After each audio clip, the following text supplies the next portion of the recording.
Good morning, Pickleball fans, and welcome to the Amber Valley International 2026. Nick Hobbis, joined by Chris Beaumont throughout the course of the weekend, where we're live from the Derby Arena, bringing you wall-to-wall coverage of the Invitational event this year. And Chris, what an event it is scheduled to be.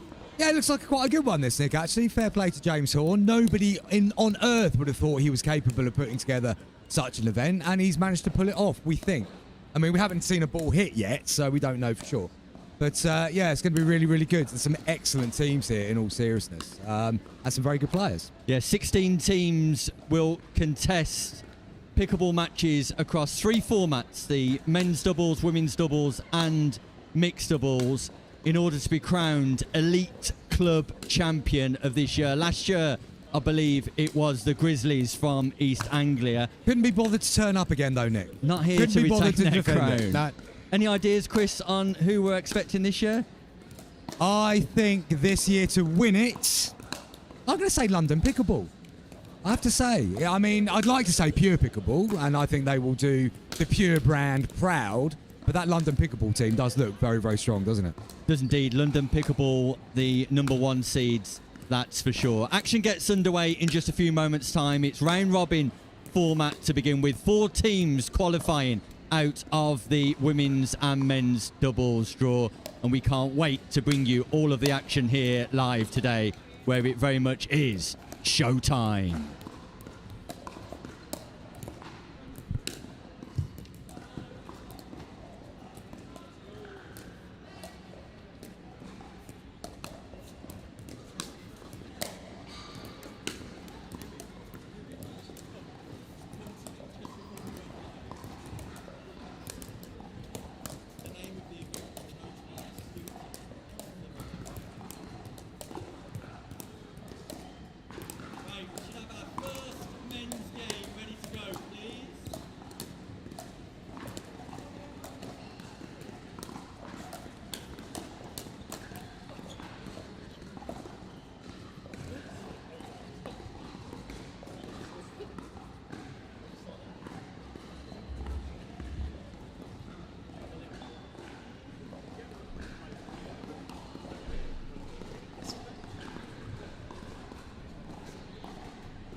So our first game of the day at the Amber Valley International for 2026, almost set to get underway, where we'll feature Champion Pickleball taking on Eden Valley in the men's doubles contest. It's a Group C round 1 fixture, and it's a strong lineup, Chris. It is. It has got Premier League player Harry Feast on court. He has recently been recruited by the Pure Pickleball team, Nick.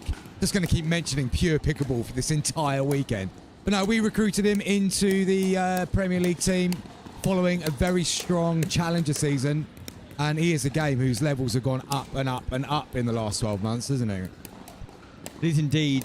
Harry Feast, a phenomenal player and a great asset to have here this weekend, especially for Champion Pickleball, teaming up with Callum Matthey, who's been making giant strides in the game himself. They're taking on Jack Petruska and Josh Bushley of Eden Valley.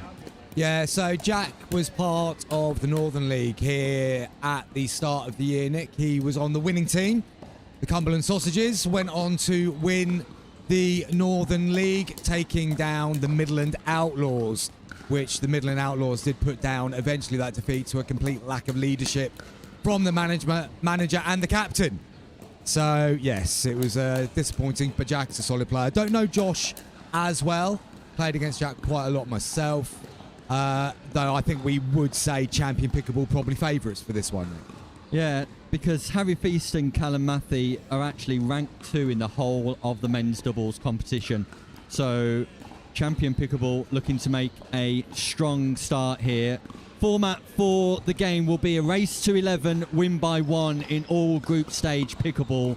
So 8 teams in the men's draw on one half, another 8 on the other half, and we're underway.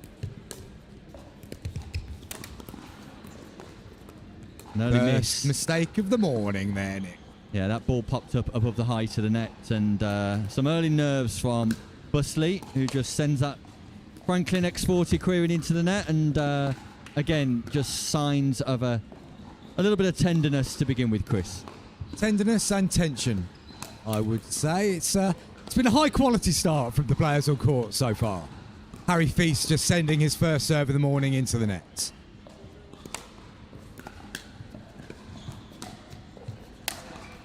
And that goes long as well. Wow. Harry Feast yet to adapt to conditions, and what a great arena it is here, Chris. It's all right, this, Nick, isn't it? I mean, it's we've got bikes going around the top. I don't think you can see them on screen. Maybe we'll get them at some point. It's a velodrome, I think they call it, Nick. That's right, yeah, a velodrome, and they're practicing for the Corinne up above, but down below here, all focus, all attention on the pickleball.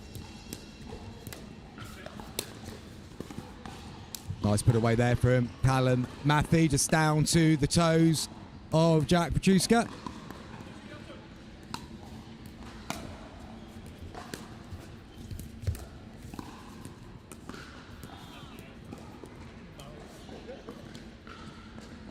Yeah, so 8 teams will qualify out of the 16. The draw split into 2 halves. 4 teams from each division going through to a round of 16 encounter, where the format will change to win by first 15 pickleball. Nice drop there from Matthey, just putting it wide of Busley. Didn't really move his feet there, unable to lift it back up and over.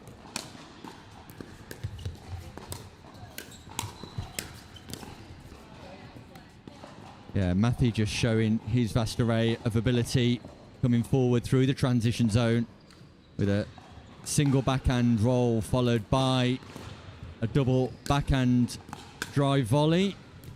Left-handed Matthey.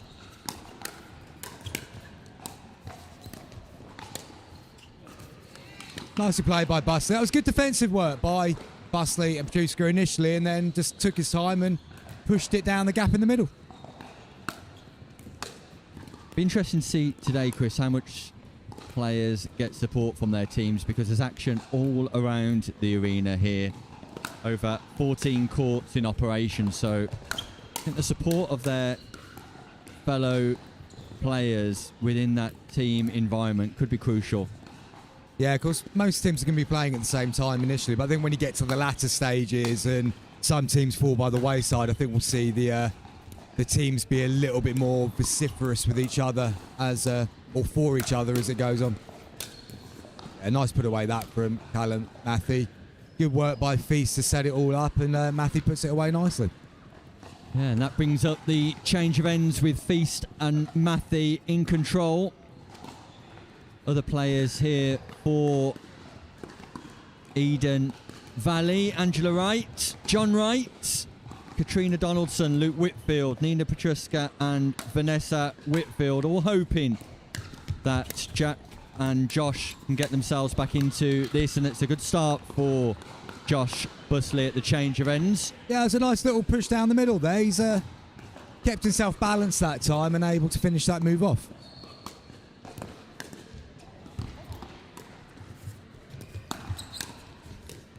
That looked out, that one, but Beast played it and ended up making an error. The strong squad for Champion Pickleball, Chris. Just see this one play out. It's Colin Hailstone, it's Georgia McClay, Jamie Champion, Lucy Dawson and May Penn, as well as the 2 players on court, really is a strong squad. Not a bad team at all put together by Jamie Champion there. And we know him and Chantel play excellent mixed doubles together. But then, yeah, you look through that squad, there's not many weak links in there, that's for sure. Got to be careful with the... I know all these teams are being ranked on Duper and everything, though, Nick. But as we know, Duper doesn't always tell the full story. So there could be a few surprise wildcards in this over the next 2 days, I reckon. Yeah, we look forward to seeing how that plays out. But as it currently stands, Feast and Matthew in control, notwithstanding 1 or 2 unforced errors. Just long from Harry Feast.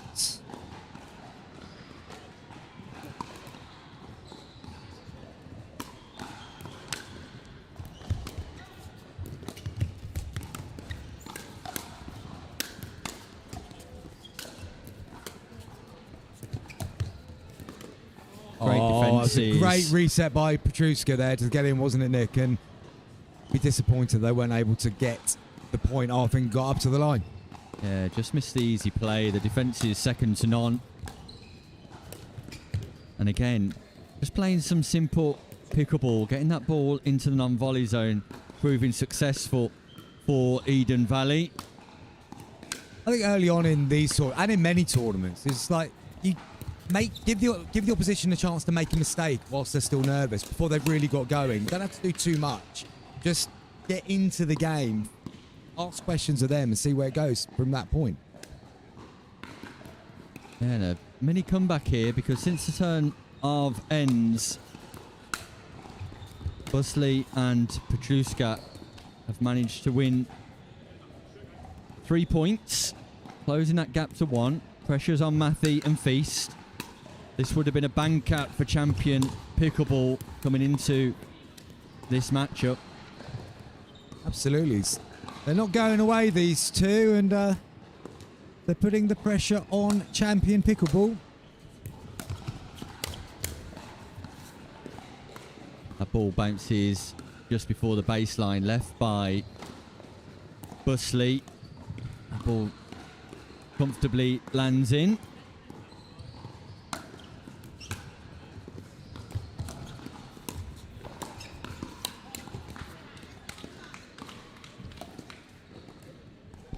So, side out here and a chance for Petruska and Busley to stay close.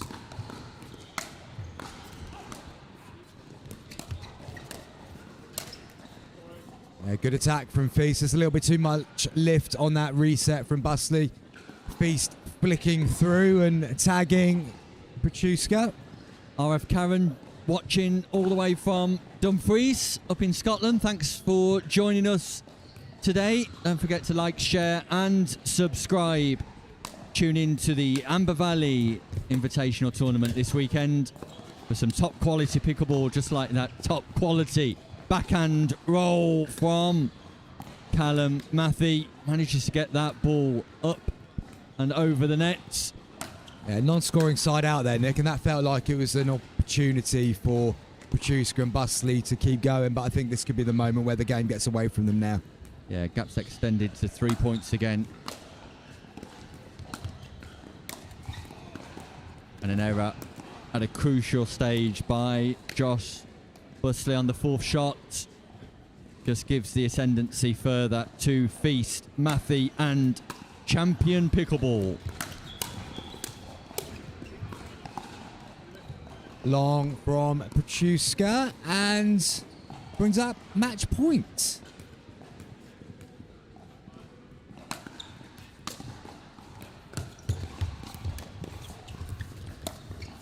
ATP attempt from Feast, slightly audacious from Feast.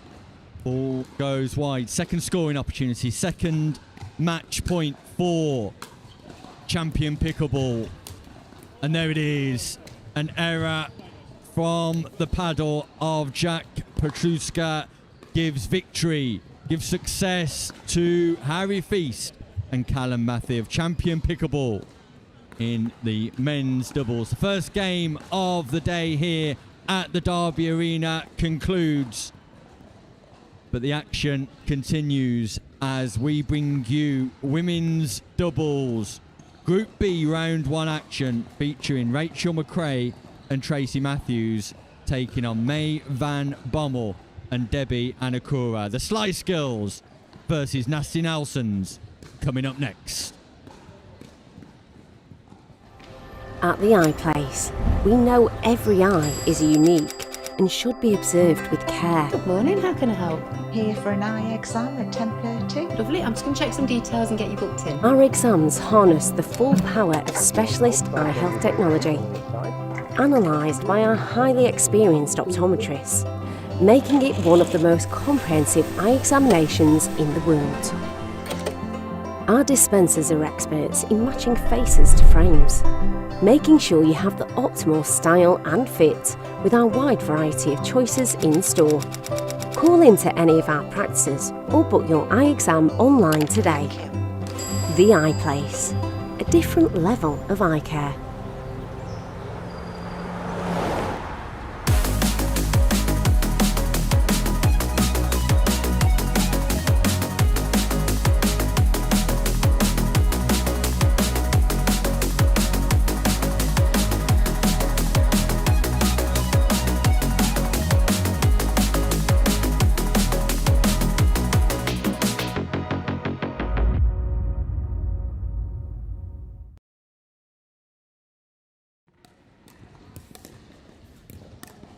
We're back live from the Derby Arena where we can bring you information.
Welcome back to the Derby Arena here where we're looking forward to our women's doubles Group B encounter. The first women's doubles encounter of the day, which features our #1 ranked players, Rachel McRae and Tracy Matthews.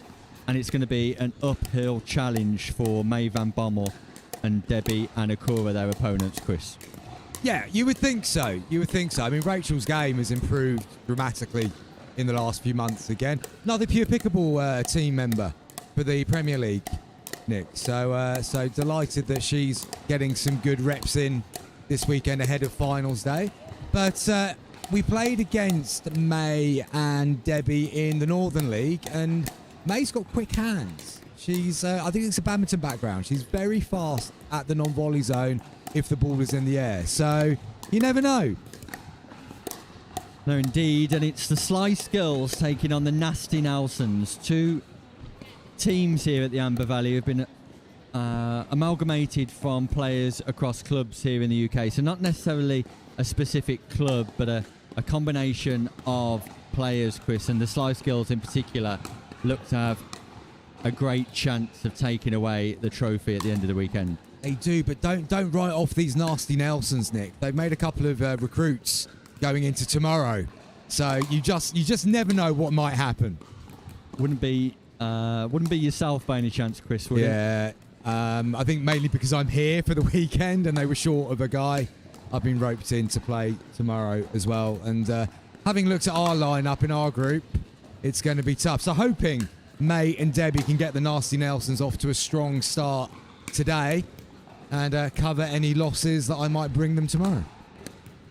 Morning to Jimbo, who's watching and dropped a message in the live chat on YouTube, who's asking what category the players are at today. Well, there's no specific category, Jimbo. It's an amalgamation of players. It's an invitational event. It's a club event, as we suggest. So there's a wide range of players. Some players without a duper ranking.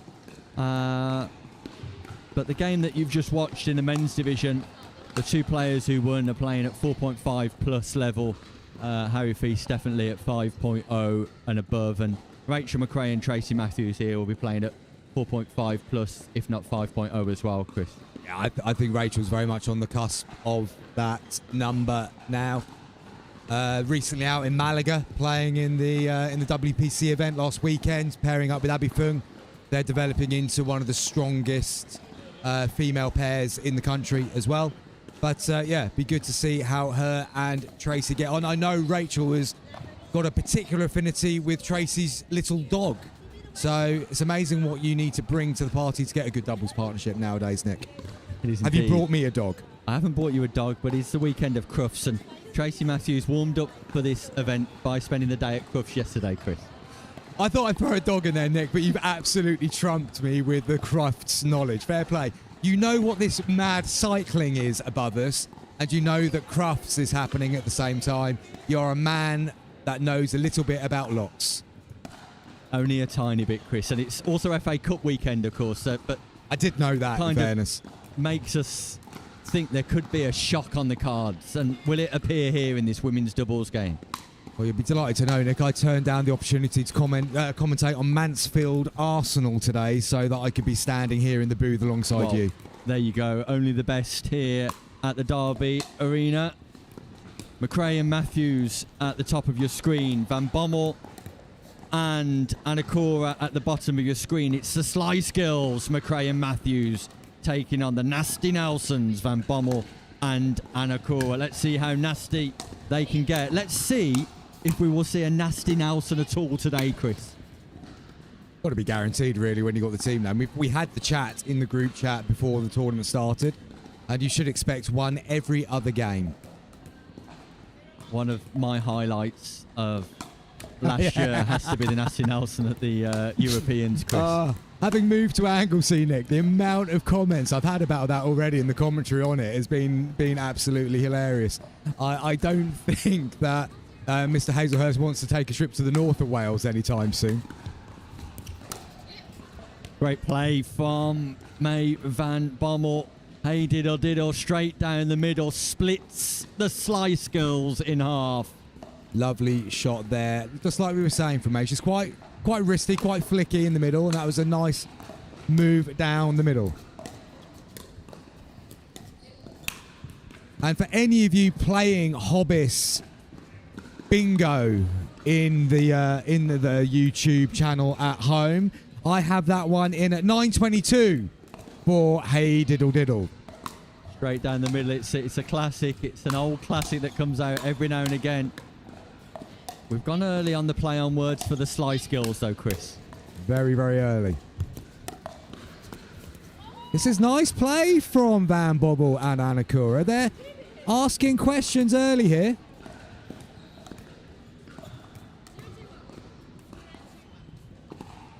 Can they trouble the scorer?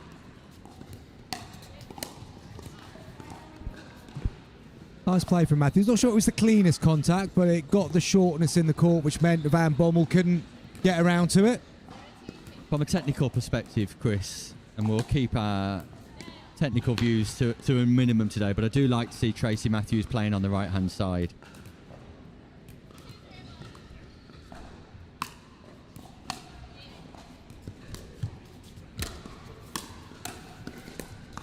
It's an interesting choice if that's how they are going to line up, though, Nick. Because, I mean, Rachel is much more of a solid player, I would say. She's not the most aggressive player in the female game in the UK. So for her to be playing left, I find is actually quite an interesting choice. And we've got a member of the British Empire just messaging in now, Chris. Elaine Shawcross. In Thailand. So we've got Dumfries and Thailand, I think. Is Elaine in Thailand at the moment? She's keeping her eye on the Northwest players and potential talent for the future. One of the great pickleball names of the UK, if not Europe, Elaine Shawcross. Always scouting. What an influence she is on the game of pickleball here in the UK and further abroad. Thanks for joining us, Elaine, and good morning. Thanks for dropping us a message.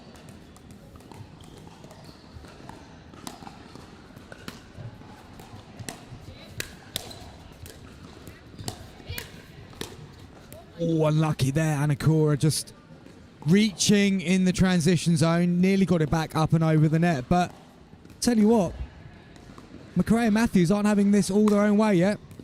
No, it's not as smooth as what we would have expected. Although I've got a feeling there could be some power play coming, Chris. Yeah, you would think so. You would think so. It's the first game on show court for all four ladies here this morning, and you often find games like this do end up a little bit nip and tuck to begin with, and then the stronger pair does put their foot down. But we're not seeing signs of that just yet.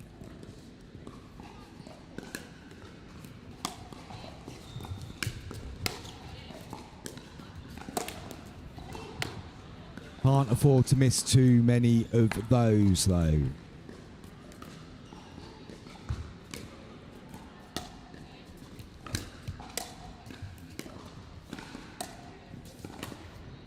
It's good work from Anakura again, just keeping them both at the back of the court.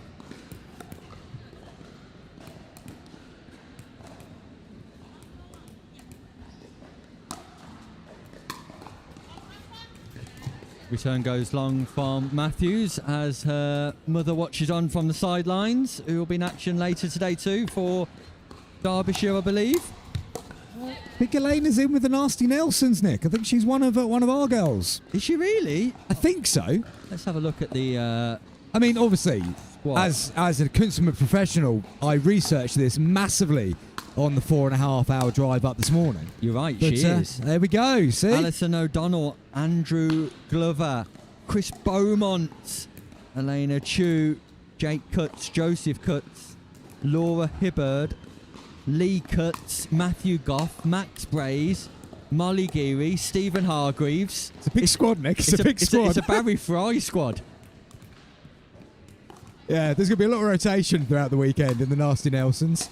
For those of you who don't understand the Barry Fry reference, a former Birmingham City manager back in 1994 accrued a squad of 55 players to choose 11 from.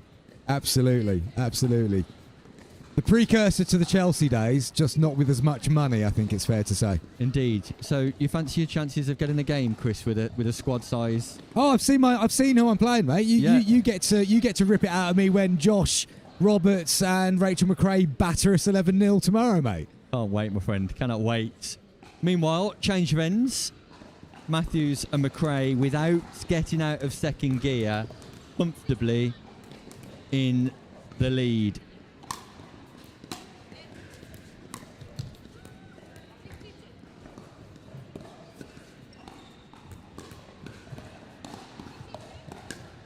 That double hand backhand of Matthews. It's needing slight improvement, but great location from McRae. Puts pressure on Anakura.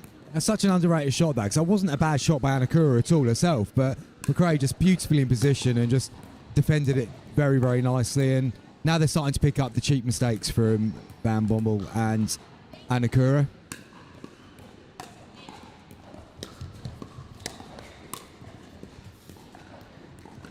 Things very much going to form here. Gives me an opportunity to thank sponsors this weekend. The iPlace, Taylor Emmett Solicitors. We've got Fletcher and Company, Gamma Pickleball, Castlegate Chambers, Franklin Pickleball, Nightingale Solicitors, PDH Sports, Third Shot, The Sporting Colours, whole host of sponsors, Vooding, a whole host of sponsors, Chris, that James Horn has amalgamated. David Pickleball are in Shelley. there as well. Not on the thing that we can see over there because James forgot to put the logo on, but it's fine. Pickleball, But we're here. World Pickleball magazine as well, Fox covering Pickleball it. providing Fox the Pickleball, court. yeah.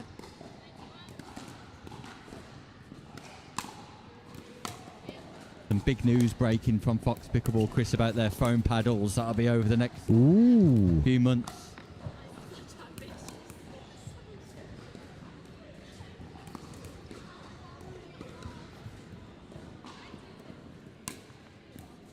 Two points required for victory. McRae and Matthews make that one because the net kiss, the net tickle, takes it away from a smiling Van Bommel. Match point, McRae, Matthews, the slice girls.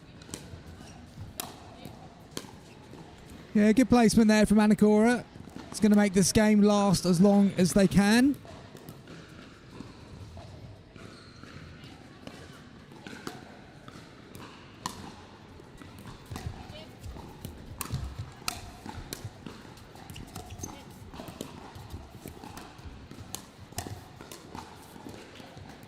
Not sure Matthews needed to go looking for work there. I think McRae was setting something up nicely. What a comeback this would be. I love a comeback, Chris. We love an underdog, don't we? We do. We do.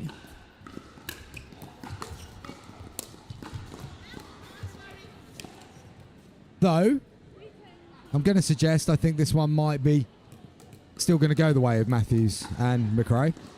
I was waiting to see what happened on that point, to be honest with you. If they won that point, I might have joined you in the comeback story, but no, I'm going to stick with my original prediction.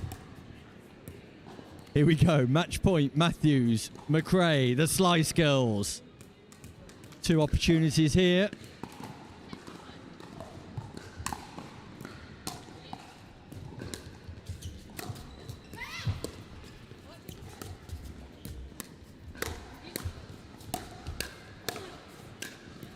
Great point construction gets Matthews and McRae over the line with consummate ease. Commiserations to Van Bommel and Anacora, but McRae and Matthews, the number one ranked players, Chris, looking strong.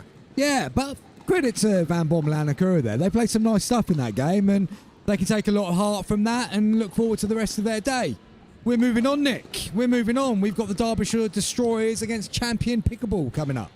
It will be Jamie Champion himself and Colin Hailstone taking on Bradley Moore and JP Morrow of the Derbyshire Destroyers. A game you will not want to miss at home at all.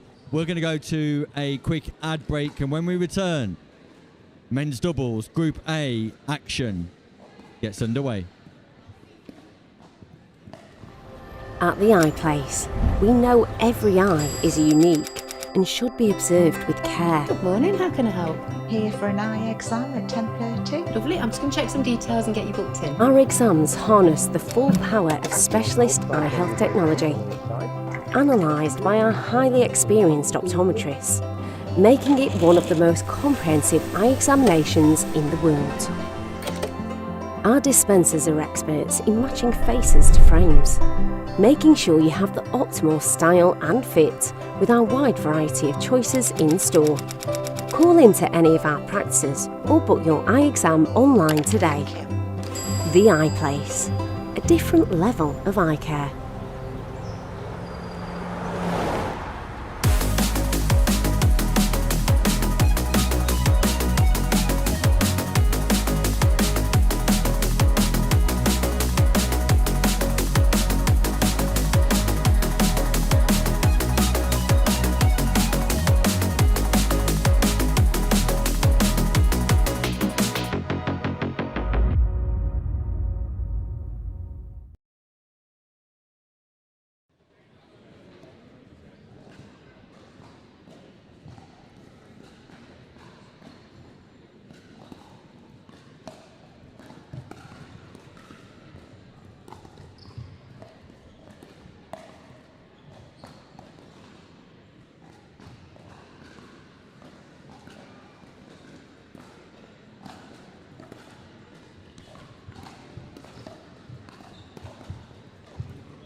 So we're just awaiting the arrival of 4 players for the next game. Bradley Moore and JP Mara of the Derbyshire Destroyers taking on Jamie Champion and Colin Hailstone of Champion Pickleball. Not just of Champion Pickleball though, Chris, of World Cup success. Well, yeah, he played for England, didn't he? Yeah. Right.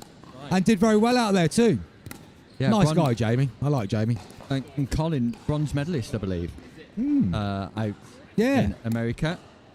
Meanwhile, at what stage do referees get involved? Referees should never actually get involved, Nick. They should be there to let the players play the game. That's the question that's come through on the YouTube comment. Referees should be seen and not heard.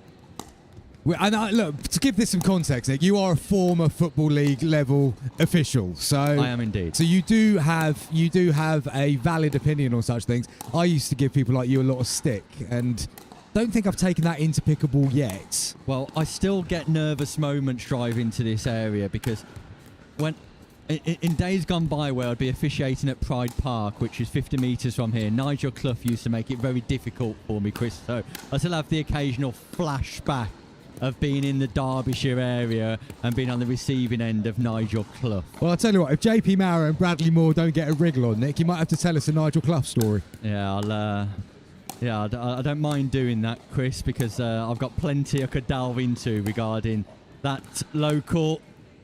But to answer the actual question, when do the referees turn up? There aren't any referees. No, James Horn didn't dig deep enough into his pockets, did he? I think your commentary fee meant that we couldn't have referees or anything like that, Nick. So there's a fee this weekend, Chris. I'm here for the love of the sport. Oh, I thought that's what he told me. Oh, we've been played off against each other again, Nick.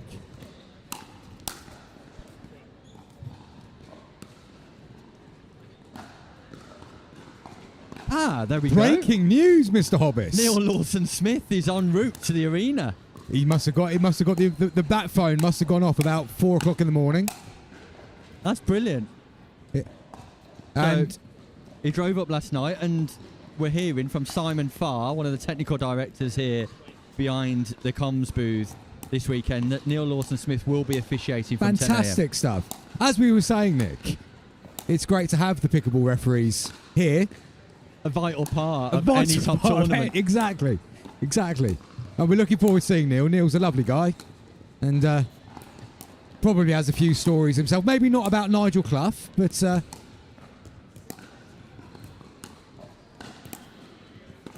sitting his level 2 refereeing exam. Should we just give you a mic, Simon? Yeah. Simon knows. Simon Farr Simon, knows. Man with his finger on the pulse of many things, is telling us that he's sitting his level 2 refereeing exam next week. Good. Well, it'll be in Germany. It'll be great to have him here. He's off to Germany for a level 2 referee exam. Exactly. Wow. The way other people live, Nick, eh?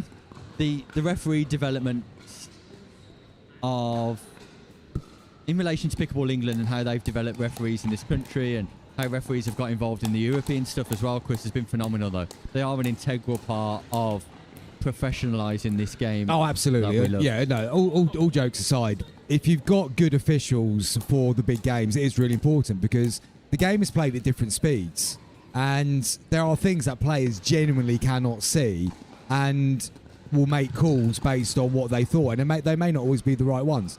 And hopefully you've got a referee there that can assist in that and keep the game flowing in the best possible way. But I think we as we did sort of jokingly allude to, though, Nick, like in all sports, the best referees are the ones that go completely unnoticed over the course of a game.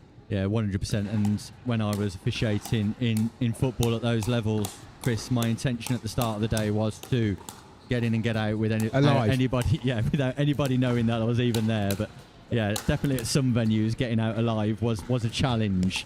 Some more than others. But anyway, we're fairly safe here in the Derby Arena, even though we're sat next to Tim Spurway, Lewis Oak and Simon Farr, and we're awaiting... Spurway's lost his jumper though, Nick. I'm a bit concerned. Yeah, we'll try and get that on camera later on. We're awaiting the presence of Bradley Moore and JP Morrow, possibly held up somewhere. Colin Hailstone and Jamie Champion are raring to go on court, as you can see on the pictures. Gives us a brief opportunity, Chris, to talk about the news that broke this week from Pickleball England. that the English Open will be at the National Exhibition Centre, the NEC, which is transformative. That's a big old venue, isn't it? The NEC Birmingham. We're going to have 60 courts there in August. So that's what? They're 48 at Telford? There were. It's an increase. So it's an increase of 12, because Yeah. I can do the maths before you help me. Indeed. Just a phenomenal venue to hold Yeah. world-class sporting events. The Yeah. biggest indoor pickleball event in the world. And Pickleball England have got a huge task in managing the amount of players that will be going. But what a spectacle That'd be that amazing. is going to be. Absolutely amazing. No, the NEC is I would go as far as saying it's known across the world as an international venue for all kinds of different events. So for the English Open to now be of the size where it warrants such a venue is an amazing thing. And then to actually get to hold it there is really, really cool as well. And there will be people from all over the world travelling. For example, Gordon Watson. Gordo is planning on coming over, Nick. My He fellow World Pickleball podcast co-host is planning on playing the event. Wow. Though he didn't realise it was in Birmingham, so I'm hoping his plans haven't changed as a result. That's fantastic. It'd be great to get Gordo over here, one of the great voices of Australian pickleball and the great players in the senior division, and also a great voice, like you referenced, Chris, on the podcast. I've been listening in recently. I particularly like the Vidashoven podcast, and she's gone on to great things since being drafted into the American PPL. There's a little bit of a thing there. People that I interview, Nick, seem to get surprisingly drafted to the MLP within a week. I mean, it's incredible, really. I'm now known as the MLP Lucky Charm. Sounds like you could do with a chat with Louis Leville after his breakthrough contract with the APP. Who will be bringing players over to the English Open. So that was great news this week for Louis as well, one of the best players here in Europe. He's coming back in the next couple of weeks to England. Yeah. Spent the last 12 months out in Australia with great success, and great that Louis Leville's been picked up by the APP. Meanwhile, looks like we're ready to get underway, Chris. We are indeed. So we have Derbyshire Destroyers and champion Pickleball, Colin Hailstone, about to get us underway in the blue. Partner Jamie Champion, and on the right is Bradley Moore and JP Mauro on the left for Derbyshire, Nick. Yeah, this is a tough ask again for Derbyshire. Out of the 16 teams in attendance here today, they're ranked number 15 with their overall duper, Chris. So it's a tough ask, but a great opportunity nevertheless.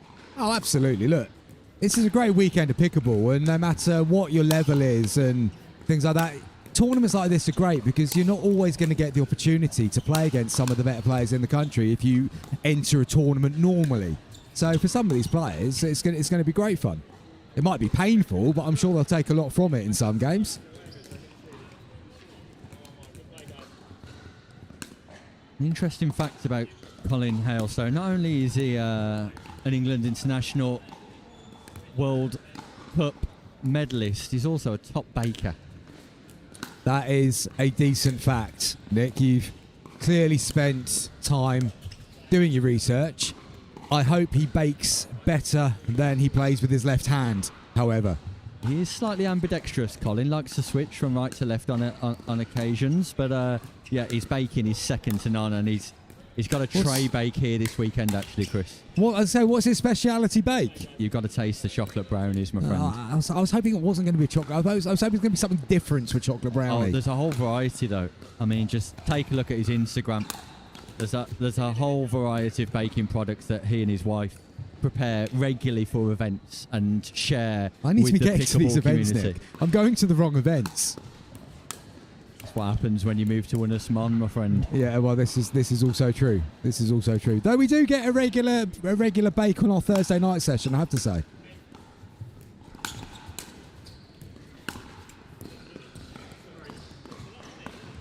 And my memories just kicked in. I've just remembered I have played against Brad at David Lloyd Derby, which is just round the corner. I knew his face, Nick. Yeah, that's right. I do recall seeing him at David Lloyd Derby as well.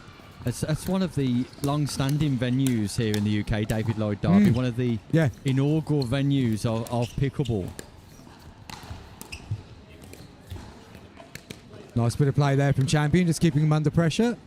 And if I'm not mistaken, Brad Moore is a multi-faceted sportsman in relation to racket sports, tennis and paddle as well. I once again bow to your knowledge, Nick.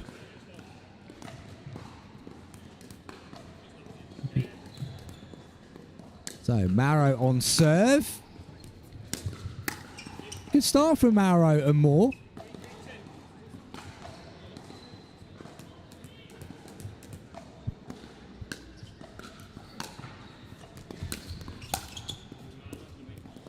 Like volley error from Hailstone.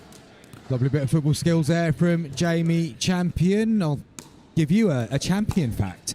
Nick, he was in the same West Ham youth team as Joe Cole. Oh, was he really? No, genuinely he was. Yeah, he was a hell of a footballer, was Jamie. Went off to the States on a football scholarship, I think, initially, and then transitioned into tennis. That is a great fact. That's great knowledge, Chris. Some footballer Joe Cole was, wasn't there? Joe Cole was an amazing player. Champion just going long there, and Champion Pickleball in a little bit of trouble here, Nick. So we're changing ends, and it is Mauro and Moore that have the lead. Yeah, it's unbelievable stuff. This could be our first upset of the day, our first shock of the day, as Derbyshire Destroyers have a 3-point lead over Champion And Pickleball. We're not going to see this too often today. Mauro has forgotten his team is serving, and he's up at the non-volley zone line, and he's volleyed it. And I think Hailstone just put it up there so he could hit it because he knew what mistake was coming. That, of course, is a fault to some of our newer pickleball viewers today. You have to let the ball bounce off the return. Yeah, that ball bouncing twice before all players can play a volley. Work to do here for Champion and Hailstone.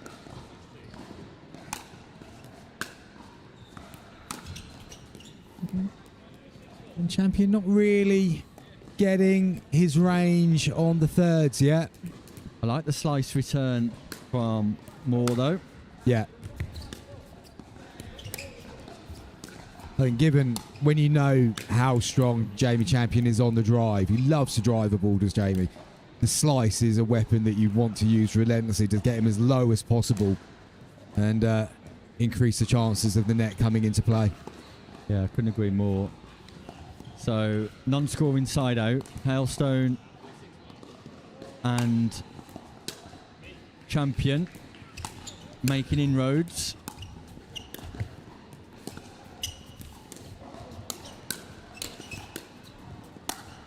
Good defence at the back of the court here.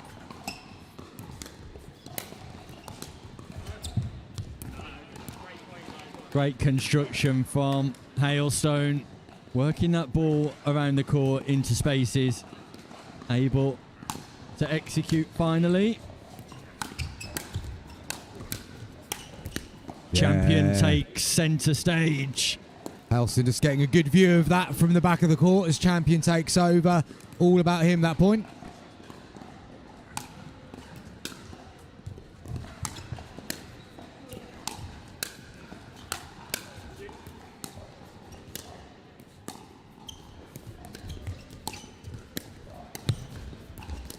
I'm going to suggest that JP Mara plays a little bit of paddle, Nick. Likes to angle that paddle, backspin galore. Oh, that's unlucky. That's unlucky. Consistency from Champion and Hailstone. Yeah, you're right, Chris. Looks to be a little bit of paddle, maybe a bit of table tennis. Lots of spin, and they're defending well, but I think Champion and Hailstone will be looking to push it on from here. They've done really well since the change of ends.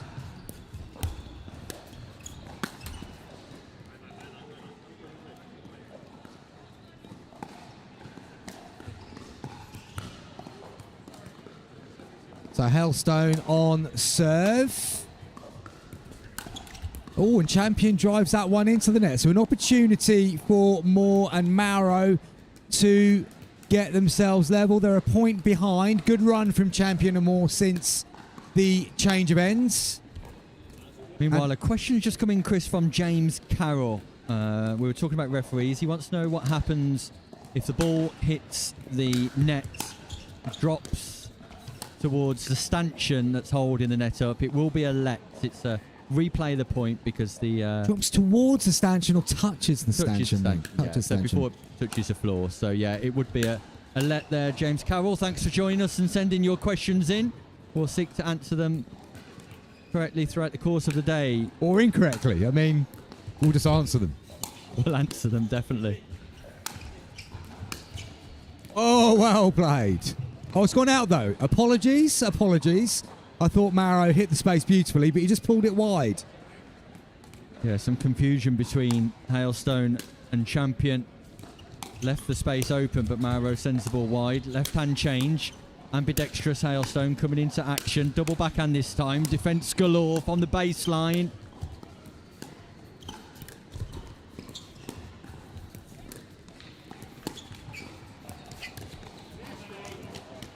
Yeah, good patience again from Jamie Champion. One thing I haven't seen Jamie play for a while, Nick, to be fair.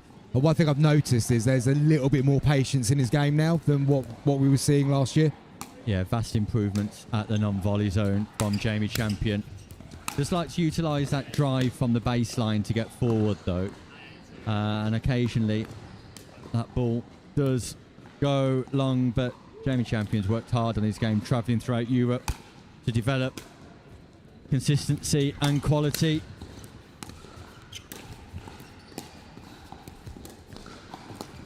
Yeah, that's nice for Amaro. Just that slice that he's getting is keeping that ball low, and Hailstone not able to get underneath it enough that time. I like the way JP Maro gets low to the ground at the non-volley zone. A low base and a volley error from Champion, and all of a sudden Maro and Moore are back in the lead and 2 points away from causing a shock, an upset.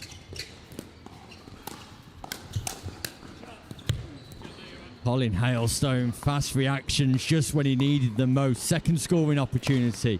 JP Moro, ball in hand. 2 points required for victory. Makes them play on the third, lobs the fifth. Where's this one going? Oh, and there's the mistake. That's Colin Hailstone's forehand volley, not Jamie Champion's backhand volley, Chris. I would agree. I mean, the one positive I'll give that was there was communication. There was communication. Champion did call it early, and Hailstone did get out of the way. Match point. Moore and JP Morrow, but the third goes into the net at a crucial stage. Got to make the third play.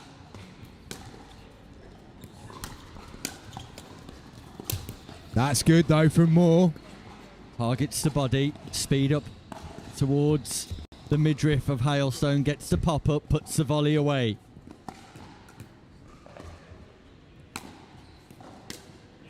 Big third.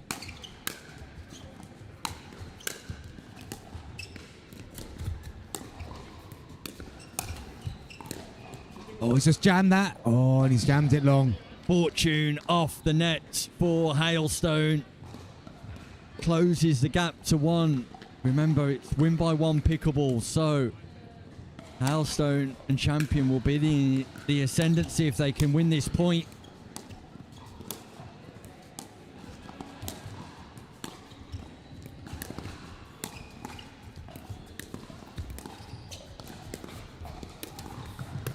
Fortune again for Hailstone, who utilises the net once more. They've saved match point, Chris. They've got match point of their own. What a time to get the net called again. 2 in a row.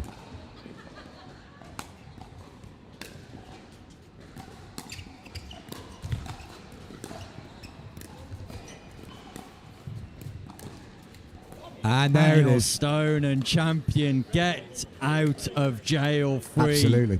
With use of the net cord towards the back end of the game. Hailstone walks away with a big smile on his face. Yeah. Success for Champion Pickleball, but commiserations to the Derbyshire duo, Chris. Yeah, absolutely. They played really well in that, and like I say, had they not got 2 net cords right at the end, then it could well have gone differently. Moore and Maro can be very pleased with what they've done there. They've taken 2 of the strongest players in this competition today, deep. And we will be moving swiftly on. I tell you what I'm going to do, Nick. I'm going to go and find out where James Horn is with my coffee. Has he not delivered? He hasn't delivered. I mean, he gets me up here on the promise of coffee and other things, and I've had none of it so far. Basic hospitality missing here in Derby Arena. It's a Tin Pot club in Derby, really, at the end of the day, Nick. I mean, I've said this many times, and I'll continue to say it. I'm going to go and get myself a coffee. Chris Beaumont will rejoin us shortly, hopefully with a coffee.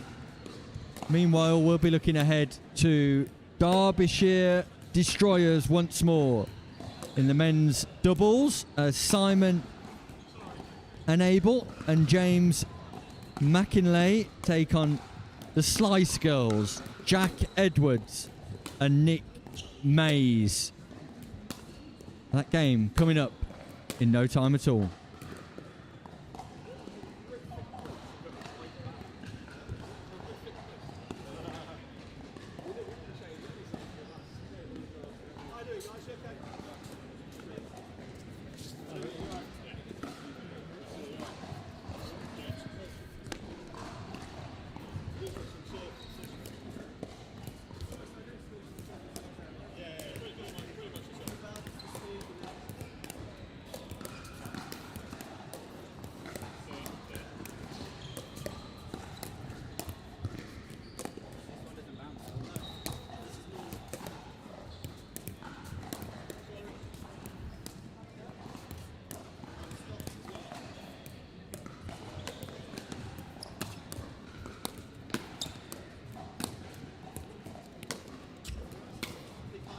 Nick, are you sponsored now?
So we're just about set to get underway. Nick Mays and Jack Edwards of the Slice Girls Remember, dominant players play on the left. taking on Simon Anable and James McInlay of the Derbyshire Destroyers. It's the left-handed Simon Anable who's not wearing the cap because James McInlay is, for those of you looking to distinguish between the two. Have they got one to share between them, Nick? I think they might change at the change of ends. Nice. Yeah. Nice. How's the coffee? I don't know yet. It's a little bit warm. And I see Jack Edwards on court using the paddle I got for him a few months ago. They've just beaten Art Van... Oh, I can't remember Art's surname now. How bad's that, Nick? Caltabiano, is That's it? the one. That's the one. Yeah, my doubles partner for the Midland Outlaws. I know him really well. I just call him Art, you see. So, Artie. Yeah. Artie to his friends. Yeah, exactly. Jack and Nick just beat those guys 11-6 a few moments ago. I didn't just go and get a coffee. I did a bit of scouting around the courts as well to find out a bit of what was going on. But that's all I came up with. Yeah, Jack Edwards, one of the top prospects here in the UK. Jack Edwards of Wolverhampton Pickleball. Playing for the Sly Skills today, though, but Wolverhampton Pickleball. Nah, really good player, Jack. He had such a good run at the English national singles event last year, and I think that's what put him on the radar of quite a few people. And got a good partner today, Nick Mays, as well. Very good player too. I believe Jack Edwards plays off a phenomenally low golf handicap. Oh, mate, he's an amazing golfer. Seriously.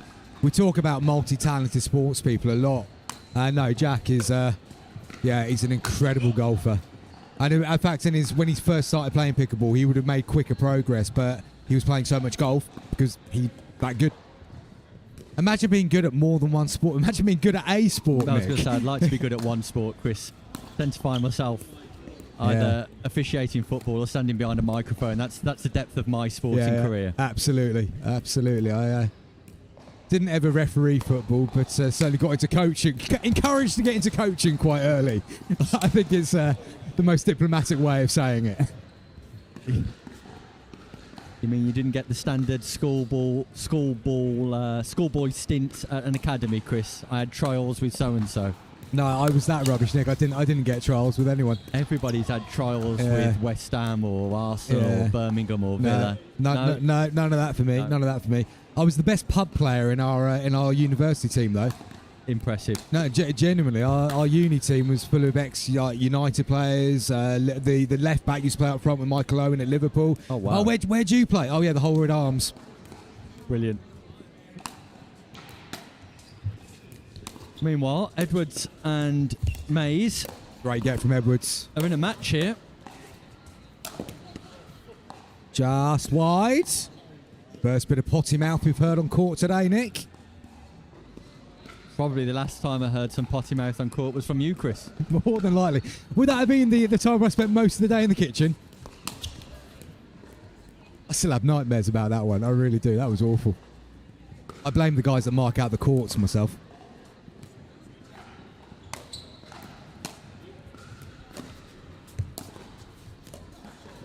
Nice placement there. Now, the Sly Skills are the second-ranked team out of all 16 in action this weekend, only falling foul of London Pickleball, who were yet to see in action today, Chris. But Sly Skills got a great chance of winning the Elite Club competition this weekend.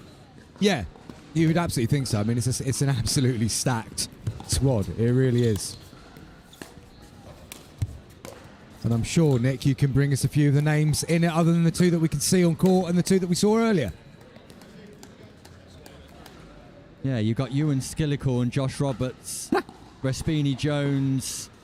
We saw Rachel McRae in action earlier. Ray Claremont as well. We saw Tracy Matthews. They've got the bare 8s. Of course, you need 8 players to be able to play this weekend. They've got the bare minimum 8 players. They haven't come with the squad of 24 like the Nasty Nelsons. No, they've not gone for the Nasty Nelsons approach.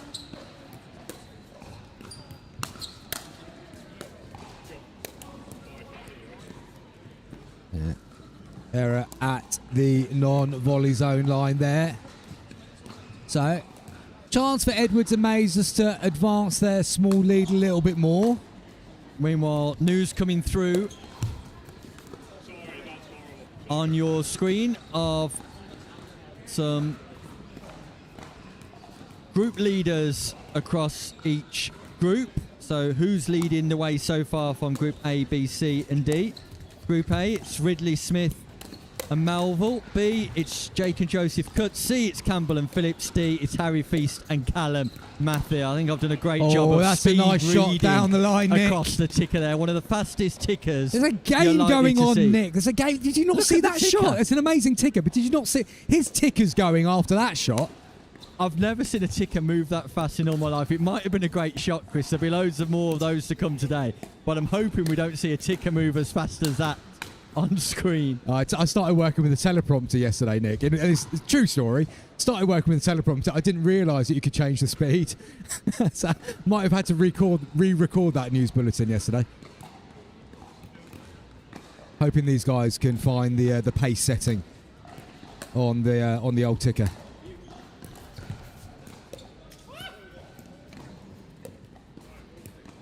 Still 4-3. Edwards and Mays just holding on to a slender lead here.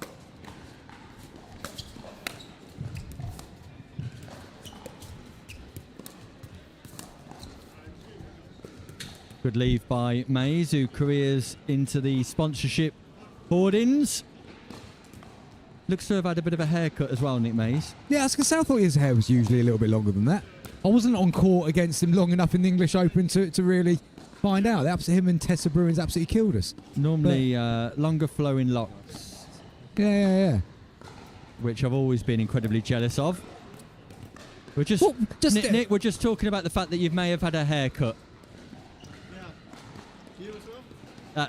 I've had a shave, you've had a haircut. Nick Mays had just taken a drink in between the change events, confirming he actually has had a haircut. Yeah, Chris. a bit baldest as well there, I think. Yeah. Not kind to those of us who are lacking the follicles on top. Absolutely. What was your go-to hairstyle of choice in those dark, distant days of having hair? I can't remember them, Chris, to be honest with you. I think there's got to be some photos out there, Nick. I think I started losing my hair in my early 20s, unfortunately.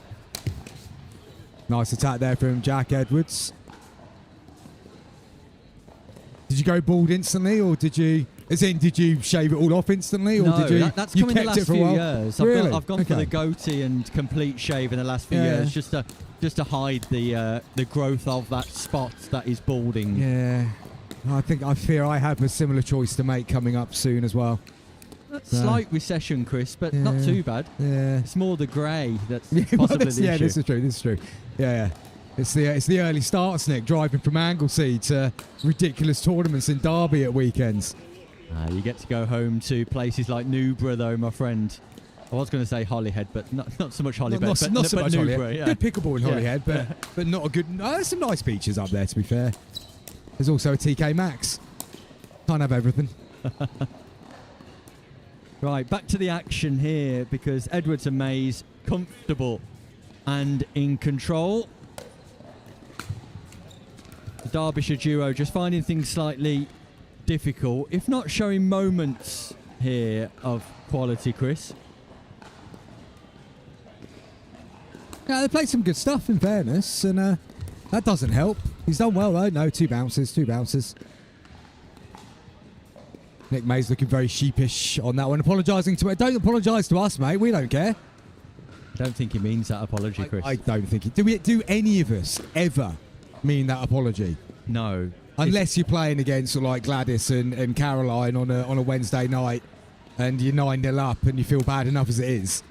Even then, I'm quite happy to say to Gladys you deserved it. Harsh man, Nick. Probably why you ran out of partners and now find yourself commentating every weekend. Just ran out of ability, my friend.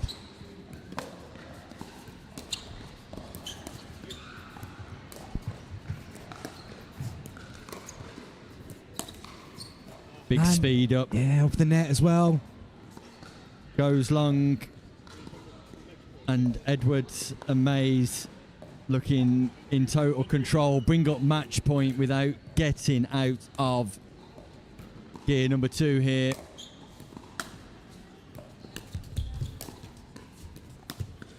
We are seeing, I think, Neil, we're seeing a lot of net calls today. Yeah, that net is in use quite a bit, Chris. But part of the playing setup, part of the environment, utilise it. Absolutely.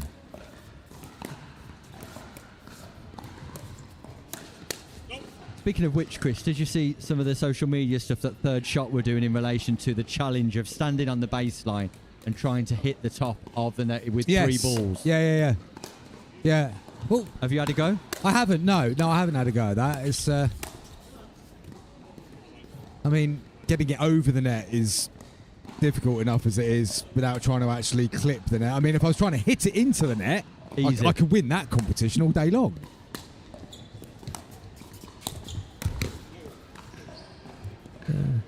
Yeah, and Abel and McKinley have just found it difficult keeping this ball in play. So, second match point, Edwards, Mays, the Slice Girls. And they've got 2 of them. Good defense. ATP saved. Nice touch from Mays, that. Good attack, good attack. And they'll need 1. 2 becomes 1. That was a Spice Girls song, wasn't it, Chris? It was, Nick, it was. Possibly in the Christmas time of 98. Who was your favourite Spice Girl, Chris? Obviously Emma Bunton. Emma Bunton, Baby Spice all the way. Wasn't she everybody's? Well, she was mine. Simon, Farr, have you got a favourite Spice Girl? Without sounding too creepy. No favourite Spice Girl for Simon Farr.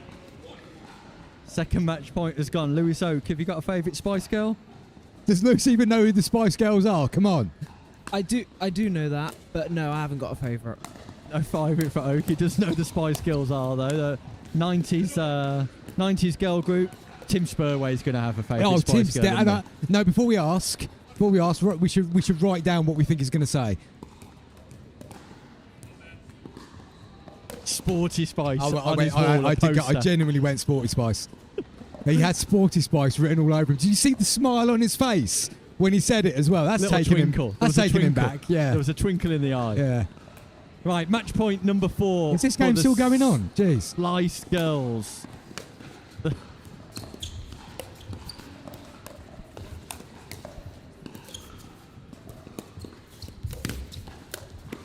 And there it is. Job done for the Slice Girls of Jack Edwards and Nick Mays, who showed all their quality in defeating the Derbyshire Destroyers there. So back-to-back losses on the show court for the Derbyshire Destroyers. Success for the Slice Girls for the second time today on the show court. Once in the women's division, once in the men's doubles division. And coming up next, Chris, it's the hometown club. It is. It's Amber Valley taking on a pure pickleball.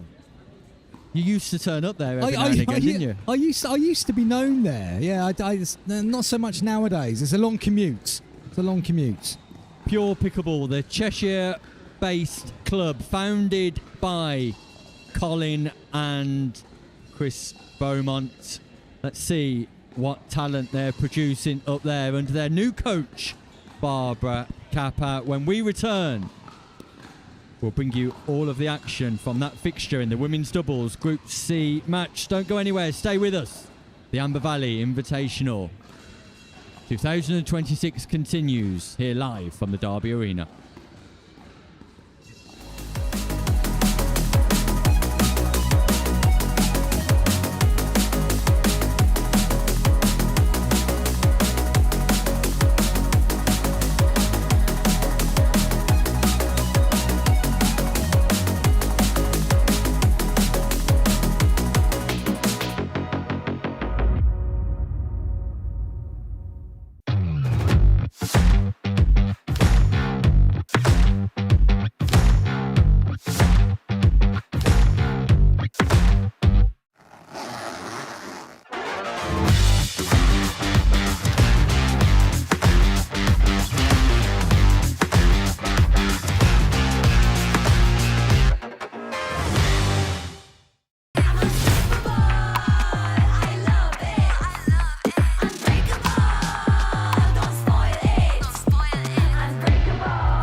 4, I'm super excited to talk about this. This is my baby. 3S is and was a great paddle, but the 4 I think is even better. Our main focus going into the Pro 4 was fixing the overall solidity of the paddle, and so we added some supports near the throat area, and that has made the outside edge extremely consistent. Where you're going to see this really affect in real gameplay is you miss it when you don't hit it in the middle, and then it's extremely forgiving. You're really not going to make a lot of errors even when you miss hit it. It's a pleasure to play with, and I'm really excited for you guys to try it. Hey Nick, we're back. We are indeed. And it's Amber Valley versus Pure Pickleball, the hometown club against Beaumont's club.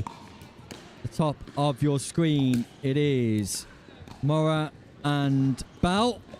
Victoria Mora and Harriet Bell. Mora wearing the colourful leggings. And at the bottom of your screen, it's Wishart and Harris. Wishart with ball in hand now. And difficult one to call this, Chris. Yeah. I played with Kerry in the another Midland Outlaw, Nick. Another Midland Outlaw. Cracking player, Kerry. Absolute fighter. Really love her attitude on court. Amy, I think, won a medal with James Horn at the English Nationals. Pretty sure. 4.0 gold medal in the mixed of one of the age categories. James Horn's better than the 4-0, isn't he? Have you seen him play? I've seen James Horn play in the Northern League where he cost his team a trip to Antigua. Yeah. Exactly. No, James was...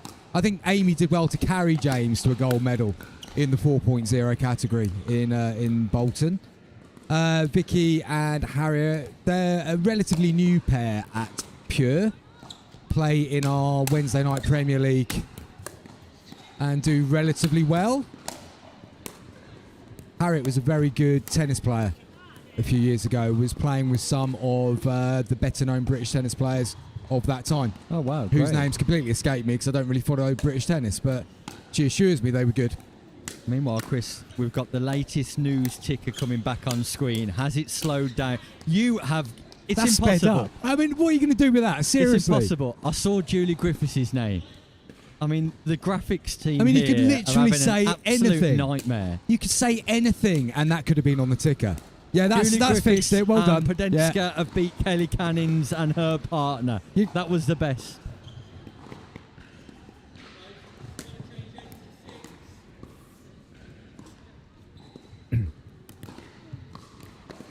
Simon Farr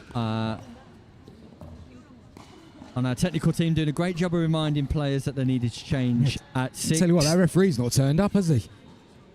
Meanwhile, the graphics department are having an absolute nightmare, Chris. No referee, and the graphics department are having a shocker. Yeah, good drive there from Team Pure, just forcing the error from Kerry. Harriet Bell on serve. They've got it all to do, Pure. And I did say, Chris, this was going to be a tight one, but Amber Valley, phenomenal here. Decent pair. I mean, if we're basing it purely on Duper, Amber Valley would have been comfortable favourites for this game. But as we've seen so far, Duper doesn't always tell the complete story. Mistake from Kerry there. Double-handed backhand down into the net. And I believe that is a couple of points on the board for Pure. So narrowing the gap a little bit, Nick. Well, Amber Valley have got Amy Harris, as we're seeing on screen now, Brad Luke, Darren Wilmot, Julie Griffiths, Kerry Wishart, Milena Podushka, Nick Buxton, Richard Smith, Stephen Smith, and Will Cheer. Yeah, and if Will Cheer is a 4.069, Nick, you've got flowing, luscious locks. Don't tease me, Chris. Don't tease me. Just goes long there from Harris. Meanwhile, your Pure Pickleball team, who you may have to play tomorrow, by the way, Abigail Pearce, Andy Crockett, Barbara Kappa, Callum Sankey, Colin Heath, Dan Busby, Deb Finney, Harriet Bell, Joe Abrahams, Linwood, Mark Finney, Richard Mounsey, and Victoria Mora. It's a deep team as well, deep squad. Yeah, absolutely. It's because we've got so many members at Pure, Nick. It's a popular club. Not figuring as high as we would have liked on the on that old club ranking thingamajiggy that's floating around Instagram, though. Is it power rankings they're calling it? the power rankings. And who's behind the power rankings, Chris? Well, that is the mystery, isn't it, Nick? It's a big mystery. That is the mystery. Who is behind the power rankings? I did see a pattern of speech used on it last week that did remind me of somebody, which made me think, oh, I wonder. But I've not been able to dig further. I've had a magazine to get out, mate. I mean, I had 170 pages of digital magazine to produce, let alone try and work out who anonymous power rankings person is. I've read most of it, my friend. Impressive stuff. Meanwhile, the ticker's coming back. Let's see what happens here. Well, so have Pure, Nick, to be fair. It's 3-8. They're doing well. That's slow. Not the serve, the ticker. There we go. We'll let you read that on screen, because in the men's doubles, Luke Whitfield and John Wright have beat Ian Shaw and Harry Payne. I mean, we're going to be. They've got to get it right. That's too slow now. Yeah. That needs to have gone. If we can read it and it's still there, it's too slow. I think they'll get it right next time. They should Meanwhile, Amber Valley are getting everything right on court.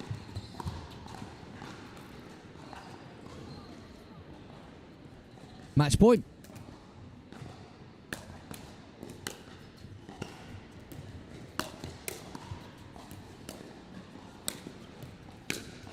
Yeah, good drive from Harris. Impressive, Chris, is the adjective there to use for the Amber Valley duo of Kerry Wishart and Amy Harris, who waste no time at all as Victoria Mora and Harriet Bell suffer defeat at the hands of the hometown club. A strong showing for Amber Valley Pickleball Club. Success for Amber Valley, defeat for Pure. And when we return, it's a local derby, because it's David Lloyd Derby taking on Pickleball Nottingham. It's an A42 M42 clash. If Brian Clough played pickleball, this would be the Brian Clough derby. It would do indeed. It would do indeed. So stay tuned, because coming up we'll have Liam James and Josh Curran taking on Sibi Raja and Dmitry Levchenko. Those players will be making their way to court shortly. Make sure you stay with us as well, because the action continues here live from the Derby Arena. We'll be back in no time at all.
So players going through their final warm-up routines ahead of this Group B encounter between David Lloyd Derby and Pickleball Nottingham. It's Dmitry Levchenko wearing the cap at the bottom of your screen, Sibiraja at the top of your screen, taking on the David Lloyd duo of Liam James at the top of your screen and Josh Curran at the bottom.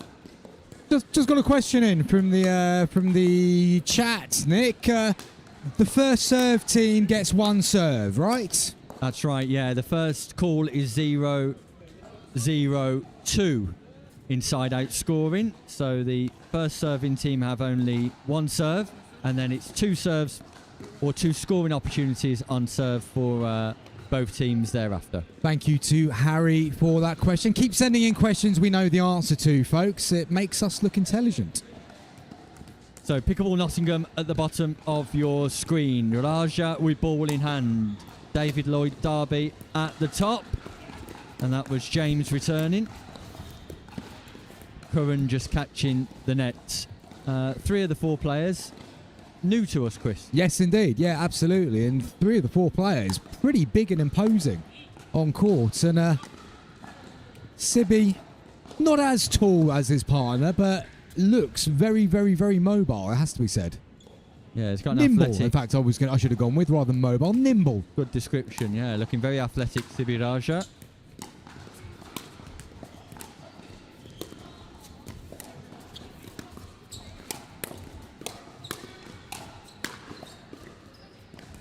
That ball bounces in. Great rescue by Raja and a great start. Oh, that's filthy from Curran.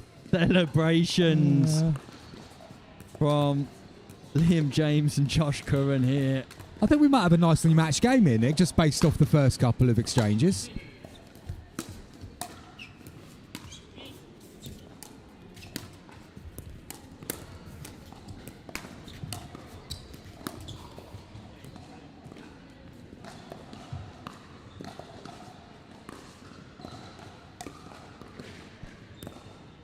And of course, if it is a nicely matched game, Nick, we might commentate on the pickleball. Yeah, we'll talk about some pickleball, I'm sure, at some point. Yeah. Nice little placement there from Levchenko.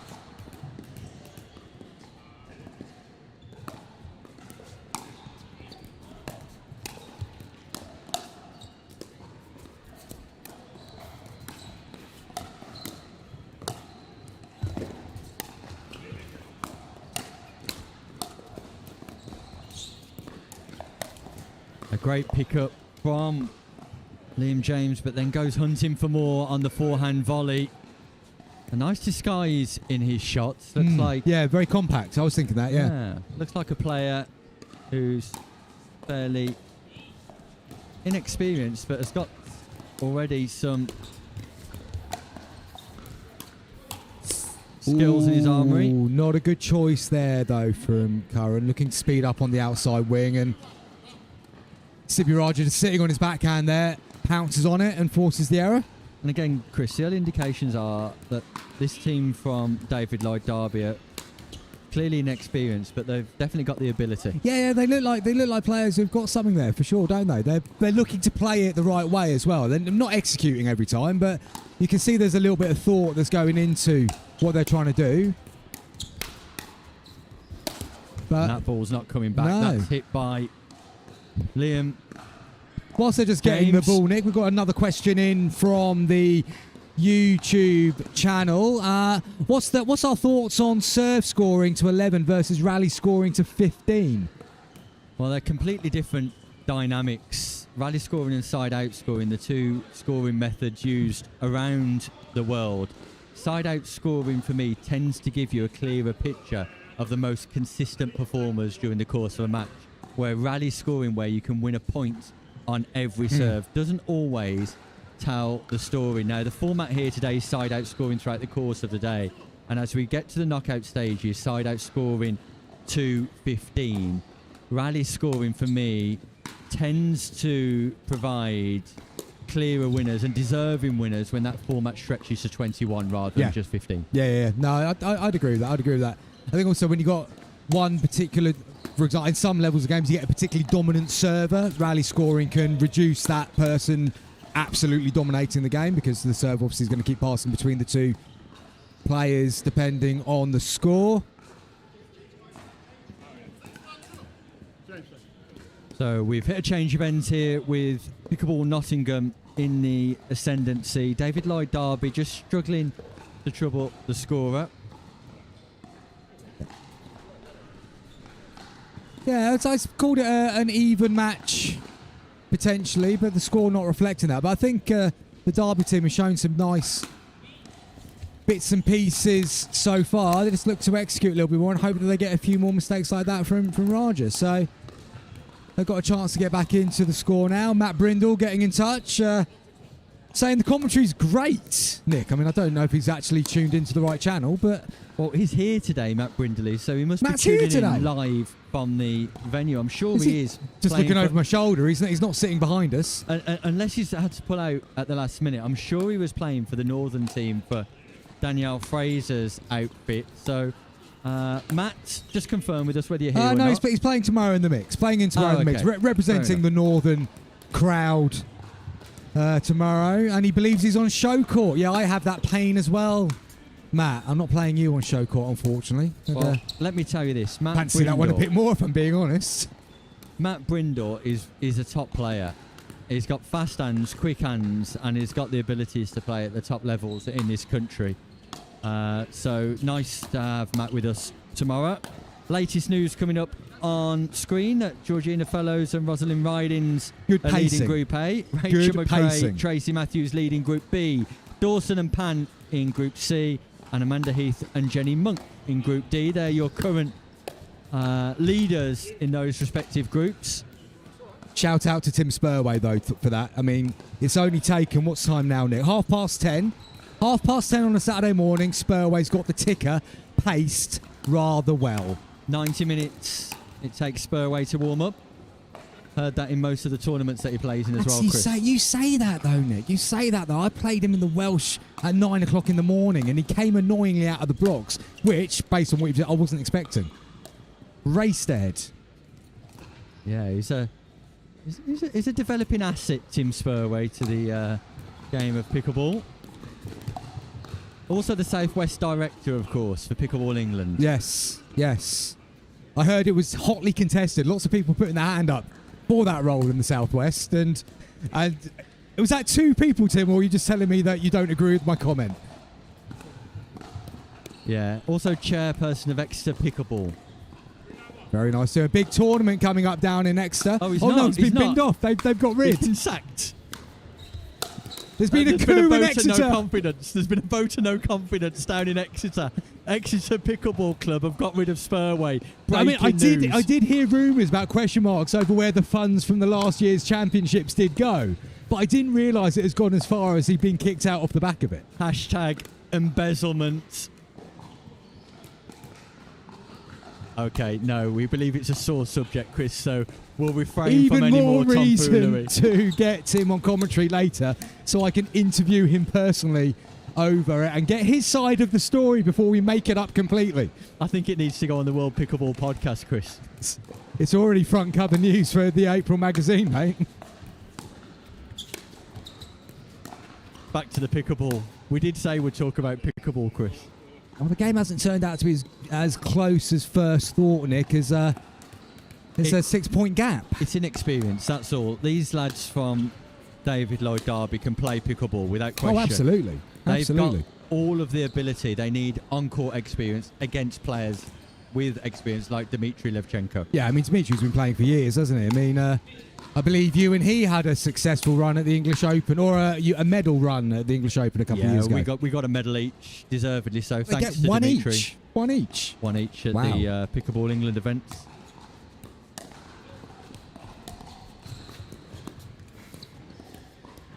Yeah, confidence just seeping out of the Derby team now. I think It's just fair to consistency, say. Yeah. Chris. It's consistency, but rest assured, Liam James and Josh Curran have got a place in this sport. That's a nice change of direction there. Second match point for Pickleball Nottingham as Neil Lawson-Smith has entered the arena. More on that to come shortly. But there it is. Dmitry Levchenko and Sibi Raja go on to success in the East Midlands Derby as they defeat David Lloyd Derby with consummate ease. Sibi Raja, Dmitry Levchenko, comfortable against Liam James and Josh Curran. Meanwhile, coming up next, it's our first look at London Pickleball as Linda Randall and Kelly Canning's highly experienced duo will take on Claire Gott and Alison Donahue of Chesterfield, Chris. They will do, but before we go there, Nick, there's more Tim Spurway news breaking. You are kidding. There are unconfirmed reports that Tim Spurway came straight from the nightclub at the Welsh Open. What? Last year, straight from the nightclub. Tim Spurway Tim has been Spurway in nightclubs. Been in nightclubs. Straight from a nightclub James to Carroll the Welsh Open. Is the person. If you want to get the lawyers involved, Tim, James Carroll is the one making this claim that you came straight from the nightclub at the Welsh Open, which might explain why. In fact, I remember I went ahead against you, 7-0, broke my ankle, you beat me.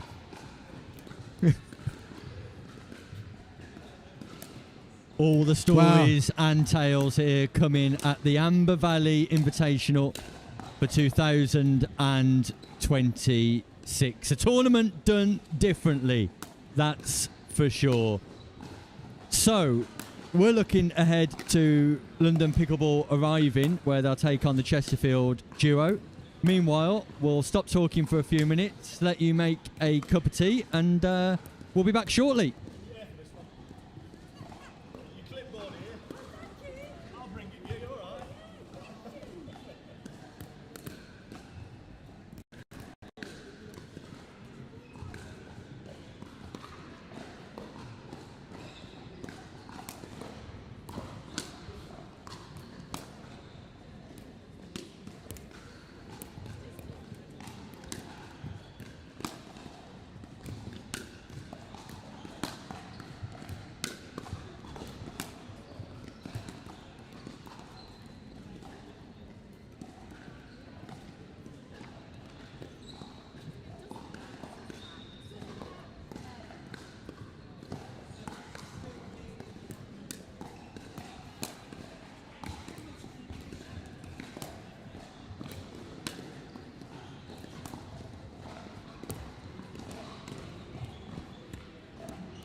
Welcome back to the Derby Arena. On screen, you can see the men's and ladies division and all of the players who are contesting their respective brackets on the left-hand side of your screen. The men's division groups, Group A, B, C and D, stacked with quality galore, as is the ladies division group players. We're awaiting this Group A game to get underway, featuring Gott and Donahue taking on Randall and Cannons. 4 teams going through from each of those groups to contest a round of 16 before quarters, semi and final later on today. So Randall and Cannons of London Pickleball scheduled to be on court. Must be held up elsewhere. Forfeit the game, Nick. They should forfeit the game. And yeah, a bit harsh, Chris. Chesterfield Pickleball Club ranked number 14. Question coming in, Chris. What's the qualifying criteria for an invitational event? And additionally, what sort of category range are the participants? I think, as the name would suggest, Brennan, the criteria for an invitational event is the invite. That's the most important thing to secure in these situations. That will typically come down to whether James likes you or not in the Amber Valley International. So you can take it as read. If you are not here, Amber Valley Pickleball Club do not like you. I think that's fair to say, Nick? Fair would be a slight enthusiastic way of putting that, Chris. Yeah, perhaps James Horner's not heard of you, maybe. But the Pickleball Club rankings. Yeah, I mean... See, there's no excuse for Poole Pickleball Club not to have received an invite here, short of the politics of James Horn not liking people from Dorset. Fair enough. No, that's fair enough. I don't think there's any reprieve from that. Meanwhile, in terms of the category range, Chris, it varies, doesn't it? At an invitation event. Varied is the diplomatic way of putting it, Nick. No, in all seriousness, though, as we said earlier on in the stream, when you are a player that you know you're not up to the level of some of these... I mean, we've got some of the best players in the UK playing in this, which is amazing. To get the opportunity to have a go on court against some of these players is really cool. And also to get the chance to play them on show court at times is really cool as well. So the standard is varied. But we are seeing already some players that come in with that lower duper are certainly not disgracing themselves on court against some of the better known players. Yeah, we've got players here without a specific ranking. We've got players who are 3-0s, 3-5s, all the way through to that 5-0 category. And that's the great thing about this specific tournament. Players are not invited based upon their ranking solely. Yeah, no, exactly. Very much is clubs who have possibly visited Amber Valley to take on some interclub competition. Yeah. It might be friends of James Horn. It might be sponsorship requests. Backhanders. Yeah, a little bit of money exchange maybe. But it's a growing tournament, isn't it, Chris? Yeah, it is. And look, clearly we are a lot of tongue-in-cheek on a few of the comments we're making about James and Amber Valley today. They dish it out well enough on social media. He's big enough to take a little bit back. But it's an exceptional event, and what they have done and the way that they are shining a different spotlight on pickleball in the UK is genuinely really, really good.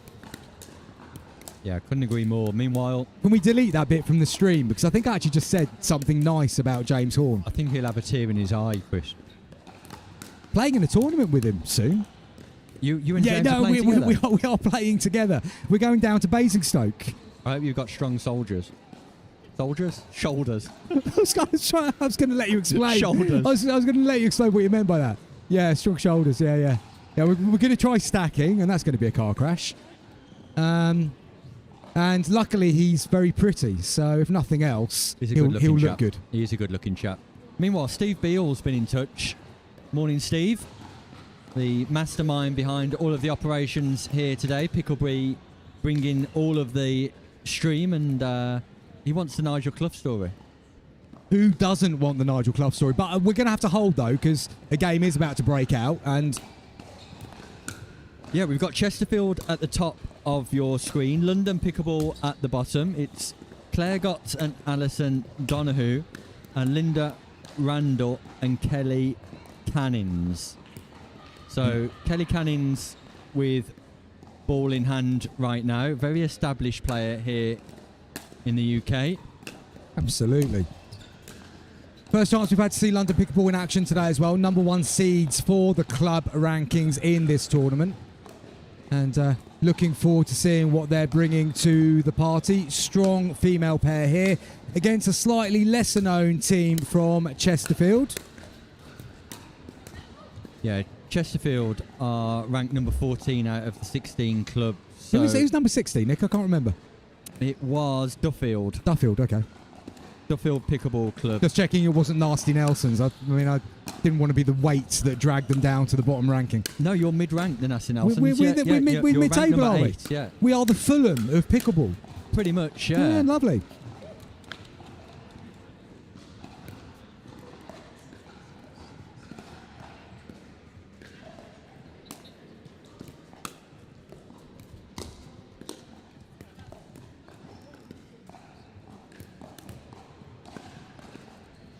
So it's 1 point apiece here. Thomas Scott's watching. Thomas Scott is watching. There we go. We got some family love. Now, is that son? Is that husband? Is that dad? Ooh, is it uncle? Uncle Cousin. Gott? Uncle Tom? Should we just keep naming family roles? Twin brother. Twin brother. Thomas Scott, thanks for joining us. Let us know what you are to Claire, please, Thomas.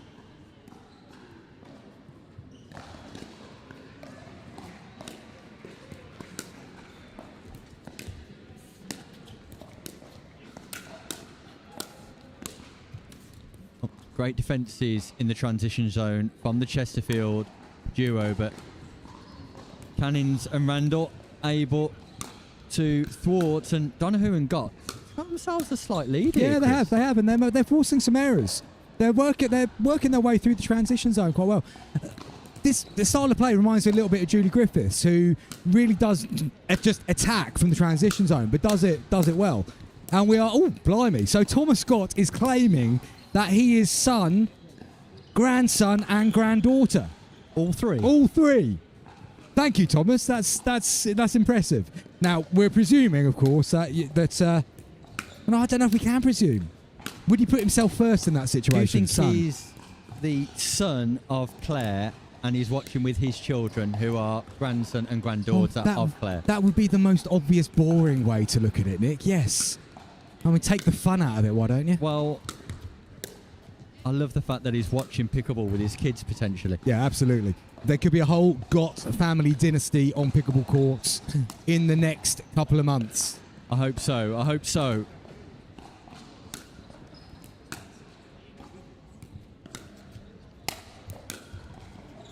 Good attack again from Chesterfield.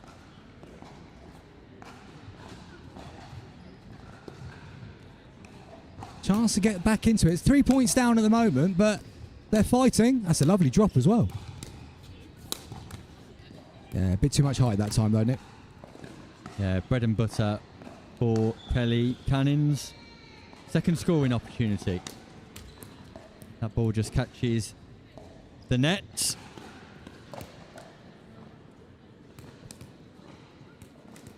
So a non-scoring side out for Donahue and Gott. Yeah, good attack down to the left ankle there. When Donahue and Gott are established at the non-volley zone, Chris, they're very comfortable. Yeah, absolutely. Just struggling to get up there with enough frequency at the moment, though.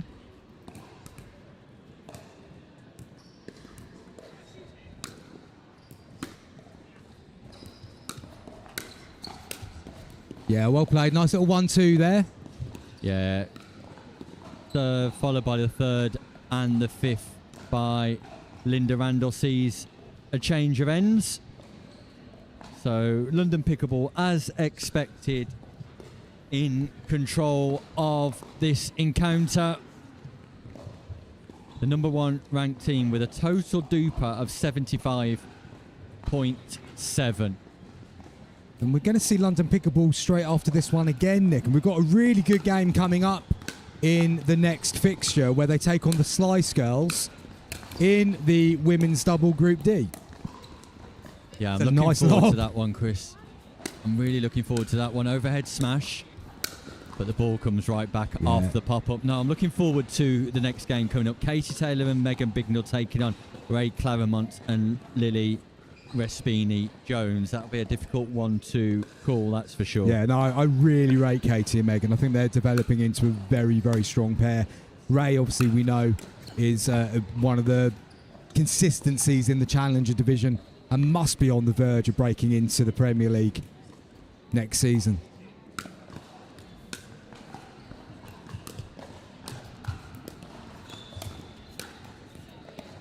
Yeah, good spot chosen there by Chesterfield. Just caught London off balance. Scoring opportunities.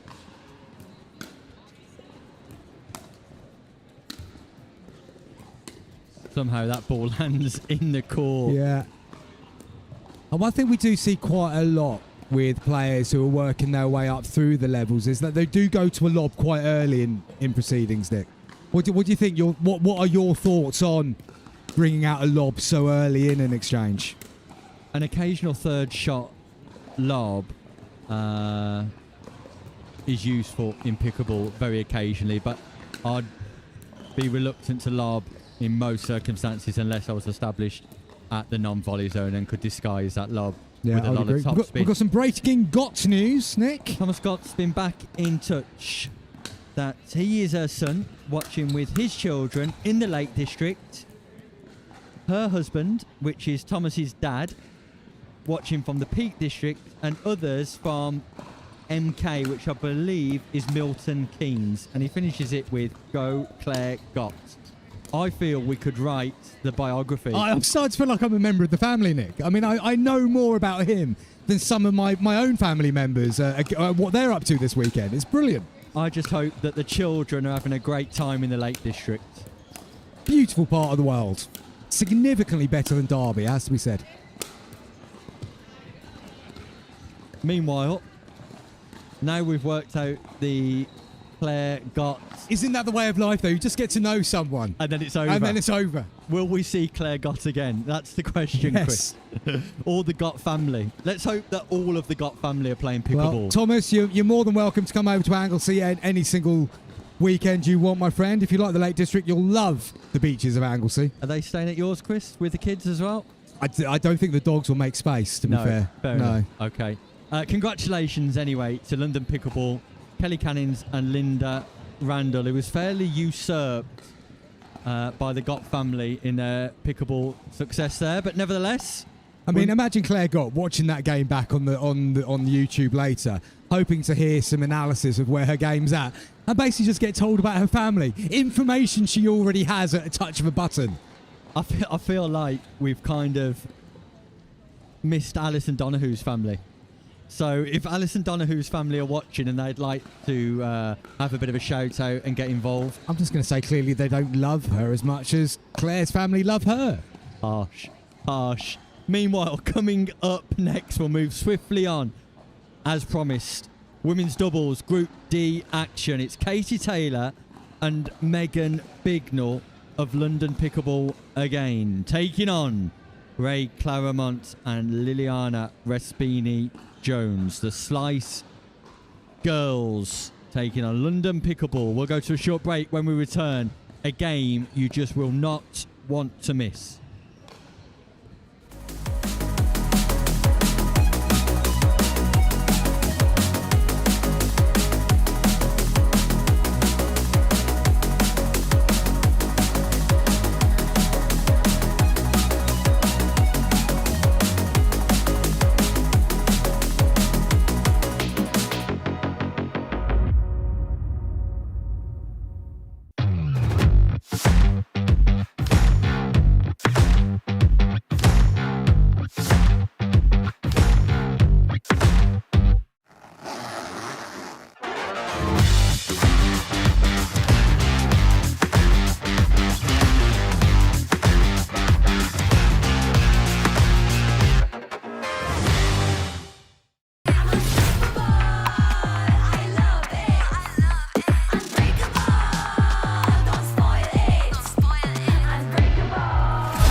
Pro 4, I'm super excited to talk about this. This is my baby. 3S is and was a great paddle, but the 4 I think is even better. Our main focus going into the Pro 4 was fixing the overall solidity of the paddle, and so we added some supports near the throat area, and that has made the outside edge extremely consistent. The way you're gonna see this really affect in real gameplay is you miss it when you don't hit it in the middle, and then it's extremely forgiving. You're really not gonna make a lot of errors even when you mishit it. It's a pleasure to play with, and I'm really excited for you guys to try this. At the Eye Place, we know every eye is unique and should be observed with care. Good morning, how can I help? Here for an eye exam at 10:30. Lovely, I'm just going to check some details and get you booked in. Our exams harness the full power of specialist eye health technology, analysed by our highly experienced optometrists, making it one of the most comprehensive eye examinations in the world. Our dispensers are experts in matching faces to frames, making sure you have the optimal style and fit with our wide variety of choices in store. Call into any of our practices or book your eye exam online today. The Eye Place, a different level of eye care.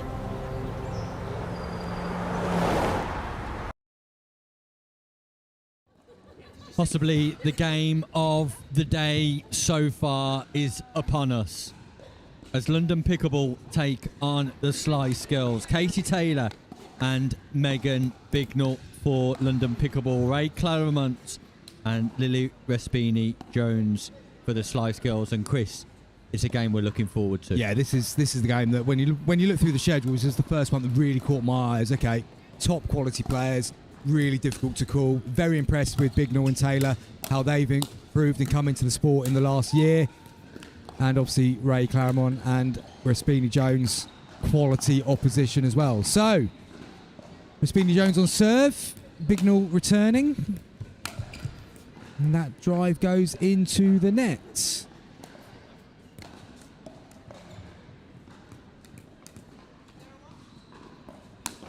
Left hand of Katie Taylor really is a weapon, a powerful weapon. And Bignell just ball wasn't where she thought it was when she leant into that shot from the back of the court. And of course, this is the first time we've seen all four players on this show court this morning, and the surface here is different to what they've been playing on in the outside courts so far today. Takes a little bit of readjustment. We're not giving them the longest of warm-ups either, Nick. I mean, we've got a schedule to keep. Yeah, we're 10 minutes behind, which is worrying for all of those who've got a dinner table booked this evening. Where are you eating out tonight, Nick? I'll be at home with my good wife. Oh, you get to drive home on this one, don't you? I do. She'll be preparing my evening meal. A lamb shank, I believe. How many calories are that, Nick? That'll be about 400, 450 this evening. Okay, I understand why you're eating the wafers then, just to keep some credit in the bank for this evening's feast. That's right. Are you staying local? I believe I'm in a travel lodge by the cricket ground. So yes is the short answer to that question. Yeah. Strong start for Respini Jones and Claremont, as you would expect. Both players playing in the PPL Challenger this year. Bignell and Taylor, surely great prospects to be in that division next year. Definitely.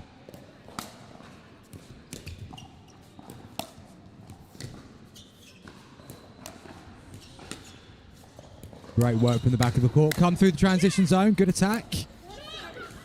Early celebration from Respini Jones, but Taylor's reactions keeps that ball in play.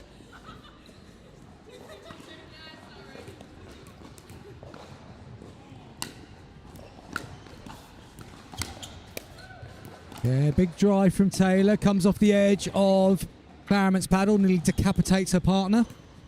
Yes, swing and a miss from Claremont. Powers that one down to the backhand side of Katie Taylor, though. Yeah, Important to follow up quickly after a mistake. Early preparation from Claremont is really nice on her shots. Manages to get her racket prepared early. Didn't do so on that occasion. Didn't do so on that occasion. If you watch Claremont's preparation, it's nice and early, ready to swing through that ball. Great to see Respini Jones in action here this weekend, Chris. She's preparing for law examination, I believe. So great that she's taken some time away from her studying schedule to be here. Absolutely. Nice reset as well. Forces the ball going long. Bignell disappointed with that. We might need a lawyer after some of our commentary today. Well, I think it's Spurway who's going to need the lawyer based on what we've been learning today. But yeah, good to know one, that's for sure. Good reflexes from Bignell. Oh, and Taylor just doesn't really commit to that dink.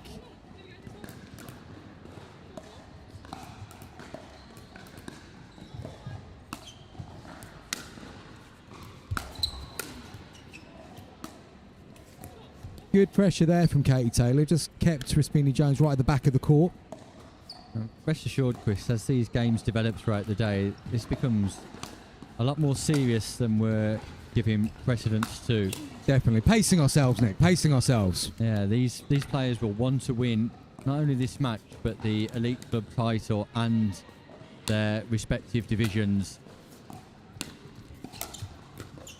Good shot that from Respini Jones. Right down to the toes again of Bignell. Just shows that placement is still so much more important than power 90% of the time. Yeah, opens up her shoulders delightfully to find the angle.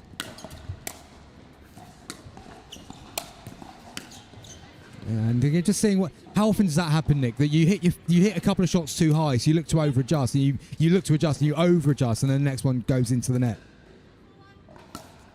So a couple of non-scoring side outs as things just get a little bit tighter. Delightful third drop, picked up nicely by Taylor.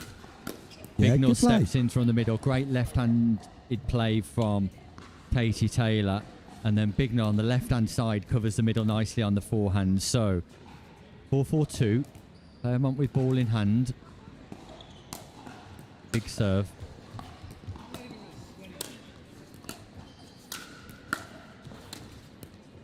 Yeah, not the best communication that time, though. I mean, Taylor was more balanced there, and Bignell stretching in off balance. One of the problems with two forehands down the middle, Chris. Yeah, definitely. Claremont's serve clips the top of the net, goes wide. So a chance again for Bignell and Taylor. The 1 point behind.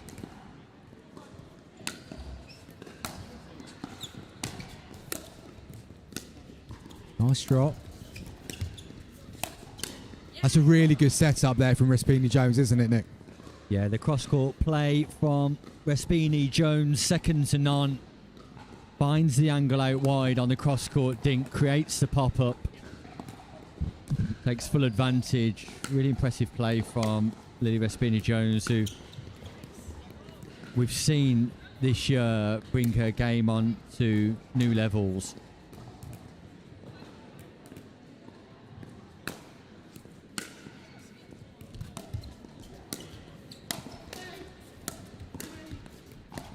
Great yeah, good work, hands. Katie Taylor. Great defensive work. Then followed it up with a nice placement. Great hands. Not easy to have the ability to reset, the psychological ability to focus on playing the right shot when the hands battle warms up. Just to be able to caress that ball back into a difficult location. Impressive stuff from Taylor, and a great drop once more from Respini Jones. It was, but a lack of footwork there, I think it's fair to say. Set herself really, really early and wanted to stay light on her toes just to be able to take that extra half step, then reach in and take it. If you're reaching in and you're having to reach away from your body, it's so difficult to control the contact off the paddle. Yeah, shot selection there. Maybe letting that ball bounce, Chris, would have given her a little bit as more well, time. yeah. And just a few mistakes started to slip into Taylor and Bignell's game now. Consistency from Raspini Jones, though, just forcing her opponents to play those balls. Third shot drop on point. Goes for the third shot drive this time, and the fifth doesn't follow. But the third shot drop's been working successfully. And that's interesting there, because Raspini Jones' third shot drop has been working so well. I'm surprised Ray's come in there to take that one, because Raspini Jones is hot at the moment with that. Just let her take the shots wherever they are. And again, just gets in the way slightly. Looking for work when it doesn't need to be looking for work. Yeah, it's forehand down the middle, left-hand side player attack there. Claremont comes in and takes that ball or causes confusion. Lovely touch. Oh, she Ball well to get it. rescued from Bignell. Yeah. That's what I would have thought there. The girls are saying it was double bounce. I think we all stopped assuming that was over as well.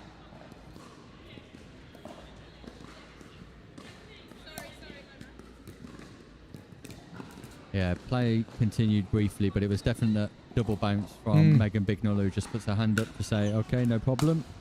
Great sportsmanship from all four players. Cameron just drives that one wide. Still a close game, Nick.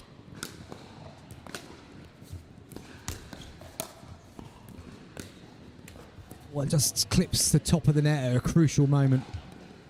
Yeah, one or two resets just not working for Bignell and Taylor, and that's the reason why Claremont and Raspini Jones have this slender lead.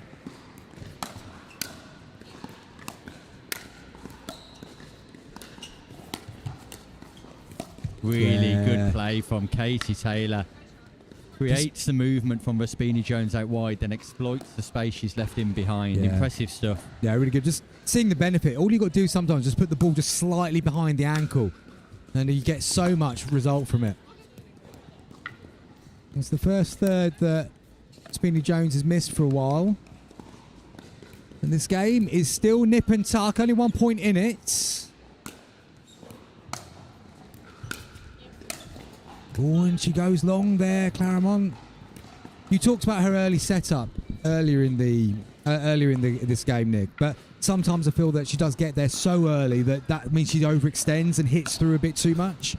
Sometimes she could be forced into playing the shot that she thinks exists, but doesn't quite materialise. Yeah, exactly. Yeah. And then at other times, like we just see there, Chris, And because then of the that's early preparation, she's able to put that ball away. Exactly. So it'd be interesting to watch over the course of the game whether she breaks even on that, because when it works like that, it's amazing.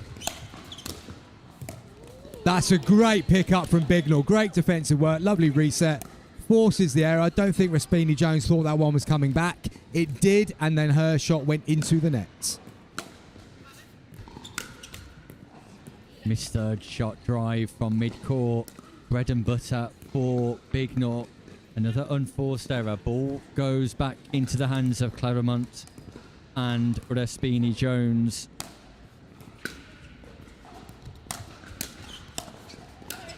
Good play again. Katie Taylor gets the pop-up, puts it away. Really important that Bignell and Taylor start stringing some of these good moments together into 3 or 4 consecutive points. They're doing really good stuff at times, but it needs to be back-to-back. Yeah, it feels like a big play. And Raspini Jones is moving as she makes contact with that ball. So Taylor and Bignell, who've wrestled back the lead, are now 3 points away from success with 2 serves. Lovely drop to cement it. Swing and a miss, covered by great cover. Partner.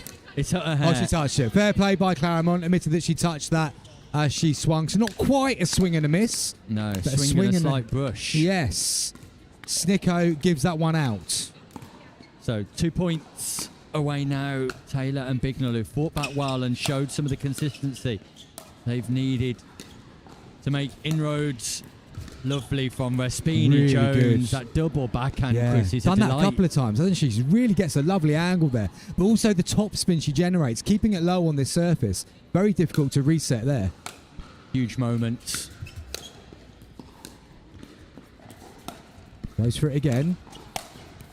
Yeah, and again, even if they do get it back, that sets up nicely that Ray can come through and attack. Really good play from these two. 2 scoring opportunities, 2 points of difference. Claremont, Raspini Jones, pressure on.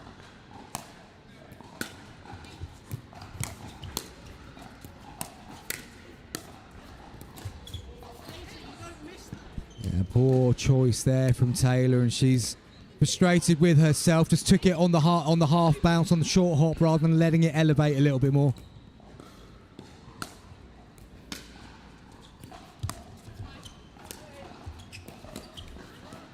I like the play from Raspini Jones. She couldn't get there and make it tight, so she went aerial with that ball dipping into the non-volley zone. Yeah. It looked to be a high ball, but the way it dipped and the location it dipped in made it challenging. But you've got to make the 5th, Chris. You've got to make the 5th, and that's an unreturned serve. Draws us level. 2 points to win the game. Nice return that. Oh, once Lovely. again.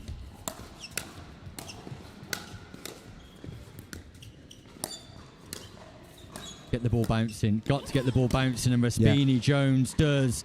Gets that ball bouncing, brings up match point, and Bignor and Taylor, who had this match in the grasp of their hands, need to save. 1 match point. Good play, Katie Taylor. Nice angle there. Goes with the left hand to push it out to the forehand wide of Raspini Jones, and they've got themselves a chance, Nick. Crucial moments, huge moments. Great pick up from Bignor. Gone up. Great defence again. Claremont's got to keep this in play and hits the net. Almost had slightly too long to think about it, but the defences of Bignor, the mindset of make your opponents play. 1 more shot comes to fruition. They've saved 1 match point. They bring up 1 of their own. Big drive. It had a little bit of loop on it, but not enough. How often do we see that, though, on match point? Get a little bit tense, overhit the ball. 2nd match point. Got to make a 3rd. Got to make a 3rd. Make your opponents play on the 3rd. Here we go. Taylor does that. Makes the 5th too. Well, that's a good pick up by Raspini Jones, but then she misses the follow-up, and it's game to Bignor and Taylor. A topsy-turvy encounter that results in success for London Pickleball, courtesy of a delightful 3rd, 5th and 7th from Katie Taylor. Highly competitive affair with quality from all 4 players. But in the big moment, just when it matters most, Katie Taylor gets the job done. The Slice Girls suffer their first defeat on the show court. Chris Beaumont, a great game. Yeah, really good game. Best game of the day so far. Some very high quality moments. I think Claremont and Raspini Jones will walk away feeling like they should have closed that one out. Obviously, they had the chance to. They had match point. The credit to Bignor and Taylor, because they were ahead in the game. Then they let it go, but then they've shown good characters come back and take it back again when the opportunity presented itself. So, yeah, really good game, that one. And we move on now, Nick. We've got the Northern All-Stars against the home team, Amber Valley. No, none of the players are anywhere near the court, so we probably won't be on imminently. No, we'll take a short break, but our first look at Northern All-Stars comes up when we return in no time at all. At the Eye Place, we know every eye is unique and should be observed with care. Good morning, how can I help? Here for an eye exam at 10:30. Lovely, I'm just going to check some details and get you booked in. Our exams harness the full power of specialist eye health technology, analysed by our highly experienced optometrists, making it one of the most comprehensive eye examinations in the world. Our dispensers are experts in matching faces to frames, making sure you have the optimal style and fit with our wide variety of choices in store. Call into any of our practices or book your eye exam online today. The Eye Place, a different level of eye care.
So our next group game in the men's doubles division, scheduled to take centre stage, the Northern All-Stars of David Campbell and Ben Phillips taking on Amber Valley, where Brad Look and Nick Buxton represents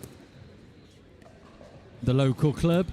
It's Nick Buxton and Brad Look at the bottom of your screen. Brad wearing the backwards cap, and David Campbell, who's just got us underway, playing with Ben Phillips. Campbell wearing the black cap. And Chris, this could be another competitive affair. Should be. I like the pair of Campbell and Phillips. Ben Phillips, very good player, and David Campbell, I think, was part of the winning team, Cumberland. Yes, he was indeed. I should know this. We played them in the final, but he shaved his head before then, so I didn't recognise him for the entire day until I heard the distinctive accent sending a few words of wisdom my way on court. And Campbell on serve at 0-0-1.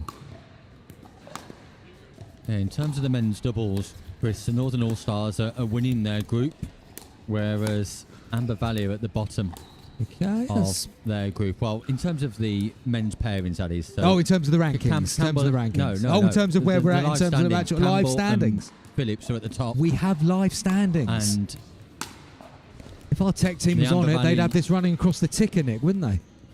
Yeah, they're still getting to grips with that, I think. The Amber Valley duo are bottom, unfortunately, so if we're going to form, you'd expect Campbell and Phillips to be able to get this job done. Well, we love an underdog story here, Nick, and the Northern All-Stars team, Chris, is decent.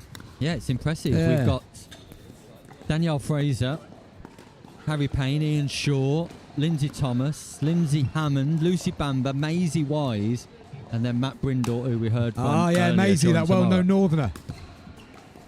Well, her father is just opening a pickleball club in Carlisle. Oh, okay, fair enough. I don't know if it's open yet or opening, but there's opening in September. In September, soon.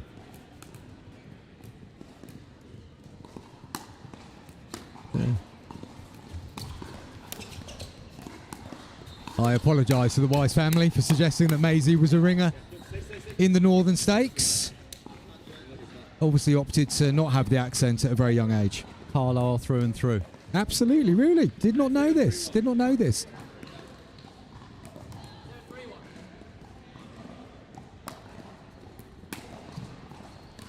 Just long there. This is a good start for Amber Valley. They're keeping close to the Northern All-Stars. Now, is this the player who's famously known on Instagram as Young Brad, Chris? I believe so, and I'm pretty sure Grandad Chris is standing in the background watching with wheelchair. It's quite weird, actually, watching Amber Valley actually play pickleball, I have to say, because you get to know the characters purely based on the personas that come online. And, yeah, more of a drama series than a pickleball club. It is, isn't it? It's a bit like when you see the soap opera people actually doing something else, and it doesn't quite feel right. So,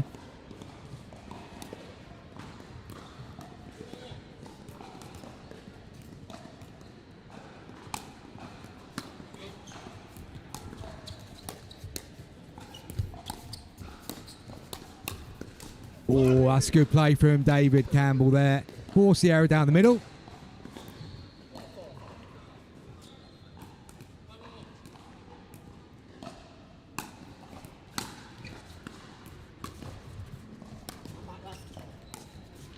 Great return from Nick Buxton.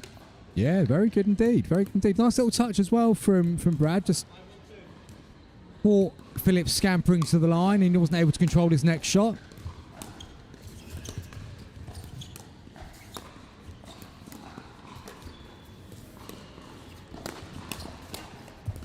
Ooh, and Brad tagging David Campbell there on that magnificent chest of his. Never known to miss a chest day. David Campbell, Nick. Yeah, he's a fine-looking specimen, isn't he, David Campbell?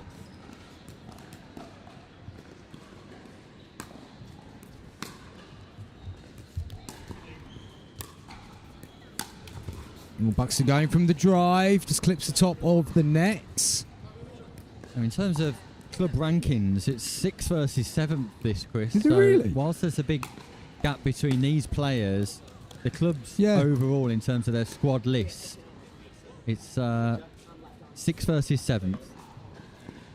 However, change of ends sees Campbell and Phillips comfortably in control, and Brad Look and Nick Buxton just finding the challenge a little bit too hot at the minute.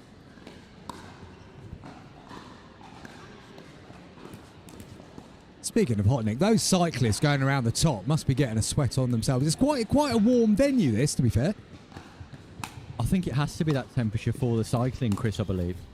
Are you making that up, or do you actually have that as a fact? No, it's a fact. You were Googling what this cycling was called earlier. Now you're pulling out a fact like that. Well, I got it correct on the Kirin, didn't I? And Simon did the Googling. Right, okay. I was dangling the carrot to see whether he was going to give you the credit, Simon, to be honest with you. I thought he might take the credit for himself. But no, he's done the right thing. Although, when I was at this arena for the Northern League, Chris, I was blown away by the steepness of the ramps that they go around on that rotation. Do they call it a camber?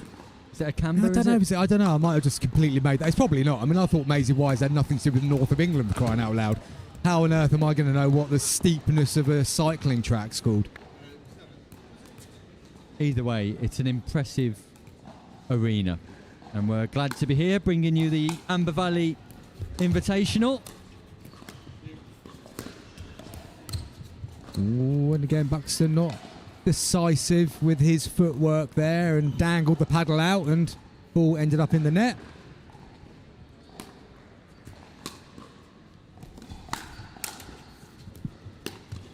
It's all rather mechanical from young Brad Look, isn't it? Yes, would you like to explain to the viewers what you mean by that, Nick? Rather than free-flowing, you can see that he's going through a process and a procedure when he plays pretty much most of his shots. In terms of his stance, his preparation, his follow-through, looking to be accurate in the whole procedure of it rather than flowing naturally. So he's received some kind of coaching and he's looking to deploy that.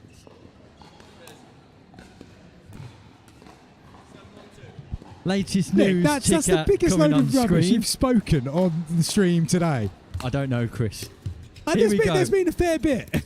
Let's go to the latest news. Men's doubles, Group A. Oh, we got the ticker. Jamie Champion and Colin Hailstone have beat Ian Shaw and Harry Payne. Now, they play for the Northern All-Stars. So it's 3 wins out of 3 for Champion and Hailstone. Now, we didn't expect that earlier because they had a bit of a scare against the Derbyshire duo, didn't they we? weren't flowing, were they?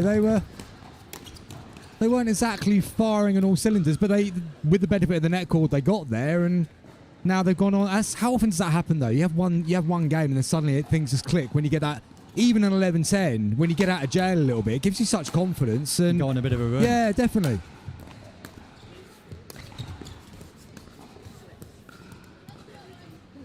And Brad just looking down at the court there. Lucy Bamba cheering on in the background. But on Australian Grand Prix weekend, it's Campbell and Phillips who are racing away with things here. It's a busy sporting weekend, isn't it, Chris? Clearly it is, Nick, and I'd love to know how you're going to link the other sports from this sporting weekend into today's commentary. I think you could have used the mechanicalness of Brad in the Formula One change of rules earlier, but again, you weren't doing your research, were you? You were just making it up as you go along. Listen, Brad Look has a mechanical look to his style. There we go. Nice return by Buxton. Fortune favours Buxton there. A heavy collision between the Hewlett net and the X40 Franklin ball results in... These nets aren't cheap, Nick. You may as well use all of them. No, and these players have paid to be here today. Get your money's worth. It's match point for the Northern All-Stars. Oh, that's come around quick. That's game as well. Well done. Job done. Phillips, Campbell. Without fuss.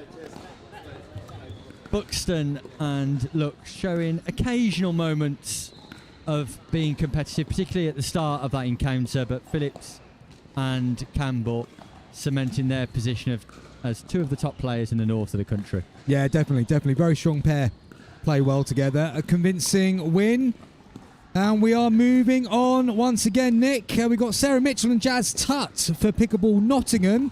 They're coming up against the Derbyshire Destroyers of Kylie Holmes and Kiri Mullins. Yeah, should be an exciting one. It's a Group B encounter, and we look forward to their arrival imminently. Meantime, we'll go to a short break, and we'll be back with that matchup in no time at all. At the Eye Place, we know every eye is unique and should be observed with care. Good morning, how can I help? Here for an eye exam at 10:30. Lovely, I'm just going to check some details and get you booked in. Our exams harness the full power of specialist eye health technology, analysed by our highly experienced optometrists, making it one of the most comprehensive eye examinations in the world. Our dispensers are experts in matching faces to frames, making sure you have the optimal style and fit with our wide variety of choices in store. Call into any of our practices or book your eye exam online today. The Eye Place, a different level of eye care.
Hey, Nick, we're back with some pickleball.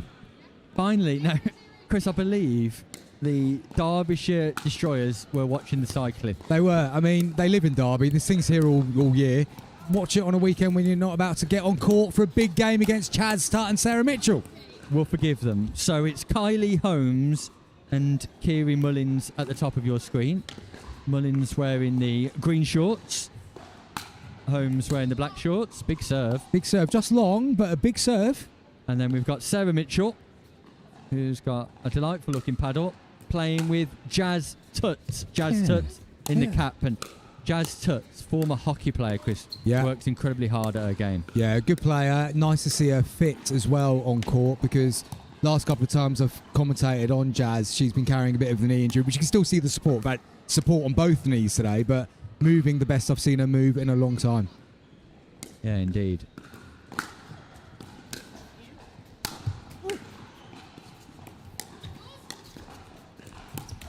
Mullins has got a bit of power on that volley, hasn't she? She wants to hit the ball. I think the ball offended her in the warm-up, and she's now taking it back on her. That's a hell of a strike, but not so quick on the little deft touch. Not entirely sure she's fully aware of her court positioning, though, here. Just adapting to the environment, Mullins and Holmes. Mullins failing to come forward on the receiving serve. Went for the Ernie. Oh, well got. Get back on court. Well done.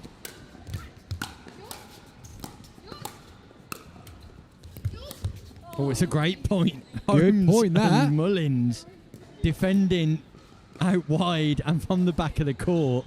Impressive stuff. And did very well indeed. Went through the advertising hoardings. Nearly ended up on Simon Farr's knee. Got back and forced the error. Holmes is loving her time on centre court here. Absolutely, Chris. Absolutely. This is entertaining, Nick.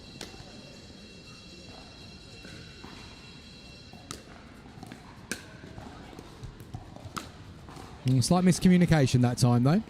Meanwhile, 1 lap to go in the velodrome. I thought that was the dinner bell. Is this where they start bringing us the complimentary snacks? Seems like Germany are in the lead. Holland catching up. UK struggling in 3rd place. I wouldn't put this in as your Olympic show reel. Looking to get that gig, Nick. I've been signed already, Chris. Not many commentary contracts left available in the world of commentary when Nick Hobbis is around. Breaking into cycling before you know it. Now he knows what it's called. Here we go. The floor is lava, and Jazz Tutt gets tagged, body bagged, tattooed by the Franklin X40. The fast hands volley exchange. Fire met with fire here, Chris. Not much of a soft game going on, Nick. Not much of a soft game. No, Mullins and Holmes are bringing a little bit of attitude to the Amber Valley Invitational. I like it. Look at this. Rock up late. Boom, Smack boom, the leather out of the ball. Boom. Shots fired from Mullins over and over again.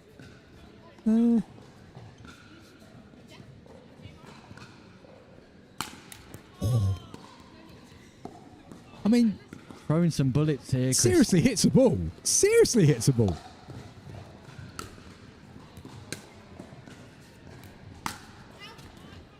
Yeah, good depth on the return there from Mitchell that time. Made it a little bit high to get an effective drive. I think this is my most enjoyable game to commentate on of the day. That's going to be caught in the outfield. Gary decided to cover his head rather than catch the ball. Yeah. James Horn's put 50 quid up for anybody who catches the ball in the crowd, I believe, Chris. Has he really? Yeah. Gary obviously didn't know that. That was very much a bit of Sunday afternoon cricket fielding there. Well, certainly at the club I play at. Don't bother catching it, lads. Yeah, don't bother catching it. Just let it go for another 4. That's fine. Beveridge on the boundary, fielding down at 3rd man deep. I don't feel down at 3rd man. Nick, look at me. Oh, you're in the slips, aren't you? Yeah, you're of in the course. slips. Boom. Can't hear me if I'm down on the 3rd man boundary.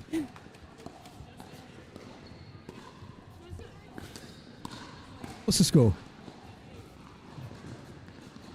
Referee Neil Lawson Exactly, Smith in the yeah, background. yeah. He knows.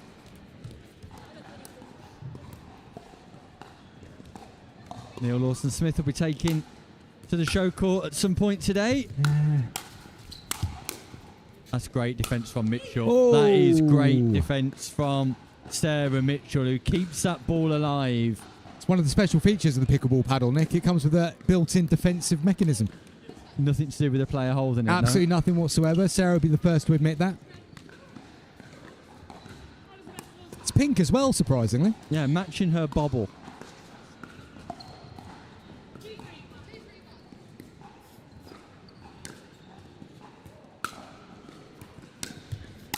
Oh, that's a good get. Good athleticism at the non-volley zone line. Just about manages not to end up in there. Complete pickleball, these two players from.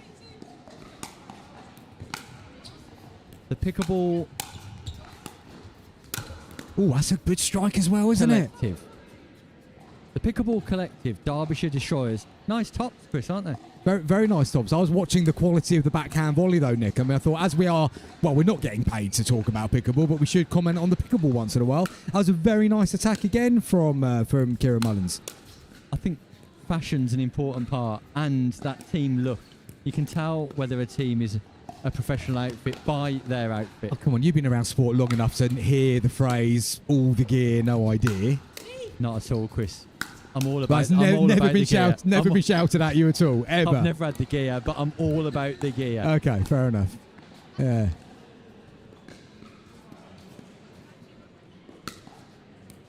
Holmes and Mullins have kind of powered their way into a lead here, Chris.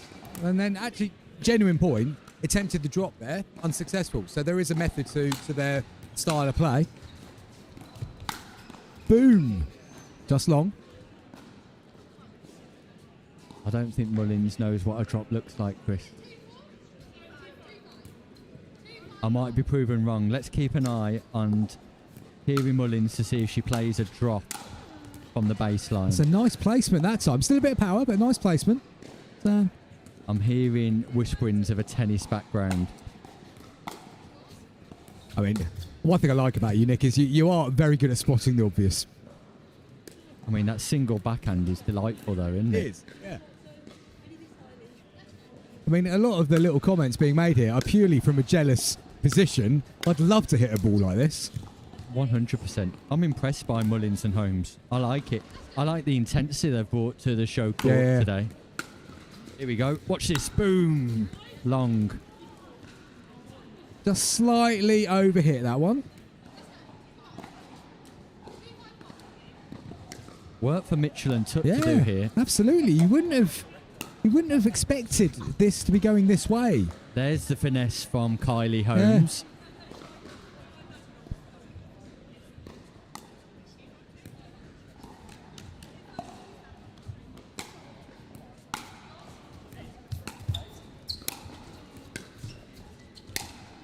And long again. Good work at the back of the court by Mitchell.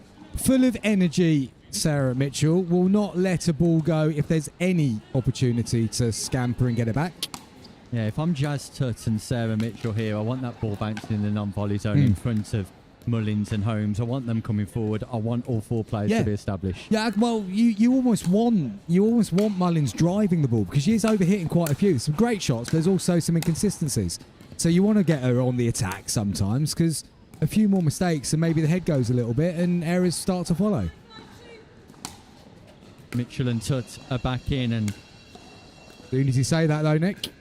Tutt tries to give a little bit extra on her own serve.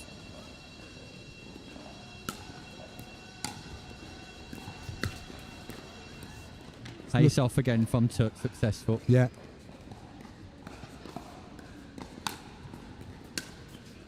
Incoming.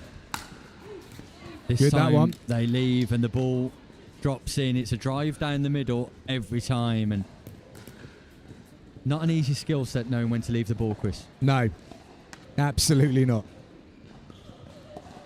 Thinking of some of the out balls that do get hit. And it is difficult when you've got the X40 indoors and it does get that late dip on it. It is difficult to know which ones are going to dip in. But that one felt like it was going out. Well got. Mitchell does a great job keeping this alive. Yes, And look at that. There's the touch. Go on, Jazz. Tuck comes steaming forward, continues the run to the opposite end of the court, but could not keep the ball alive. Felt like a little dink reset or a lob was required there for Tuck, but showing good athleticism nevertheless. I think she was just pleased she got there, Nick, and anything that came from the back of that was going to be a bonus.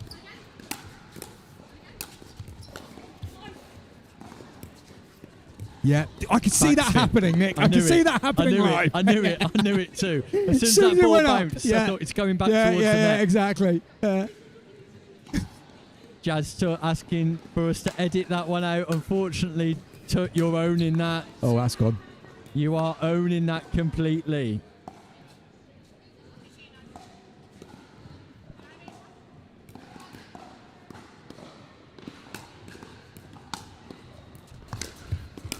A good drive that from Sarah. Nice angle that she picks. A nice place to pick. Catching Holmes coming through the transition zone there.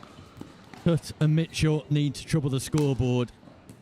The 3-point gap and an unreturned serve helps. Good serve. Yeah, good serve. So, points difference down to 2. Down to 1, forgive me. Oh, now, shot selection at crucial moments in the game, Nick. It's a nice idea, but at 6-7, when the momentum's just started to go against you, that is not the shot to try. Keep them back. Forget the little touches. Just keep them back. Yeah, drop volleys can get you in trouble quickly in this sport. Slight confusion over the score, but they've got it sorted now. We're tied at 8-8, Chris. Oh, big Jazz drive from Jazz Tutt. Boom. Goes back in behind. Mullins finds the space, takes the lead. Mitchell and Tutt on the road to success here.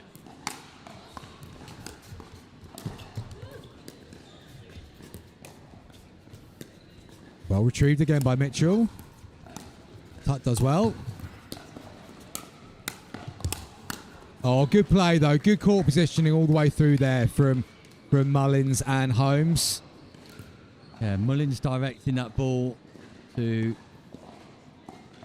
angles on the court, making it difficult for Tutt and Mitchell to retrieve from.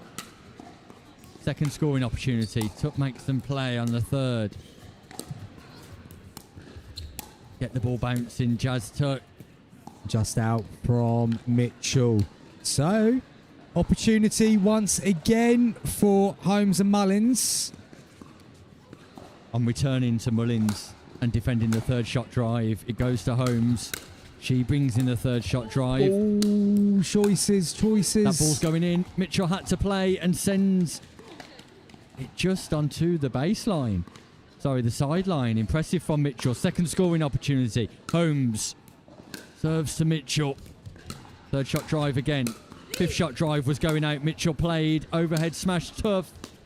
Good reset.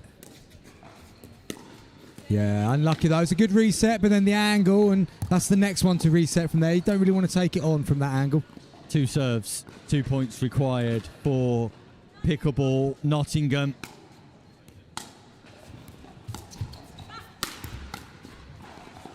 Nearly got it back, but a lot of height and one player on court you don't want to give that gift to is Kira Mullins.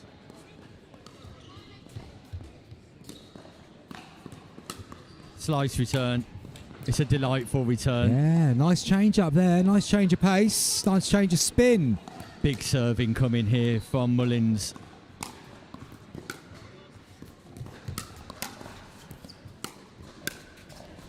Good. Oh, just long from Mitchell. It looked like it was a really good shot, but it just drifted a bit more than I thought it was going to initially. Mullins hasn't played a third shot in a long time, Chris. No, true enough. Ooh, that's serve. That's an that aerial time. serve.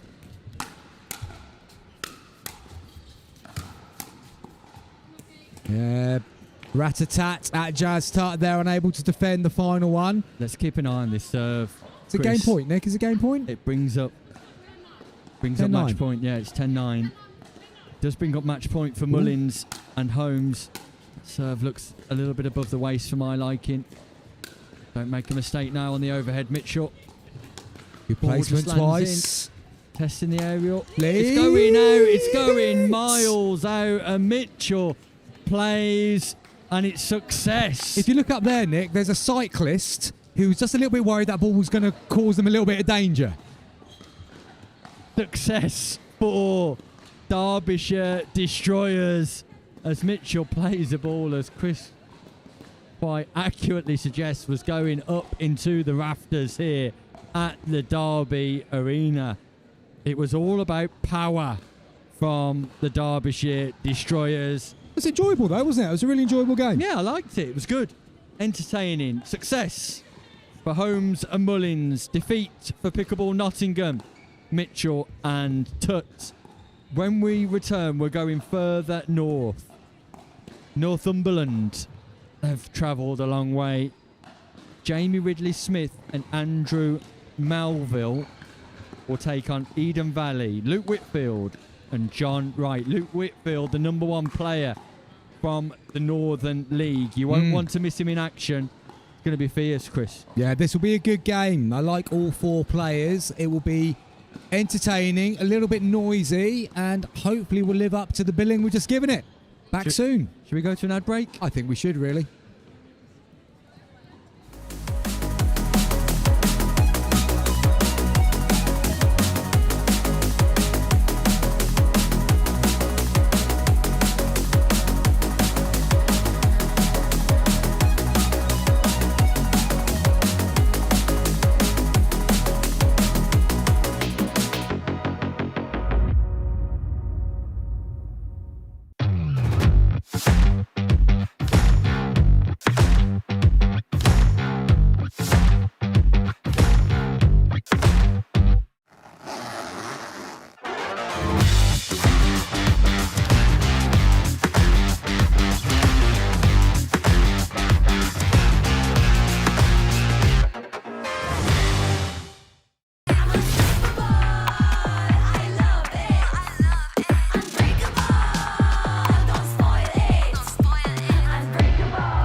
Pro 4, I'm super excited to talk about this. This is my baby. 3S is and was a great paddle, but the 4 I think is even better. Our main focus going into the Pro 4 was fixing the overall solidity of the paddle, and so we added some supports near the throat area, and that has made the outside edge extremely consistent. The way you're going to see this really affect in real gameplay is you miss it when you don't hit it in the middle, and then it's extremely forgiving. You're really not going to make a lot of errors even when you miss-hit it. It's a pleasure to play with, and I'm really excited for you guys to try this.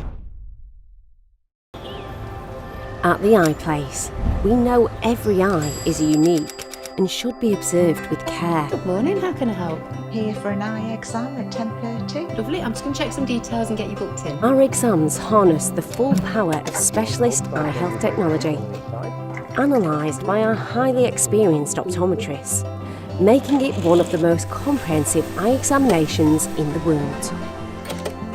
Our dispensers are experts in matching faces to frames, making sure you have the optimal style and fit with our wide variety of choices in store. Call into any of our practices or book your eye exam online today. The Eye Place, a different level of eye care.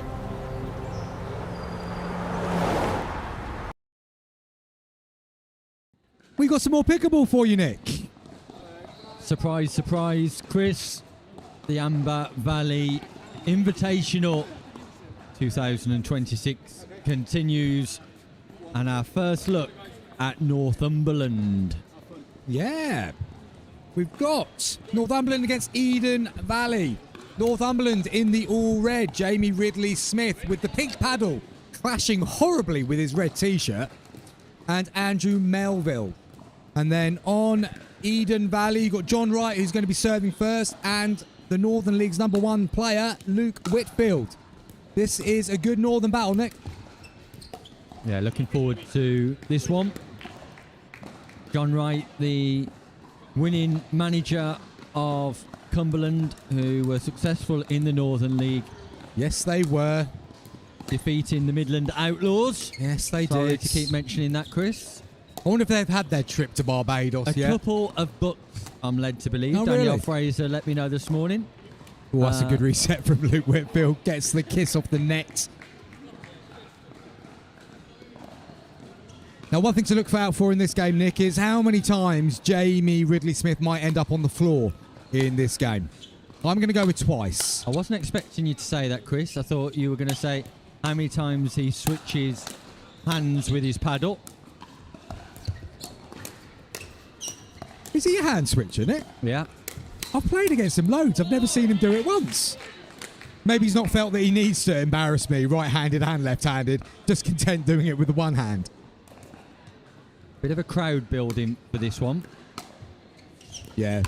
Popular team, the Northumberland team. Not to say that Eden Valley aren't, of course. I mean, they're lovely guys, but the Northumberland crowd do get behind their group. Eden Valley, the 5th ranked team here today, Chris. Really? As a club. Northumberland, 9th. Wow. Shows the depth if Northumberland are down in 9th place. Northumberland, Alan Purvis, Catherine Kenrick, Shante Melville, Katie Harrison, Kim McLaren, and Luke Fields.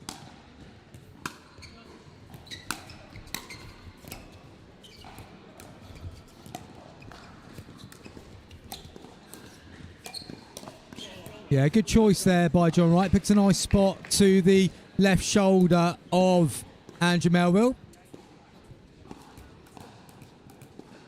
And a chance to get back on level terms here.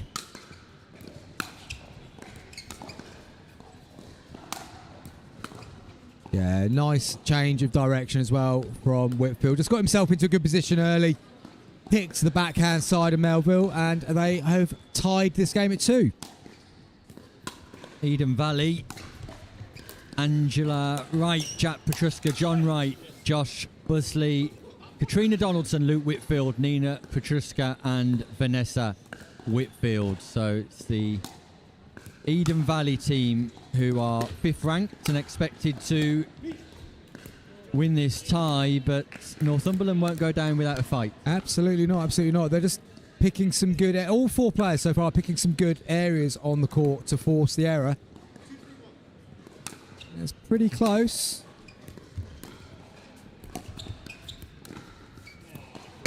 Yeah, and Ridley Smith there, just a bit wristy on that dink rather than elevating it. Trying to scoop the ball up.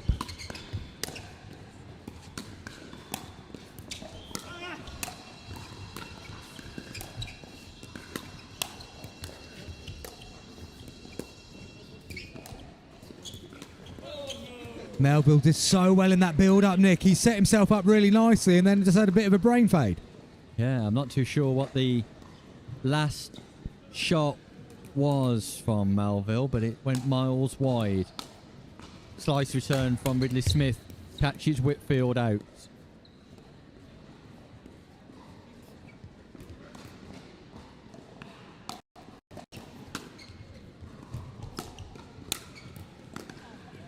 Good placement from Ridley Smith. And again, a bit of a slice, just kept the ball drifting away from Whitfield. He was planted and then stretching.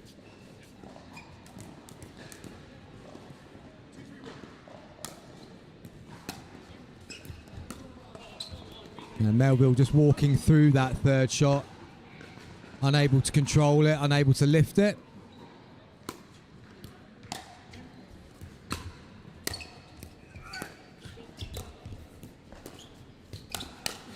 Yeah, well placed attack again from Whitfield. Just saw that Jamie was going to be off balance to his left and attack that area.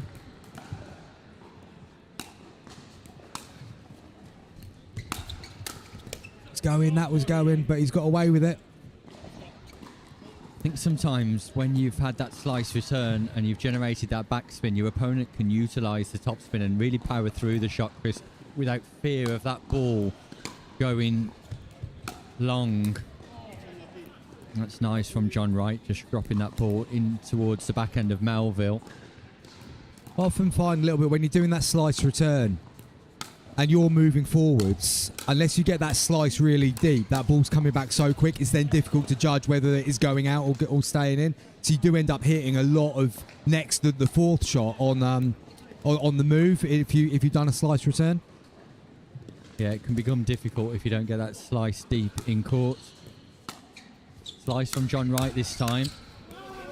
And again, see me there. Although it hasn't worked out for Jamie, if they'd been able to target John there, John was still on the move coming through. They went to Luke, which he was more established.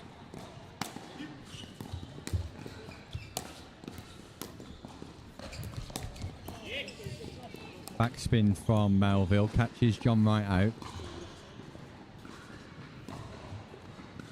So it's as tight as you like so far here in this Northumberland versus Eden Valley top of the UK contest.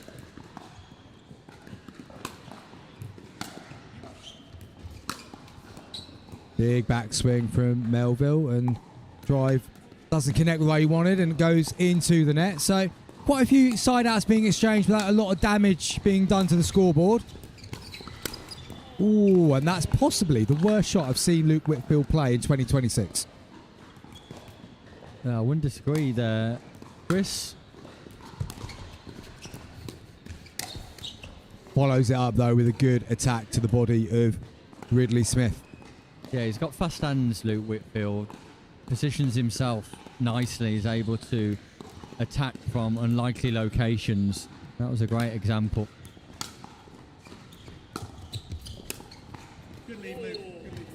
He's just very nicely balanced as well as he moves through the court. He's always in a good position to be able to take that ball. Yeah, he's moving to the other end of the court now because Eden Valley have enforced the change of ends by getting to 6 first.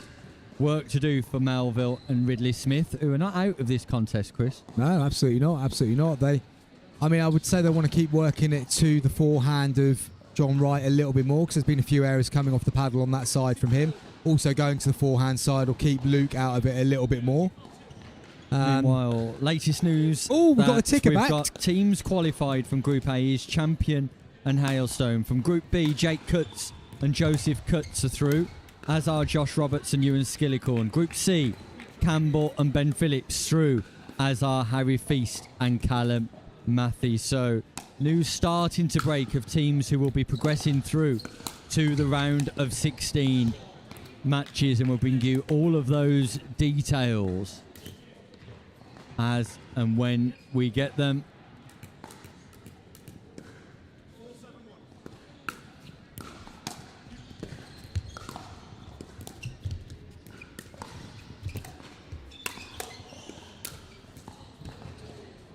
It's gone wide. He's called it wide. Yeah, fair play by Ridley Smith.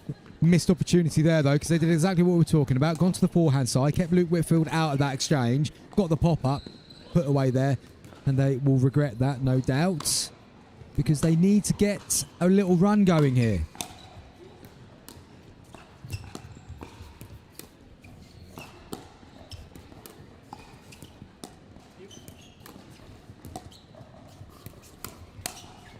Yeah. Nice speed up from Melville, who's rewarded for his patience, according to his partner, Ridley Smith.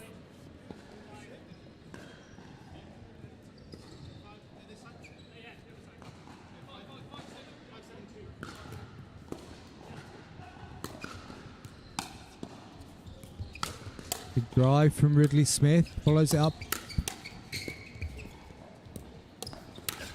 Yeah, and then stretching. Great court IQ from John Wright, who just goes back in behind. We just waited a little bit longer as well, didn't he? Just gave that element of doubt to Jamie. Yeah, really good play from John Wright. Delightful lob. Really is a delightful lob. Yeah. At the right time as well, towards the backhand shoulder of Melville, out of reach of Ridley Smith. And that's a good lob, Nick. That's a good lob. yeah, they establish themselves as a result. Whitfield able to do the damage.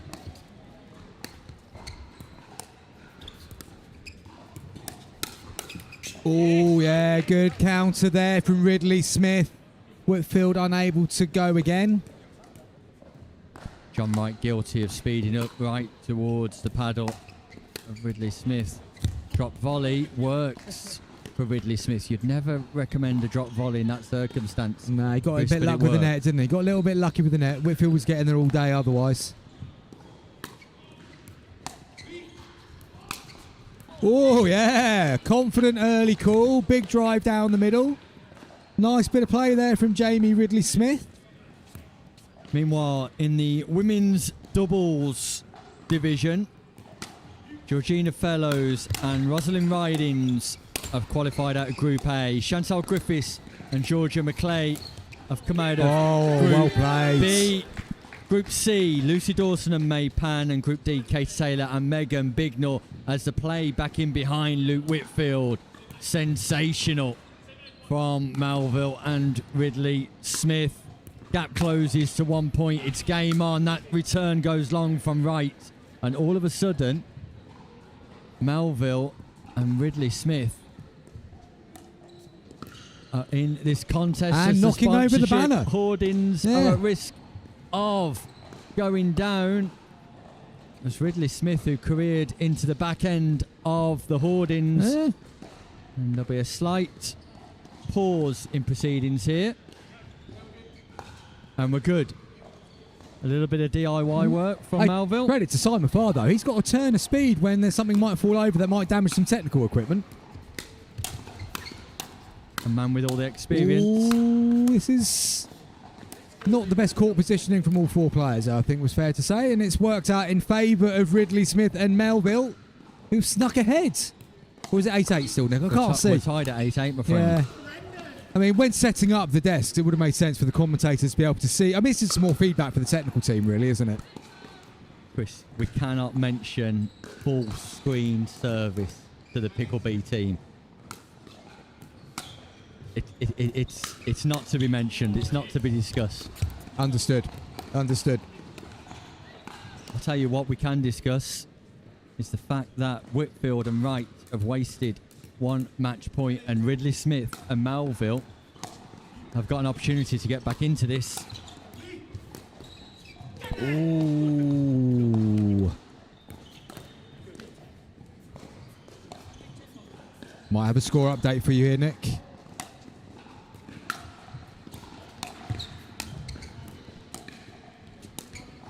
Yeah, I think we've had a recalculation on the score, so forgive me. Whitfield and Wright have saved 1 match point.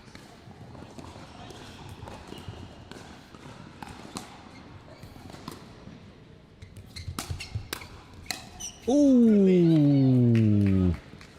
Ridley Smith calling a good leave for Melville there. Ball goes flying down the middle and out of the courts.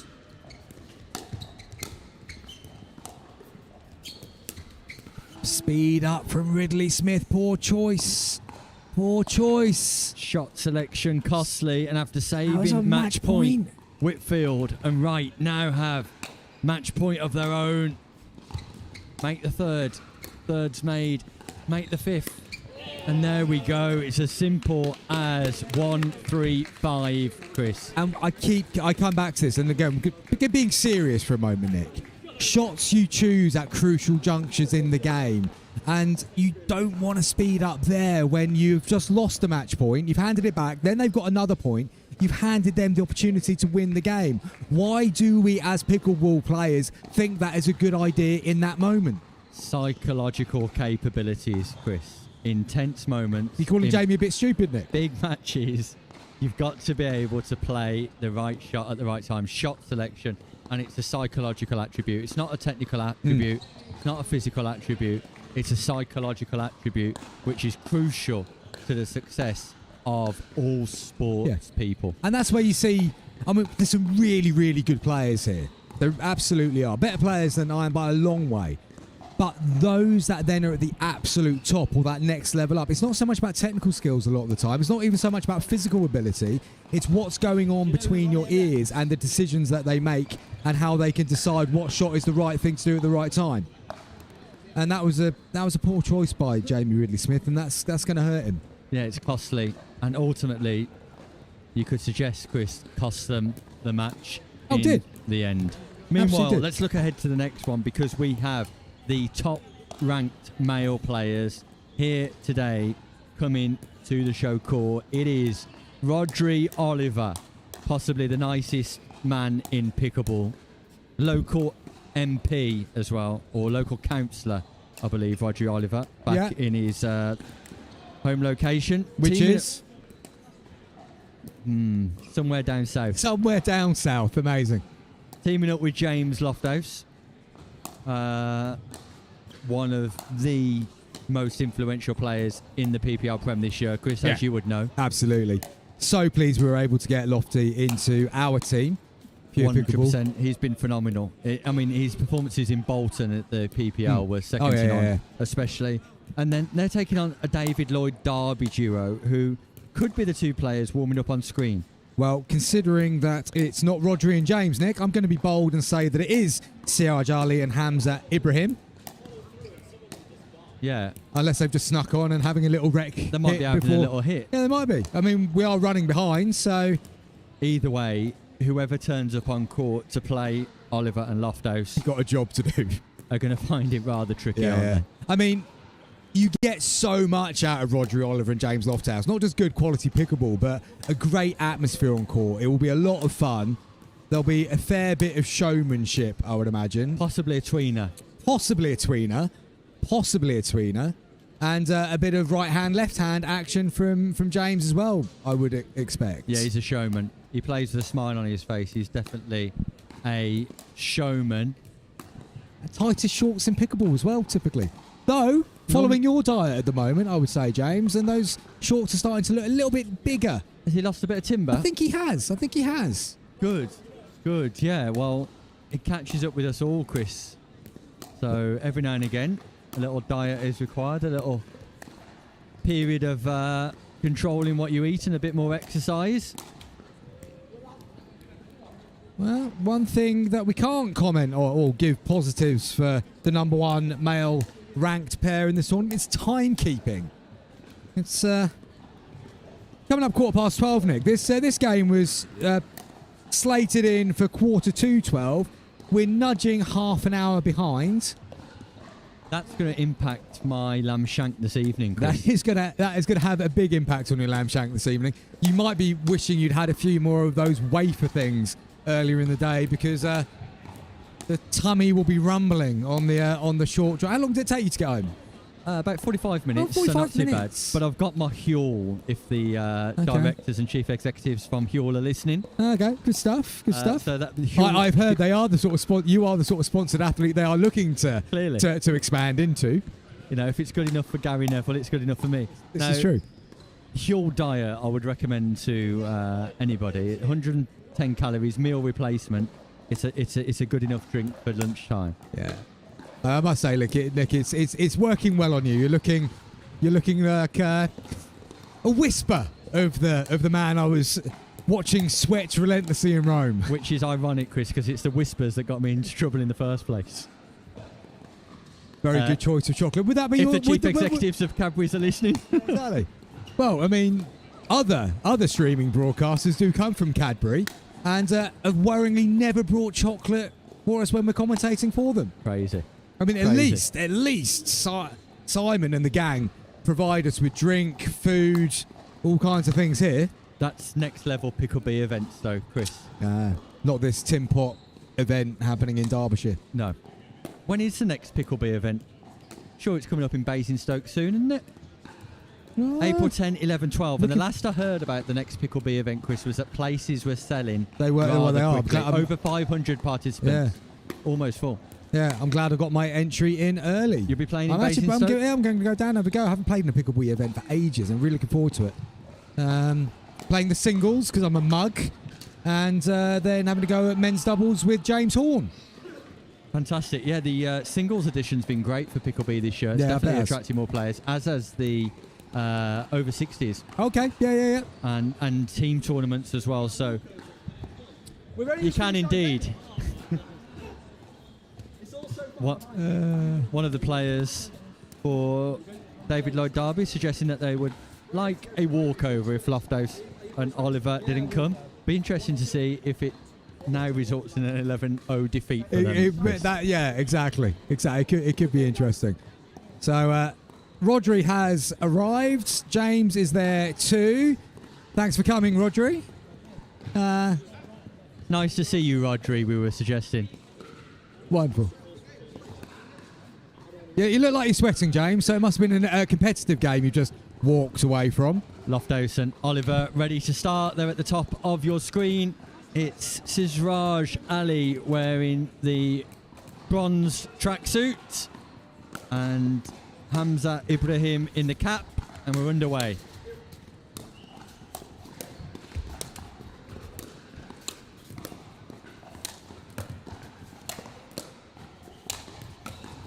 No way through Loftus or Oliver. Oh, he's put it long. No way through Oliver or Loftus, but Loftus sends it long. Great resets. Just rolled it long. Nice return, though.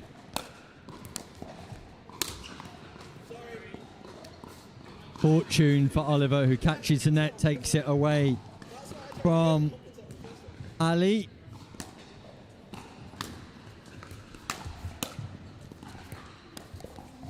Into the net. There. So, non-scoring side out. Lofthouse on serve. Going for the right-handed serve now. A duper of over 10, Loftus and Oliver. Combined duper. Absolutely. Understandable why they are the number one ranked pair in this tournament today, but that kept a little bit low on Lofthouse, and he drives that that third into the net.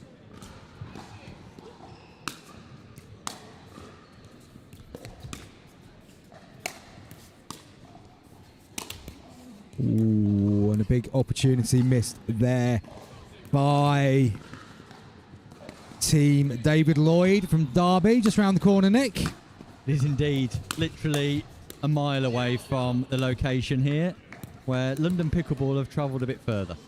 A little bit further, yes. All the way from Rodri's hometown, where he's an MP or councillor. We don't know which, and we don't know where he's from. Great information brought to the table by Nick Hobbis. Never known to do enough research for a commentary gig. I do know the answer to that, Chris. It's just departed my memory slightly. Lovely touch from Lofthouse. Lofthouse, finesse, touch, class, quality, all in abundance. Roger Oliver and James Lofthouse are regular partners at these type of events, Chris. Ernie from Lofthouse catches the net once more and looking to bring a bit of pizzazz to proceedings here. Absolutely. Oh, poor choice there. Poor choice. Just wants to keep them back. Don't want to attack that from too low.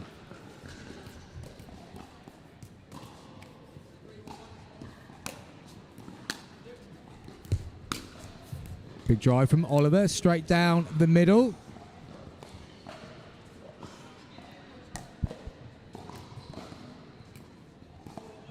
Ali and Ibrahim are starting to recognise the task ahead here, Chris. Yeah, Oliver takes that one nicely, takes it early, plays it down the middle. Yeah, it was always going to be a big ask for the David Lloyd Derby team, but Lofthouse and Oliver will be looking to get this done efficiently to save as much energy for bigger games later in the tournament. Oliver runs across and Bert's his way to the change of ends. Yeah, good stuff from Oliver and Lofthouse, the experienced duo, as Ibrahim and Ali change ends with a smile on their face, enjoying the experience, and I'm sure taking something away from it, Chris. Absolutely. And probably wishing that Oliver and Lofthouse didn't turn up and they would have got the walkover they were mentioning earlier. Yeah, they were after it. They managed to get themselves a point earlier on in the match, though, and that's something to be pleased with.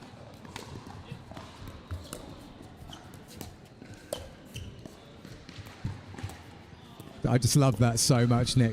I just love that. I've seen him do that so many times. And it's just, yeah. What can you say? It's such a lovely shot. Extends the arm out, flick of the wrist on the volley. And do you know what I hate about James? I mean, I love the guy. He's possibly my favourite person in pickleball. Thanks, Chris. Yeah, exactly. But his right-handed serve, which is his weaker hand, so much better than mine. And I practice my serve. Yeah, ambidextrous James Lofthouse. Nice shot from Oliver.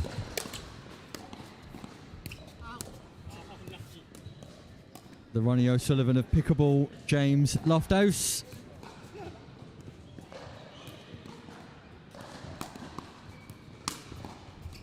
Scoring opportunities. Hamza Ali. Yeah, if Rodri Oliver was a snooker player, Nick, which snooker player would Rodri Oliver be? Oh, definitely Mark Williams. Oh, you think? Oh, is that purely going with the Welsh thing? Yeah. That's lazy. Come on, you're better than that. Put some thought into it. Terry Griffiths. You're just going to name both the Welsh snooker players you know. They're the only Welsh players I actually know, yeah. Yeah. Disappointing, Nick. Disappointed. So's Ray Reardon, to be fair to him. Good one.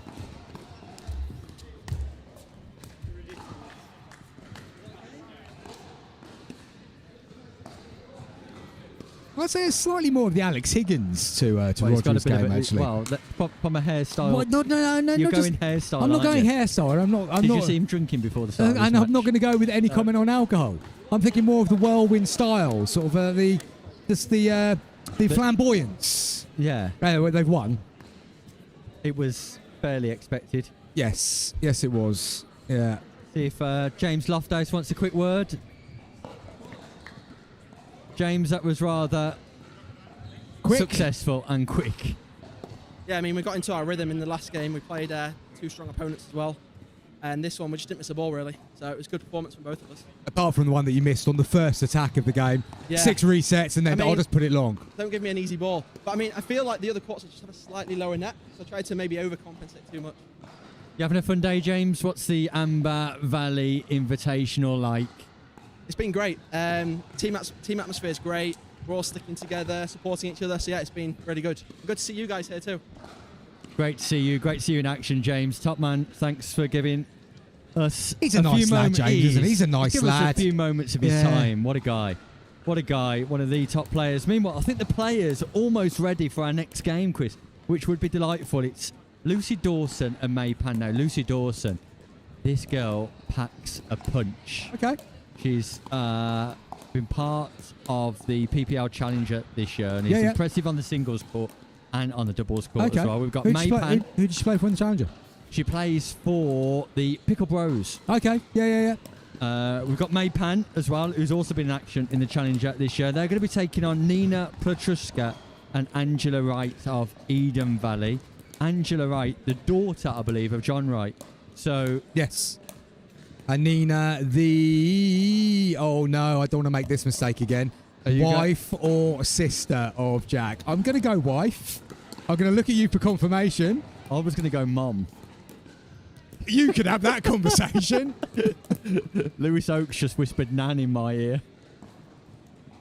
I'm certain it's not. They're in the same generation for sure. Are they really? Absolutely. I actually don't know Nina Petruska, so maybe we can ask her when she comes. Yeah, you can absolutely go and ask that question. If I'm wrong, I'll apologise clearly. What I've made things. Once you make that mistake in your mind, I for so long have thought that Marcello Jardim and Simone Jardim are husband and wife. No, and brother they're and not. sister, No, yeah. but I know that. Yeah, in my mind, the first time it went in, I feel like when you get somebody's name wrong the first time, it's Yeah. really difficult to recorrect it. So of course I know what the situation is, but for some reason, I still think that Marcello and Simone are husband and wife, and obviously they're not. They're both blimmin' good players, though. I know that much. They are incredibly good players. Now, we've got Angela Wright and Nina Petruska here. So there's Angela Wright on the right of your screen.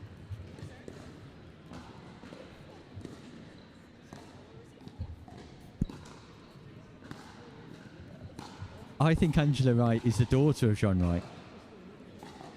You've got some unpicking to do in it. You've got some unpicking to do here. Well, when I interviewed John Wright at the Northern League, he said that his daughters were playing. I can't remember whether he said his wife was playing, but okay. you might be right. That I could be his wife. don't know. I don't know. I don't go down these rabbit holes, Nick, you see? Well, there's some family connections here on court. Where's Petruska and the Wright. Gott family when you need them to unpick the situations that we find ourselves in? Either way, we know that Angela Wright has a family connection to John Wright, who we've already seen on court, and Nina Petruska has a family connection to Jack Petruska, who we've seen on court. Absolutely. We'll stick with that. We'll settle with that. Maypan and Lucy Dawson at the bottom of your screen. It's Champion Pickleball versus Eden Valley. We're underway. Race to 11. Ooh, well picked up there by Nina, and May just coming through the transition zone, a bit too sharp, and volleys that one into the nets. Nice placement there from Lucy Dawson. Looked like she was going to really whip that one, Nick, but then just took the pace off, placed it nicely right down the middle.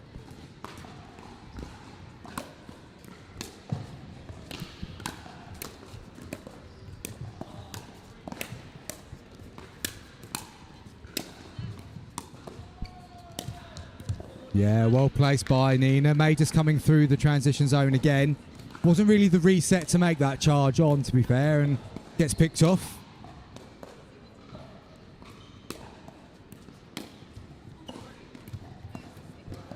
Return goes wide, so quick lead opened up here for the Eden Valley team.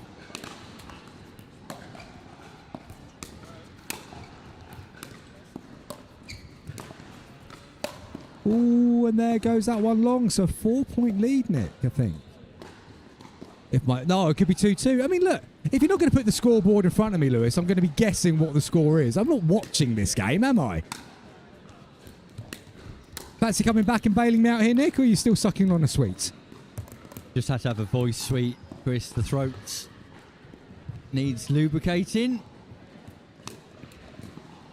Serve goes into the net from Nina Petruska. Nina, another member of the Cumberland team that won the Northern League.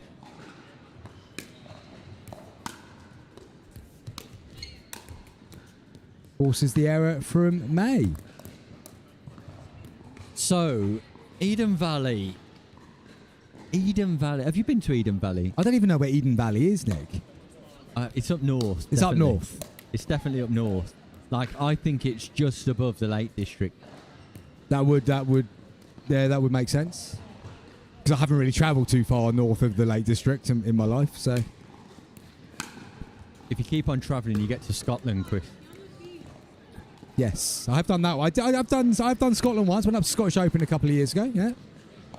I've never been to the Scottish Open. Have you never been to Scottish Open? Never had the invite. Really? I think you have to register, but I don't think it's an invitational. Well, I just thought they might be broadcasting the Scottish Open 2026 or 27 maybe, and they'd like to invite me. Well, probably not after today. Probably, yeah, exactly, yeah. I mean, what is your cancellation policy for for some of the contracts No, already in place. Are they locked in? Because I think they might need to be. No, when I had the discussion with James Horn when he got me to sign the contract for this, he was very much directed to say, look, this isn't as professional as all the other gigs that you've done, Nick. Yes. And I said, I understand that, James, but I have got a reputation to keep as well. I think that's already out the window. Which is a problem. So many paths I could go down here, Nick. It's a so problem. many paths. It's a problem. What you want to do is try my style, which is just be pretty rubbish all the way through, and then you've got no worries about your level, really. I mean, I take that onto court, I take that off court. Just go for average, and then you don't have to worry about whether you disappoint. But everybody tuning in and listening at home, rest assured that if you were to tune into the Premier Pickleball League finals in a couple of weeks' time at the end of March, there'd be a slightly more professional tone to the commentary. It's a good point, actually. That's a good point. If Pure do get through their semi-final to play whoever we might then reach in the final, I'm going to deny myself the opportunity of maybe joining you in the commentary booth, but on finals day in the Premier League. Be great to have you on board, Chris, as always. I think my team would actually rather I was in the commentary booth and as far away from them as possible, quite frankly. You've got one of the top coaches in the country Well, who's just unveiled his first episode of his documentary, Sam Basford. Genuinely, seriously good. It's such a good move from Sam. Comes across brilliantly on it, as you would expect him to, but such a good idea, and fair play to the production team behind it. Yeah, Keto Sports, really good production of the Sam Basford documentary, life behind the scenes of Sam Basford. Tune into YouTube and listen to that. Yeah, and then shortly after the PPL, Chris, I'm off to Sweden for the European Tour event in Stockholm. Very nice. Again, that will be slightly more professional perhaps than today, but you can only respond to the client's needs. Oh, absolutely. Great nice put away strike from Lucy Dawson on the forehand volley. Got a significant tennis background herself and puts that to good effect on the singles court as well as the doubles court, like we are seeing.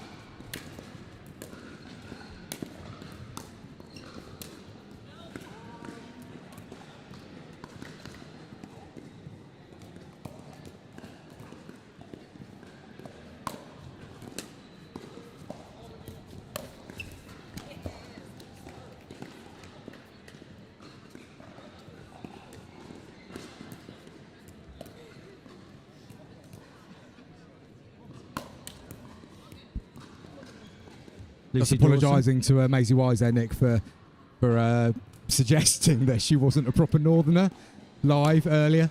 And did she let you know she was born in Carlisle? She did, yeah. Yeah. Only been down south 3 years, apparently. Well, as I said, she's done very well to lose the accent that quickly.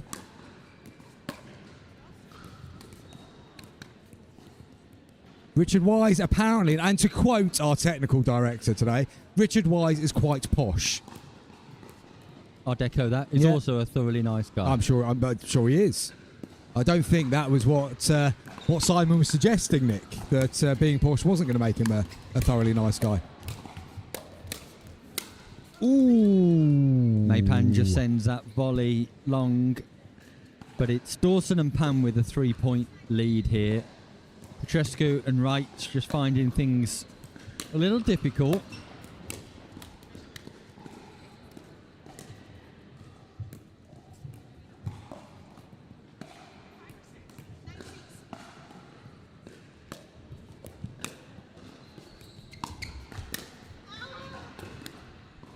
Yeah, just on the stretch there, Nina, and punches that one long.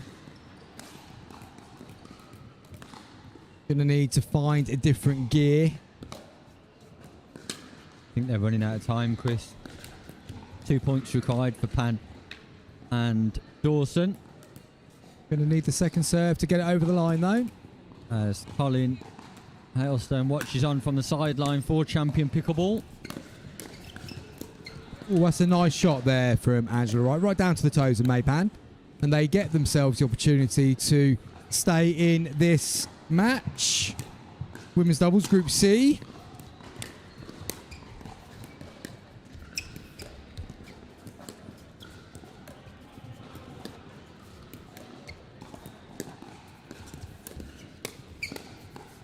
A rare dinking exchange, Chris. We haven't seen much of that so far. No, today. we haven't. And it felt there was 2 or 3 there where a speed up down the middle could have come into play, then gone to the forehand, and it's not worked out the way they hoped.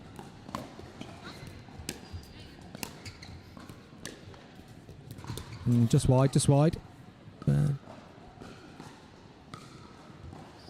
So ball back Second in serve. the hands of Angela right here for second serve. Second scoring opportunity.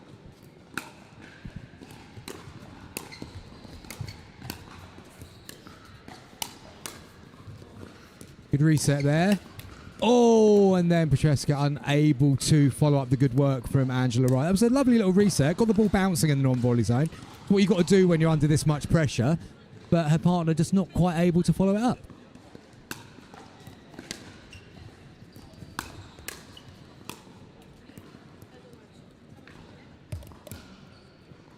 So Lucy Bamber's going to need the second serve to get this game closer to the finish line once again. Big third shot drive.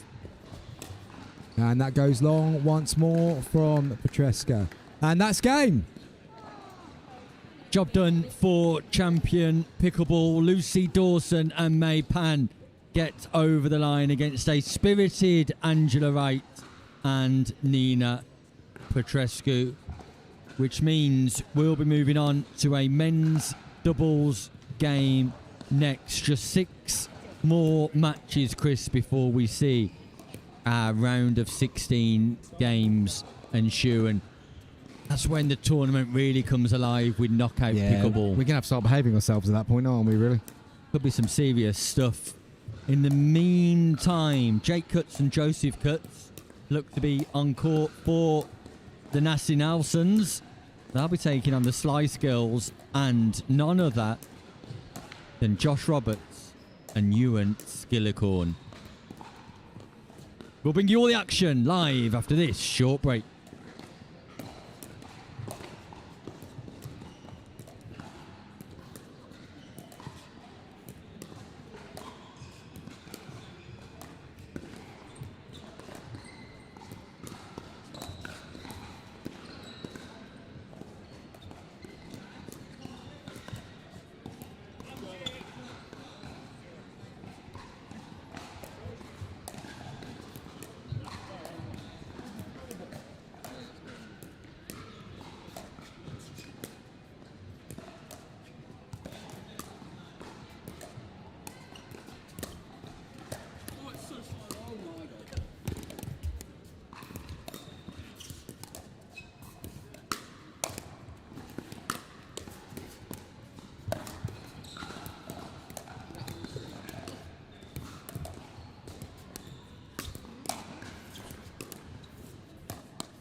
So we're back here, Nick, at the Amber Valley Invitational. We have got that game we were just previewing. Jake Cutts, Joseph Cutts against Josh Roberts and Ewan Skillicorn. Can you remember which one of the Cutts is wearing the glasses, Nick? That's Jake. Very good, very good. That's Jake Cutts in the glasses, Joe Cutts in the pink shorts, and we've got Josh Roberts at the top of your screen, Ewan Skillicorn at the bottom, and I believe these players are going to need a little bit of encouragement to get going. Right on cue. Our technical director, court monitor, whatever label you want to give him today, ruling this court with an iron fist. Nasty Nelsons versus the Slice Girls. That's my team. It is your team, Chris. Jake and Joe. Cutts at the bottom of your screen. I knew this, of course. The Slice Girls at the top. It's Skillicorn to serve. And it appears that Roberts and Skillicorn are wearing microphones. Into out forehand from Ewan Skillicorn. Perhaps doing some recording for third shot. You never know. Yeah, appears to be Rob Salmon in the background there with the camera pointing on these two. That ball goes wide. I'm scouting Josh Roberts today for 2 reasons. One, because he's in the pure Premier League team for the finals day. Secondly, because I'm playing him on this tomorrow, and quite frankly, I'm scared. Yeah, Josh Roberts of Hinkley Town Pickleball Club, father and chairman of that club, Neil Roberts, here with Josh's mum Terry as well. Both players of tender years, it could be described, Chris. Yeah, absolutely. Such good players as well. Josh's game has just exploded in the last few months. The improvement that he's showing is amazing. And Ewan's just been grinding away at it for... I mean, he's so young, but it feels like he's been around for so many years as well. Just constantly improving. Such a good depth in this country when it comes to this level of play. Josh in particular has had success on the European. Oh, not allowed to touch the net. Can't touch the net, Josh. Can't touch the net. No. No, did we get that one on camera? I think we might have done. So Roberts comes forward to try and penetrate that ball into the court, but on the follow-through touches the net. But as I was saying, Chris, Josh Roberts had some success in Europe already this year. Been over to Poland for success, was playing in Malaga a couple of weeks back as well with success. So no, and he stepped into our team in the Premier League brilliantly. Came in for Pete Hitchman, who's retired from pickleball, allegedly. I mean, I'm sure we'll see him on a court again at some point. Pickleball, but was out in Dubai for about 3 months and played every week. Yeah, exactly.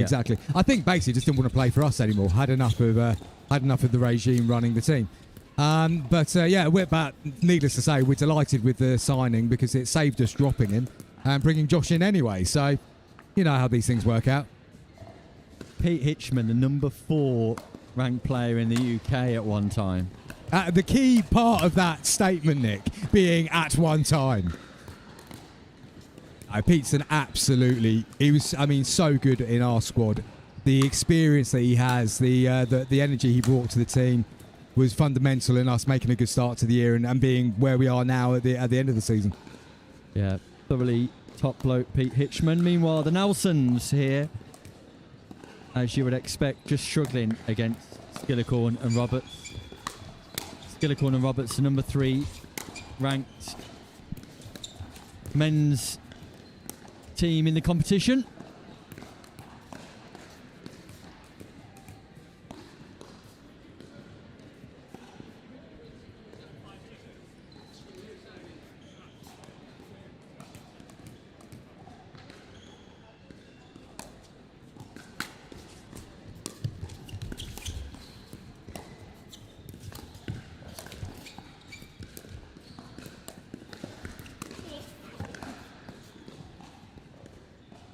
Out. Yeah, slight misread from Roberts.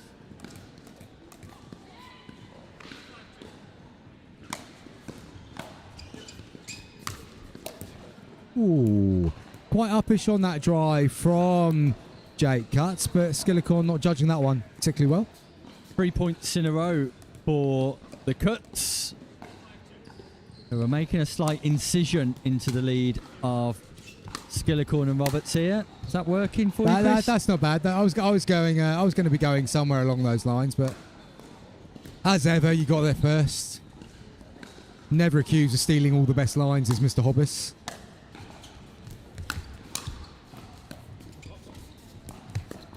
Oh, unlucky there, Jake Cutts. Nearly got it back up and over.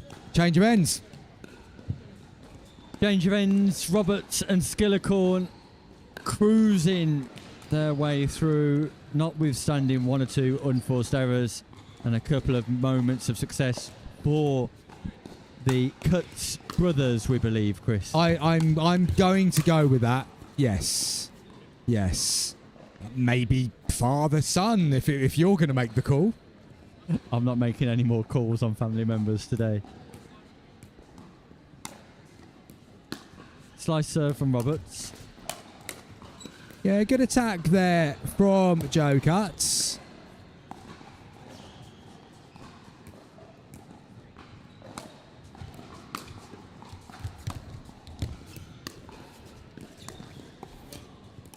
mistake from Skillicorn at the back of the court. Don't see too many of them, but again, just good questions being asked here by the Cuts brothers. They're, what's the score now, Nick? They must be getting close. 3-7. 3-7, getting closer.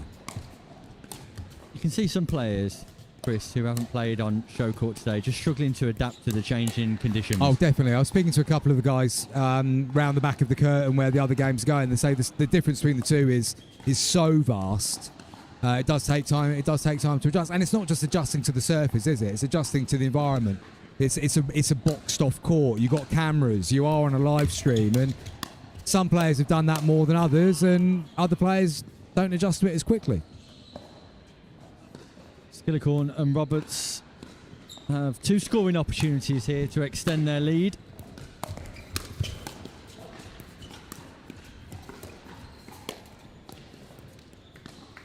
There's a good reaction from Jake Cuts to get back into position initially after ending up off balance following a shot, but they're unable to keep that good work going.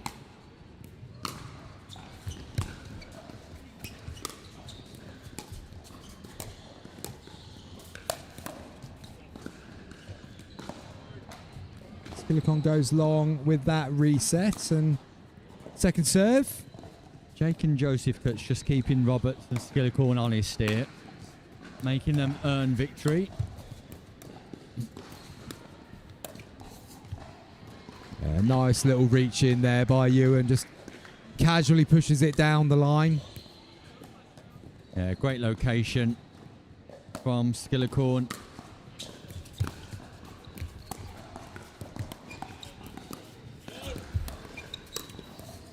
Set it up nicely there, Jake Cuts, but unable to execute the finishing shots. So, Robert Skillicorn, match point.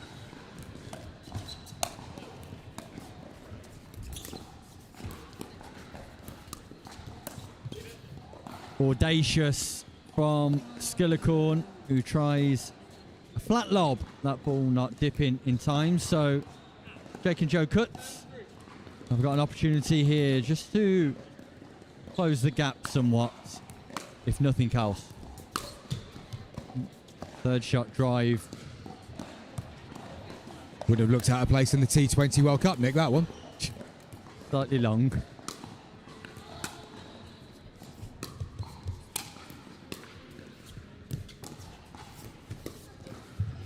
Good play by Josh Roberts there. Just pushed him out wide to the backhand. Off balance behind him as well. Really difficult to reset from there. Second match point, Skillicorn, Roberts.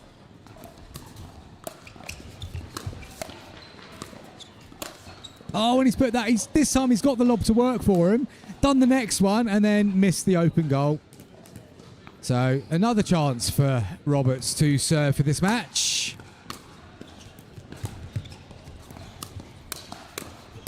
Well played, Jake Cuts. It was a really nice third in the first place. He did well to get, nice return in the first place to get into that point and then wins that exchange. Non-scoring side out, Skillicorn frustrated. And then a missed freebie. return. Yeah, freebie. Jake Cuts, Joe Cuts, making slight inroads.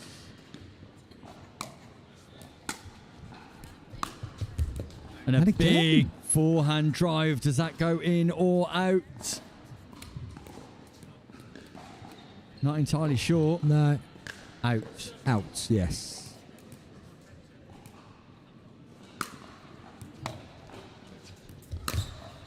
That third shot again from Jake Cuts just goes long. Yeah, quite wild. I like his. I think there's something there. He's got some really nice touches, but if he can get that third shot a little bit more consistent, he's going to become a more dangerous player. Roberts and Skillicorn cannot get this match sewn up. Big serve down the middle. Yeah. Goes long and that's it. No messing around from Josh Roberts. The first cut was the deepest because Roberts and Skillicorn did not look back after that one. That work for you, Chris? This is what I've got to work with, folks. I mean, it's a joke at times, isn't it? It's a Rod Stewart. I know what it is, but I mean, you've literally spent the last 6 points working out what cut gag you're going to come up with when the game was over. It's the best commentator, mate. It's the best commentator. You've got to have these lines lined up, ready for the big moment. We'll be back soon, folks. Let's go to a break. At the Eye Place, we know every eye is unique and should be observed with care. Good morning, how can I help? Here for an eye exam at 10:30. Lovely, I'm just going to check some details and get you booked in. Our exams harness the full power of specialist eye health technology, analysed by our highly experienced optometrists, making it one of the most comprehensive eye examinations in the world. Our dispensers are experts in matching faces to frames, making sure you have the optimal style and fit with our wide variety of choices in store.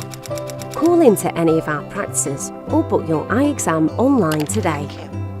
The Eye Place, a different level of eye care.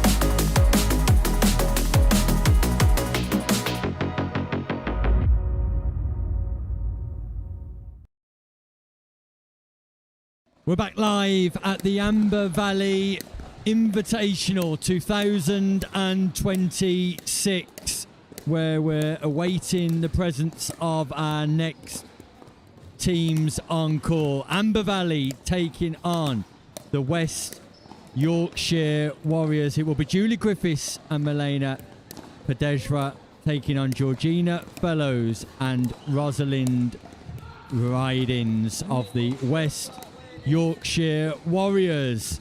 And then, Chris, we will only have 4 more games before knockout pickleball gets underway. Only 4 more games, Nick. We're on the second game of sheet 3. Just for listeners at home, there's 4 sheets of matches today, and we are moving our way through them at a certain pace. But knockout pickleball is the excitement. That's what we're always here for, Nick, isn't it? We're knockout pickleball. If you're a viewer at home, at that point, you like, you share, you subscribe, you get all of your family members into the front lounge, you put YouTube on the main television. How and many more of us. the Gotts family are they going to squeeze into the holiday home in the Lake District for knockout pickleball, Nick? You're presuming that's a holiday home, Chris, yeah? Where were they? Where was Gotts' team from? I thought they were a Chesterfield team. That's Peak District, isn't it? Well, I suppose it is actually, isn't it? Yeah. Yeah, but that's not Lake District, No, Nick. but somebody in the family was watching from the You're Peak. merging the districts here. They don't like that up there. I know that much. It's all green, mate. Somebody in the family was watching from the Peak District and Milton Keynes, if I remember rightly. Yeah. Anyway, look who we've got on court now. Oh, yeah. It's Julie Griffiths. Julie Griffiths. I like Julie Griffiths. Me too. Yeah. She's teaming up with Milena Podejra. Now, we've already suggested off air that we're probably going to... I've not said her name yet, so you're the only one who's under the bus at the moment. You can't just call her Milena, though. That's not fair. That's absolutely the plan. I'm going to call Julie because we are on first name terms. My mixed partner from the Midland Outlaws. I love playing pickleball with Julie Griffiths. Good fun. Yeah, absolutely good fun. Really good player as well. Anyway, they're at the top of your screen, Griffiths and Podejra. At the bottom of your screen is Rosalind Ridings and Georgina Fellows. Yep, absolutely. Rosalind Ridings in the black, Georgina in the white. Also a solid pair from the Northern League. So Julie Griffiths getting us underway. We've got some breaking news, Chris. Oh, hello, is the ticker going? The ticker's It is as well. Going in the men's doubles. Luke Whitfield and John Wright beat Richard Smith and Darren Wilmot 11-2 to qualify. Yeah, solid win for those guys. They go through. Congratulations to the Eden Valley duo of Great get by Whitfield Julie and Wright. Griffiths.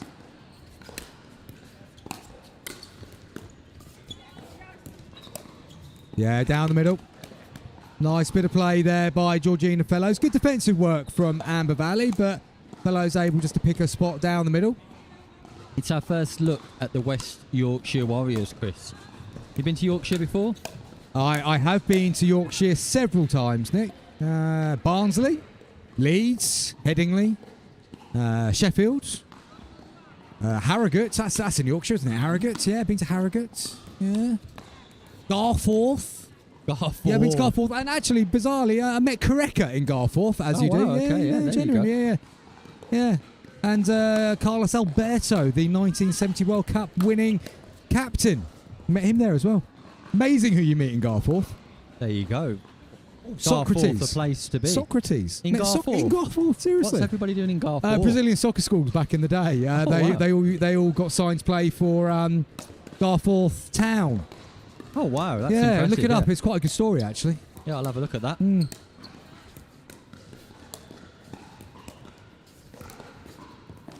Julie Griffiths unable to lift that dink back up and over. Now, there's a couple of pickleball facilities opened up in that neck of the UK. One in Sheffield and one in York, isn't there? The Pickleball Shed. Pickleball Shed in York. Peak Pickleball. Pickleball in Sheffield. Yeah, I've been to Peak Pickleball, actually. It's nice. Is it? Yeah. Did a photo shoot up there for Pickleball, actually. Oh, okay. A little while ago. Really nice. Yeah, really nice facility. Lovely people that are running it. Really important that like the Pickleball public get behind these new venues and really do help them exist, basically, because we need the facilities for the growth of the game, and the people who are brave enough to put their money into doing it, I think they deserve plaudits for being the brave ones, and we've got to support them. Yeah, I'm actually playing at a venue in Stourbridge that's recently opened in the Midlands on Monday night, Chris. Yeah.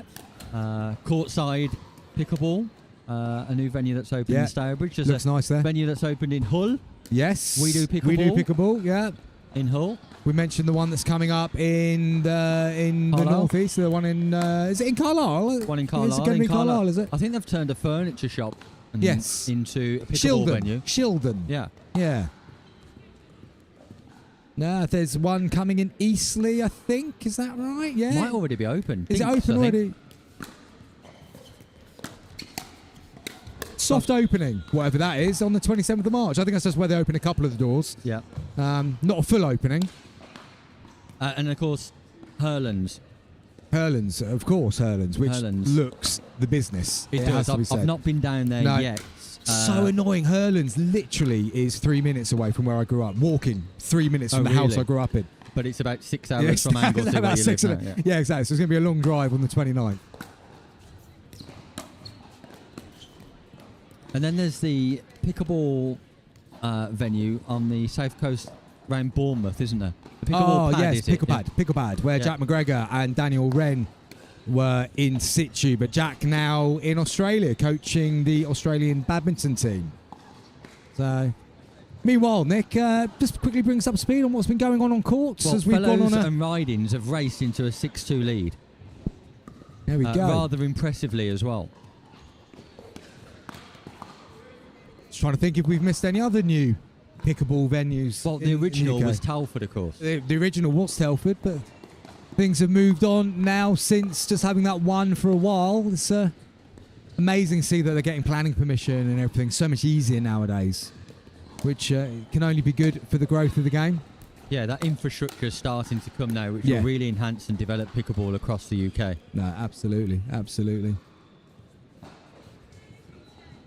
Just waiting for one to open up on Anglesey.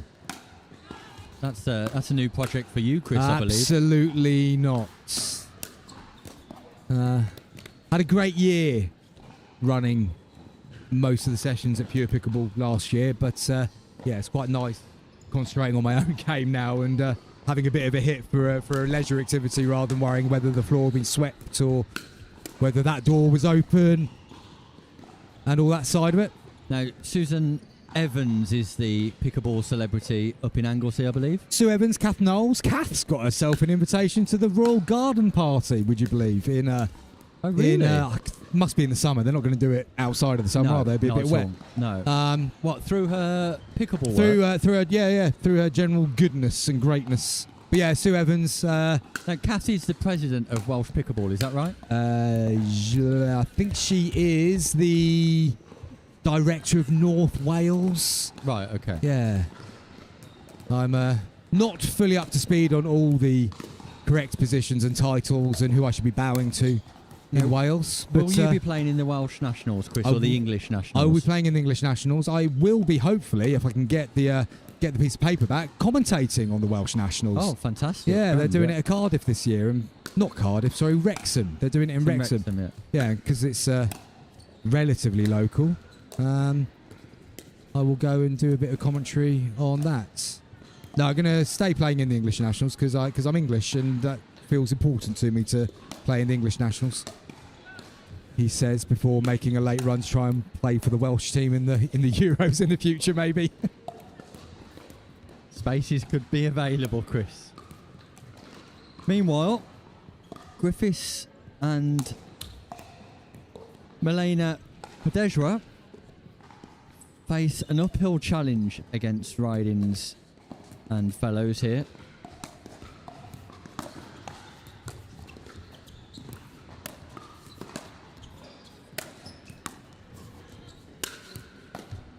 Yeah, there from Julie Griffiths. It's just consistency yeah. after consistency. Yeah.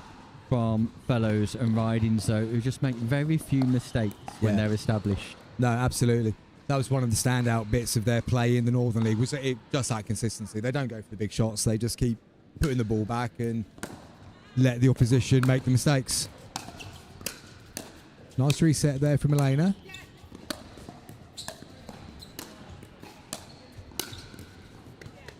And good attack from Rosalind Ridings. See quite a few of these Selkirk boomsticks on court today, Nick. Have you seen one or played against one so far? I haven't played against a boomstick. No, not recently anyway. I was suggesting to you, Chris, off air, just started getting back on court a little bit more recently in the last couple of weeks following significant injuries. So just back playing a little bit of rec. No aspirations to do any more than that, I'm hesitant to add, but no, I haven't played against a Selkirk boomstick. Are they got a bit of pop on them? They've got a little bit of pop on them. The one player I've seen, well, the one player I've played against that was using it to deadly effect was Andrew Parker. He's got one, and he was hitting the ball well enough without one, so put that in his hands, and it becomes even more of a mammoth task. I've seen them around, but sometimes it's a bit like giving the keys of a Ferrari to a kid who's only just learned how to drive, to be honest with you. Yeah, could end in disaster. Julie Griffiths misses the forehand volley, and Fellows and Ridings have got match point here without faltering along the way. That familiar drop serve sets up the rally. Good pressure though from Milena, just gets it down to the toes of Ridings, and she doesn't lift underneath the ball, just pushes and goes into the net. Second match point.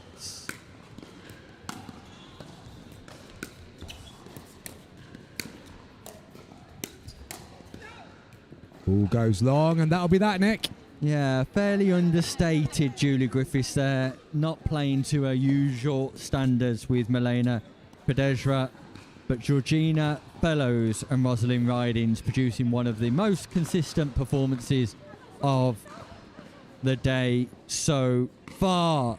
West Yorkshire Warriors will remain on court, and so will the women's doubles division, as Rebecca Papworth and Kerry definitely take on Elena Chu and Molly Geary. We'll bring you all of the action from that one when we return in a few moments' time.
Pro 4, I'm super excited to talk about this. This is my baby. 3S is and was a great paddle, but the 4 I think is even better.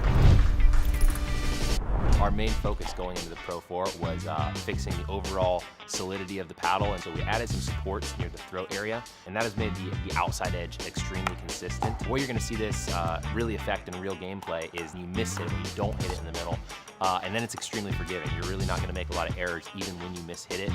It's a pleasure to play with, and I'm really excited for you guys to try this. At the Eye Place, we know every eye is unique and should be observed with care. Good morning, how can I help? Here for an eye exam at 10:30. Lovely, I'm just going to check some details and get you booked in. Our exams harness the full power of specialist eye health technology, analysed by our highly experienced optometrists, making it one of the most comprehensive eye examinations in the world. Our dispensers are experts in matching faces to frames, making sure you have the optimal style and fit with our wide variety of choices in store. Call into any of our practices or book your eye exam online today. The Eye Place, a different level of eye care.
So we're back here live at the Amber Valley International as West Yorkshire Warriors take on Nasty Nelsons. It's Rebecca Papworth and Kerry Deffley taking on Elena Chu and Molly Gary.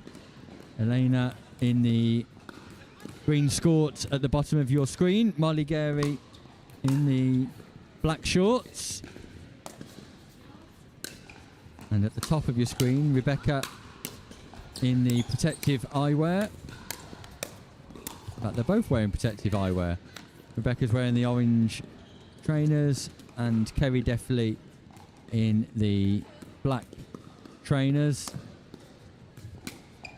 West Yorkshire Warriors versus the Nasty Nelsons. And Chris, you've got another coffee. I have got another coffee. I mean, the service round here is shocking. Not at the actual bar. They're really good at getting the coffee, but the coffees that were promised just not been delivered, really. It's what happens when Spurway's not on the commentary desk with me. Tim is very good at getting the coffees.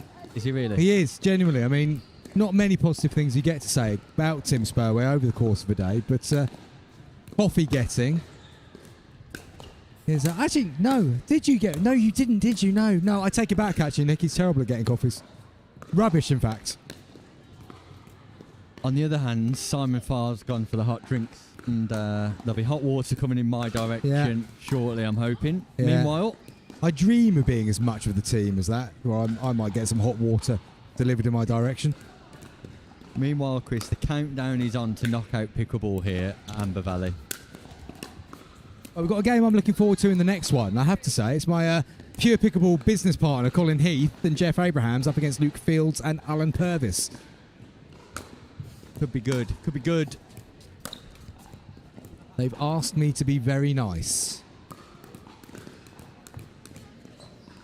Now, Elena Chu here for the Nasty Nelsons is the mother of Tracy Matthews. Yeah, absolutely. Elena, again, part of our Midland Outlaws team. Feels like everyone was a part of that Midland Outlaws team. Good player, Elena. Good fighter. Great attitude. Paired up with Molly Geary here in this one. And do you know Molly Geary, Chris? No, I don't. No, neither. But very pleasantly came and introduced herself before the start of this game, which was rather nice. Come and said hello. Can get a little bit isolated over in the comms booth, can't it? Absolutely. And also, genuinely nice when people do come and say hello, introduce themselves, because we don't know every single player on the circuit, Nick, do we? No, not at these invitational events, that's for sure.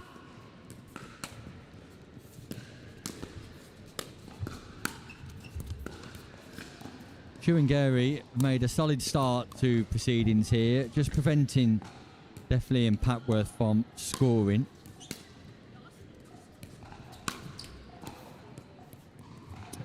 And back to dogs, Nick, as we were talking about dogs many hours ago. In fact, weirdly, dogs in the same family.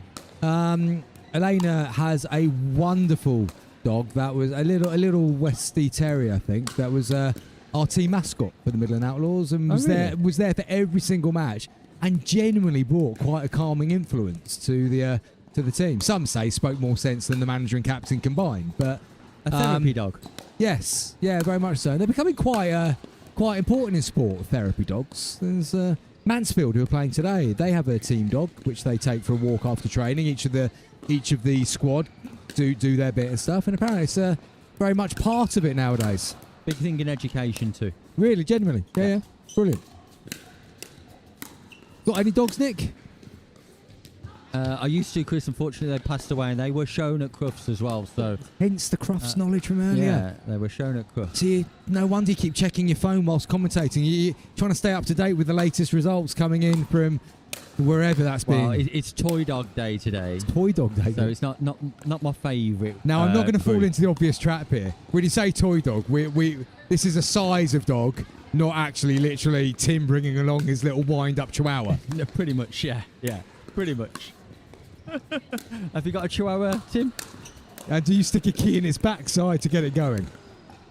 Oh, Tim's a cat person, Nick. Oh, he's a cat lover. See, I would imagine that. Is there a national competition for cats? Probably because they're not as important, Nick, I'd imagine. Not too sure what you get from cats. I'm not too sure what you get from cats. Do cats have personalities? Sorry, Tim. Sorry. How many cats have you got, Tim? Just one. What's the cat's name? Lewis has met your cat. What's the cat's name, Lewis? What was it? Poodra? Poodra. Okay.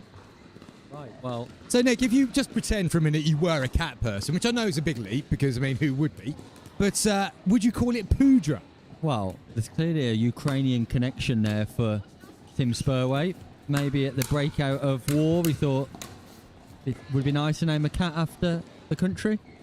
Quite possibly, quite possibly. Oh, he's got a genuinely nice story to go with this. He's a nice bloke, though. He's a lovely bloke. Julian James always says, "What a lovely bloke." He's a nice bloke. Yeah. So, for those of you who didn't hear that, Tim Spurway took in Ukrainian refugees, and they had a cat, and it was kind of named after the refugees. Sorry, cat. You didn't steal their cats. Tim Spurway, embezzlement of Exeter Pickleball Club funds and stealing Ukrainian cats. What is the score, Nick? Well, they're changing ends, so someone's got 6. Somebody needs to be watching this game, surely. Look, the sponsors, Taylor Emmett Solicitors, have paid a lot of money for this broadcast. Are we giving them value, Well, Chris? more That's what fool them, I think a lot of people said in response to that. The game's over. Game is literally over. No, it was 11-0. It was a bagel. Well, it's look, was it a bagel? We have no idea. We cannot be blamed, Nick, if Tim's Ukrainian cat story was catching us and they got the game done really, really quickly. I take no responsibility for this whatsoever. But Molly Geary and Eleanor Chu, congratulations. It's Chris Beaumont who's taking us down a rabbit hole, a cat hole. No, it was a here. cat hole. Yeah. Commiserations to Pathworth and Deafly.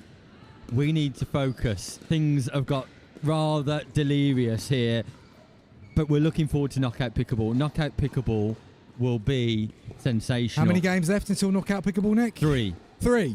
3 games. But coming up next, Chris, it's your business partner. It's Colin Heath of Pure Pickleball teaming up with Jeff Abrahams, taking on Luke Fields and Alan Purvis from Northumberland. Yes. Whose father was the BBC presenter Peter Purvis. No, seriously? I'm joking. Genuine? We'll be back after you this had me short there. break. Oh, that was going to be the most exciting. At the Eye Place, we know every eye is unique and should be observed with care. Good morning, how can I help? Here for an eye exam at 10:30. Lovely, I'm just going to check some details and get you booked in. Our exams harness the full power of specialist eye health technology, analysed by our highly experienced optometrists, making it one of the most comprehensive eye examinations in the world. Our dispensers are experts in matching faces to frames, making sure you have the optimal style and fit with our wide variety of choices in store.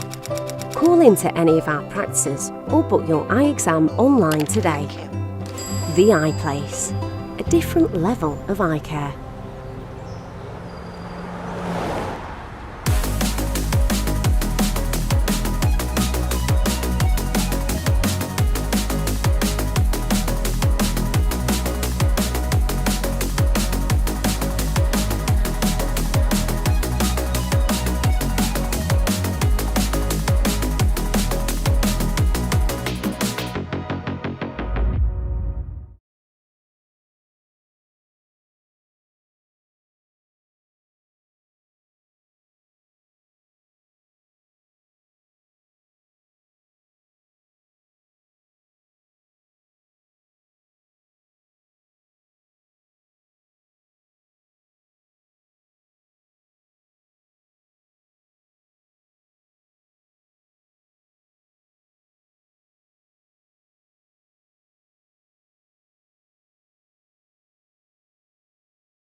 We're back, Nick.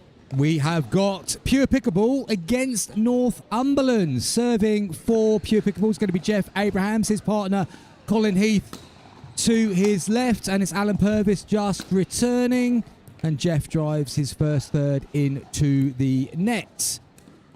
So, Nick, we've got 4 players that probably aren't regularly on show court, so good for the viewers to see some different players being streamed live across the YouTube channel today.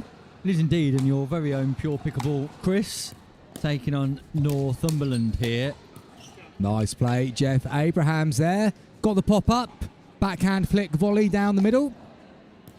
We need to say good morning to Natasha Hood, my fellow NH broadcasting partner. Natasha, good morning to you. Sorry you couldn't be with us today, Natasha, but we've got plenty of commentary gigs lined up for the one and only Natasha Hood in future. Absolutely, very good commentator, Tash. Very impressed with the stuff that she does behind the microphone. Might go as far as saying my favourite broadcaster with the initials NH, Nick. You wouldn't be the only one, Chris. And good morning to the Dinking partners, to Saz McCrary and Jules Donald. We hope you're both well. We miss you and we look forward to seeing you in a couple of weeks' time. Saz more than Jules, to be fair. Understood. Understandable.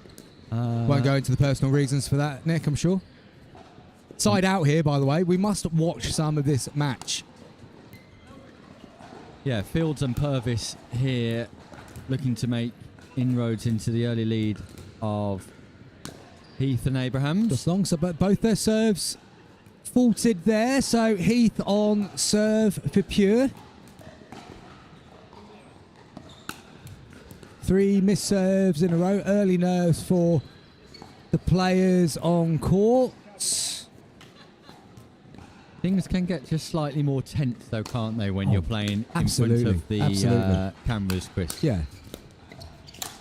Yeah, good shot put away there by Purvis. And look, also, in fairness to Colin and Jeff, I mean, I know Colin is very aware that I'm on the microphone at this moment in time, and hopefully he's going to give me plenty of good things to talk about. That's a lovely shot by Jeff down to the toes of Luke Fields. Tall lad, Luke Fields. One of those guys who seems to have longer legs than the rest of his body. I just think he's wearing short shorts, Chris. Could be the Peter Crouch effect. Nice angle by Colin. Hello. A little bit of wizardry. Well got. This is a good rally, this. Oh, and A Abrahams just little flicks off the top of the net. Unlucky. Bit of wizardry. Did you see that on the sideline? Happened too quickly for my eyes, Nick. Changed his wrist and grip on the paddle to disguise the flick down the line. It's well defended by Heath.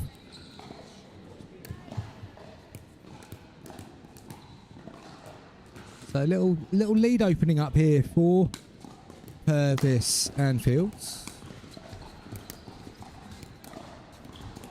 Yeah, good location there from Jeff. Just gave him the opportunity to try and change angle, Purvis, and didn't execute.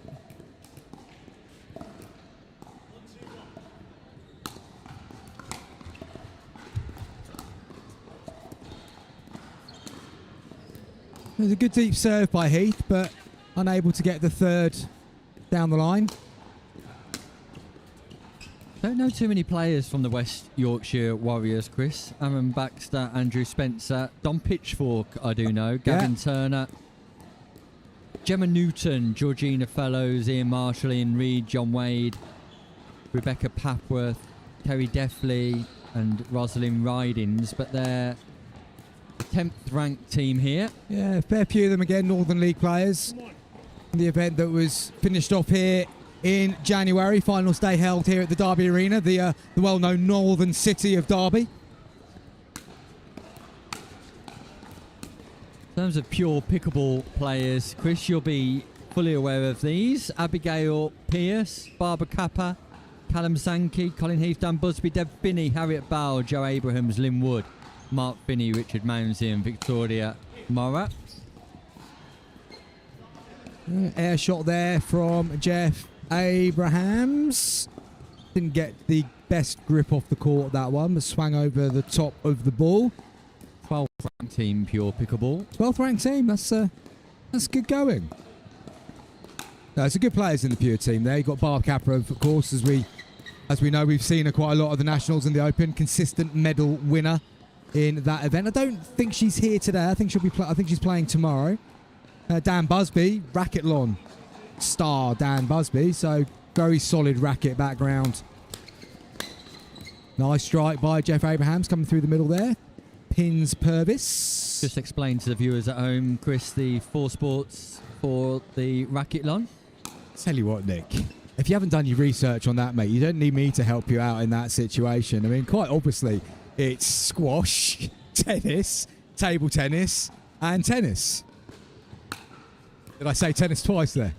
Squash, tennis, table tennis, and tennis. No, I didn't. Squash, tennis, table tennis. I've done it 4 times now, haven't I? I've said tennis twice. You're forgetting 4 badminton, times. my friend. I said badminton. Just that Lewis hasn't got his earphones on, so he didn't hear what I was saying. So, did I mention tennis? I think tennis is in it. Is tennis in it? I think tennis might be in it. Did you play badminton, Nick? I play all 4 of those sports, Chris. Well, more racquetball than squash, but I do play all of those sports. Okay. Table tennis is my main sport. Okay. Anyway, what we got going on here? It's a 5-3 lead to Heath and Abrahams. Team Pure in the lead.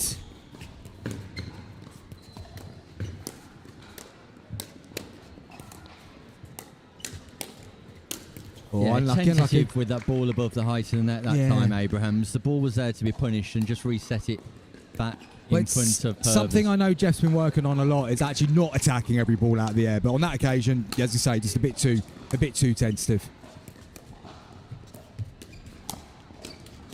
There's that speed up down the line again, Yeah. but Colin Heath is reading that, Chris. Done well. Fields looking to attack the forehand of Heath, but Heath standing ready. Oh, good attack there from Fields. Came across Purvis and attacked. Abrahams unable to repel it back over the net. And followed up with a weak third. And this is one thing you see at the different levels, isn't it? So often you see a good thing happen, but then it's followed up with 1 or 2 not so good things. To get to that next level, you need that consistency of goodness, where you're able to string it together 2, 3, 4 times and really put pressure on the opposition. Yeah, you've got to be able to build points, successful points back to back, successful patterns. Consistency, the name of the game, and clean pickleball definitely today has been the most effective route to success. And it's a turn of ends here with Heath and Abrahams holding on to a slender lead, Chris. Yeah, 6-5 up, playing some good stuff, forcing errors off the paddle of Fields in particular. Luke Fields seems like he'll play with some good things, but also some unforced errors slipping into his game. They've just got to keep asking questions on that side. Yeah, a bit too much height on that one from Heath. Meant the attack could go to Abrahams. He pushes long. And we're just being brought up to speed on our geography here, Nick. I might have wrongly suggested that Derby was a northern city. I don't know if my voice was laced enough with sarcasm when I suggest that Derby was northern. Apparently it's in the Midlands. Well, there you go. I learn something new every day. Thank you, Nick Armitage, for pointing that out to us. It's a bit of an in-joke in the Northern League, Nick, was that with so many teams in the north of the country, it was quite convenient that James Horn, the Midland Outlaws captain, was able to arrange finals day to be in his hometown. Yeah, Derby, very much the most southern place in the Northern League. Yes, absolutely. And not even the most northern place in the Midlands, I would venture. No, not at all. But don't tune in to this broadcast for UK geography, folks. We've learned where Eden Valley is today. We now know where Derby is. Thank goodness that was corrected, because I would have gone home completely the wrong direction, I think. I might have ended up going down the country rather than up. I'm just pleased you managed to find the location today, Chris. Sat-nav is a wonderful thing.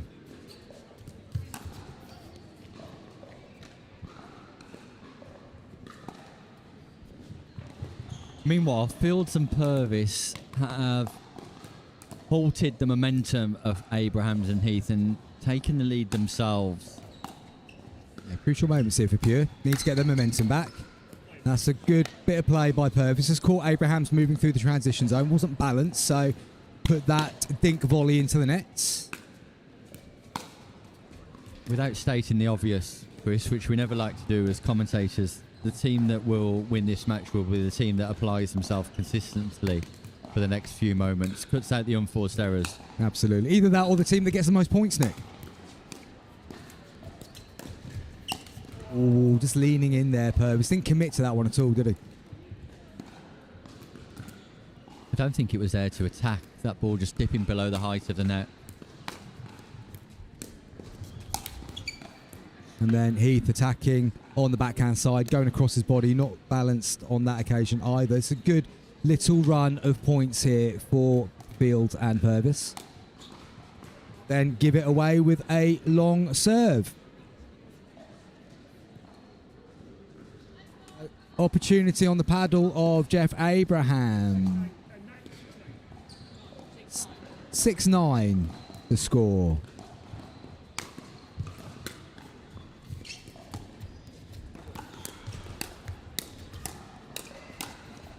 Yeah, good bit of work at the non-volley zone line there from Fields and Purvis, just putting pressure on.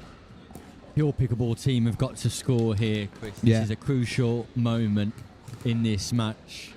Colin Heath on serve, sends his serve long, and that's a frustration for the Pure duo.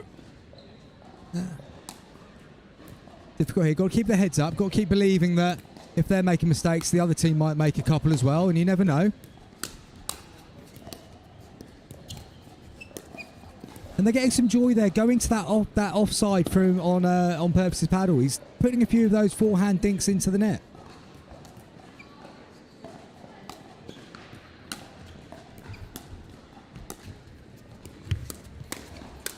Yeah, well played, well played.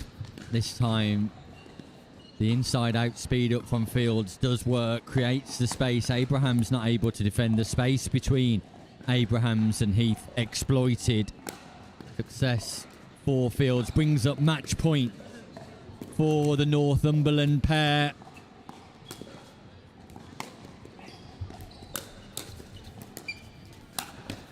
Yeah, good attack from Colin Heath there. Bit of lifts. Able to lean into the ball, drives it down to the toes. Good stuff. Gets the ball back on their paddle, so a chance to close the gap.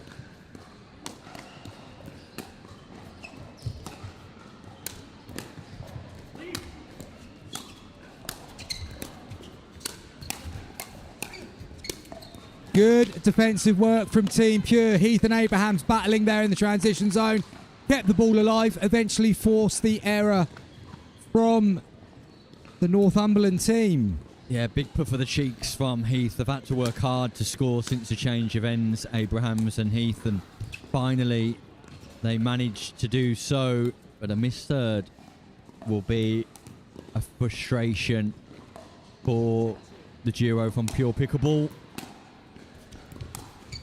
And again, another missed third, and it's mistakes like that that Heath and Abrahams can little afford. More match points for Purvis and Fields. And there we have it. That's a victory for Team Northumberland. Heath and Abrahams had some good moments in that game, but after the change of ends, unable to really establish any further dominance. And it is the team from Northumberland that take the victory. One thing we're seeing in that, Nick, is when we look at some of the games and then some of the higher level games, that better players spot the weaknesses and hone in on the weak. They spot the patterns where the mistakes are coming from. We saw 2 errors to the right-hand side of Purvis there, but from that moment, they didn't ask that question again in the rest of the game, and they were just starting to get some joy there, but it's almost like it wasn't identified, wasn't recognised. Yeah, the change of ends for Heath and Abrahams just brought about a series of challenges and wasn't able to get themselves into the rally long enough to be able to exploit those weaknesses. I look back on that with frustration because they were 6-5 up at the change of ends, only managing to get 1 more point for the rest of the game, and that's as a result of executing third shots. We've got to be able to execute that third shot, either drive or drop, occasionally lob, be able to get yourself into the rally to exploit the weaknesses of your opponents, and Heath and Abrahams will be frustrated. Nevertheless, success for Northumberland.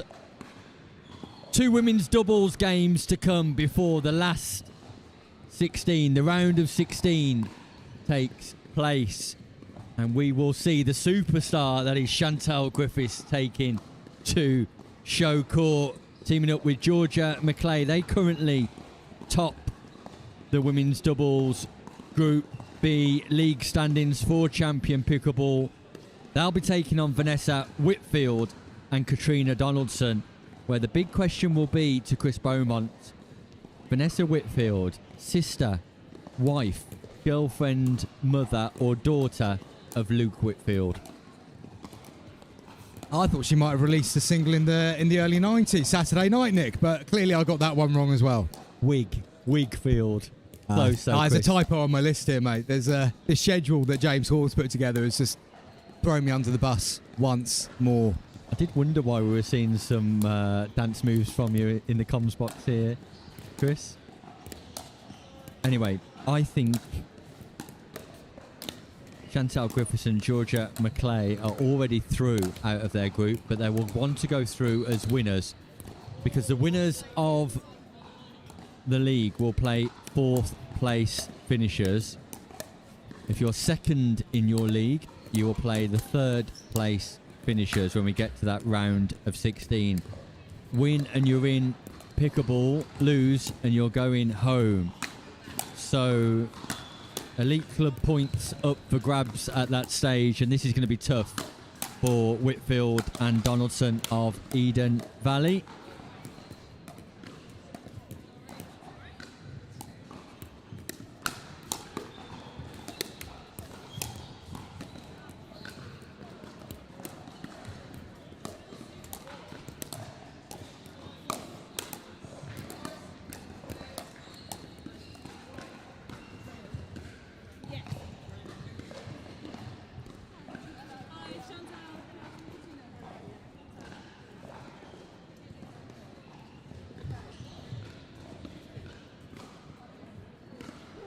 So we're just about ready to get underway. The high-flying Chantal Griffiths and Georgia McClay for champion pickleball.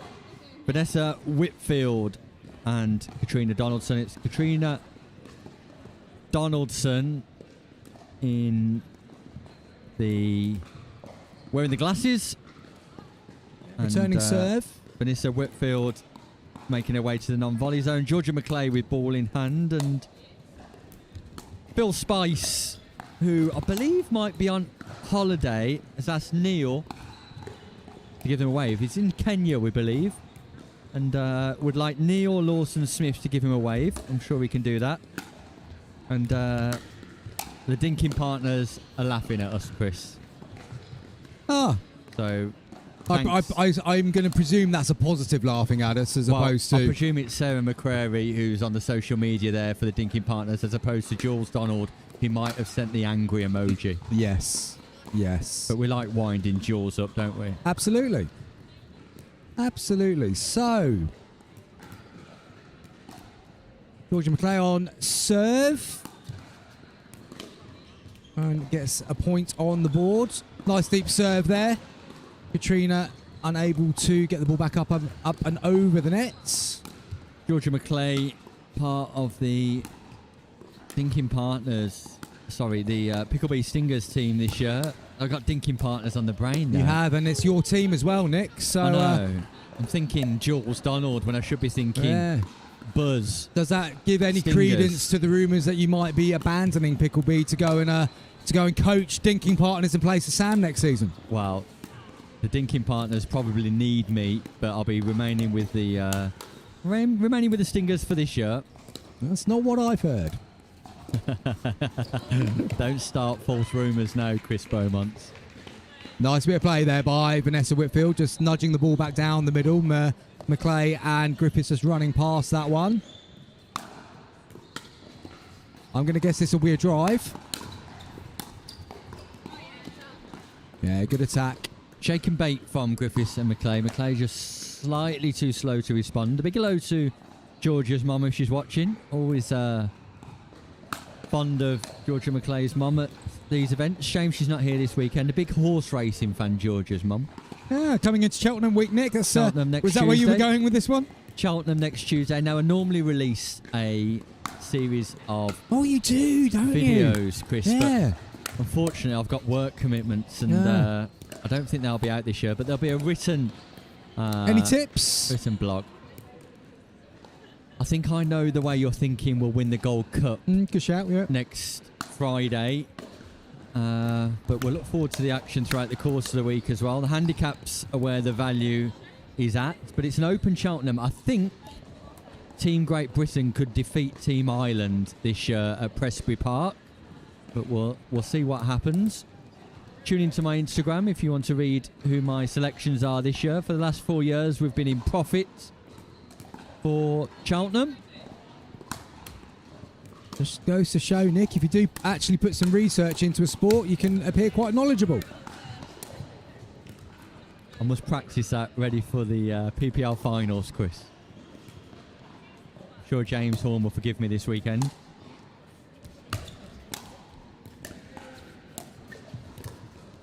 Yeah, nice position of that dink from Chantal Griffiths, just getting Whitfield on the stretch. She was unable to dink across.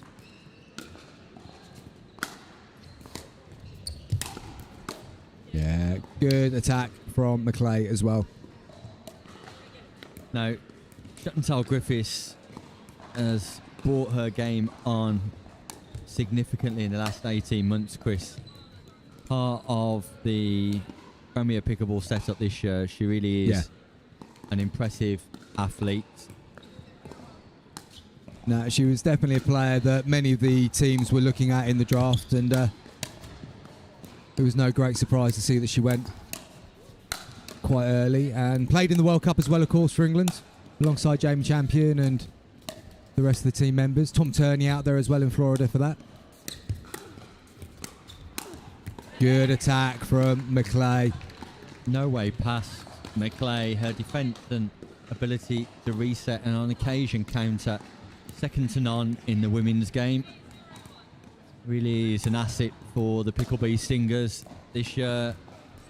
Somebody who really should have been a Prem player, to be honest with you, Chris. But we're delighted to have her in our Challenger team.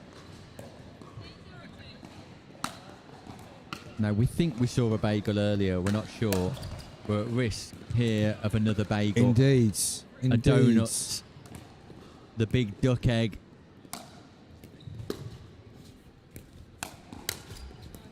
And that brings up bagel points, donut points in no time at all. Well, I don't mind games like this, Nick, when we're running so far behind schedule. This is a good opportunity. Incoming. And that goes long. Chantal Griffiths, Georgia McClay demonstrating their prowess here. Always interests me at the end of the game where you've just given somebody an 11-0 hammering, and the exchange of words at the net from the victors is well played. Well, that's just polite, isn't it, Nick? Really, it's polite. I mean, it may not necessarily be true, but it's polite. It is indeed. Georgia McClay and Chantal Griffiths successful, which leaves us with one more round-robin game before knockout pickleball. You took into your sandwiches, Chris. Beaumont will focus on introducing the next game because they're ready for action. It's Natalia Novikova and Rachel Kirk of Pickleball Nottingham straight onto the show court to get as much warm-up time as possible. They'll be taking on Amanda Heath and Jenny Monk of Duffield. It's our first look at Duffield today. We've seen Pickleball Nottingham in action already. Not Novikova and Kirk, but we haven't seen Duffield all morning. So what an exciting time this will be for viewers at home. Amanda Heath and Jenny Monk have arrived. Now, I don't know either player here, Chris. So before we ask them, that's Jenny Monk. Jenny Monk's wearing the glasses at the top of your screen. Amanda Heath at the bottom. And Duffield are the 16th ranked team, the lowest ranked team. So do you know what, Chris? Let's go all in, Team let's go Duffield. in. Yeah, Team too right. Duffield. Nothing against Rachel and Natalia, of course, but We love Rachel, we Yeah. love Natalia, but this game is all about Heath and Monk. absolutely, absolutely. I've always liked Duffield, Nick. I mean, it's my favourite of the southern cities. You'll be getting comments on YouTube, Chris Beaumont. Oh, I'm thinking of Nuffield. My mistake. So, Rachel Kirk and Novikova have been playing for a number of years, Chris. Highly experienced players. We know absolutely nothing about about Amanda Heath and Jenny Monk. But we're about to become their biggest supporters. Oh, absolutely, absolutely. And rumours that Amanda is related to Colin, absolutely unfounded. Neither a sister, a cousin, an aunt, a wife, none of that. Although Jenny Monk is the husband of the famous football manager Gary Monk. Husband, is she? She's the husband of Gary Monk, is she? She is. She's the husband of Gary The Monk, wife. is she? She's the husband of Gary Monk, is she? Amazing. That fell flat, that one. Didn't it? I tried. Yeah, he did try. That's he did the try. only famous Monk And to I be fair, know. if we were both asked to come up with the most famous monk we know, none of us would have gone with Fryer. We'd have gone with Gary Monk. Gary Monk. Anyway, let's go Duffield. Yes. Team Duffield for the win here. Impartiality out the window. We love you, Rachel Kerr. We love you, Natalia Novikova. But we But love it's all Amanda and about- Jenny Moore. Exactly. It's all about Duffield. Jenny Monk in the glasses. Amanda Heath with the black hairband.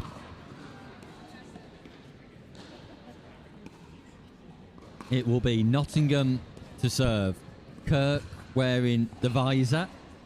Just waved over. Hello, Natalia, as well. they don't know which are for Duffield, do they? No, they don't. I think we're going to be absolutely delightful to Yeah. them. Don't watch this stream back, Nottingham. That's all I can say. Here we go. A good start from Novikova. Heath are warm to the task, though, Chris. I can Absolutely, feel it. absolutely. I think it's always good coming in as the number 16th seed. There's no pressure on you, and you pick up fans along the way like they've just done here. Brutal from Novikova. But a good bit of kitchen work from Heath and Monk. Unfortunate not to keep that final volley in and back behind Novikova. And went for the deep return, which is always encouraged. As a fan, Chris, it's not the start I was looking for. Well, as you know, a true underdog story never comes easy. So it's part of the narrative that they're going to go, exactly, stick with this. This is they've gone behind, but that's fine. Mansfield went behind earlier.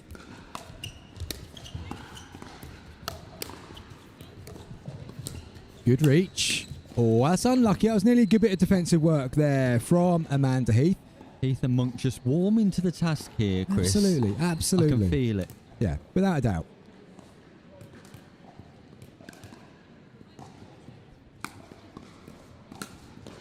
Nice slice return. Drew the drive. That's a lovely shot. Oh, picked up from Novikova. Oh, and that's Oh. unfortunate there from Jenny Monk. And the first 6 exchanges have gone the way of Pickleball Nottingham, but I'm They still have. cheering on Duffield. Absolutely, absolutely. I'm staying loyal. The shot of the game so far was that little drop volley, and I think it was only because Rachel was stumbling forward that she was able to get underneath it and lift it back up again. That was a good bit of play by Duffield. Right, let's go Heath and Monk now. Foot to the floor, let's go. Yeah, come on. You've You've got lulled them this. into that full sense of security. Now it is go time.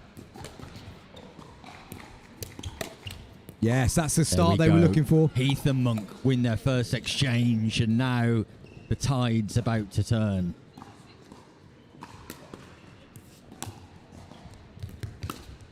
Ooh, unlucky. See what she's trying to do there. Drive to the feet of Kirk, but that pesky net just getting in the way. Drop serve. Catches Novikova out. Ball just catches the baseline. Lob.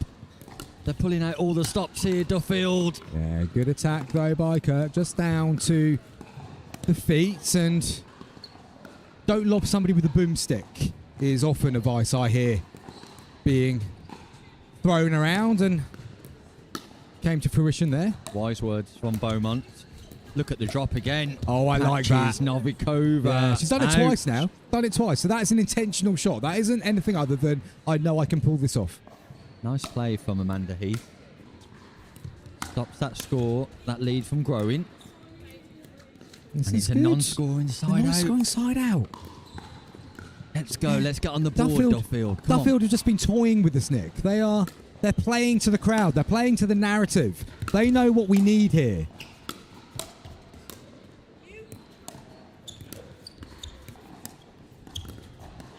Good placement again from Rachel Kirk. Just down to the toes. This is the time. They're going to get a point on the board here. Absolutely. Slice serve. There we go.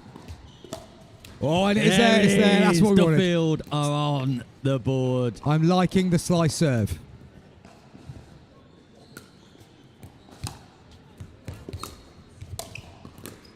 That's dropping in. Nah, maybe not. Just wide. But we're on the board, Chris. We're on the board. Absolutely on the board. Team And Duffield underway. I like the consistency of serving that's coming in from Team Duffield.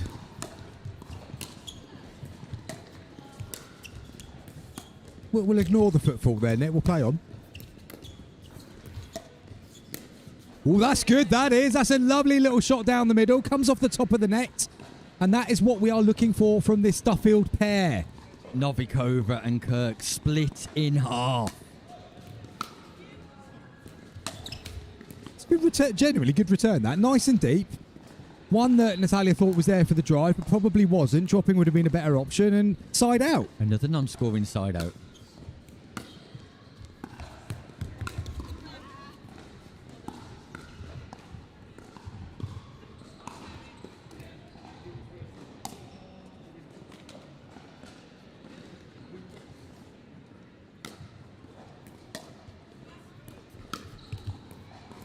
Followed up with another non-scoring side out, so Nottingham have a chance to extend their lead. Need a little bit more from Monk and Heath here. Just need a little bit more, Chris. Don't be too demanding too soon, Nick. It's a long race to 11.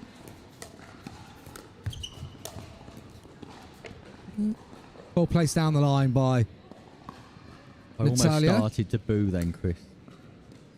You know they can hear us, right? It's going out live. Yeah, I think it might be. Well, I don't know if anyone's still watching, but it is certainly going out live. I think we might have put the viewers off today. I hope not, because Knockout Pickleball comes up Is next. Knockout Pickleball coming soon? I Nick? don't know if I've mentioned it, Chris, but Knockout Pickleball starts after this game. That's dropping in. That's That's going dropping in. Go on, play it. Oh, that's a good shot. Oh, That's a Rachel great shot from Kirk. Rachel Kirk, actually. That's Yeah, brilliant. that's a very good shot. Very good shot. Absolutely brilliant from Rachel Kirk. Double backhand straight to the feet of Amanda Heath, and this game's now getting away from Team Duffield. Oh, Well, Phil, I mean, look, absolute I Phil. think I It's a actually think disgrace. they should forfeit. yeah, based it's a on that. disgrace. Absolute disgraceful. Shocking stuff from Novikova. Brings up match point. I can't believe it. All of our hopes and dreams dissipating. Oh, I know you say that, though, but this game isn't over yet, Nick. That's a good attack. Caught Novikova in the transition zone, off balance, and Second match point. Let's save this one. Come on, Duffield. Let's save this match point. Yeah. Come on. Here we go. oh, well placed, down the middle. Oh, Well, look, if nothing else, Duffield have got 2 new fans. I'm Today. a Duffield fan. Yeah, absolutely. Born and bred. Right. That was disappointing. So, after that disappointing show, Rachel Kirk and Novikova in no time at all dismissing Amanda Heath and Jenny Monk. Congratulations to Pickleball Nottingham. But do you want the best news, Nick? The best news of all of this, although we didn't get the result we were hoping for there, look at the time.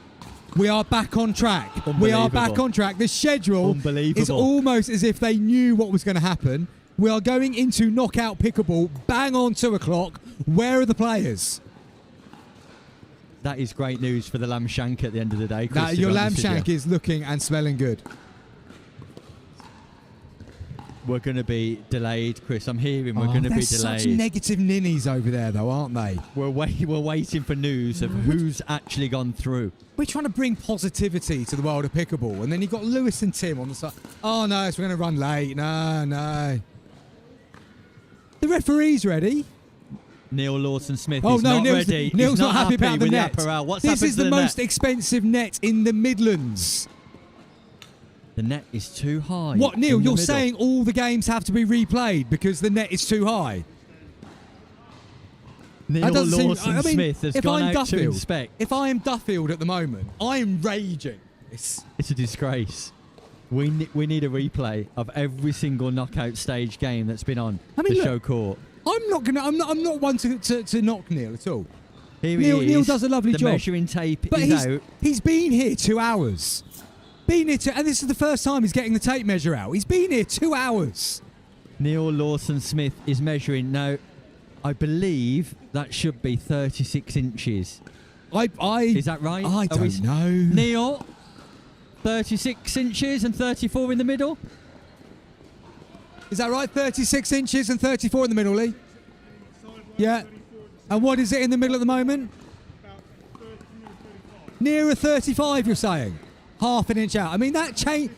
It That does. changes. It That does. changes the dynamic of the Neil whole day. Lawson-Smith, Chris, quite accurately says. We have been taking this competition so damn seriously, Nick. And now Well- all of our professional, high quality, good work, may as well just chuck it in the bin. My favourite line out of all of that, Chris, was Neil Lawson-Smith, international referee, suggesting that half an inch matters in life. Absolutely. And he did it with a twinkle in his eye as well, to be fair. He did. But as I was saying, he's been here 2 hours and he's not thought to go out and measure the net before now. What's he been doing? Simon Farr's got a little tool here. Yes. Yes, indeed. He, The tape's out again, look. he understands the importance Yeah, he does. of half an inch. I'm not going to say any more about that. James Horn's making his way over. He is. He's looking James proper Horn, cross. director of the Invitational Yeah, have Tournament you heard, himself. James? All the games null and void because the net's too high in the middle. Now, James, we're Yeah. live. We're just hearing on the show court that the net has been nearer 35 inches. And not than 34 inches. 34. I mean, this is the reason you wanted referees here But today. has that been the same for every player that's played on the court? They're They've about been- well, to yeah, change. in They're terms about of your to change, schedule, my yes. friend, because as Neil quite correctly suggested, half an inch matters. My wife doesn't agree with that. That's come from the director, the tournament director, the man behind the Invitational Tournament himself, James Horn. So we're waiting news of the last 16. Simon Farr's fixed the half an inch issue with his little tool. Neil Lawson-Smith is ready for action now. International it qualified referee will it be looks taken saggy. to centre stage. It looks saggy, Nick. Chris is going to sort out his sagginess, and we'll be Right. back after this short break.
4. I'm super excited to talk about this. This is my baby. 3S is and was a great paddle, but the 4 I think is even better. Our main focus going into the Pro 4 was fixing the overall solidity of the paddle, and so we added some supports near the throat area, and that has made the outside edge extremely consistent. The way you're going to see this really affect in real gameplay is you miss it when you don't hit it in the middle, and then it's extremely forgiving. You're really not going to make a lot of errors even when you miss hit it. It's a pleasure to play with, and I'm really excited for you guys to try this.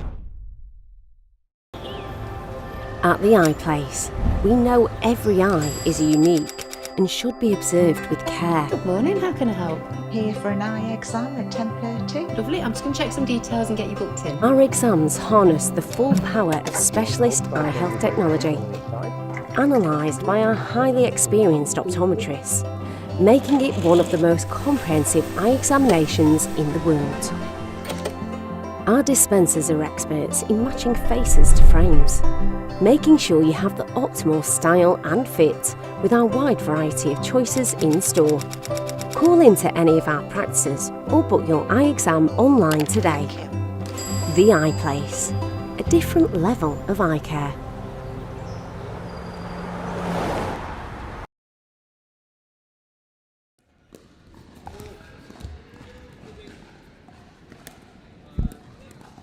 Good afternoon, ladies and gentlemen, and welcome back to the Amber Valley International. We have an impromptu match here playing on court whilst we wait for the round of the last 16 to get on. At the bottom of your screens, you've got Tim Spurway in a green t-shirt and Lewis Oak in the Fox hoodie. And at the top of your screens, you've got Chris Beaumont in a white hoodie and Nick Hobbis in a black hoodie. I'll do my best to commentate on this impromptu match as we carry on. All players hardly warmed up at all, and as you can see, aren't really as tired for a game of pickleball, but they're giving it their best shot. Oh, Tim Spurway under pressure from Beaumont's cross-court dink. Lewis Oak to serve.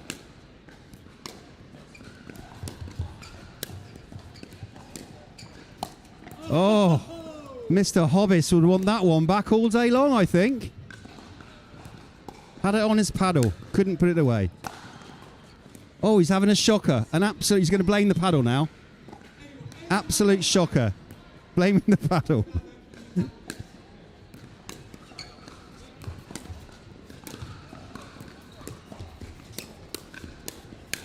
Oh, great hands, great hands. Oh, he stuffed it out again. He's having a shocker. He should be back behind comms, I think, rather than playing pickleball.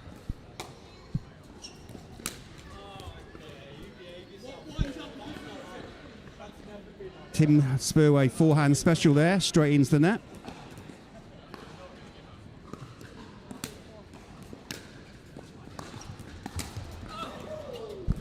Another forehand special from Tim Spurway, drives it wide. Right, I'm going to leave you there, folks. I've got to go and do some real work and do the graphics for the match that's coming up next. We will see. Oh, and he's nasty Nelson him. What a way to finish. What a way to finish. We'll talk to you. We'll talk to you a bit later.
That was fun.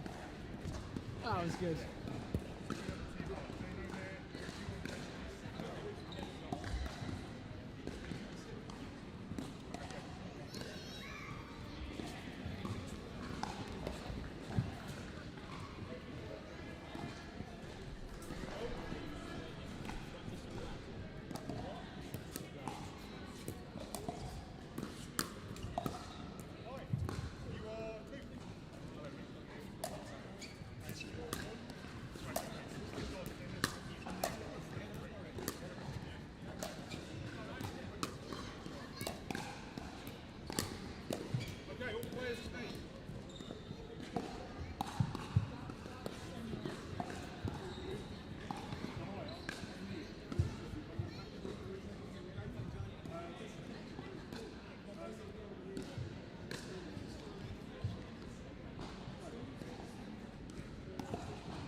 Welcome back to the Amber Valley Invitational 2026, where the serious pickleball starts. It's the knockout stages. It's the men's doubles, last 16.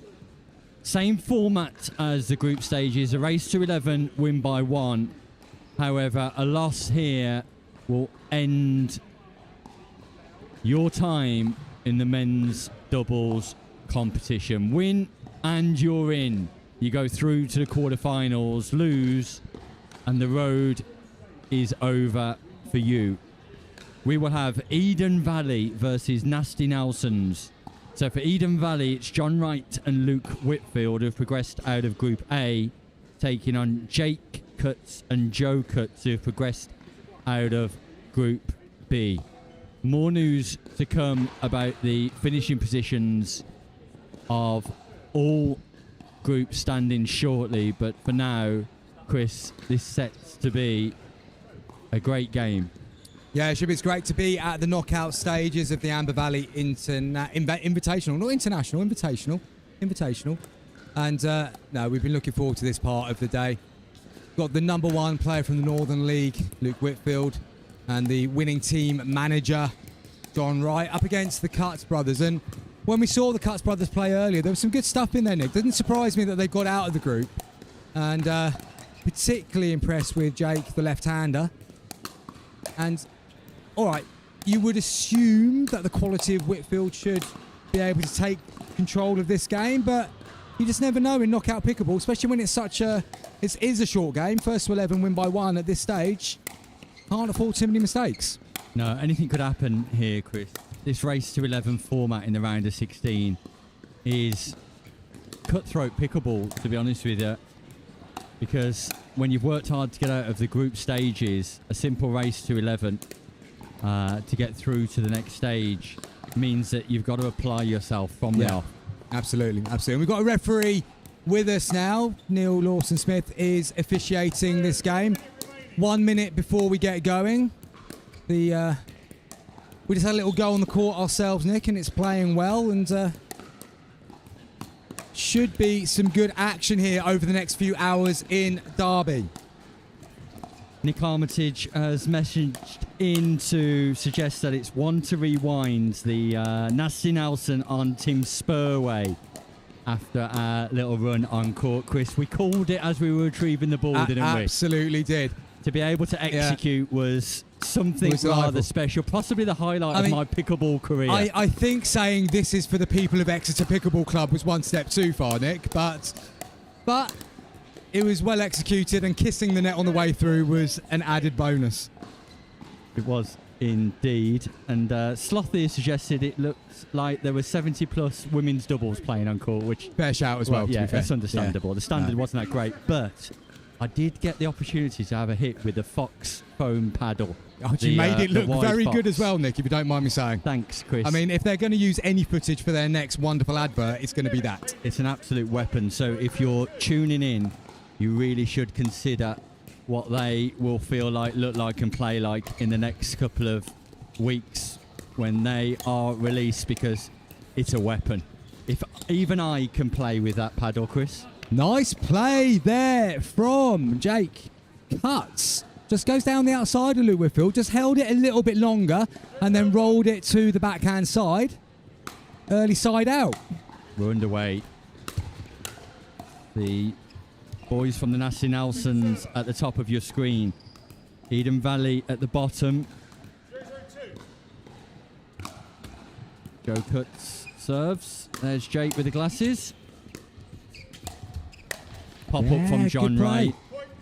And this game should come a little bit more easier for the Cutts brothers than the Oliver Lockhouse absolutely. matchup. And what I liked there was that he read the pop-up as he played the shot. He didn't just play one shot in isolation. He was expecting the next one.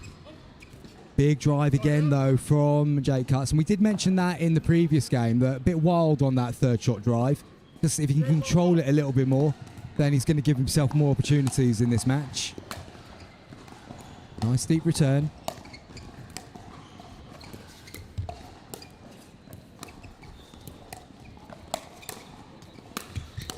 Good resetting from Wright. Does well. Unbelievable, John Wright. Unbelievable play in defence.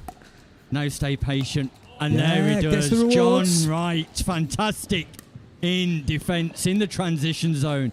Able to reset that ball and then just sit in on the non-volley zone. Impressive stuff from John Wright. Good start, this.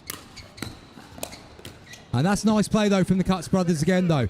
Good left-hand across court. Got it in the middle, and then Joe goes down to the toes. I love knockout pickleball, Chris. It just feels different. No, doesn't it? absolutely does. The intensity is Absolutely increased. does. Yeah, absolutely does. Those of you looking to tune in to the continuation of the Chuckle Brothers commentating, you're going to be disappointed. We are fully locked in for the rest of the day now, and we'll be treating this like it's the European Championships in Rome. Just along there from Jake Cutts. Our teams are working hard in the background to bring news of those players who have progressed through to this round of 16. Oh, a rare missed third drop there from Whitfield, though. He's not settled into this game as quickly as you might have expected, and it's a bit back and forth so far. Only a 1 point difference. See that big wild drive again from Jake Cutts. Probably going long. Whitfield played it anyway, punched it down to the toes of Joe Cutts.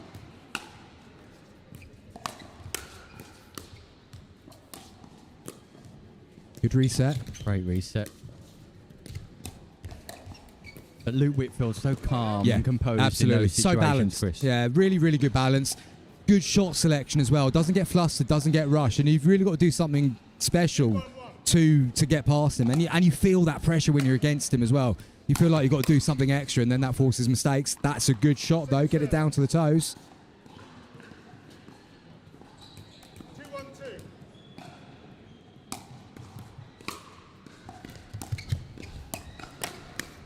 Yeah, good attack. Good work by Wright and Whitfield. They're just feeling like they're really easing their way into this now and putting the Cutts brothers under pressure. One thing we did mention about them earlier was that they were able to do moments really well, but they weren't stringing 2 or 3 together.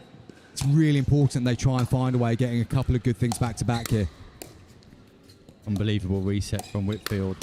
But a good attack again there from Jake Cutts. He's got that ability to take the ball and get on that counter. Yeah, that left hand cross court is a weapon from Jake Cutts. We don't see it too often, do you? The left-hander playing left side. Normally they would stack and have the 2 forehands in the middle, but it does change the angles of the court, changes the geometry by having a left-hander on the other side once in a while.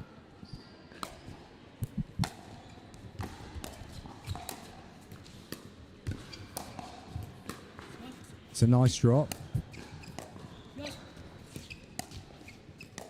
Bit high that one, but he's got away with it. Good attack. Well played again, the Cutts brothers. They've worked their way through the transition zone nicely there. Countered at the right time, forced an error from Whitfield. Close the gap to 1. Joe Cutts ball in hand. Still on first serve. Yeah, good again from Whitfield. He's so good at finding the toes. Just gets it down there, and it's really difficult then to sort of lift it back up. Place in the quarterfinal awaits here at the Amber Valley Invitational for 2026. John Wright just misreads, apologises to Luke Whitfield. And I think if I'm at Eden Valley at the moment, I would be just letting everything go in that situation. We know that most of Cutts' drives are going long. Just let it go. See what happens. One might go in, but that's better from Jake Cutts. The 3rd shot drive, 5th shot drive, stuck with the penetration on the 7th too, and just back Whitfield up away from the non-volley zone.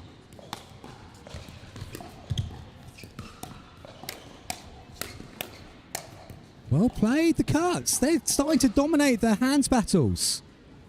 Eden Valley need to get this ball bouncing, Chris. They absolutely do.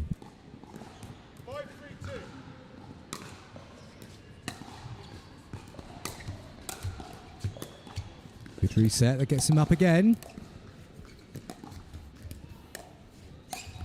Yeah, just a bit too much lift on that one from Joe. And the idea was right, but just got under it a bit too much. And John Wright leans in nicely, attacks, hits the body of Jake cuts. It's not the right play from Whitfield. It's not the right play. No. He's got to get this ball bouncing. Third shot drop all the way for the Eden Valley duo because the cuts are showing their prowess in the volleying department.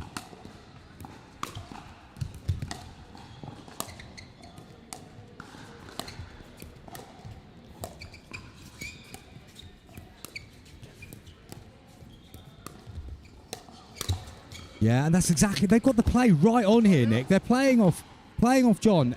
Luke's looking for work, so he comes central, and then they're able to go cross court, and it's really difficult then to get your paddle in the right place to deflect. So really good play by the Cuts.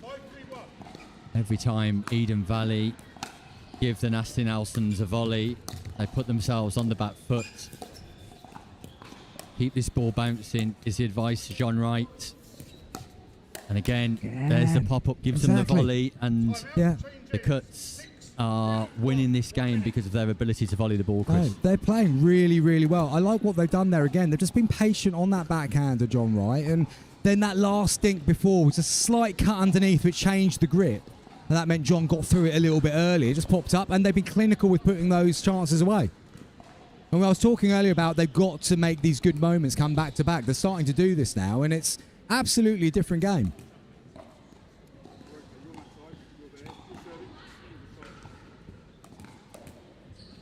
So the strategy for Eden Valley, keep that ball hitting the surface for Nasty Nelsons. Keep taking advantage of aggressive plays when the ball is in the air and you're able to volley. Definitely. I've been looking to play on that reach of Joe Cuts a little bit more. He's not as balanced when he's reaching to take it out of the air if it's a sort of a softer shot. So try and play on that a little bit too. I think the other thing I'd be doing if I was Wright and Whitfield is sending my thirds into the location of Jake Cuts. Yeah, for that drive, absolutely. That's where the mistakes might come, and it would only take a couple of those to go long, and again the momentum starts to shift again. But they've picked up the first point after the change of ends, and that's often important. And at what point does Luke Whitfield feel like he's now got to find a way of dominating this game? He's stepped across there and taken control, and he's got a good thing off it. Is he going to start dominating this game like we would expect him to? Second scoring opportunity. 4-point gap.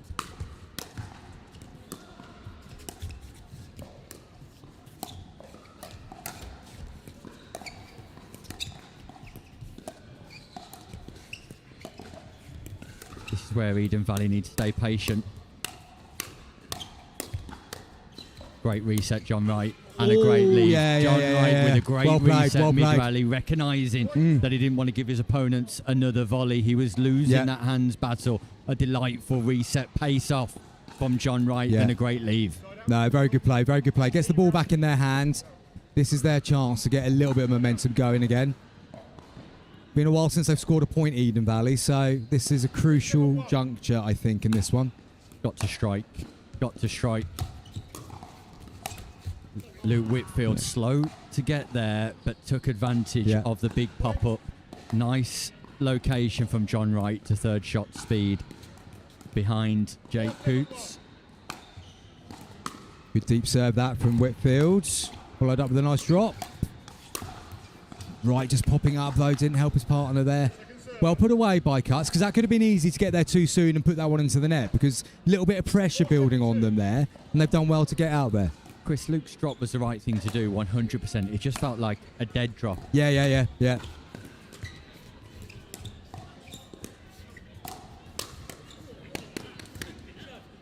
Yeah, and that was...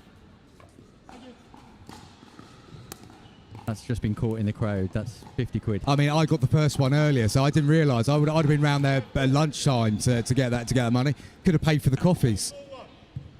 James Horn, you owe me 50 quid. And me, 50 quid. And there we go, long drive again. Yeah, it just feels like a little bit of nerve seeping into the Cuts brothers here. They sort of realise, I think they've just realised what kind of position they're in here, and it's getting to them a little bit. That's a lovely third from Jake Cuts. Yeah, and down again to that with the ball backhand bouncing side. backhand side. Success for Eden Valley, and Just feels like there might have been a slight change here in momentum. Yeah. Slight change in rhythm. And the sequences and the patterns that Eden Valley needed to put together, they're starting to construct in a bit more detail. Still a 3-point gap, bro.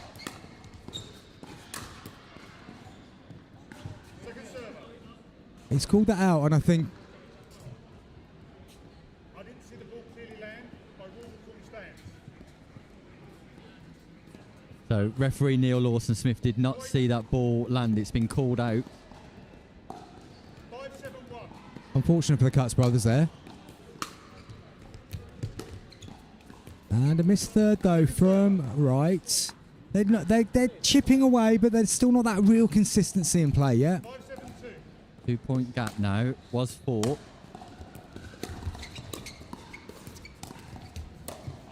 I love that bit of play. The way they've opened the court up there twice, really, really good. Caught Whitfield having to stretch to take that, and nice play again from the Cuts brothers. Luke Whitfield at risk of overplaying there. John Wright just remonstrating with his partner to suggest I'm in the perfect location. Yeah. And then a little bit of help there for Joe. Flicks off the top of the net, and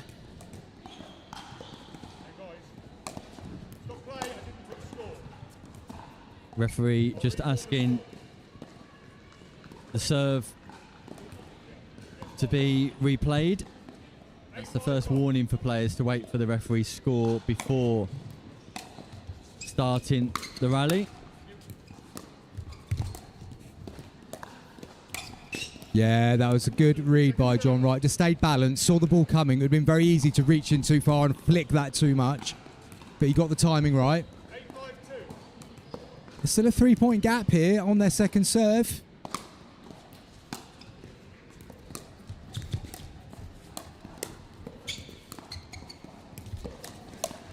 Yeah, good attack by John Wright. I was just thinking in that exchange how we're not seeing Jake drive it on the third now. He's starting to drop it and drop it well. 5-8-1.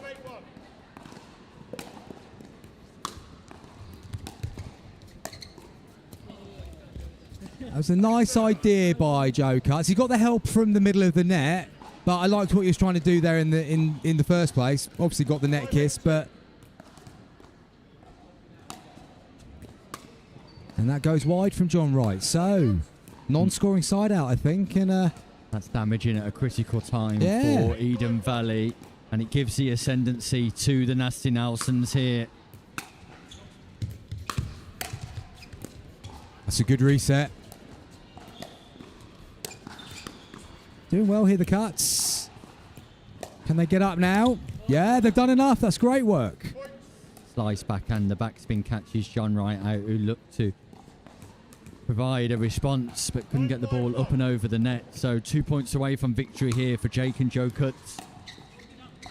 It's gone long as well. It's match point. Could we be getting a bit of a surprise here, Nick?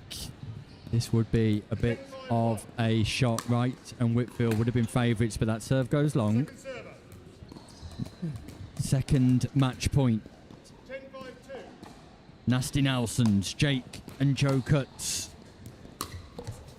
That ball lands in and they get the job done. Look at the jubilation from Jake and Joe Cuts. The Nasty Nelson duo cause a minor shock here as John Wright and Luke Whitfield exit the competition in the round of 16. Whitfield and Wright definitely marginal favourites for Eden Valley going into that contest, but success for the team that showed most consistency. Absolutely. Really good performance by the Cuts. Very impressed with what they've done there.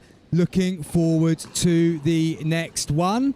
We'll be back after this short break. We're going to go to the bracket tracker, Chris. You go ahead, Nick. Let's have a look at where we are currently standing in the men's doubles competition. As you can see on screen, Whitfield and Wright usurped by Jake and Joe Cuts. Petruska and Busley will take on Enable and McInlay for a place in the quarter final to take on the two Cuts.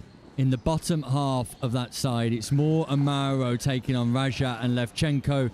Feast and Mathy taking on Henley and Calta Biano. In the opposite side of the draw, Campbell and Phillips will take on Edwards and Mays. Smith and Wilmot taking on Roberts, Skillicorn.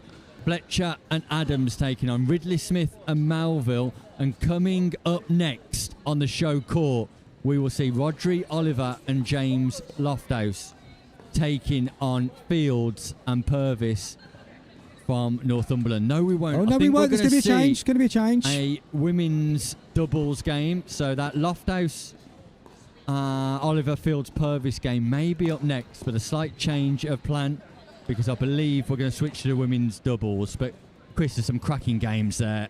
Yeah, no, that's a stacked knockout stage. There's some cracking ties coming up there. Looking at that, you've got to feel like Edwards, Mays, Campbell, Phillips. That looks like a cracking game. You'd probably back Roberts and Skillicorn to get through their game. Lofthouse and Oliver going to be favourites coming into their match against Fields and Purvis. But the top of that side looks like hard to call who's going to progress all the way to the final.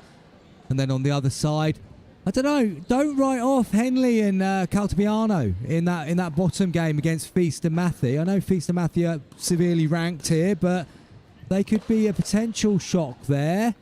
Could be a shock. We're just receiving news, I believe, that Fletcher and Adams have gone through against Ridley Smith and Melville in their early round of 16 game. That'll take on the winners of Oliver, Lofthouse, Fields and Purvis. Meanwhile, we'll be back with the women's doubles when we return after this short break.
Pro 4, I'm super excited to talk about this. This is my baby. 3S is and was a great paddle, but the 4 I think is even better.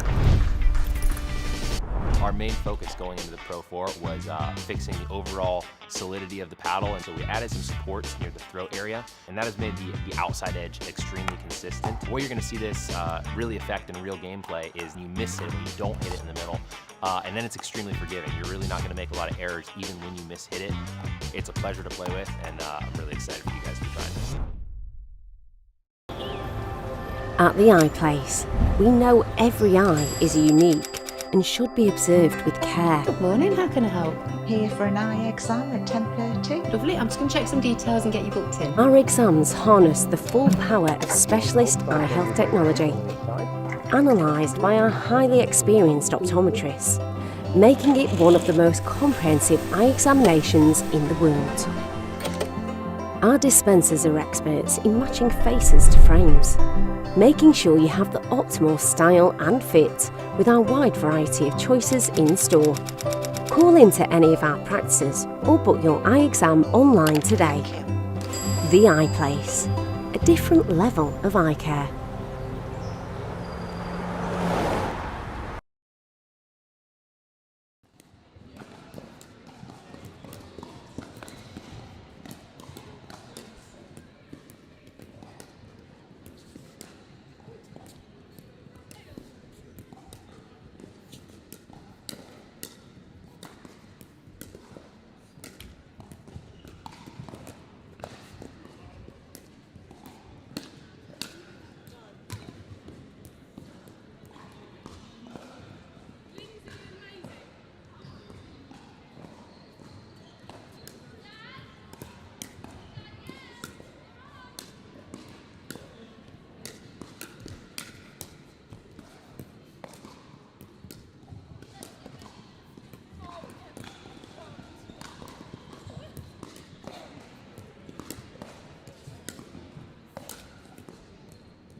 Welcome back to the Amber Valley International 2026. Broadcast sponsored by Taylor Emmett Solicitors. A big thanks to all of our other corporate sponsors here this weekend, to Castlegate Chambers, David Shelley Construction, Franklin Pickleball, Gamel Pickleball, Fletcher and Company, Nightingale Solicitors, PDH Sports, the Eye Place, Third Shot, the True Sporting Colours, Voodink, the World Pickleball Magazine, and Fox for providing the core Fox Pickleball. We very much appreciate your support. We're in the round of 16 and we're in the women's doubles section. Let's have a quick look at the tracker to see who has progressed through and who will be playing who. Randall Canning's taking on Holmes and Mullins. Wishart and Harris taking on Claremont and Respini. Jones, Fellows and Ridings taking on Fraser and Bamber. That game's scheduled to get underway on one of the outside courts. Dawson and Pan taking on Chu and Geary. And in the other half of the draw, we know that it's Griffiths and Podeshka taking on Griffish and McClay. Julie Griffiths taking on her daughter Chantal Griffiths. Amazing. Lewis and Lowe taking on Kirk and Novikova. Finney and Wood taking on McRae and Matthews. And a game that we will be bringing you on the show court, it's Katie Taylor and Megan Bignell taking on Lindsay Hammond and Maisie Wise. So lots of teams looking to battle it out and get through to the quarter-finals in this round of 16. Race to 11, win by 1 pickleball. And our first look today at Maisie Wise and Lindsay Hammond of the Northern All-Stars, taking on Megan Bignell and Katie Taylor of London Pickleball. And Chris, it's highly competitive stuff. Oh yeah, this will be a good game, Nick. This will be a good game. Carlisle's Maisie Wise in action here on the show court, up with Lindsay Hammond. Strong pair. And we saw Megan Bignell and Katie Taylor earlier in action. Very impressed with them and their progress. This is going to be a good game. You wouldn't have been surprised to see this clash a little bit later in the tournament, let alone in the round of 16. What about the breaking news there of Julie Griffiths taking on Chantal? I love that. Absolutely love that. Really good to see Julie Griffiths get through to the knockout stages.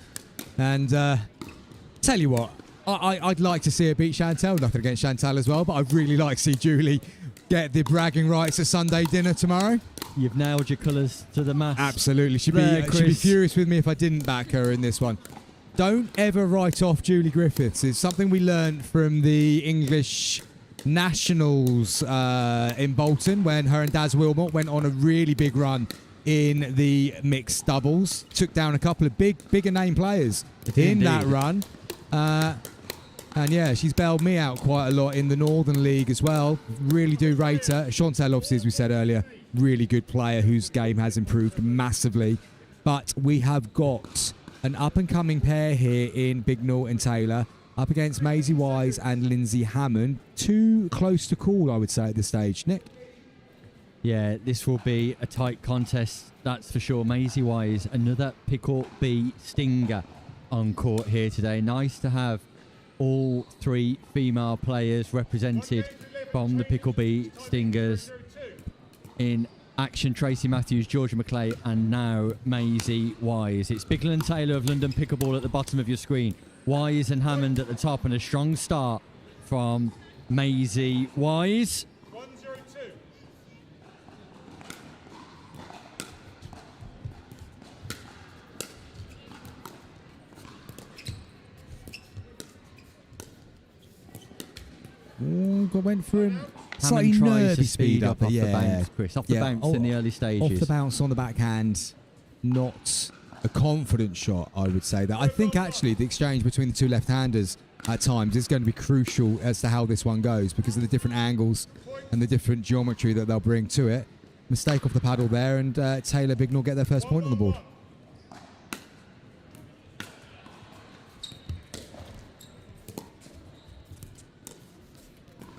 Second server.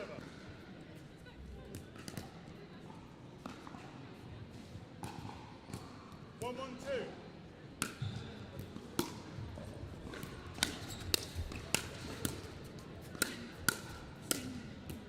Good initial defence from Hammond, but didn't change her position in the transition zone. Just got stuck there, and eventually you're able to pick off the feet. But either got to move forwards or move back after at least 2 shots there, I would say.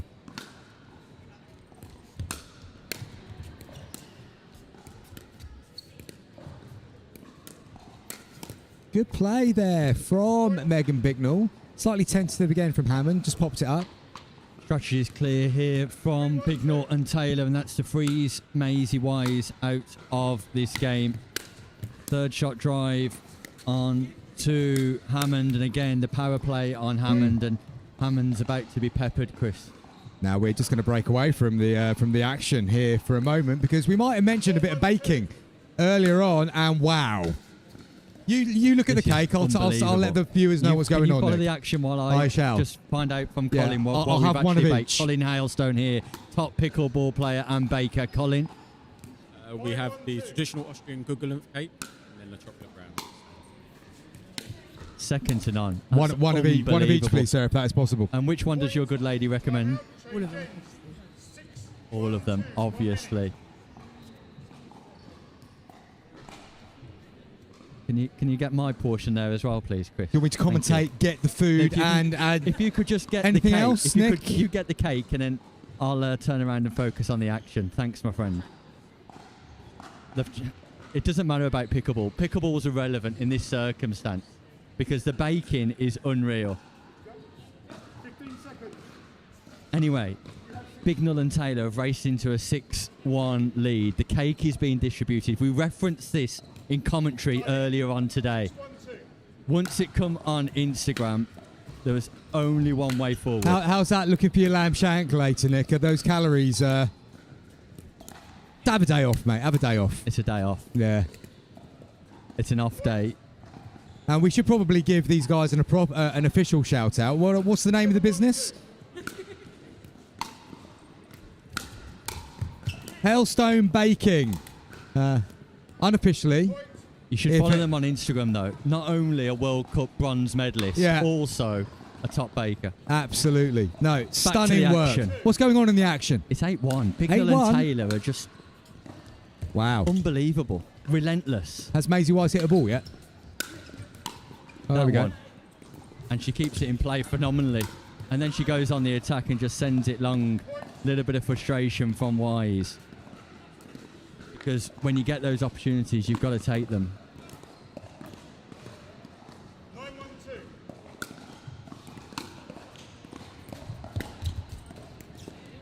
That's a good approach there. Just force the error off the paddle of Taylor. So scoring opportunities, Wise, Hammond.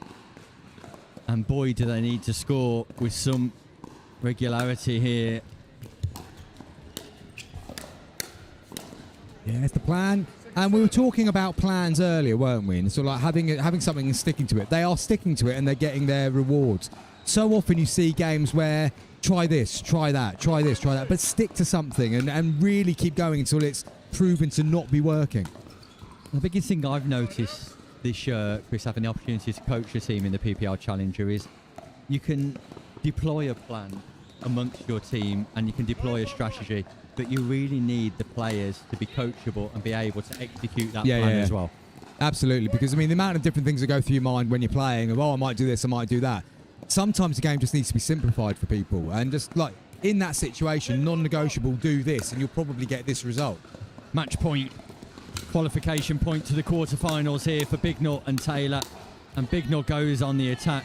Amazing Wise just leaves a knowing glance. Yeah. Back at Bignell as if to say, don't come at me. It's a big stare back at 110 down. Oh, that was going.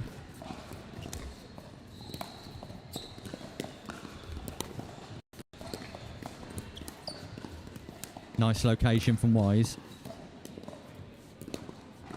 Back to the plan. This is a great rally.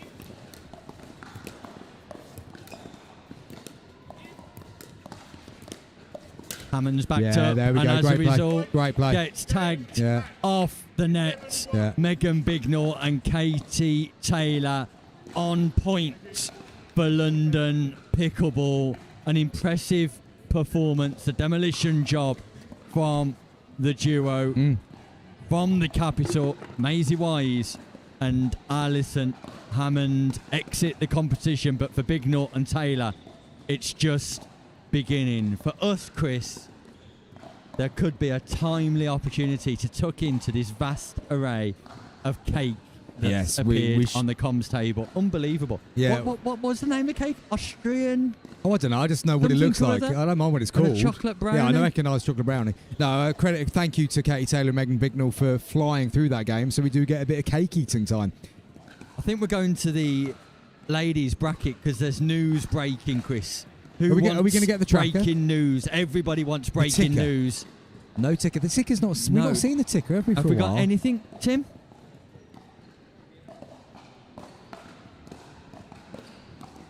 We've got men's news. We're not going to ladies, we're going to men's.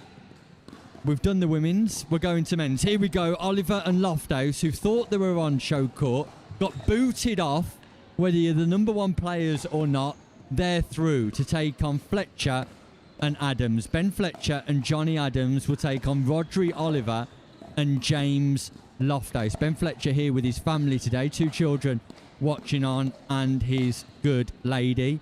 As expected, Ewan Skillicorn and Josh Roberts defeat Smith and Wilmot. Enable and McKinley go through to play the Cutts brothers. Feast and Matthew, Chris, defeated Henley and Caltabiano. They're through, as are Moore and Mauro. So, quarterfinal lineup in the men's division looks like this. Cutts brothers versus Enable and McKinley. Moore and Mauro to take on Feast and Matthew.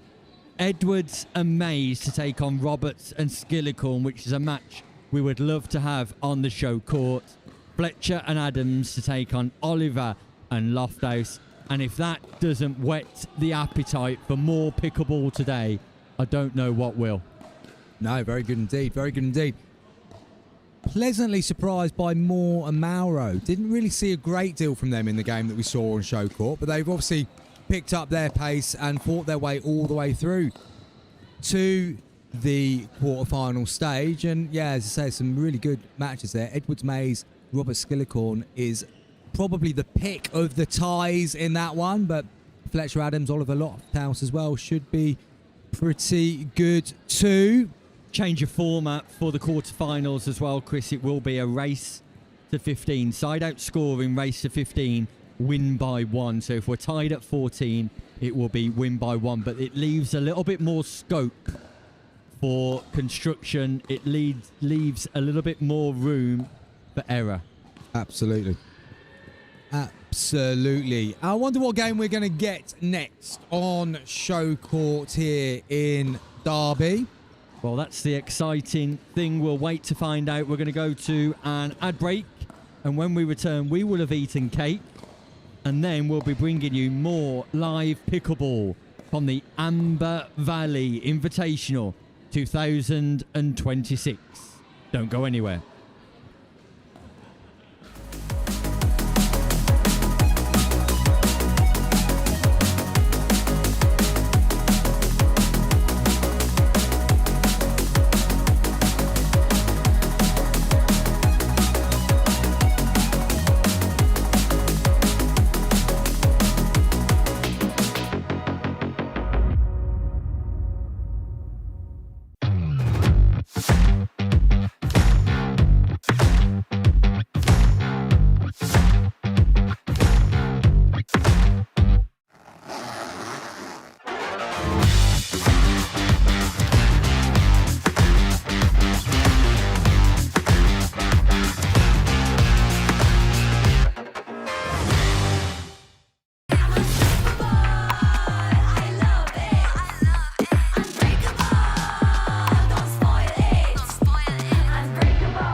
Pro 4, I'm super excited to talk about this. This is my baby. 3S is and was a great paddle, but the 4 I think is even better.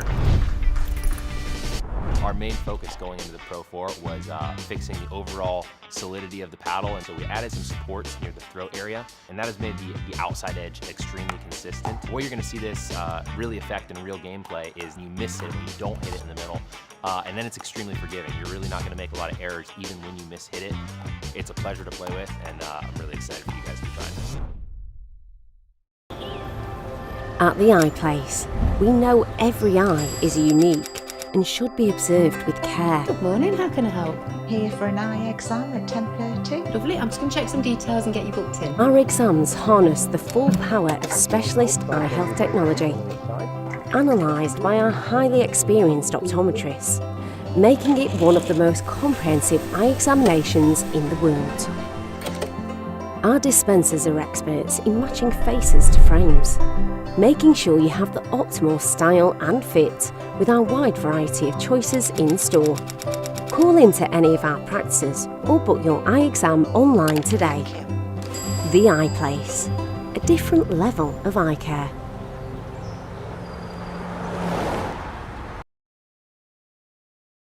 Nick Hobbis wants, Nick Hobbis gets. We've got the tie that we were hoping for here on Show Court. We have got Jack Edwards and Nick Mays up against Ewan Skillicorn and Josh Roberts in this men's quarter-finals. Both teams, all four players on the Slice Girls team. So, a bit of internal bragging rights, a bit of internal pride. But one thing that is for sure, the Slice Girls will be in the semi-finals. But this one looks like it is going to be too close to call straight away. Nick, this is the one you wanted, my friend. It was the game we wanted. It was the quarterfinal full of the most quality. But there's a little bit of frustration from players about having to face each other from the same team at the quarterfinal stage. So each team has got two men's doubles outfits representing them, but the quarterfinal stages and the round of 16 stages are all dependent on your finishing position, your group stages. Absolutely. So should have. they've only got themselves to blame for not winning their respective groups.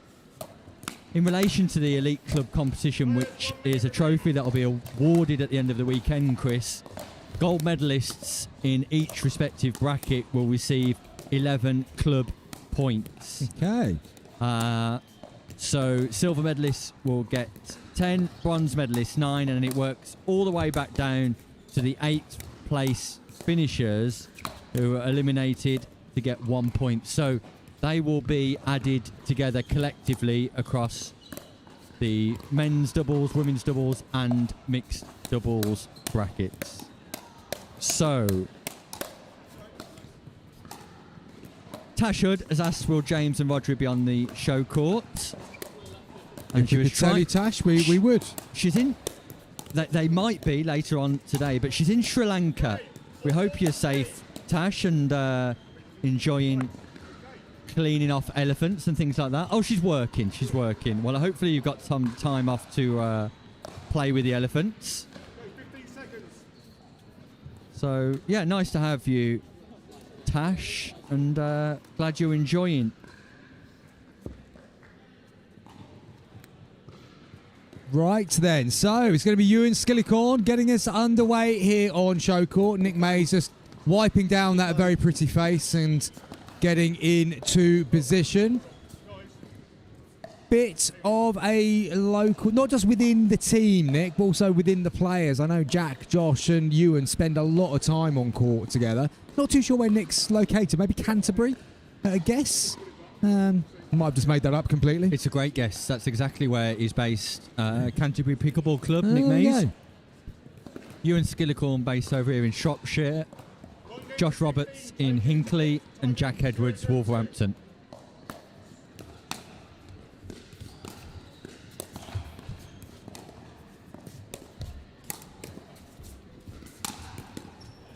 Great start from Josh Roberts. It's Sam Basford-esque, that backhand flip. Yeah, no, absolutely, absolutely. I know Sam's been doing a lot of work with Josh within two of the teams that he's coaching, as well as privately, and seeing some of that good work come off. Jack Edwards is looking to not really a speed up, but certainly not getting the ball back up and over the net. Good return there from Edwards, though, and side out, but 2 points on the board already for Roberts and Skillicorn. Yeah, Jack Edwards will be looking to inject some pace and power into this, and straight away the backhand flick's nice. The drop to Skillicorn's base. Skillicorn can't keep that ball tight to the net. Provides the opportunity for volley, and the flick roll from Jack Edwards. Brilliant. Ernie from Roberts defended, but stays in position. Goes into out. Josh Roberts stationary, off court, adjacent to the non-volley zone. Jack Edwards misreads the placement on the response, and brilliant from Roberts.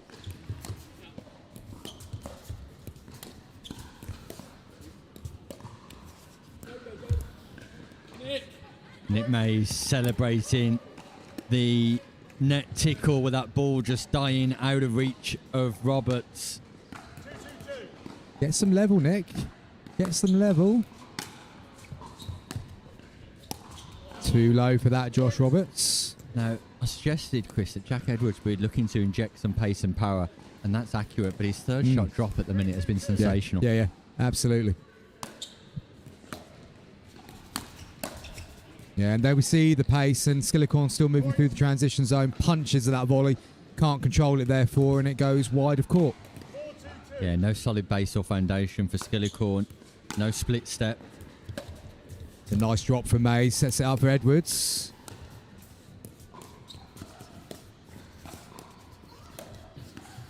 Just wide, just long and wide from Skillicorn. Yeah, it's an ambitious play from Skillicorn, and the tactics from Mays and Edwards here are to attack when that ball's aerial, but keep that ball tight into that non-volley zone at all opportunity and construct from there. So they're looking to construct from here now. Until they get the first volley, they'll attack.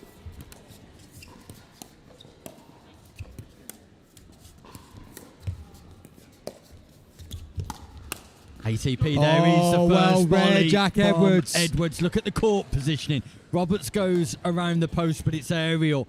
And Edwards does attack the first volley at the first opportunity. Brilliant court positioning from Edwards.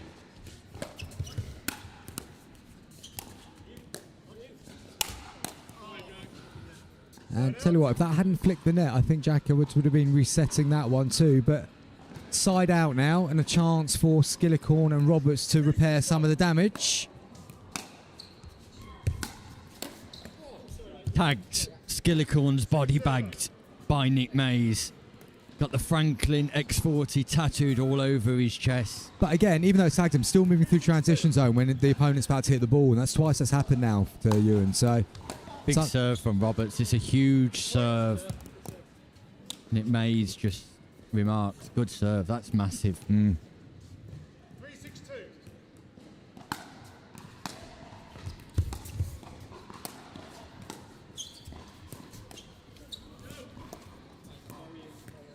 Okay, he's got a bit of luck off the net there, but I like that point construction from Jack Edwards. Good return, first of all. Got himself into a good position, kept it deep, and then he started to get options off the next shot. Jack Edwards at his best when he's shown his vast array of pickable abilities. That's nice, Josh Roberts, though. Saw Jack looking to read it, changed it right at the last, got the pop-up, was able to take control. We're watching first-class pickleball here, Chris. Yeah, definitely. Highest quality game of the day so far on show court.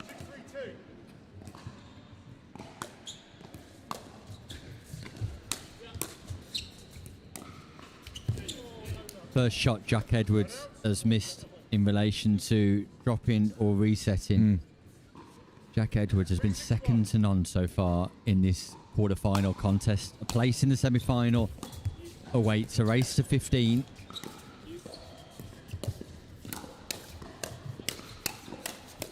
That's such good balance, such good stability there on the counter. That's a really nice play from Jack Edwards.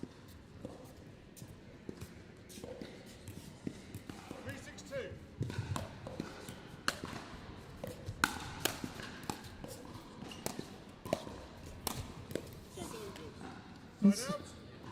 Jack Edwards' setup and his positioning is sensational right now. He's able to execute because he's got that early preparation in his court positioning that gives him a solid stance to move from.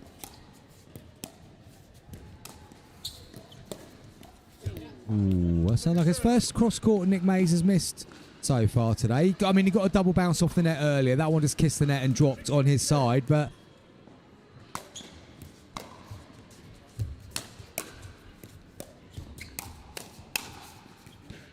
And again, such nice balance. Kept control, forced it. Josh was reaching there a bit more, flicking a bit too much, and it goes long. Yeah, Roberts is trying to attack against Jack Edwards, and I don't think at the minute, Chris, No. that's the right strategy. No. Jack's the hot player on court at the minute. They need to have a look elsewhere and try to change it a little bit there as well. Now he's having to think about doing something different. That forces the mistake because he hasn't got clarity of thought.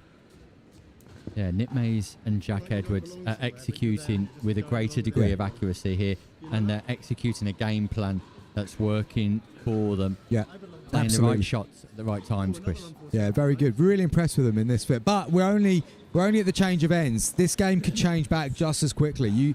When you've got two good players like Skillicorn and Roberts on the other side of the net, if you've got your foot on them at the moment, you've got to make sure you don't let go. So it's going to be Nick Mays on serve as we get this one back underway again after the change of ends. James Lofthouse having a chat with Pure Pickleball teammate Josh Roberts as to give him a little bit of tactical advice. One of my favourite people in pickleball has messaged Simon Farr to say they're watching from Thailand. It's Louise Stevens. Oh, good old Lou. And she's with the lane out there. Fantastic. The UK Young Pickleball Championships coming up soon from Stourbridge. Not too sure if the deadline's passed or not for that one, Chris, but if it hasn't, that's still open, and you're a young player under the age of 25, you really should get involved. Absolutely, absolutely. It's a real highlight of the pickleball calendar. And Lou Stevens does a great job of organising that tournament and has done for a number of years now. Yeah. So make sure that if you're under the age of 25, you're involved in that tournament. Unbelievable defence from Robert Sandskillicorn, but that one's just not coming back. Jack Edwards on the Ernie, and a huge crowd has gathered to watch this one. And I don't blame them, Chris, because we're all glued to this matchup right now. Rare mistake there from Nick Mays. He's been super solid in this game so far, but just pushing that one too far gives away a point. It's a freebie. It's an absolute freebie. That's really good for Mays. He just held that a little bit longer and then just rolled it to the feet of Skillicorn. Thought he was going to go middle there, and Skillicorn just shifted his weight to the left slightly, caught off balance then on the reset.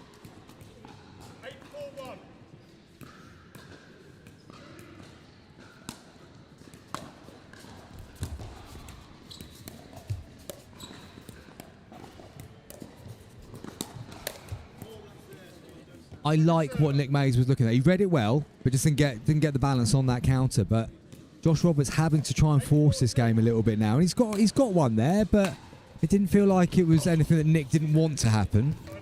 But that's a poor third. Roberts and Skillicorn, if they're to get back into this game, they just need to play the right shots at the right times without trying to overforce, without trying to overplay. Keep that ball in play.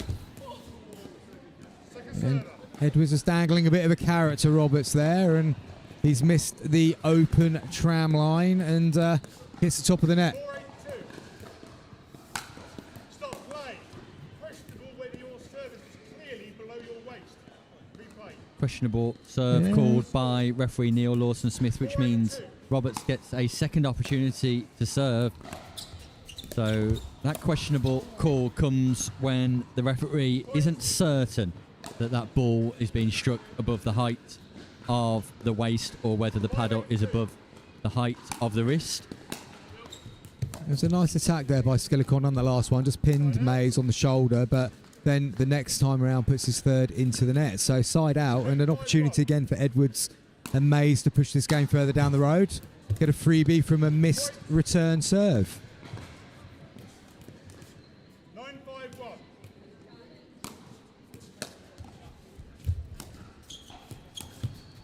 Even the cyclists have stopped to watch this, Chris. They have indeed. They have indeed. Gripping drama here at the Derby Arena. Crowd coming in from all angles as Edwards drives along. It's got a little bit bitty, this game now. The consistent run of Edwards and Mays feels like a while ago. Yeah, that's definitely come to an end, and Roberts and Skillicorn now starting to make inroads and just putting a bit of pressure on Edwards and Mays, testing their psychological strength. Yeah. Still think there's value for Edwards and Mays, though, to play on Skillicorn, especially when he's coming through that transition zone. He's not very stationary. He's still moving a lot of the time. And Stop play. You serve while I call the score. Fault. Side out. So a fault call by the referee. Skillicorn, who should know better, Chris, has served whilst the referee was calling the score. That brings around a side out and frustration for Roberts and Skillicorn. But Skillicorn is very much used to playing with a referee. There can be no excuses there. And I was really interested to see what happened next there, Nick. After that mistake, what would he do next? And he's just dropped that one into the net as well. And that feels like it could be a crucial moment in this game now, because often if you follow up a mistake like that with another mistake and then get attacked like that, that is a momentum shifter. And it's cost the team at least 2 points here. 11-6-1.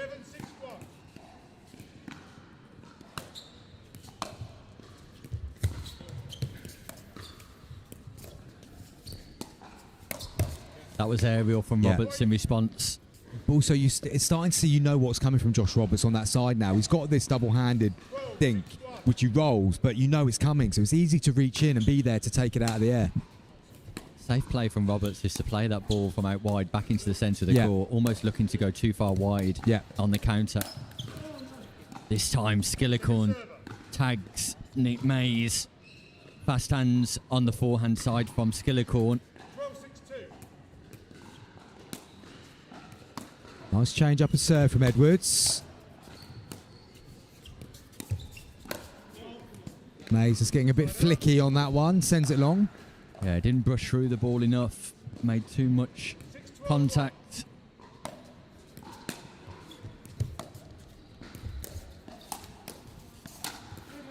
Yeah, good play from Roberts.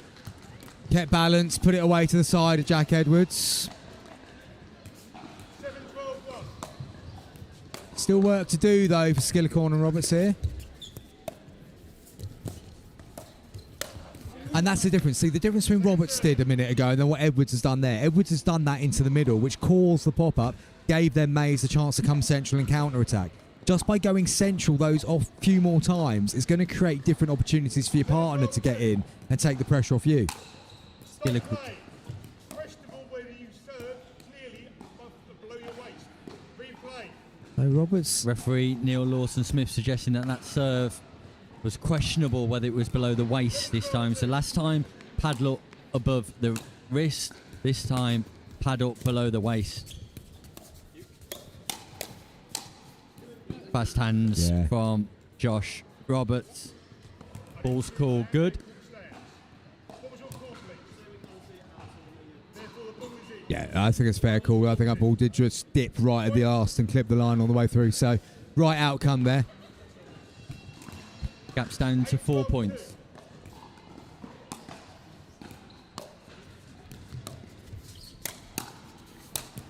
You're not going to get away with that at this level. And I don't know whether Josh Roberts is making a point over the serve here, Chris, but he's just flicking it into play. And at this stage of the tournament, at this level, the serve should be a weapon. Yeah.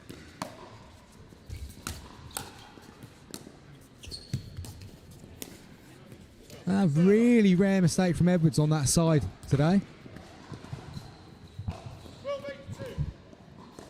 And if this ends up, moment. yeah, as I say, if this ends up being a non-scoring side out,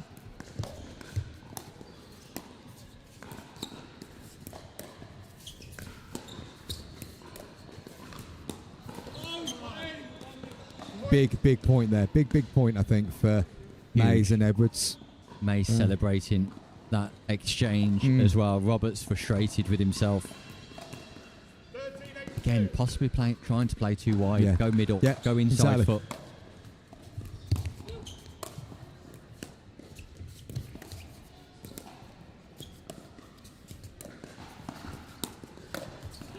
Nice speed up from Josh Roberts. But went middle that time as opposed to going on that cross court. Varied it. Caught Nick leaning to his left because he thought that's what was coming.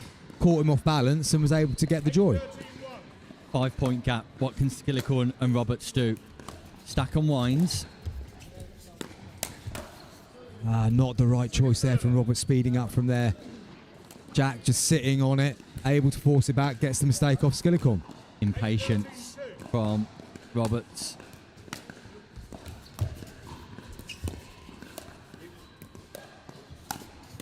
Yeah, that's a rare mistake again from Nick there.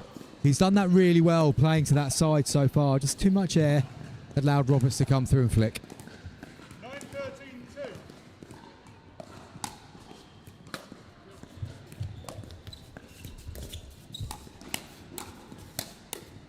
Great reset, Josh Roberts. Unbelievable reset.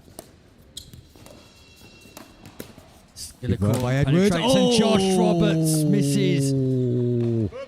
And I think a warning might be coming his way there. The forehand, Roberts puts the paddle into the non-volley zone and gets a verbal warning from Neil Lawson-Smith for paddle abuse. Yeah, you can understand his frustration on that one, though. It was there. It was a big moment, and the point construction was beautiful. It was. Chris. It really was. And I think you can always get a bit carried away there, can't you? You see it all work the way you wanted, and then you just forget the last bit. Oh, and now he's been called on a foot fault. That was a big moment. Things are falling apart here for Roberts and Skillicorn, and the referee Neil Lawson-Smith has played a huge role in the outcome of this match, and Jack Edwards and Nick Mays progressed through to the semi-final. And although referee Neil Lawson-Smith had some big calls to make in that game and ultimately impacted the outcome, or definitely the flow of that game, Chris, you cannot take anything away from the performance of Jack Edwards and Nick Mays. No, I thought they played really, really well in that game. And yeah, okay, so a couple of the calls has ended up getting into Josh Roberts' head there. I think that was clear to see. But I think the result was the result that it should have been anyway. It didn't completely influence the outcome of where the game was going anyway. I have taken away a couple of things, though, for tomorrow's clash with Josh Roberts myself. When we're on there against him and Rachel McKay, I think I'll be calling the serve from about the second point and calling a foot fault at the first available opportunity, just to see what happens, Nick, to be honest with you. Yeah, good luck with that. Neil Lawson-Smith, though, Chris, has got to be credited ultimately with his professionalism in relation to doing his job to the best of his ability. I think every call he made on the serve actually was fair. I mean, I do think that at times Josh's serve is a little bit questionable. And there wasn't a massive amount of kickback from Josh either. It's almost like he kind of knows that sometimes it is a little bit there. I think what Josh did wrong there, though, is that he over-adjusted, as he said, either to make a point or to be super, super safe. And that was the moment they lost a bit of oomph from that side of the court, because Josh had won some good points from a powerful serving point of view. And yeah, he's had to change his game either to prove a point or because he felt like he had to be super safe because he couldn't trust himself not to be faulted. Ultimately, a great performance from Nick Mays and Jack Edwards, and a great performance from referee Neil Lawson-Smith too. Commiserations to Roberts and Skillicorn, who will be left highly frustrated from that, but a win for the Slice girls nevertheless. We'll be back with more after this short break, where I presume we will have a women's doubles semi-final. News to come of who? But something tells me it could be Chantal Griffiths and Georgia McClay. We'll find out after this short break. At the iPlace, we know every eye is unique and should be observed with care. Good morning, how can I help?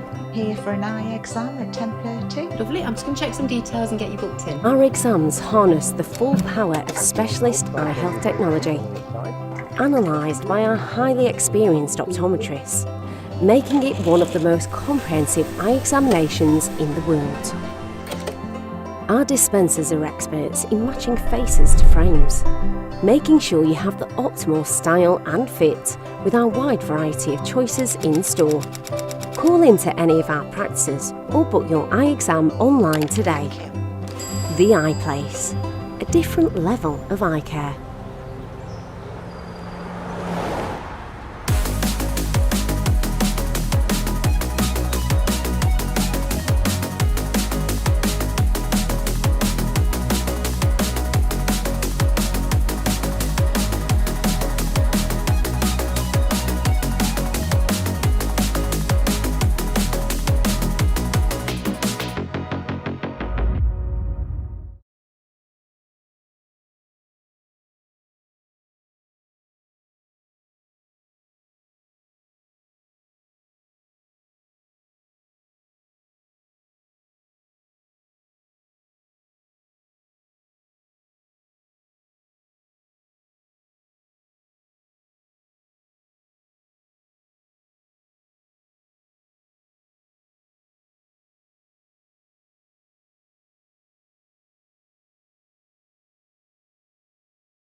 We're back live at the Derby Arena for the Amber Valley Pickleball Invitational 2026. A live broadcast brought to you by Taylor Emmett Solicitors. A big thank you to all of our sponsors this weekend. Day 1 of 2, and we're reaching the concluding stages of our men's doubles and women's doubles. Coming up next, I believe we have a women's doubles quarterfinal that will feature Chantal Griffiths and Georgia McClay of Champion Pickleball taking on Rachel Kirk and Natalia Novikova of Pickleball Nottingham. And you have to say, Chris, the early favourites for this one will be Griffiths and McClay. Oh, absolutely. Absolutely. You certainly imagine so. I think their levels will need to drop, and Natalia and Rachel will need to play at their top level for this game to not go the way of the favourites. But as we've seen in a couple of games, doesn't take much for a slight swing of momentum, and if that team then can make the most of that momentum swing, things can change quite quickly. Crucial points on offer towards the elite team competition 2. 16 teams competing here this weekend. Mixed doubles to come tomorrow, where each team will put out 4 playing partnerships, and 11 points up for the gold medal. So points to be won, prizes to be won, and pride on the line too. A place in the semi-finals awaits here, and it's clear that Chantal Griffiths and Georgia McClay defeated Chantal's mum. Exactly. You're talking about pride in place, and I think Chantal will walk away with the family pride off the back of that victory. And Nick, let's take a quick look at the ladies' bracket. Indeed, confirmation that McRae and Matthews defeated Finney and Wood. So McRae and Matthews will take on Taylor and Bignell. Chantal Griffiths defeated, and McClay defeated Julie Griffiths and Pedeshwa. Rachel Kirk and Natalia Novikova deleted Anne Lewis and Chanel Lowe. A good win for Rachel Kirk and Natalia Novikova there. And Wishart and Harris defeated Claremont and Respini Jones, Chris, in a bit of a surprise. Well, you say that, but Terry Wishart, she is a fighter on court, mate. She really, really is. And I'd back her in a fist fight against a lot of players at any level, just because of the sheer will to win. Well, they will take on Randall and Cannings, who defeated Holmes and Mullins, which, again, is a slight surprise to me. Danielle Fraser and Lucy Bamber go through to take on Lucy Dawson and May Pan in the quarterfinals. But our first look at the women's doubles quarterfinal will be with Champion Pickleball and Pickleball Nottingham. Chantal Griffiths, Georgia McClay taking on Rachel Kirk and Natalia Novikova. So, race to 15, Chris. Who's your money on? I am backing McClay and Chantal Griffiths in this one, I think. But stranger things have happened. Yeah, they'll definitely be the favourites. But Rachel Kirk and Novikova will apply themselves with great consistency here. Yeah, absolutely, absolutely. A slight miscommunication there between McClay and Griffiths early on, so chinks of light straight away. Oh, and it was there for Novikova. She set it up so nicely, then just a moment of hesitation cost her.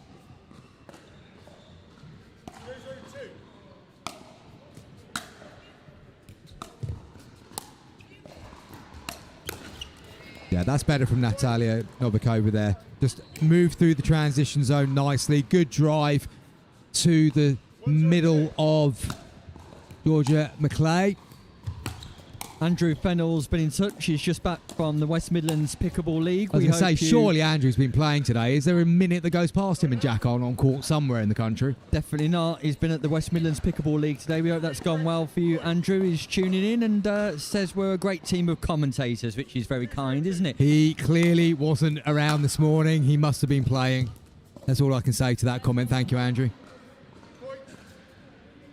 Ball's called long by Novikova. Yeah, little early lead here for Kirk and Novikova.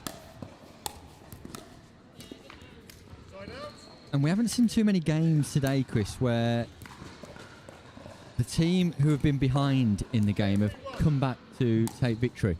No, we've seen a couple of swings in the game, but the team that went first then came back and took it again.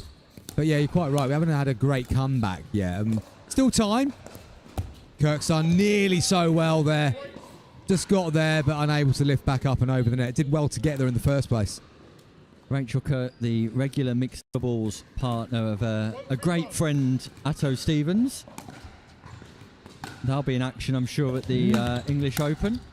Absolutely. Atto moving into the Masters division category now and leaving you behind, Nick, I believe. Well, he was there last year, actually, Chris, but he left me behind years ago in terms of ability. Yeah, leaning again there, Novikova. That's a couple of times there. She's been indecisive and ended up making the wrong call.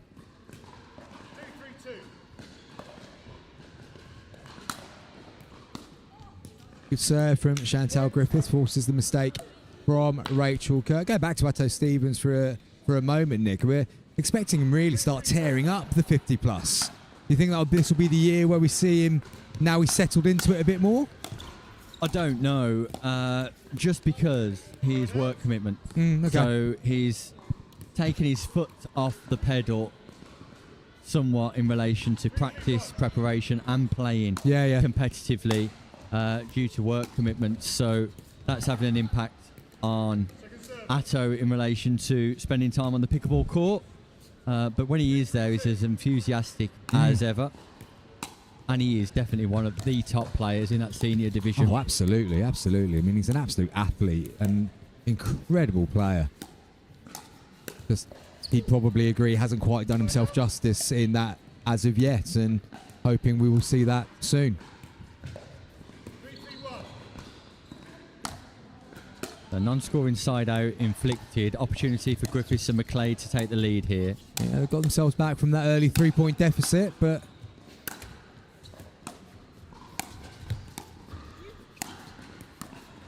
yeah, good choices from Rachel Kirk each time there. She picked the right shot each time, kept them moving back, but didn't go the same spot every single time, which eventually caused the mistake. And again, Novikova just hesitant, not committing early, and therefore making an error. And that's the first time Griffiths and McClay have been in the lead here. Well left.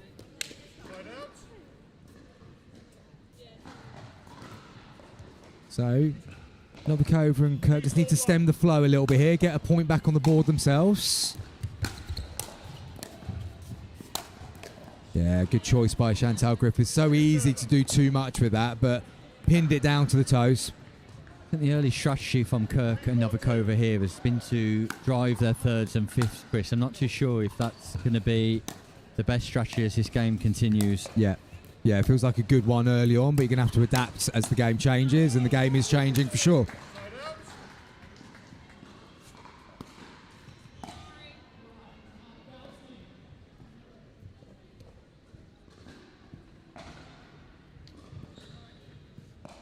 Ball's just gone behind the sponsorship hoardings. Novikova rescues.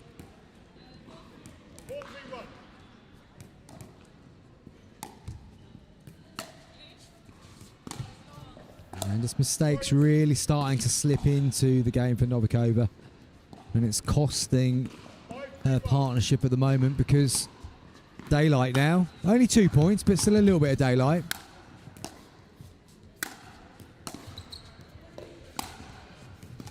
And Kirk with a rare error. Griffiths and McClay very comfortable at keeping that ball in play from the baseline. When they're pinned back, they almost look as comfortable as when they're at the non-volley zone.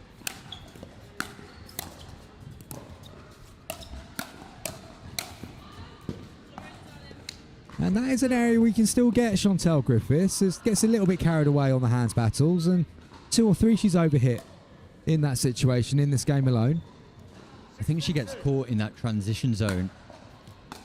And instead of resetting that ball, she looks to attack from the transition zone. Oh, it's absolutely an attack-first mentality that Chantal has, and it provides a lot of good to her game. But there are times where just resetting but not just resetting the shot, resetting her body position and getting balanced again would do her a lot of favours.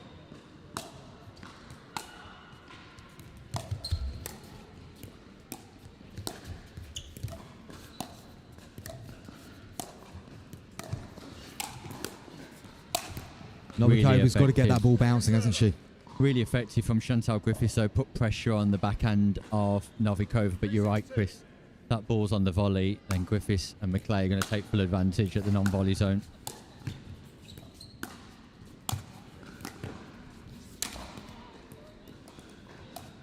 Ouch. Yeah, but good battle again from Kirk. I mean, although she's not getting the ball bouncing, she's getting the ball to dip lower than the net. So it is still asking some kind of question.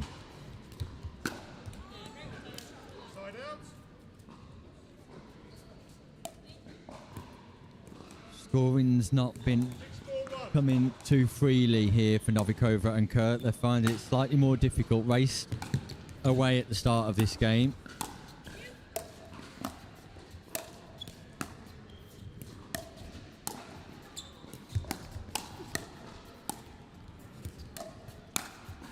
And again, Griffiths just leaning in and going on the attack when not needed. Mikkel did such good work there just to get them set at the non-volley zone line, but I don't think Griffiths really followed her in efficiently.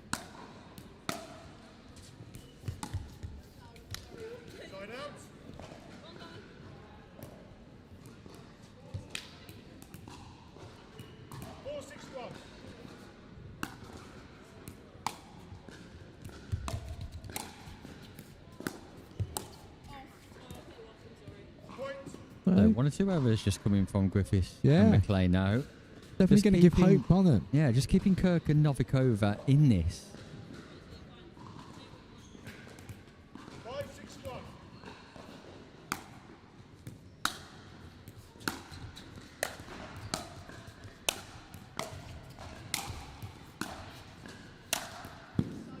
Yeah, you're only going to get away with not dropping it a couple of times there, and eventually Griffiths able to power down the middle. And difference between, as you said earlier, difference between the two teams at the back of the court is quite vast, really, isn't it?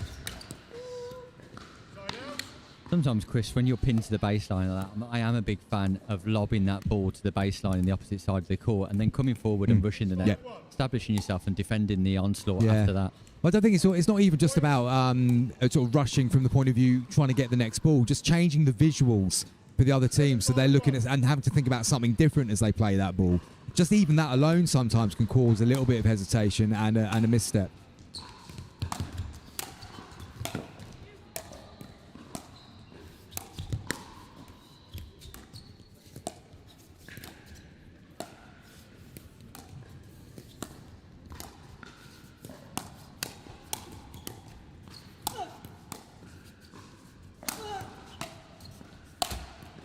Kirk and Novikova have been backed up all the way. And Rachel Kirk there, Chris, just guilty of dead dinking. And when we talk about dead dinking, we talk about a defensive dink, a dink that's not attacking your opponents by location, not attacking your opponents by spin, or attacking your opponent by speed. So a dead dink where that ball is just flat allows Griffiths to gain the ascendancy in those exchanges. Yeah. And to be fair to Kirk and Novikova there, each time they did that, they were taking that little bunny hop back to give themselves a bit more space, but they were never able to then flip the switch and go back forwards again, so they were always moving back. And yeah, it just needs to be a little bit more proactive at times, and can't let these two play the game so much on their terms at the moment.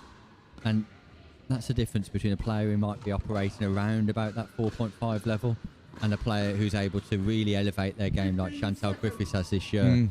At the non-volley zone, can you attack using spin, top spin, back spin? Can you attack using location, changing your location of ball, inside foot, outside foot? Can you attack using speed and generate a little bit more speed on your dink rather than that ball just being placed into a position where it gives your opposition the ascendancy? No, absolutely, absolutely. That's a nice placement by Rachel Kirk. Just go down the middle. McClay and Griffiths just following that one in when they didn't really want to.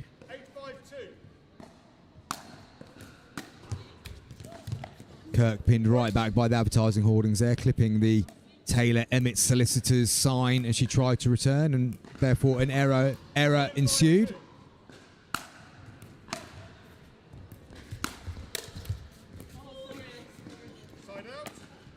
Well, she'll take that, Novikova.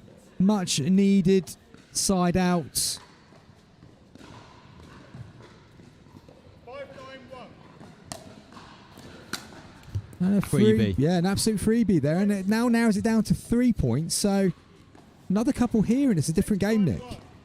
Yeah, this has become a crucial scoring opportunity. Questionable whether your service was at or below your waist. Yeah, I think that was a fair call there by our referee Neil Lawson-Smith. As soon as that happened, I thought, well, that's a little bit high.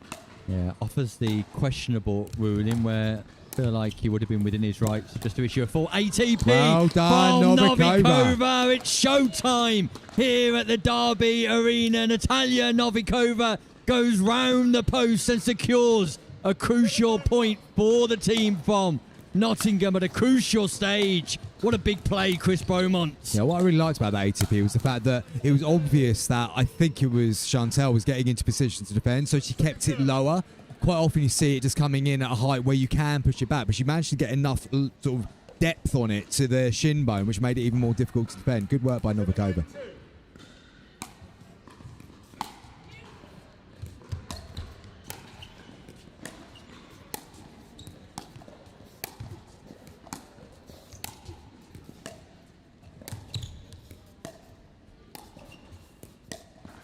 Brilliant from Novikova. That was better, but it's good defence here.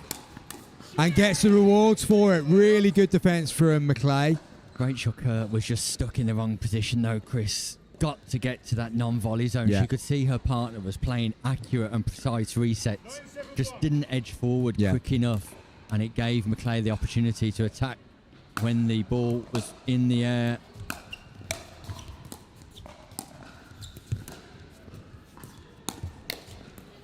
Okay, so Kirk's got away with one there, I would say. It felt like she could have reached in and taken it on the attack, let it bounce, and then went for the speed up. Probably not the best place to speed up from, but it works. And that goes long. That awkward serve of McClay, which is looping with pace off. Not really a moonball serve, but it just causes some timing issues for opponents. Yeah, absolutely.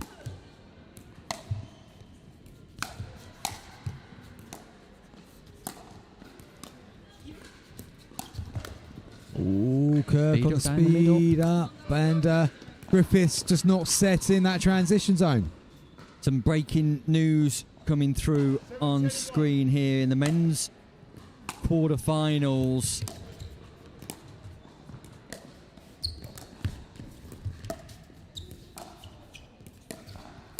Rodri Oliver and James Lofthouse have beat Ben Fletcher and Jonathan Adams 15-9. Good pressure there from McClay.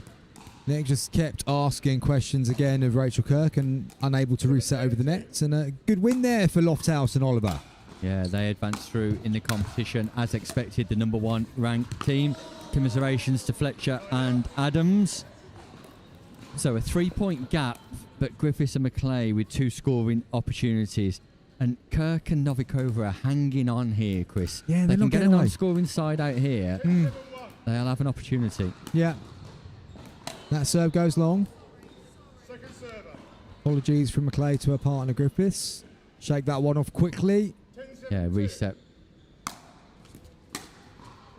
And then they get a freebie in return as a result. Ouch.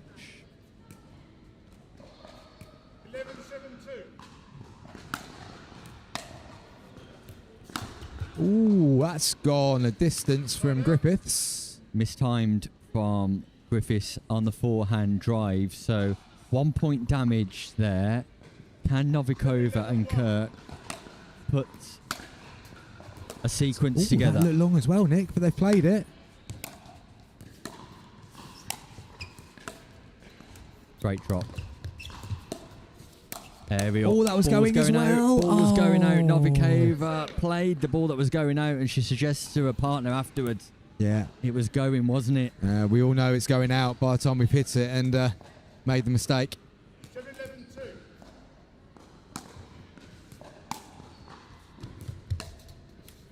feels like an opportunity missed there for Kirk and Novikova. They can't allow too many times to keep passing the ball back to the Griffith serve. Yeah, I fancy Griffiths and McClay to go on a run here. It's an ace. Yeah. Bold middle stump. Swing and a miss from Novikova. Strike one.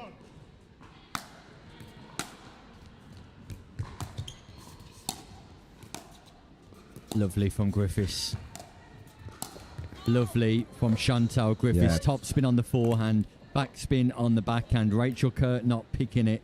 And as a result, another point on the board for champion Pickleball, who are 2 points away from success now. Georgia McClay goes on the attack, defended by Kirk and Novikova, but great court positioning, great read, great anticipation from Georgia McClay there, Chris. Breakham, it's so frustrating in that position. You've done all the hard defensive work, then the easiest of all of those to reset, that's the one you make the mistake on. And it's a shame for Kirk. That one was going long again from Griffiths. Novikova played it, but this time they come out. Second match point, McClay, Griffiths. Novikova wipes her brow.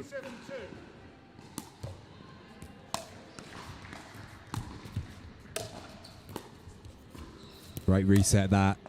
And again. Kirk and Novikova are backed up again. They've got to stay at the non-volley zone because brilliant that's from those what two happens. But Yeah. Griffiths and McClay playing consistent pickleball, applying themselves superbly in the transition zone. Georgia McClay in particular, her ability to reset and keep that rally going, keep her opponents under pressure, second to none. The defensive work from McClay, the attacking work from Griffiths, a good partnership. Yeah, Chris. really nicely balanced as a duo, actually. I do like how they defended that, and then that allowed Chantal to be able to come through and play a little bit more attacking. Really impressed with them, but there were moments there for Novikova and Kirk they're going to look back on and know that if they just executed a little bit better, then that game could have gone deeper and anything could have happened, because it wasn't the walkover we might have thought that was coming as the game opened up. Yeah, they just couldn't get close enough to trouble McClay and Griffiths. McClay and Griffiths always in a comfortable position for champion Pickleball. Congratulations to them, Novikova and Kirk out. Fancy some semi-finals, Nick? I do. Let's have a look at the men's tracker and find out who those semi-finals will be. Breaking news, big news from the Amber Valley Invitational 2026, and the Cutts brothers have been defeated by Enable and McKinley. So Jack Edwards and Nick Mays will play Enable and McKinley. Harry Feast and James Matthew have defeated Moore and Mauro as expected, and we heard earlier that Rodri Oliver and James Lofthouse had also defeated Ben Fletcher and Johnny Adams. So the only surprise there is Joe and Jack Cutts and their defeat, Chris.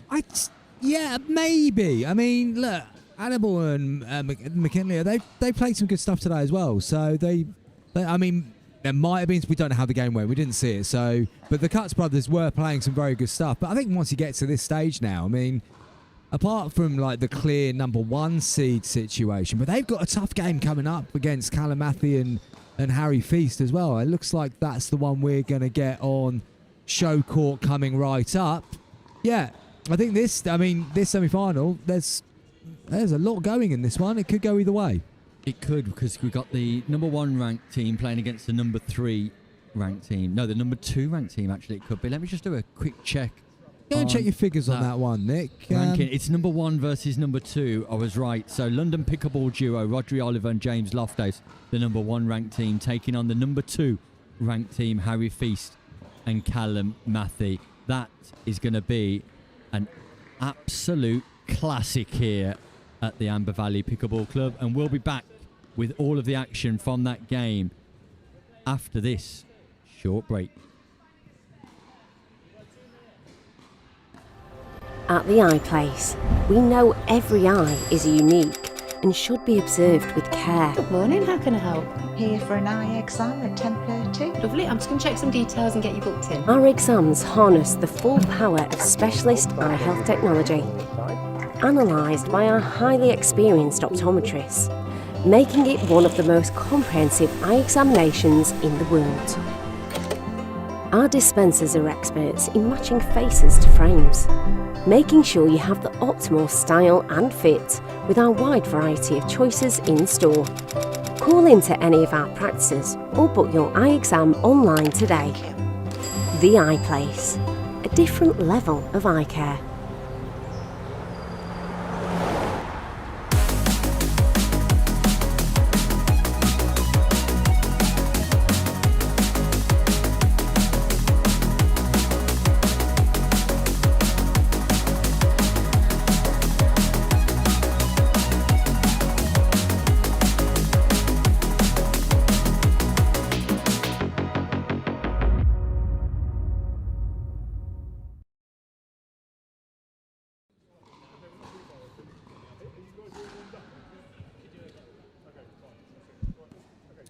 We are back at the Derby Arena and we have got a semi-final between the top two seeds in the men's doubles draw. James Lofthouse and Rodri Oliver up against Harry Feast and Callum Matthew. Referee Neil Lawson-Smith just going through the last few checks. And this is the standout semi-final. Nick, this wouldn't have been a surprise had it ended up as a final. No, not at all. It's the number 1 ranked team against the number 2 ranked team in the men's division, and a game, as you suggest, Chris, that would have been worthy of the final here today. So an absolute treat to be able to bring you the semi-final. Rodri Oliver and James Lofthouse with a combined duper of 10.0. Harry Feast and Callum Matthew with a combined duper of 9.8. So marginal favourites according to duper would be Oliver and Lofthouse. But Feast and Matthew, no back figures at all. Harry Feast transitioning into Premier Pickleball in the UK this year. Callum Matthew being one of the strong contenders in the Challenger Division 2. It's Champion Pickleball versus London Pickleball to take away a position in the final. Losers will progress through to the bronze medal match.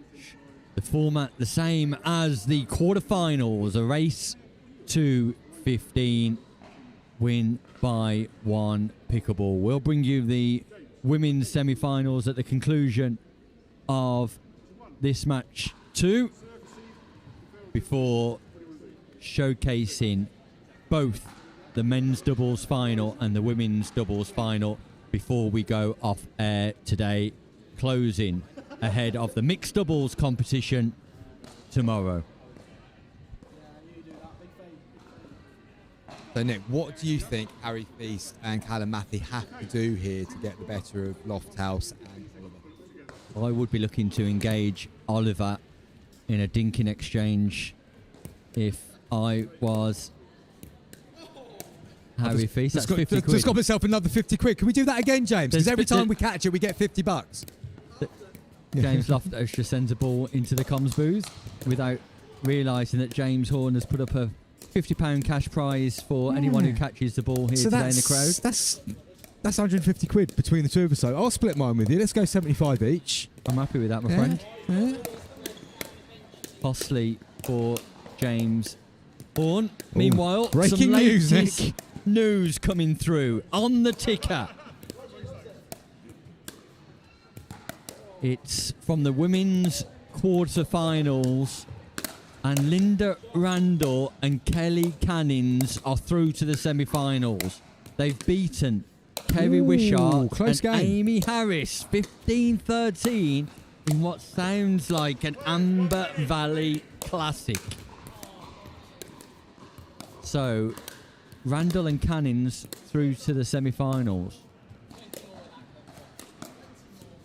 Meanwhile, tension builds ahead of this semi-final to see who will progress through to the final. Yeah, Chris, in terms of strategy, we were suggesting that I'd like Rodri Oliver to be engaged in some cross-court dinking exchanges. He's very comfortable from the back of the court, mid-court, but if you can get Rodri at close quarters and get him moving between that forehand and backhand, so attacking by location, that is definitely one area of Hey, Nick, we've got success. some more breaking news, mate. Your tactical chat's really, really interesting. But what's happening in the breaking news? What's going on around the place?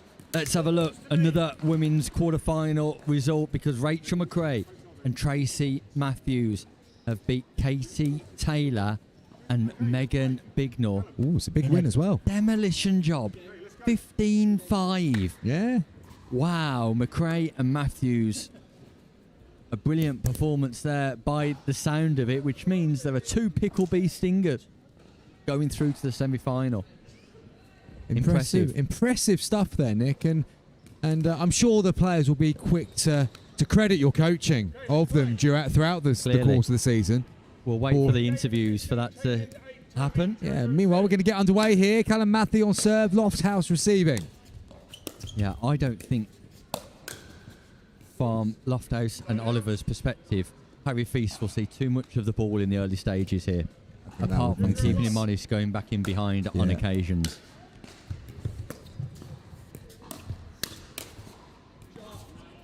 Yeah, slight miss hit there maybe for Matthew, just meaning the ball drops inside the baseline, and Oliver with his first serve of the game. Yeah, great angle from Matthew, and in one shot there, a demonstration to everybody why just hitting that ball as hard as you can an overhead smash is not normally the answer. Finding those angles to the side of the court is.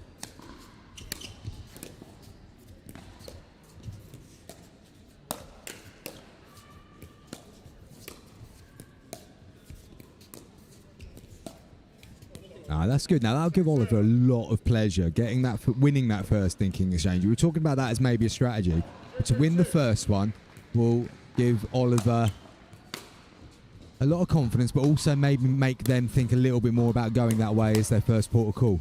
Ooh, just long from Lofthouse. No, that ball falls in. It's called good. Lofthouse able to counter and keep that ball in play. Phenomenal get from Lofthouse. Great work by Lofthouse. Drop serve from Lofthouse as well. Try to find that a similar angle as he did on that overhead smash a minute ago, going out to the backhand side Lofthouse, but just over flicking it and goes wide. So first point on the board for Lofthouse and Oliver.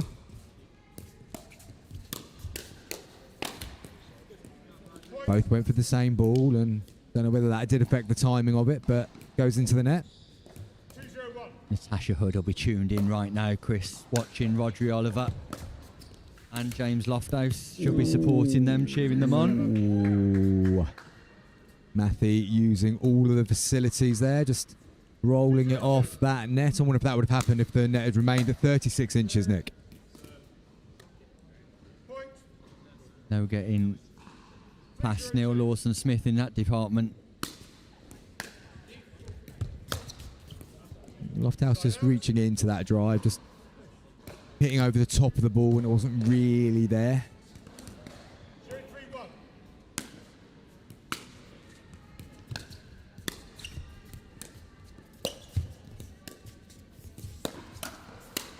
Yeah, good teamwork there. That's clearly a ploy that they've got in their mind. Go for the speed up. Roger was over so quickly there to take the next one. In relation to court positioning from Feast and Matthew, when that ball's out wide on the Lofthouse backhand, I'd like Matthew to come across a little bit more. Yeah. That's good placement again from Lofthouse. Just going down to the toes, just behind Harry Feast there. So really difficult for Harry then to get control on that next shot.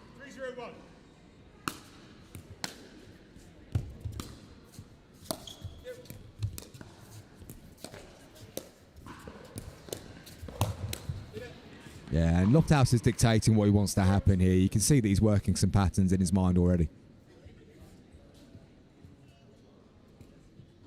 Yeah, nice strong start from the number one ranked team here from London Pickleball, Rodri Oliver and James Lofthouse. And that ball clips the top of the net, careers into the midriff of Harry Feast, and Lofthouse and Oliver just finding things rather comfortable at the minute. Yeah, they are. Yeah, that's a good shot though from Harry Feast. Again, just waited that fraction longer. A lot of people have just gone down the middle there. He just held it a bit more. James has shifted his weight so slightly, and he's able to go on the outside of him.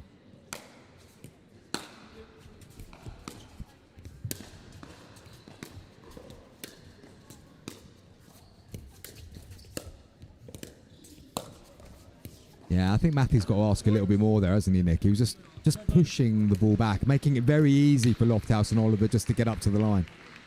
And the thing is, Chris, he pushed the ball back into the same location three times in a row. Precisely.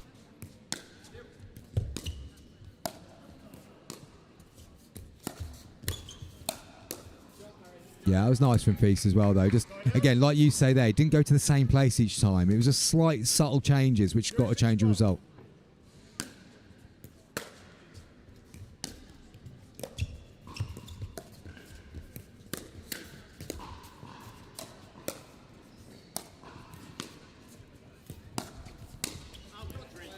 Oliver just slightly out of position. He needed to trust his drop because his reset was second to none, didn't follow in, and as a result was a little bit too far back in the court to execute a penetrative volley.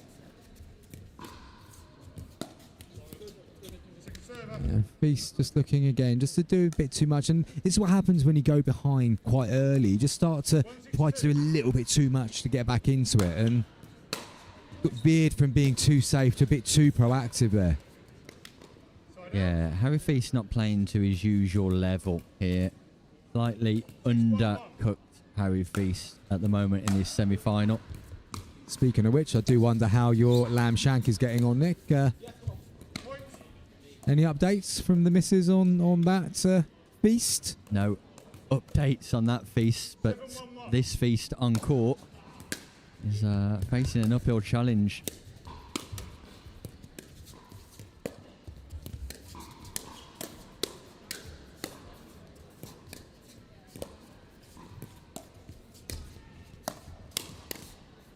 Yeah, really good play, really good play. Just not many players reset the ball as well as James Lofthouse. And it's so easy to see all the attack at the non-volley zone line. But he has that ability just to choose which one he's going to drop. Just allows him to get balanced again, and then Oliver's able to come in on the attack. Yeah, it's a partnership that works really well together. Meanwhile, more news coming through from elsewhere in the Derby arena, and it's our quarter-final. Lucy Dawson and May Pan have beat Danielle Fraser and Lucy Bamber 15-13 in a real another tight 15-13 encounter. We'll look forward to the semi-final lineups shortly. And in from Sri Lanka, Tash Hood just pointing out that Rodri's thinking has improved dramatically in recent times. He can now sometimes do 3 in a row.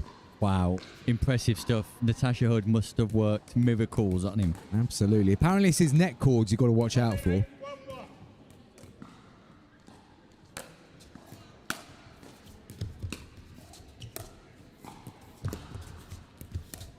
That's good again from Oliver, doing exactly what Tash Hood was saying there. Well, Oliver was under pressure there in the cross-court dink, but not only did he responded in an attacking way by applying backspin to the ball. Now, I agree, but I think one thing Harry could have done there was he put a good aggressive dink in, but he didn't reach in to take away the space. He allowed Rodri the vision of the space to go for. If he just reached in a little bit there, maybe, just by, again, changing that visual cue, puts Rodri under more pressure.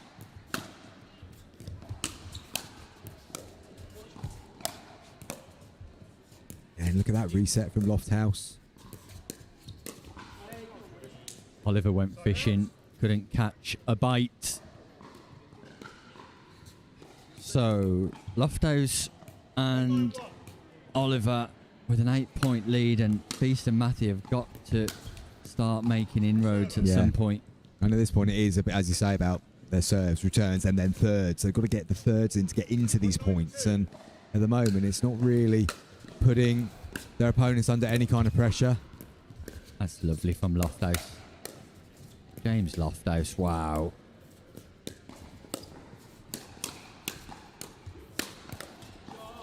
The third shot from Matthew, Chris, is an absolute delight. Yeah. And somehow Lofthouse picks it up and puts it into a location where nobody can attack from. Yeah. I mean this sincerely, Nick. If he was able to get out to the European Tour games and do a lot more of that stuff, you would see his game go up levels. because there is the makings of one of the best players in the UK there, for sure. Well, I believe he's heading out to Rome in the not too distant future to play in a competition out there. 392. Again, it's a game that stopped the cyclists here in the velodrome. Yeah. Side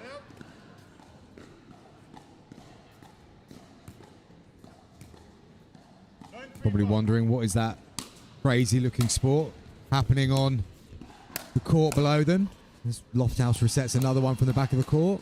Oliver unable to respond.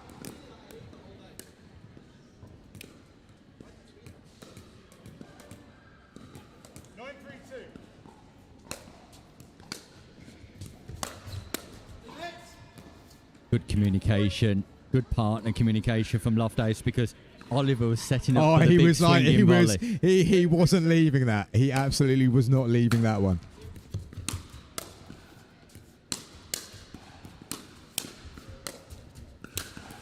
James Lofthouse gets himself involved where he probably didn't need to, because Oliver was just enjoying himself, swinging through that ball from mid-court. I think Lofthouse was lucky not to get Oliver's paddle on the back of his knuckles there in that exchange. Big serve from Feast.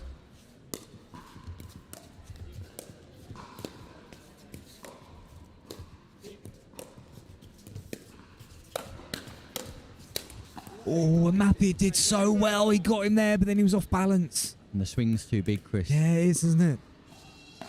310-2.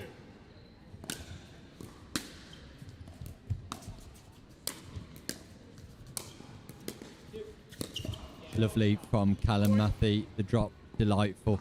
Oliver just trying to do a little bit too much rather than just resetting into the non-volley zone. 14-2.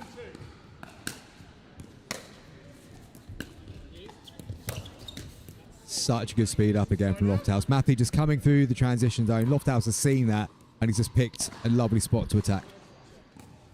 10-4-1.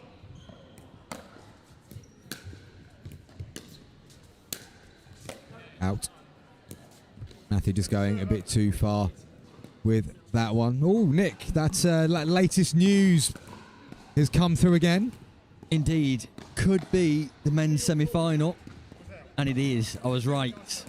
Jack Edwards and Nick Mays are through to the final. They've beaten Simon and Abel and James McKinley 15-9. So we will see Edwards and Mays into the final. No surprises there, No, Chris. no surprises in that one. And that's another good reset from Lofthouse. And again, Oliver doesn't manage to keep himself in the points. Great work by Lofthouse at the back.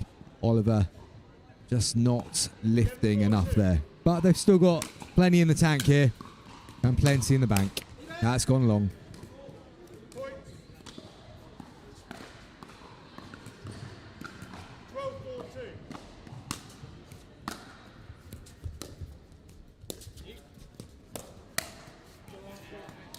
Matthew just sitting on his forehand there. Ball ended up in that zone. Pushes it down the middle very nicely.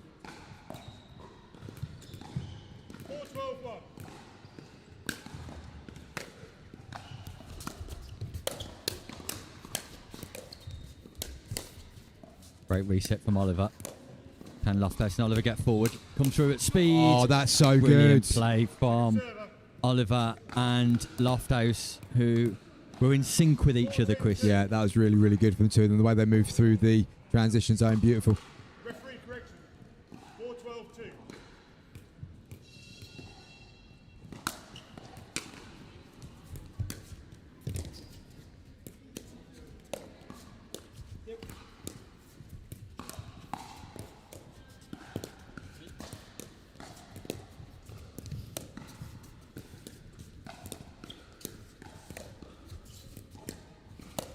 Who's going to pull the trigger first, Nick? Everything's tight at the minute. Lofthouse just moving this ball around, attacking by location. Oliver goes big, but I don't think he'll be going home just yet. No, Chris. don't think so. Don't think so. If I was going to put my money on who was going to break the pattern, it was going to be Rodri there.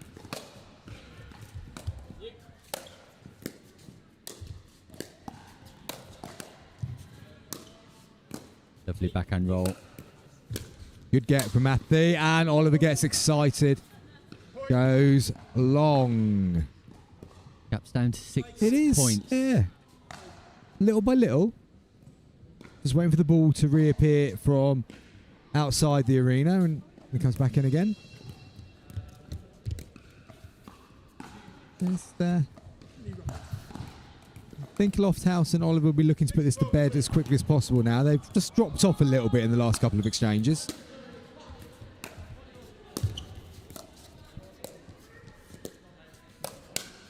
Yeah, that's a good counter.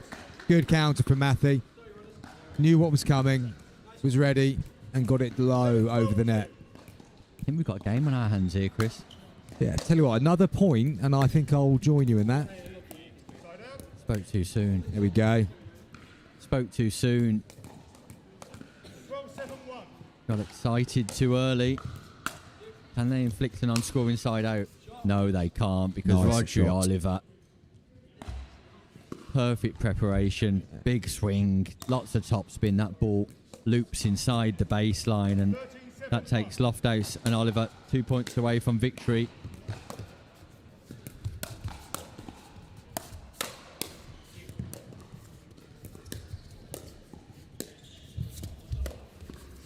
Thought about the ATP, made the right choice, kept it in play, got the mistake. Lofthouse is superb from baseline to kitchen, coming forward, resetting that ball, and it brings up match point for Oliver and Lofthouse. And there it is, Rodri, Oliver and James Lofthouse of London Pickleball confirm the rankings and progress through to the final of the Amber Valley International for 2026. A bronze medal match awaits for Harry Feast and Callum Matthew, but we now know that Rodri Oliver and James Lofthouse will take on Nick Mays and Jack Edwards in the men's doubles final of the Amber Valley Invitational 2026. Coming up next, we will have a women's semi-final matchup for you as Tracy Matthews and Rachel McRae take on May Pan and Lucy Dawson. That match coming up right after this short break. At the Eye Place, we know every eye is unique and should be observed with care. Good morning, how can I help? Here for an eye exam at 10:30. Lovely, I'm just going to check some details and get you booked in. Our exams harness the full power of specialist eye health technology, analysed by our highly experienced optometrists, making it one of the most comprehensive eye examinations in the world. Our dispensers are experts in matching faces to frames, making sure you have the optimal style and fit with our wide variety of choices in store. Call into any of our practices or book your eye exam online today. The Eye Place, a different level of eye care.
So confirmation of standings in the ladies division here at the Derby Arena. Game coming up for you on screen shortly will be Rachel McRae, Tracy Matthews taking on Maypan and Lucy Dawson. Matthews and McRae of the Slice Girls, Lucy Dawson and Maypan of champion Pickleball. And then we're already aware that Chantal Griffiths and Georgia McClay will play Wishart and Harris. So likely, although not certain. Randall and Canning's got through to the semi-finals. Just a quick change that needs to be made on the draw there. Slight typo. So Griffiths and McClay will play Randall and Cannings rather than Wishart and Harris. So Nick, another pure Pickleball Premier League player in action here with Rachel McRae. Yeah, all 4 of these players have been involved in the Premier Pickleball League this year, but only one in the Premier Division, and that's the pure Pickleball player Rachel McRae. Yeah, Tracy played in the last one, didn't she? She got called up to... She got called up to play with North London Storm and had a good run out there. Played Chantal Griffiths in singles. Lucy Dawson's played for the Pickle Bros in the Challenger. Tracy Matthews for Picklebee Stingers in the Challenger. May Pan has played for PB Jelly, I believe, in the Challenger. So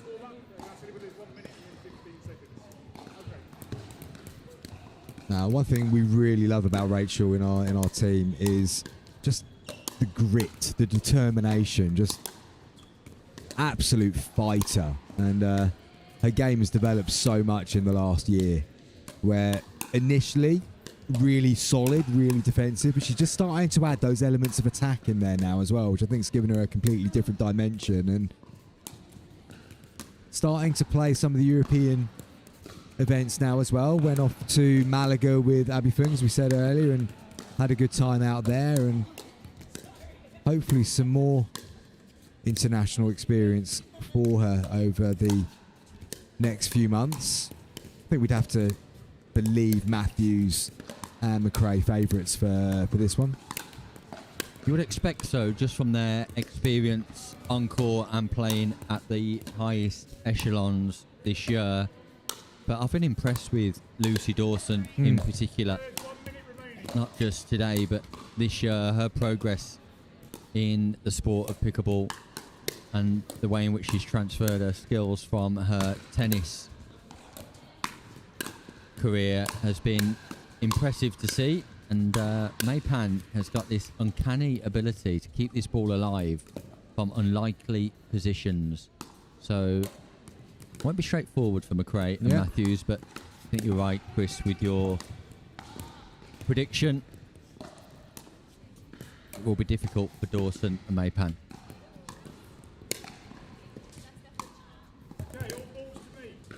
So referees just calling the players in, and this semi-final will be getting underway imminently.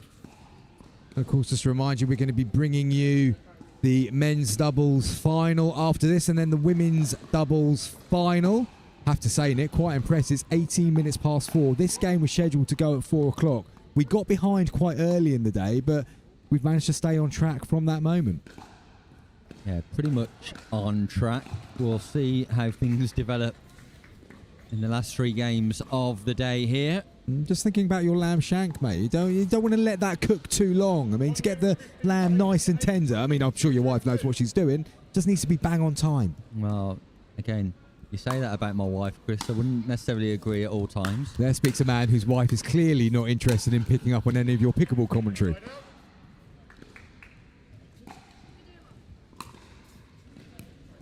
Okay, so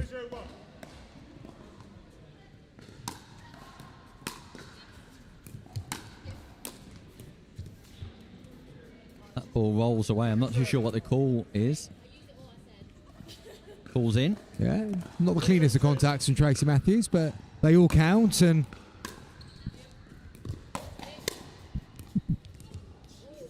May Pan this time with a slight misread off the first bounce.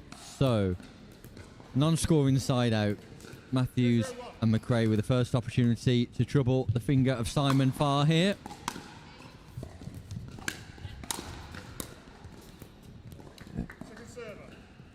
Picklebee doing a great job of bringing you all the live action here from the Amber Valley Invitational. Yeah, and hearing from our favourite viewer in Sri Lanka. Favourite NH. Well, the favourite NH, favourite viewer in Sri Lanka, because I'm sure there's a lot of people watching this in Sri Lanka today, but Tash Hood, very much the most communicative of our Sri Lankan fans. She likes to chat, Tash does. Apparently so. Well, she is backing Tracy and Rachel to go on and win the event. Well, we didn't hear from Tash first thing this morning before the event got underway, so no, exactly. I mean, we can all pick a winner by the time we get to the semi-final stage, can't we, Nick? She's seen the draw. Yeah. Well We're done, in the Tash. semi-finals, and Tash has nailed her colours to the mast. Yeah. She's not sitting on the fence there No, at all, is she? absolutely not. I mean, I'm surprised she didn't wait until nearer the end of this one before... Clearly, Tash Hood is the type of person who, when she's watching the lottery, will try and put her numbers on after the fifth ball has been drawn. Absolutely.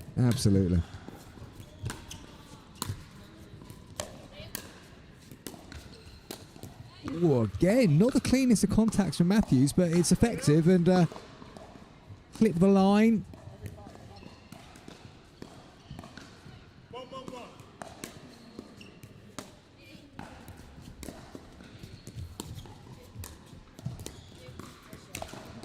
Yeah, Clear plan here, I think, Nick.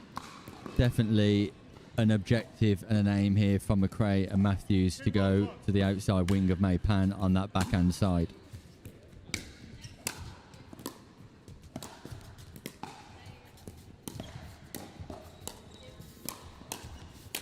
And there we see again the backhand error volley this time from Maypan. Yeah, causes the pop up. Slight wry smile from Lucia there as well. I think she's realised she might be watching a lot of this game. And then, of course, when that happens, you get cold yourself. You feel the pressure, making a bit of an impact when it is your turn, so to speak, and then just a sloppy one into the net.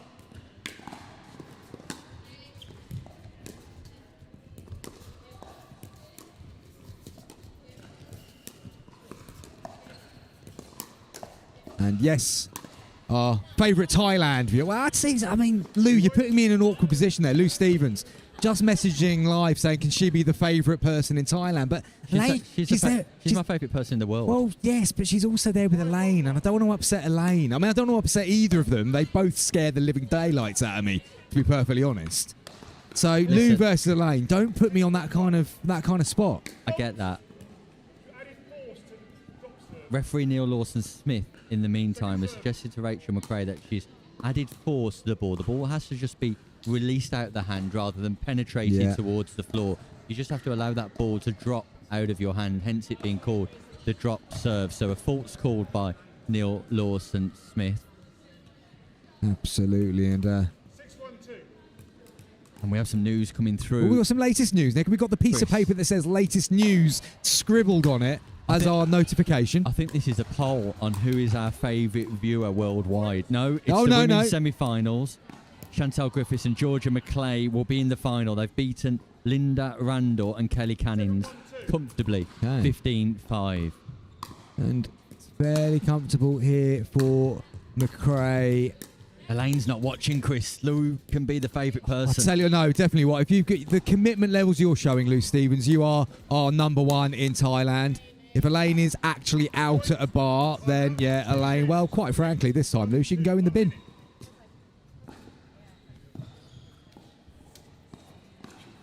So we've got the change of ends here at this semi-final stage. And yeah, Matthews and McRae, as expected to a certain point, Nick, are pushing forward towards that final with Chantal Griffiths and Georgia McClay.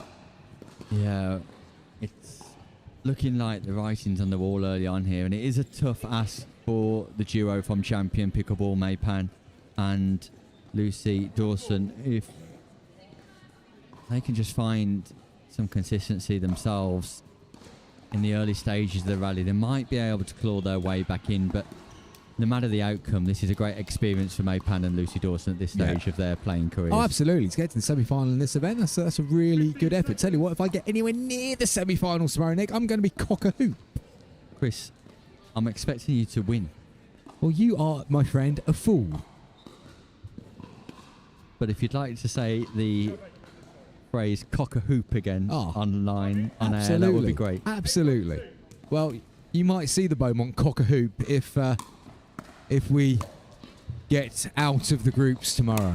Forgive me if this is not professional at all, but I thought we might see more of the Bowman cock up. Absolutely. If you were to put money on it, Nick, if you were to join Tash Hood in putting your money on very obvious outcomes, that would be where the money would be going. I will do my best not to swear in front of you tomorrow, my friend. Thanks. Normally the challenge is not to swear at you. Good put away there from Dawson.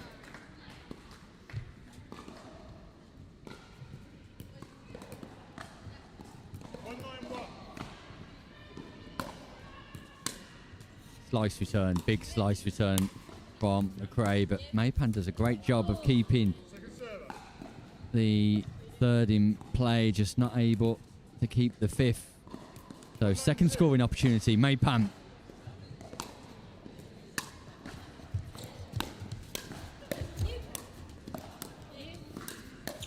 Tell you what, Chris, Lou Stevens has got a few quid behind her, hasn't she? She's always off jet setting around the world. Absolutely. Absolutely. I mean, she's not short of a few bob, is she? Clearly not. I mean, I've heard rumours that she may be the brains behind the Tim Spurway operation. But, I mean, I wouldn't go as far as saying that in public. I was thinking more along the lines that she was the female Derek Trotter. Now you see, that's the mistake you make. I think Lou hails more from the Wimbledon area, and there's a bit of rivalry there between Peckham and. I'm assuming so. Well, I'm assuming in any rivalry with anyone, anywhere. I'm backing Lou. Absolutely backing Lou. All day long. Rangers, Celtic, Blues, Villa, anything like that. I mean, could you imagine playing centre midfield against Lou in her prime? Definitely not. But apparently she is skint, and that's texting. That's because I think Lou's nicked her wallet and gone to the bar in Thailand with it. Elaine has, yeah. Oh, Elaine has, yeah. She's skint. Easy to say that you've got no cash when you're holidaying in Thailand, isn't it? 1-10-1. Anyway, back to the action. Dawson, Pan. Work to do. Lots of work to do. Oh, Tracy Matthews. That's gone in. Unbelievable. Tracy Matthews called it before it bounced as well. She's found some interesting ways of getting the ball in play today in this one. And the luck is absolutely riding. And Lou Stevens, this is it's getting worse for Tim, isn't it? It's getting worse for Tim. The evidence is becoming more and more incriminating as the day goes on. Tim, Lou Stevens has messaged in to say that she's told you to say nothing. The embezzlement funds from Exeter Pickleball Club now entails a joint operation between Spurway and Stevens. Yeah, but you're going to trust Lou, aren't you? And when Lou says that Spurway told her to say nothing, I believe that Spurway told her to say nothing. Evidence is mounting that the former chairman of Exeter Pickleball Club is involved in embezzlement. This is the sort of thing that takes a sporting institution down, Nick. It really is. Forward. I mean, if I was Bristol Pickleball Club, I would be scouting around at Exeter right now, seeing if there's any talent that might want to come and join me. Well, no wonder Lou Stevens is in Thailand. Could be a warrant out Safest for place arrest. for her at the moment, for sure. Yeah. Anyway, Dawson, Pan, Matthews, McRae, women's semi-final, Amber Valley Invitational 2026. Yeah, good placement again from McRae. Just puts it down to the toes of Pan, who's unable to reset from there. 1-11-2.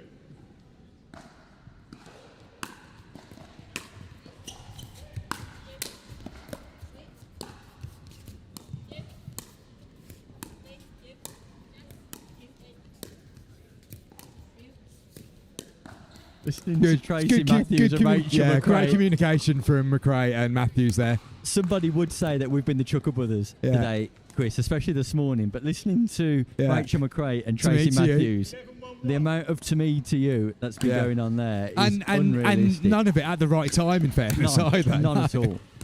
None at all.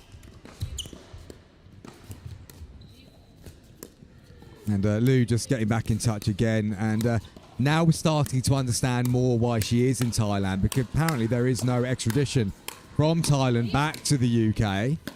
But we need her back. We do need her back. And I tell you what, Spurway needs her back because she is the only one, apparently, who could clear his name. The Young Person UK Pickleball Championship cannot happen without Lou Stevens. And let me tell you this, such is her phenomenal work as the volunteer coordinator and everything else that she does for Pickleball England behind the scenes isn't necessarily always recognised in the highest of voices.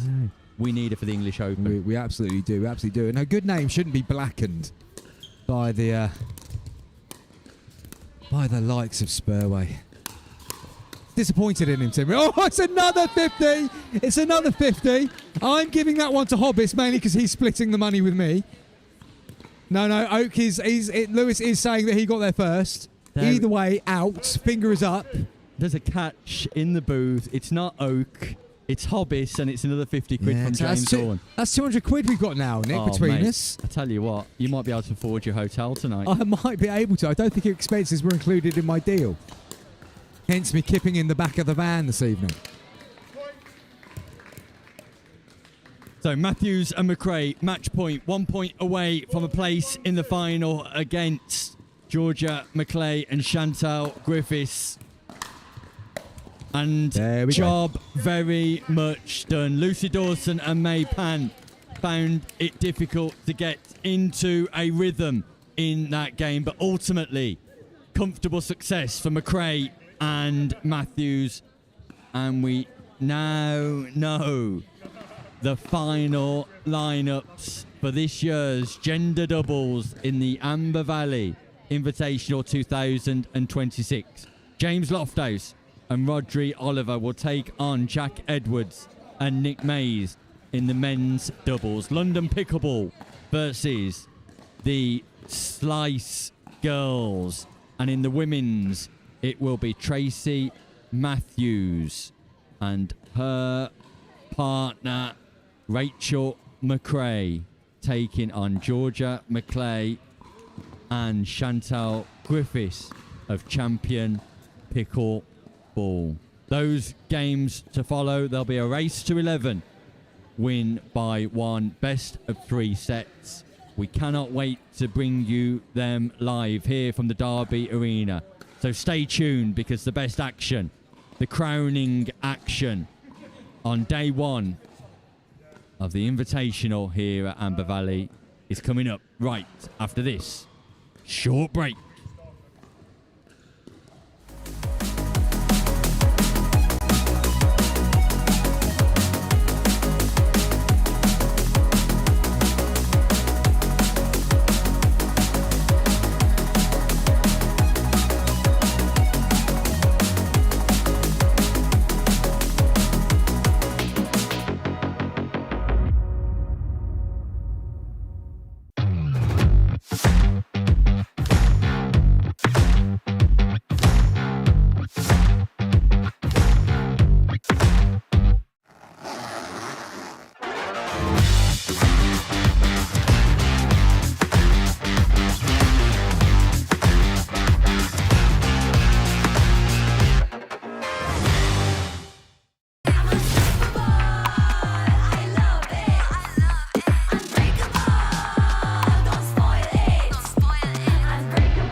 Pro 4. I'm super excited to talk about this. This is my baby. 3S is and was a great paddle, but the 4 I think is even better. Our main focus going into the Pro 4 was fixing the overall solidity of the paddle, and so we added some supports near the throat area, and that has made the outside edge extremely consistent. Where you're going to see this really affect in real gameplay is you miss it when you don't hit it in the middle, and then it's extremely forgiving. You're really not going to make a lot of errors even when you miss-hit it. It's a pleasure to play with, and I'm really excited for you guys to try it. At the eye place, we know every eye is unique and should be observed with care. Good morning, how can I help? Here for an eye exam at 10:30. Lovely, I'm just going to check some details and get you booked in. Our exams harness the full power of specialist eye health technology, analysed by our highly experienced optometrists, making it one of the most comprehensive eye examinations in the world. Our dispensers are experts in matching faces to frames, making sure you have the optimal style and fit with our wide variety of choices in store. Call into any of our practices or book your eye exam online today. The Eye Place, a different level of eye care.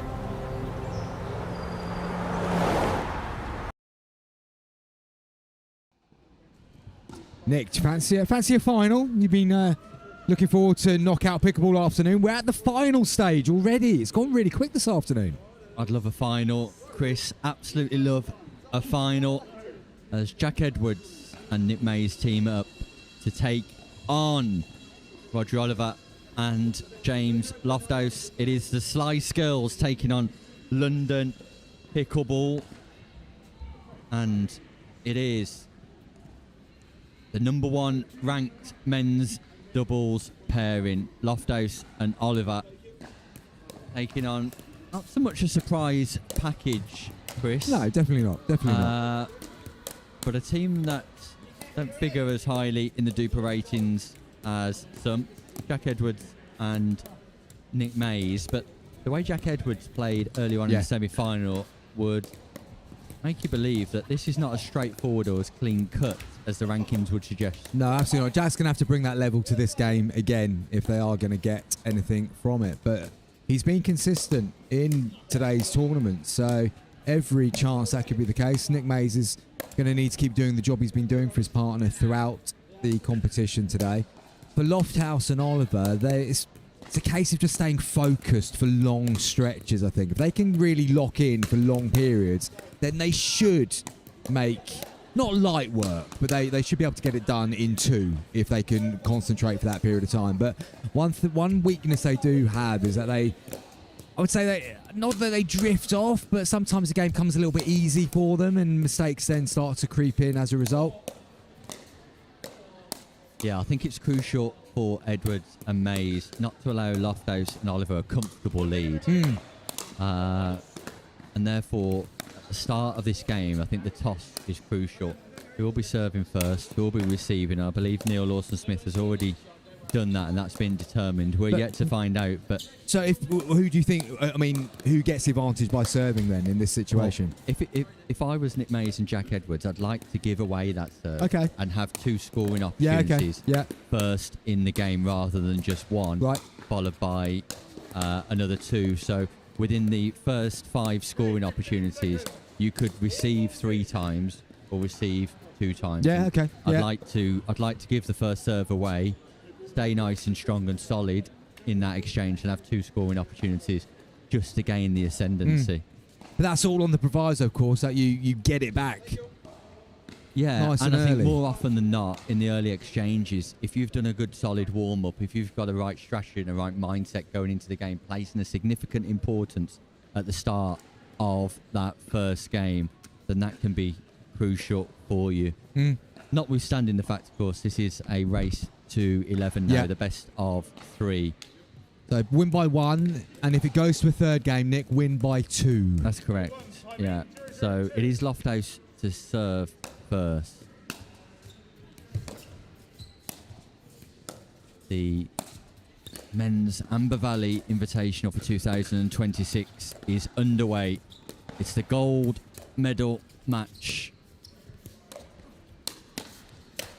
And a strong start from Lofthouse and Oliver. A big thank you to our sponsors, Taylor, Emmett, Solicitors, and all of the corporate sponsors here this weekend. Pictures brought to you by Pickle B. Nick Hobbis joined by Chris Bowman, and we're settling in for what's scheduled to be a great gold medal match nice in the reach men's by doubles. Edwards. This is good, Nick. It's already a good standard in this final, as we would expect. And as you said, I mean, all right, Lofthouse and Oliver got a point on the board early, but chance now for Edwards and Mays to get themselves going. Just long by Edwards. Lofthouse congratulating himself on missing that ball. Yeah, swing and a miss from Lofthouse. Ball just goes long and wide from Edwards. Ambitious play early on. Just be clean early on from Edwards and Mays. Just be clinical. Yeah, and I like that return from Lofthouse. And he's got it deep down to the toes of Edwards on the backhand side for that return, and just gets that ball back in their hand early. And Mays and Edwards have not got the start that they would have needed in this final. As a result, a couple of unforced errors have just given Oliver and Lofthouse the ascendancy. That's good, though. That's good. That was a good block from Edwards, first of all, which then got the pop-up, which Mays was able to deliver on. 2-0-2.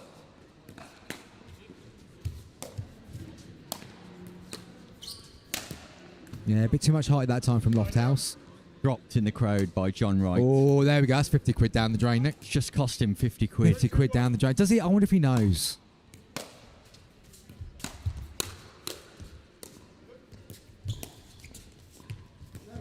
Just long from Edwards. Just long from Edwards. 2-2-2. Got to trouble the scorer here, Mason Edwards.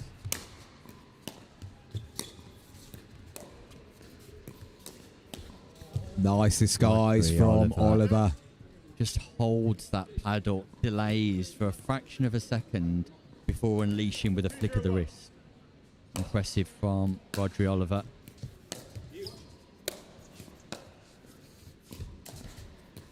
Great location, Jack Edwards. Nice response. Him. Nice response from Jack Edwards there, Nick. I mean, Oliver won the last exchange, and then Edwards has just gone behind Rodri that time. I like it.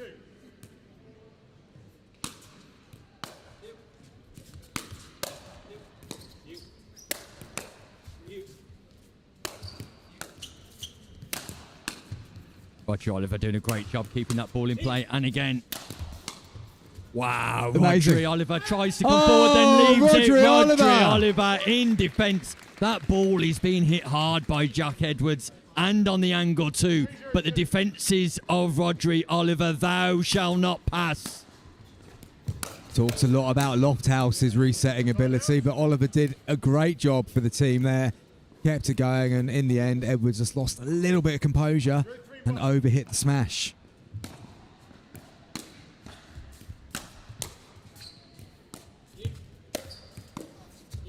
James Lofthouse leaping like a salmon at the non-volley zone. But good work again by Mays and Edwards. I mean, Mays did some good defensive work there off that attack by Lofthouse, and they've kept the ball going. It's been some really good defensive play from both teams so far in this final. Second server.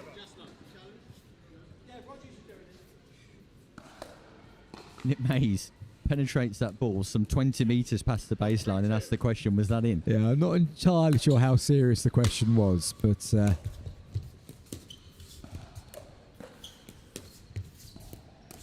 What a player Rodri Oliver is, Chris Beaumont.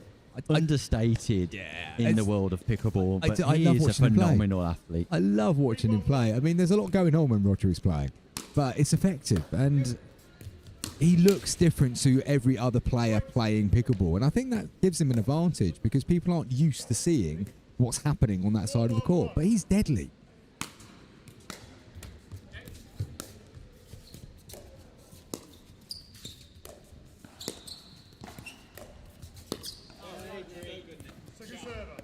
Frustration from Oliver that time around. Nick Mays stays consistent, putting the ball back into Oliver, testing that location. James Lofthouse sends a serve long. So Lofthouse and Oliver have got the lead. It's a 3-point lead. Mays and Edwards just need to put some scoreboard pressure on their opponents here,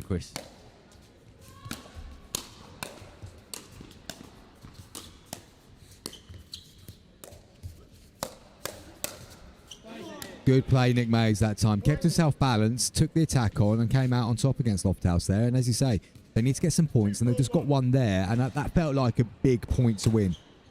Yeah, Jack Edwards mid-rally with some great volley reset, but you cannot miss third. You need to follow it up with something positive, don't you? You cannot miss third shots. You've got to make your opponents play at least on a third shot at this level.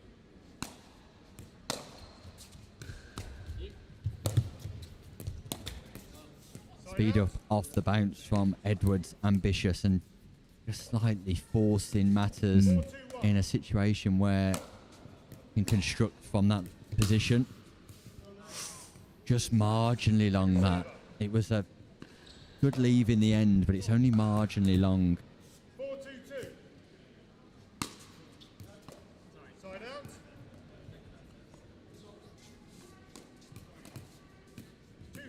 Jules Donald's been in touch to say Dream Team commentary in a nice game. Hi Jules, nice to have you with us. A good play there by Jack Edwards. Speaking of Jules Donald, she is a player who's making rapid improvements in her game, Chris. Another one that you're coaching, Nick? Or No, not at all. Take no credit for that whatsoever. Nice. That's a nice bit of play by Nick Mays. Fought by Tim Spurway, £50 to Tim Spurway, courtesy of James Horn. But the thing is, I mean, in fairness, look, if Tim does get that 50 quid, who knows where it's going to end up? So certainly not going to end up in our little pot, is it? Splitting it with Lou Stevens. Yeah, I think Lou's already sent a message saying that's 25 quid for me, Spurway, if you want me to keep my mouth shut.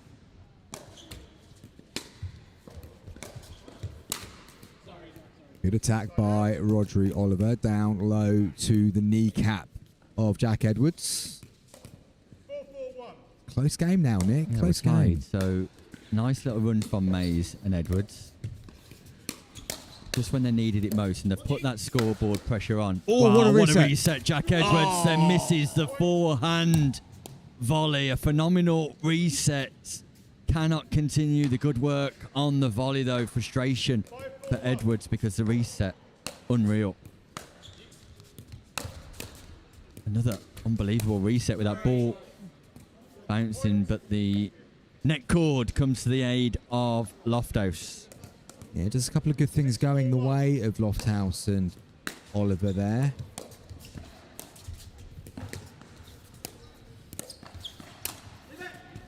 Just overreaching, keen to finish that point. Volley errors from Edwards, costly. 7-4-1. They fought their way back in, Nick, but suddenly a three-point gap has opened up yet again.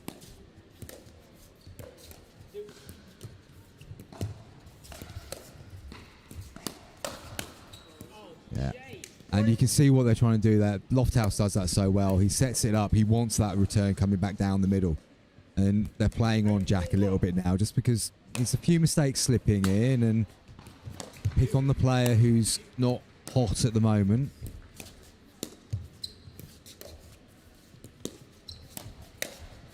James Lofthouse again creating those patterns. This time sends the ball long, but he works that ball into locations where he's anticipating the next shot. Yeah, absolutely. He's so good at that. And he won't be too put off by that one going long because it was the work before it which really counts.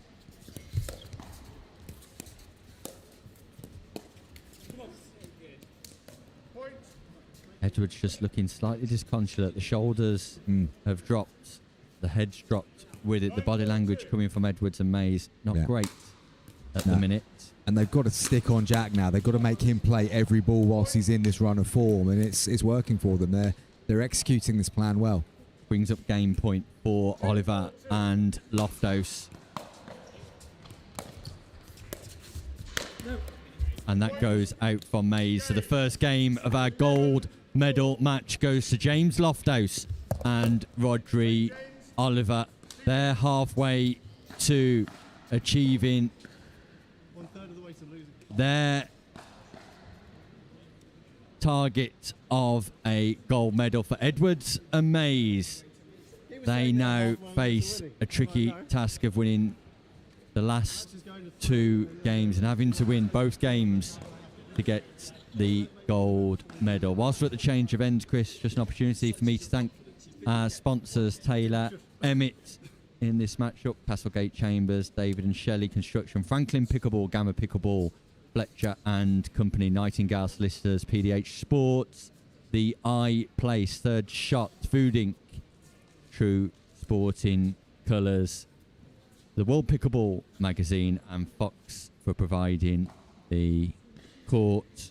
You're watching live from the Derby Arena. It's the Amber Valley Invitational 2026, the men's gold medal match. Chris Beaumont joined by Nick Hobbis, Pickle B, bringing you all of the action here live on day one.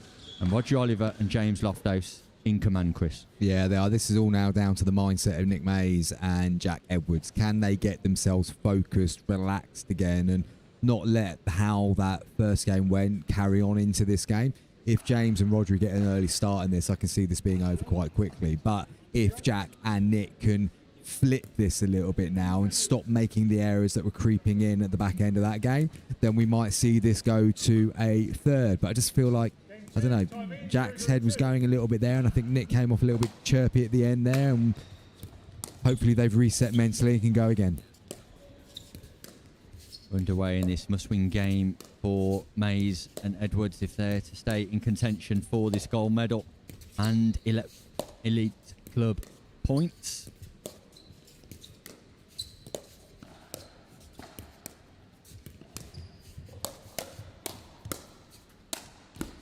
Oh, what a get.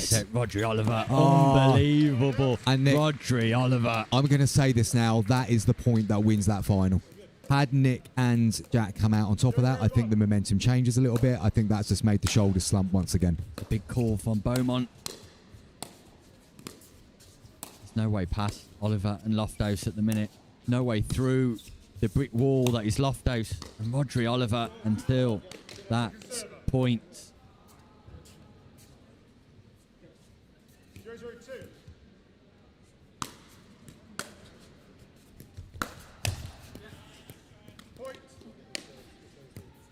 Big drive down the middle. Edwards stepping in, unable to control the volley.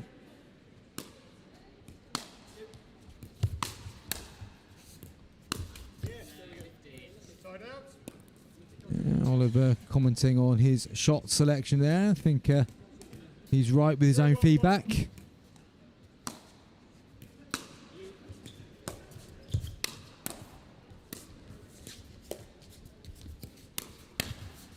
Yeah, good speed up from Rodri there, Nick. And again, off balance, trying to defend that, Edwards. The problem is Oliver's got a lot of time to decide what he's going to do with that ball. Nick Mays has got to do more with the cross-court dink.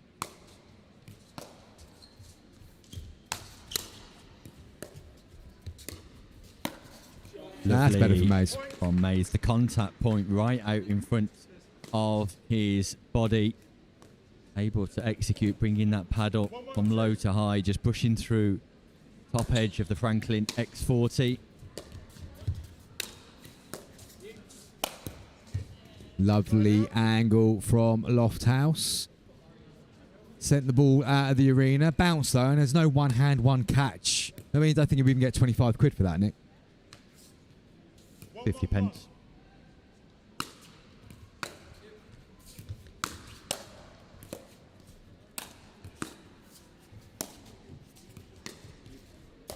From Oliver, gets him up to the line. Nick Mays went too early in that exchange. Started with his paddle above the height of the ball, and that was the difference between that play and the penultimate play. That's good from Jack Edwards. Got there early, got across the ball beautifully, got over the top of it, got it down. Everything right with that.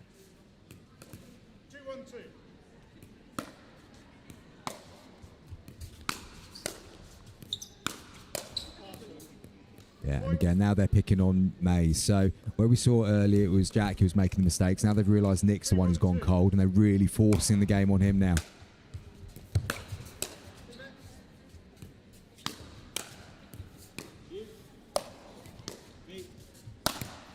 Lofthouse could have took that ball out of the air, but suggested to his partner that it was going long, but it was miles in. possibly the worst call Lofthouse has made today. I think he knew it as well as he was giggling his way through the rest of that point.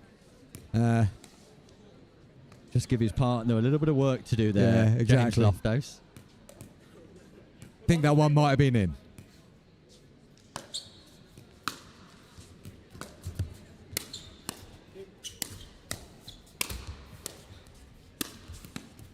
Edwards did really well off the net cord, but then unable to get back in time for the next one.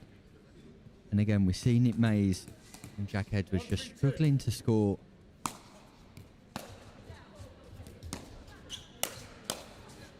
Ooh, But I Lofthouse. Don't see that too Error from often. Lofthouse. It's rather casual in his approach to that volley. I felt, That's what I Chris. was talking about earlier, Nick. This is where this game could just start to slip a little bit. That been a bit easy for Lofthouse and Rodri Oliver so far, and try to do the showman stuff, the bit I love about how they play.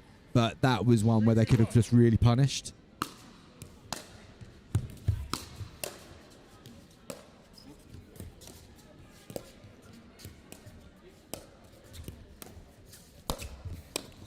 Yeah. Poor choice there from Lofthouse, and Edwards on it in a flash. 3-2-2.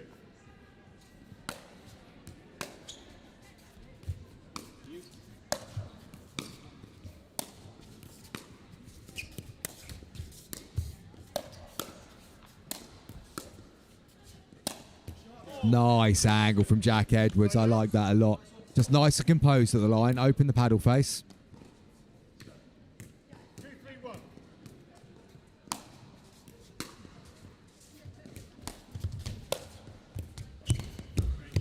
Yeah, the return from Rodri Oliver sets up the opportunity for Lofthouse to exploit the space at the front of the court there. That was definitely an element of what you can do, I can do as well from Lofthouse there. Playing the exact same shot back to Edwards. That's a hell of a return.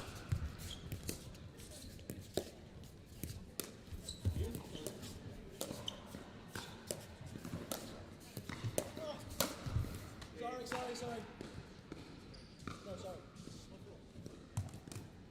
That going in. Side out. Just feel like Nick Mays has got to do more with his dinking game, Chris, just to get to that next level. Yeah. No, I'd agree.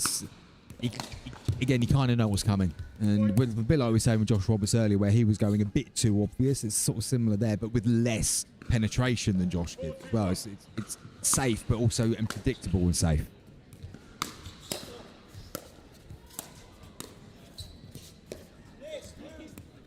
Again, it's a dinking error from Nick Mays. So, 3-point lead for Lofthouse and Oliver.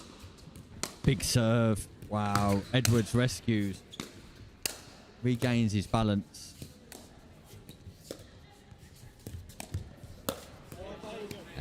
Poor choice from Lofthouse on that one. It was never there to attack. And Edwards doing well. He's sticking in this game really well. I'm quite impressed with his mentality in this second game.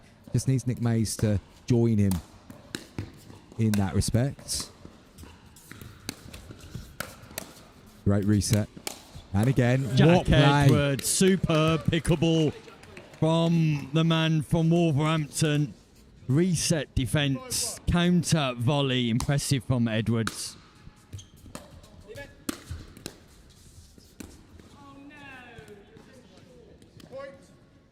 Oliver just lamenting his height there. I mean, I think it might have helped if he timed his jump. It's a regular problem when he and Natasha Hood play together, known on the circuit as the Hobbits. Yes.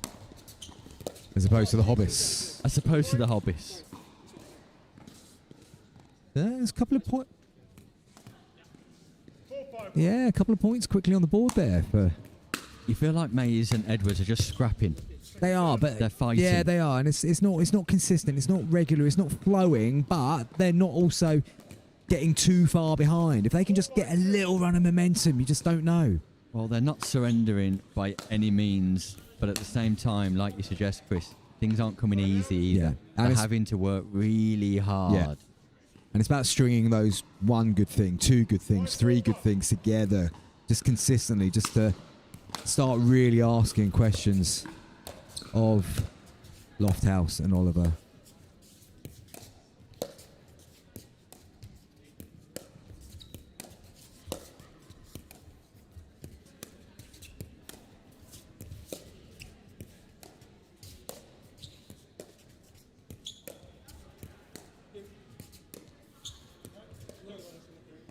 And I was just wondering where the mistake was going to come from, and Oliver just pushing that one a little bit too wide.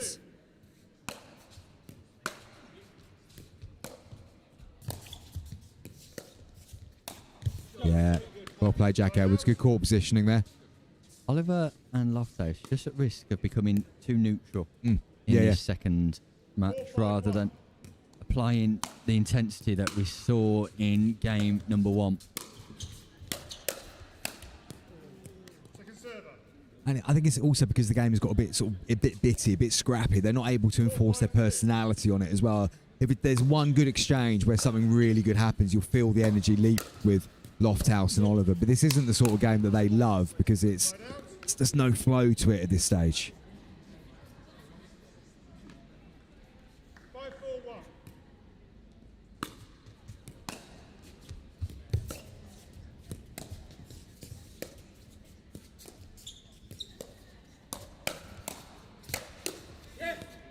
And that could be the first sign of just that little bit of spark coming back in, a little bit of fire from Lofthouse there after winning that exchange. Yeah, Loftus, for the first time in this second game, just got himself a little bit more vocal. 2-point lead. Loftus, second scoring opportunity. London Pickleball looking to take away all elite team points. Yeah, good pressure from Oliver there. Just got Mays off balance, just having to take that little half step back, and they're not able to control the paddle. 7-4-2. Suddenly it's 3 points. And 3 points feel like a big lead in this second game. Good get from Lofthouse. Not a good choice from Lofthouse. No, not for the first time. Lofthouse just hunting without finding 4-7-1. the catch.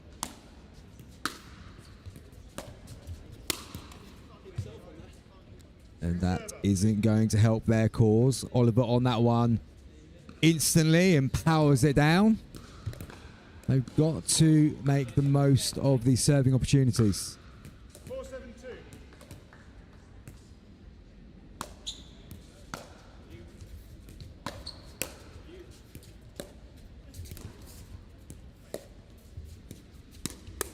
ETP from Oliver, defended by Edwards. The response defended by Edwards too. And Jack Edwards doing everything he can. But again, it's in the defensive department rather than the attacking department. No, it is. But again, this again what I was talking about. Just Lofthouse and Oliver not really punishing at the moment and giving away cheap points and making mistakes. And suddenly, Edwards and Mays really find themselves in this game. And if they could just get a little run here, we could be going to a third. Yeah, you've referenced it before, Chris. Lofthouse and Oliver guilty of going through cold patches in their matches.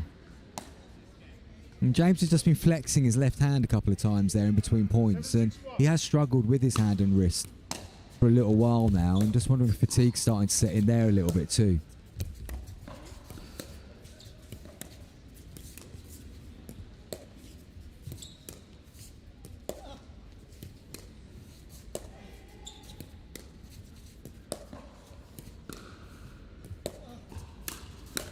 And that was just coming, quite frankly. That was just coming. We've seen it several times in this second game.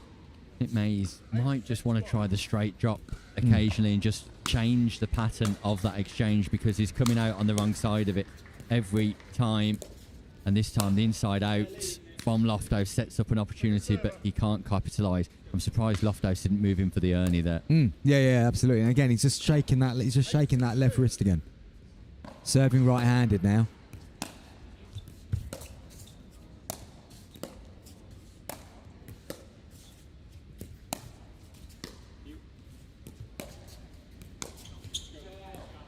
Oliver just a little bit slow again to come from the baseline. So feels like an opportunity, this, Chris, for Edwards and Mays. Yeah, they've got to take the game now. It's there for them to take on.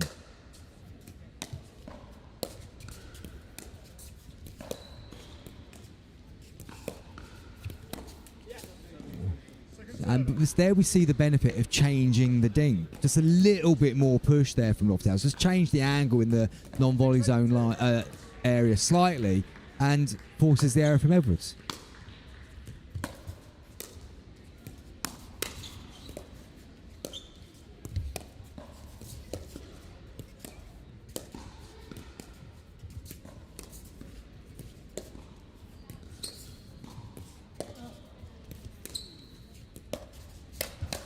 Again, that exchange works for Oliver.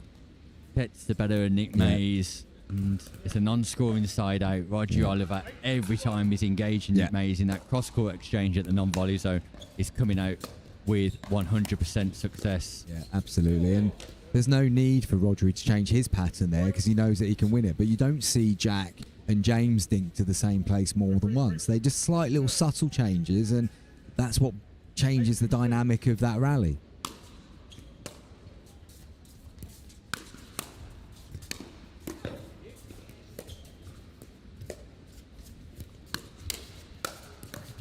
Good reset.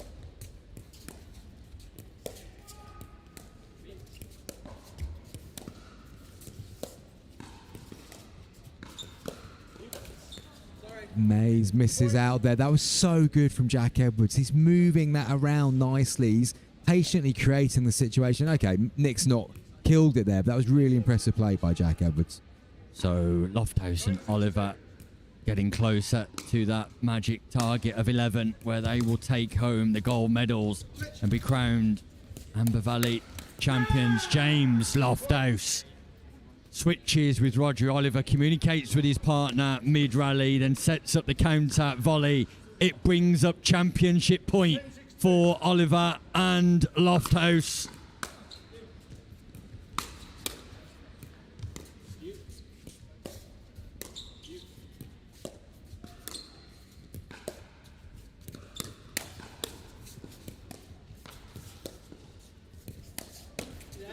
Yeah, we'll play again, Jack Edwards. Just keeping them in it, and it looked like that this was going to end on the similar exchange to what we've seen so far, but Edwards able to get on the attack, forces the mistake, gets the ball back in hand.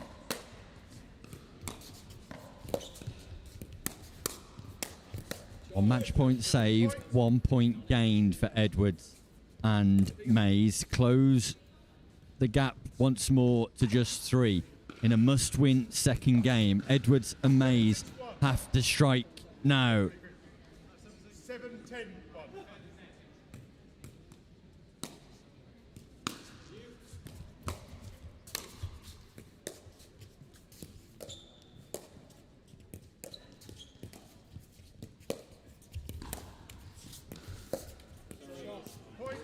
2 points in a row. Edwards, Mays for the Slice Girls. All of a sudden, Lofthouse and Oliver just feeling it slightly here for London Pickleball. Needed to make that third shot. They've just got the momentum, and you can't afford to miss that one. And all right, they've got a second go at it, but just those little nagging doubts start to slip back in again.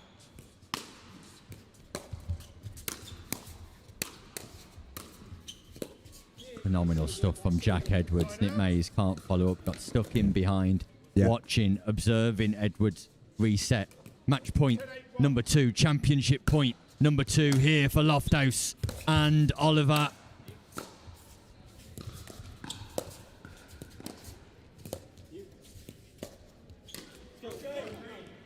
And Mays and Edwards save the second of them, but championship point number 3 quickly comes around for London Pickleball. And that goes long as well. It's got nervy. It's got tense as Oliver and Lofthouse just struggle to get over the line here. 3 match points come and gone. What can Edwards and Mays do right now?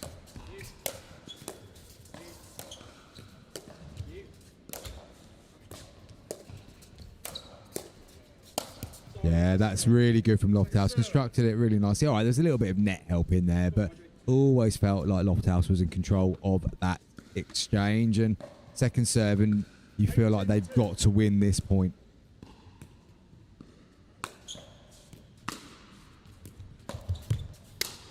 Jack Edwards is just not getting a look at a third shot. No, he's not. No, Ali. Everything's going through Mays, and you can understand why. And Another opportunity for Lofthouse and Oliver to close this out. Championship point number 4. Oliver, Lofthouse, London Pickleball. ATP defended by Edwards.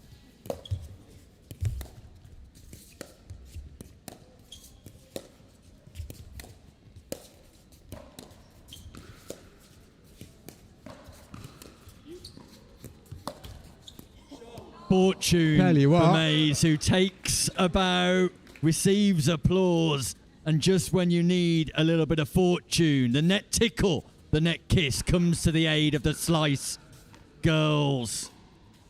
That's another opportunity not closed out. Here we go. 5th championship point, Chris Beaumont. Is it now? No. No, it's No, not. it's not.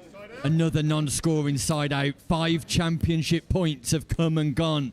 They will be etched in the memory of Oliver and Lofthouse as Edwards and Mays look to make further inroads. Yeah, good place for that type of law. That's what you want to do in that situation. Just get it slowly down. Take a bit of pace off.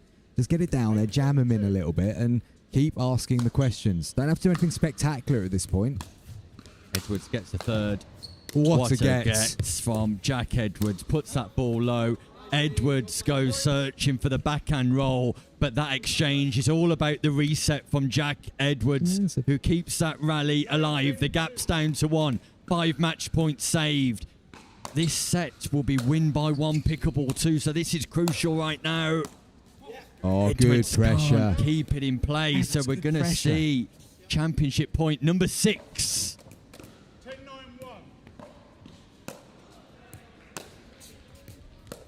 Always leapt a little bit. Who can hold their nerve? Mays is out of position. Edwards steps in to change the pattern. Great play from Edwards. Great read on what was happening. And he goes long again, Lofthouse. He's still flexing that left wrist. He's not happy with it. They've lost the ability to know how to win a point here, Chris. Yeah. It's championship point number 7 here at the Amber Valley Invitational 2026 for London Pickleball. And that They're goes staying on in it to again. listen to the response from Nick Mays and Jack Edwards, who know they're still in this gold medal match. 7 match points have come. 7 championship points have gone.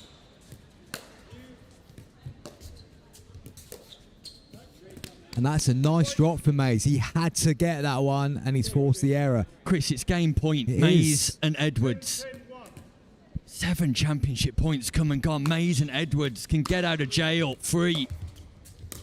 And they have do. got out of Jack jail. Edwards and Nick Mays save 7 championship points and take the second game. We're going to a deciding 3rd game. And phenomenal stuff, Chris Beaumont. Yeah, great fight from Mays and Edwards there. Kept their heads in the game, kept sticking at it, kept asking questions. I mean, Lofthouse and Oliver will be absolutely kicking themselves for not closing that out. They had 7 opportunities there to get the gold medals around their neck, and they didn't take one of them. And he just got to give so much credit to Edwards and Mays there. How much has that momentum shift? I mean, we talked about Edwards and Mays having to take their time and get their heads back after that first game. Now the same applies to Lofthouse and Oliver. I said at the start of that game, that first exchange looked like it was going to be Oliver and Lofthouse to go on and win this. And look, to be fair, I should have been right because they've had 7 chances to do it there. Chris? Were you I right? should have been. Were you? I tell you what, if they'd done their bit, I would have been right.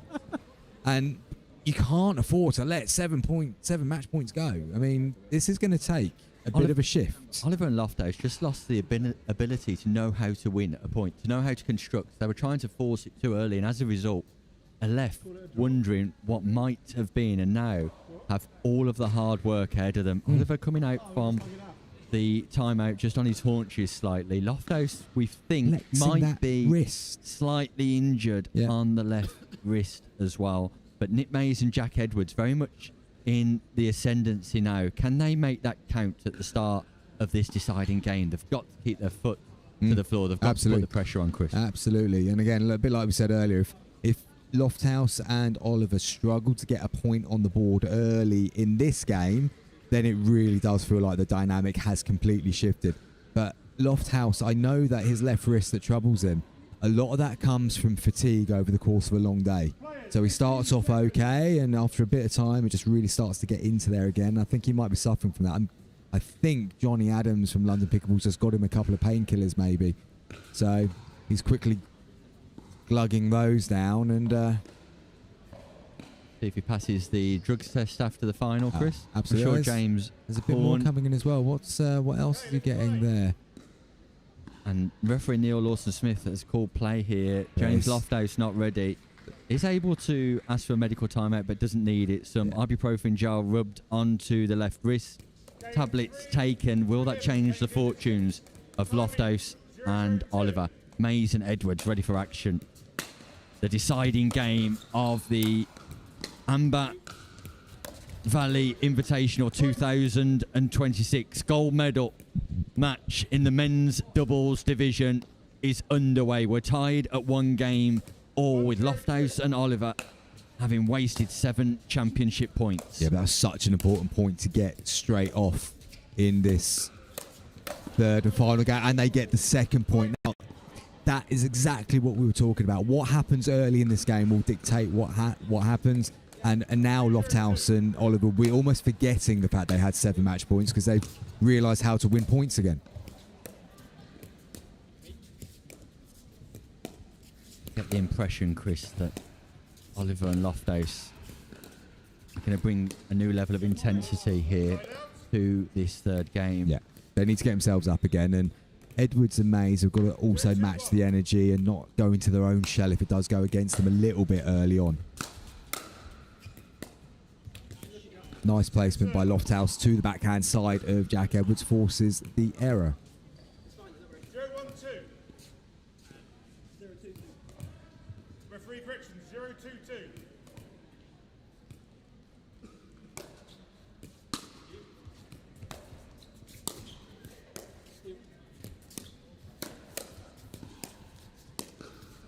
Ball was going out. Just a little bit. Great touch from Edwards.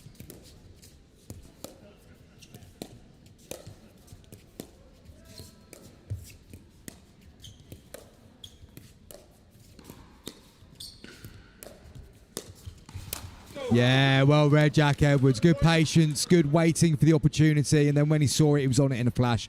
Good balance to play that through there. Really good exchange in it. Yeah, better from Edwards and Mays. Edwards just helping his partner out, understanding where that exchange was developing, and takes full advantage.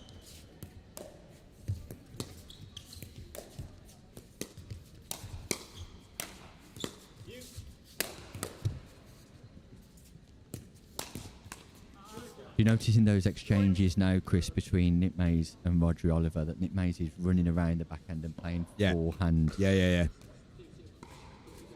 Doesn't want to engage on that backhand side, but happy to come round and play the forehand. And whilst it's working for Nick at the moment, that does also then create opportunities for Rodri and James if they can do something with that knowledge. But Oliver might just want to think about going back in behind Jack Edwards, because Jack's going to come across and cover the space in between him and his partner. Absolutely. It creates an opportunity down the line for Rodri Oliver. Here we go again. Forehand from Mays. And the ball's called out. Yeah.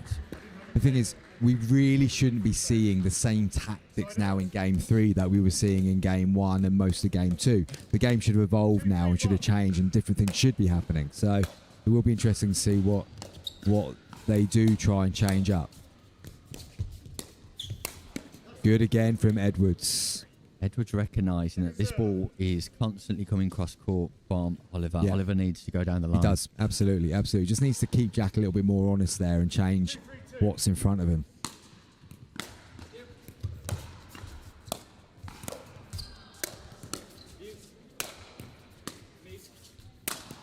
Yeah. This is good from Jack Edwards, and Nick Mays definitely doing his part there, keeping that rally going. But as you say, running around it a little bit more just to get that consistency, so we can put that a little bit more on his shot. Good serve that.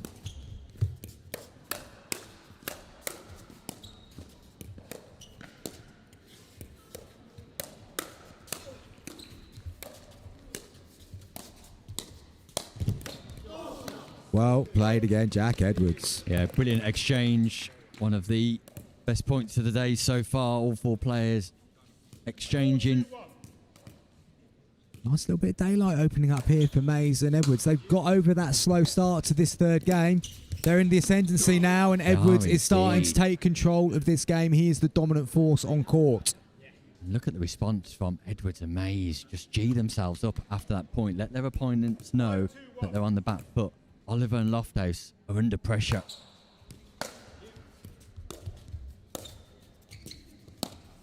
ATP defended. Oliver, brilliant reset. Keeps this point alive somehow.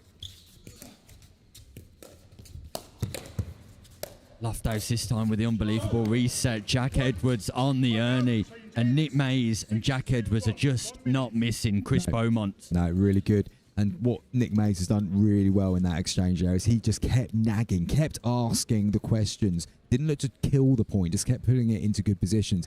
Jack is the one who's able to try and kill the points at the moment. Nick's just really playing his part really well now. Last game we saw resilience, we saw determination, we saw grit.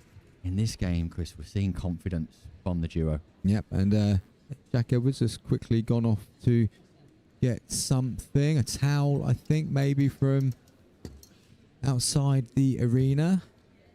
Oliver and Lofthouse need to come up with an answer and come up with it quickly because the game has changed properly now. I think the significant change from the first game and 3/4 of the second game is they've started to become a little bit more passive in exchanges rather than looking to speed up, rather than looking to attack. They're happy to sit in.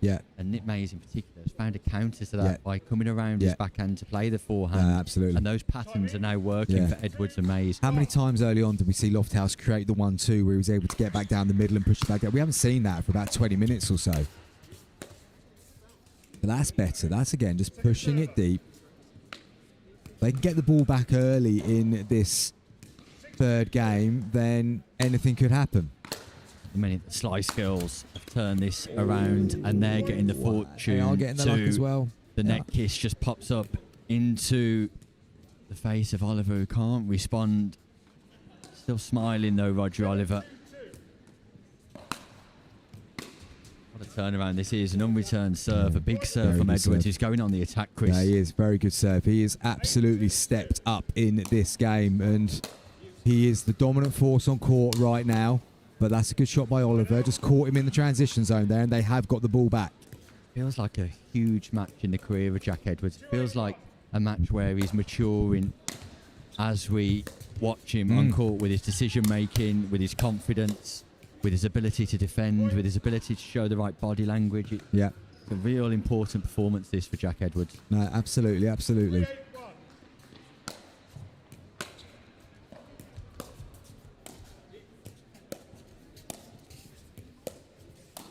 And he's not missing at the moment at all, is he? And he's just controlling what he's doing as well. It's not all about raw power. It's a bit of control in there. A lot of control in there too. The perfect description, Chris. Control from Jack Edwards. He looks like the control player on court at the minute.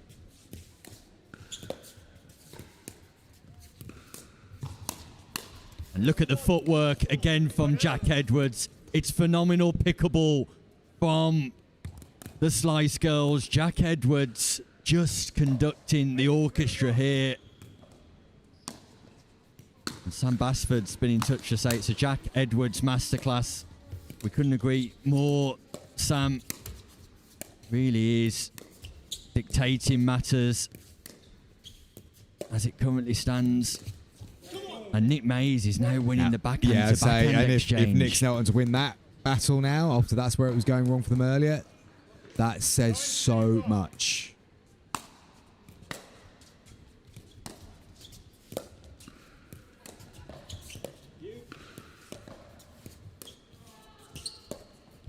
Feel under pressure when one of the great commentators in the world, Sam Basford, is tuning in, Chris. But it brings up championship point for the Slice girls. Nick Mays and Jack Edwards. What a turnaround this is. What a majestic performance. But Mays can't capitalise.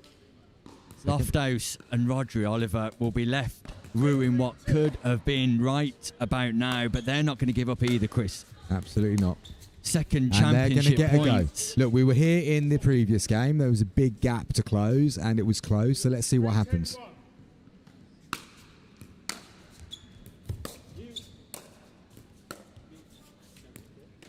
And Lofthouse and Oliver just can't get a foothold in proceedings anymore. The psychological effects of the last game are showing. Yeah, that's and they good for Maze. continue to show. Yeah, again, Nick Maze just be able to run round that time, then pushed it into a different place, and here we go again. Championship point number 3 for Edwards and Maze at the Amber Valley Invitational. And there it is. They came from behind. They battled through. They persevered. They showed the necessary grit and determination. And a Jack Edwards masterclass in the third game of this final has given them the gold medal. 7 championship points came and went for Oliver and Lofthouse, who will be left wondering what might have been. But Nick Maze and Jack Edwards managed to put it all together when it matters most. They are your Amber Valley Invitational 2026 men's winners. Congratulations to them. I'll be catching up with a quick word, but Chris Bowman, what a turnaround. Yeah, absolutely. Really good mentals from Jack and Nick Maze there. It was all against them, but they just kept grinding out. It wasn't pretty in the second game. They kept grinding, kept getting their way back in, and eventually did pick up what they needed to pick up. And tell you what, in that third game, great pair work from them. Just kept putting them under pressure.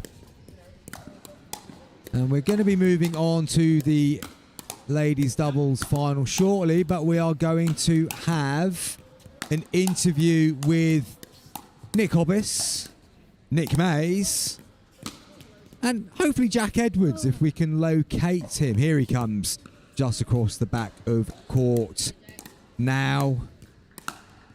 And we should be handing over to the Hobbis any second now.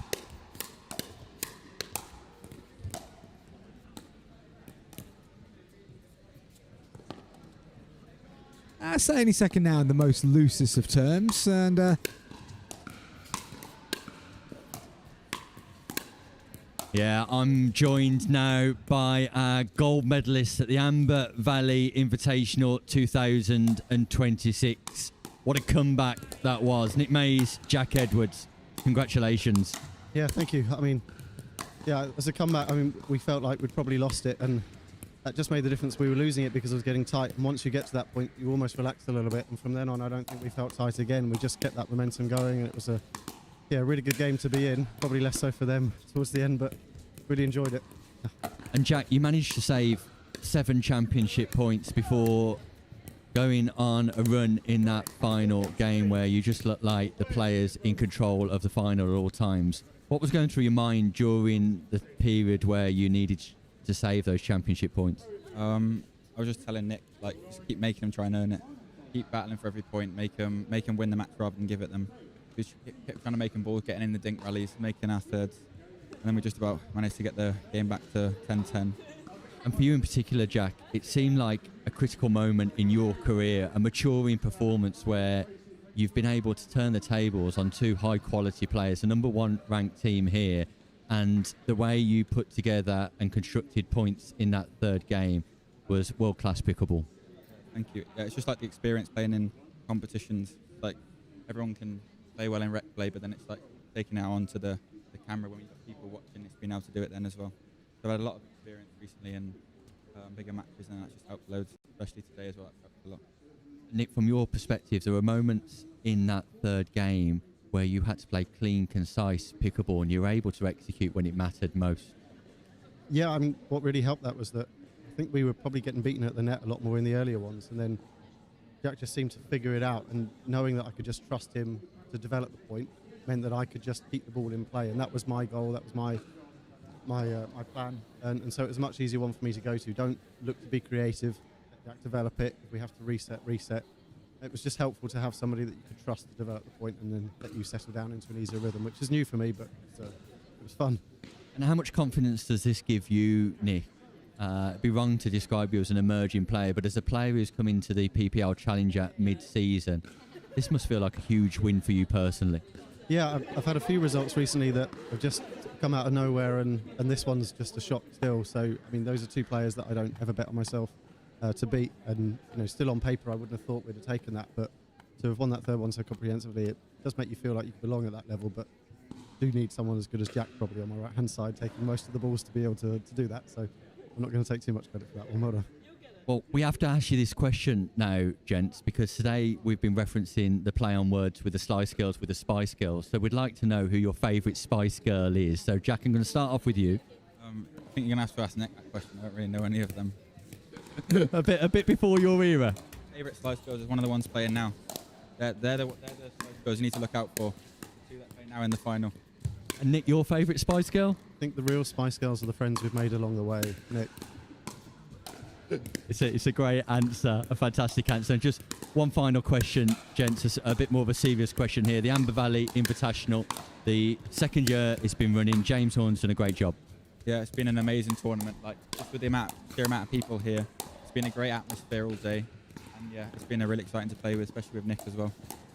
Fantastic day, Nick. Oh yeah, absolutely. I mean, I came to this one last year. It was already a great event. So to see it matured like this, to see the work that they do on their social media, it helps Pickleball. Everything that we can add to it beyond just the game being played. The streaming, this, events of this size, good social media. It's all going to help the sport grow. So yeah, huge thanks to him and everything he does for Pickleball.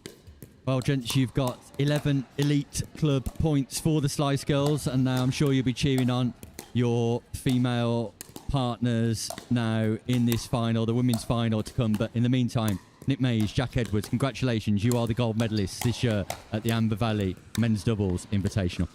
Thank you very much, Nick. Dizzle. Nick Mays and Jack Edwards there walk away as gold medalists in the men's doubles.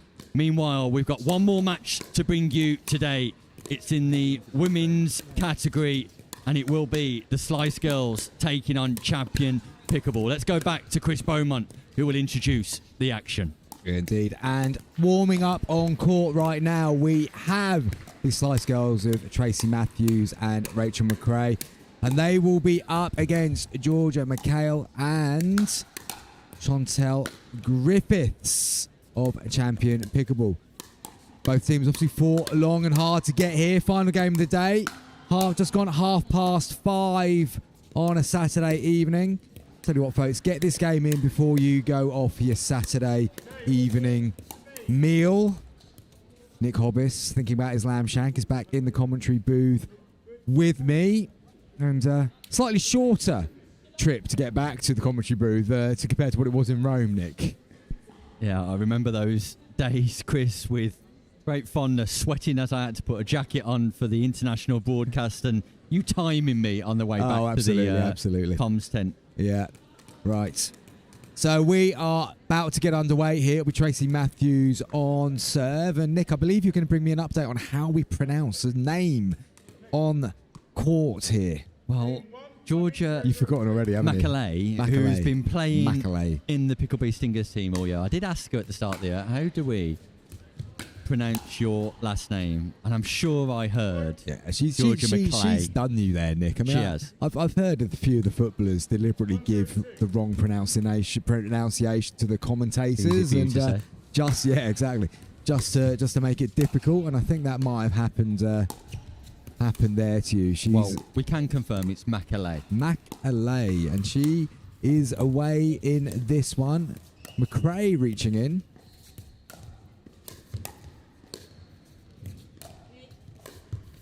Had a nice change of angle, just rolling it down the side. Rachel McRae just going outside the right foot of Georgia McAlay. And Sue Jones is joining us. Said she's cheering on Chantal and Georgia. Chantal Griffiths and Georgia McAlay. Andrew Fennell is impressed with the turnaround there from Jack Edwards. And Jules Donald is cheering on the Slice Girls here. I wonder if that's Sue Jones from Anglesey getting in touch there. And your fellow Islander. Oh, absolutely. It was playing. If it is Sue Jones from Anglesey, I was playing with her on yesterday. I had a good session up on the island, and yeah, I think it's fair to say that what we're seeing on court now absolutely replicated the standard we were putting together between 12 and 2 in Holyhead Leisure Centre yesterday, Nick. I'm sure it was, Chris. The X40s out in Holyhead? Oh, yeah, X40s, and they certainly do zip off your vinyl Holyhead Leisure Centre floor, I can tell you. Good catch in the field there by Colin. Not just a baker, a slip fielder. 50 quid. 50 quid. From James Horn. Yeah. You split it with us. No, you do split it with us. Yeah. Horn's going to be broke by the end of the day. Mind you. He's got letters after his name. He has. He's got a well-paid job, mate. Fair. He's not going to be that broke. He's not a Lou Stevens. He's not going to be skint. 602. He's more of a Tim Spurway. Yeah, exactly. Siphons. Given the fact that he's a barrister, I'm probably not going to allege that too often. He only does murders, I think, to be fair, Nick. I think you're going to be all right. Well, I presume, I hope you're going to be all right. I mean, I don't think I've annoyed you that much today. That means he might know a few people, though, Chris. Yeah, fair. That's also true.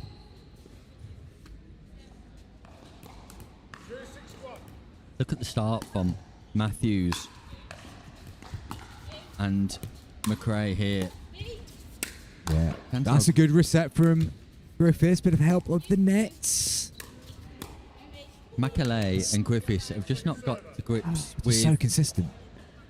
McRae and Matthews in this final so far. Pickleball Stinger versus Pickleball Stinger.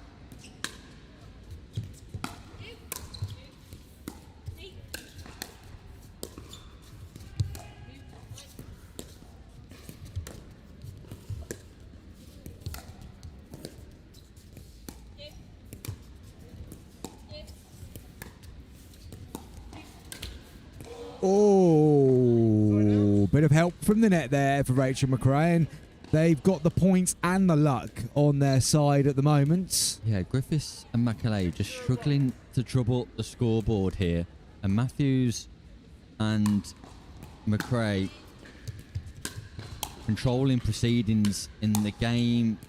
Number one. That's a lovely shot from Rachel McRae, just forcing that indecision from Macaulay. And another point on the board for Matthews on her serve.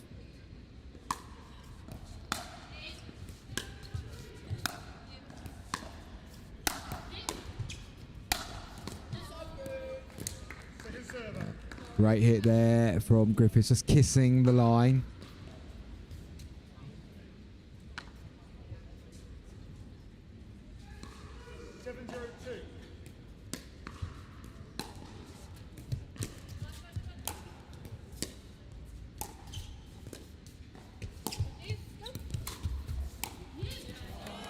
Georgia McClay into out forehand volley. Back in behind Rachel McRae. Impressive stuff.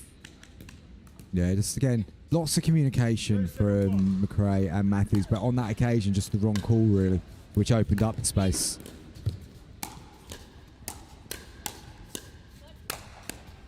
Good attack from Griffiths. Macaulay with the reset work, got the pop-up, Griffiths pounced.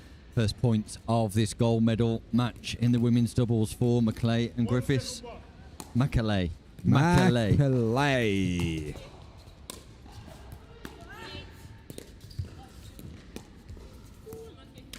But she's just not performing with the consistency we've seen all day so far.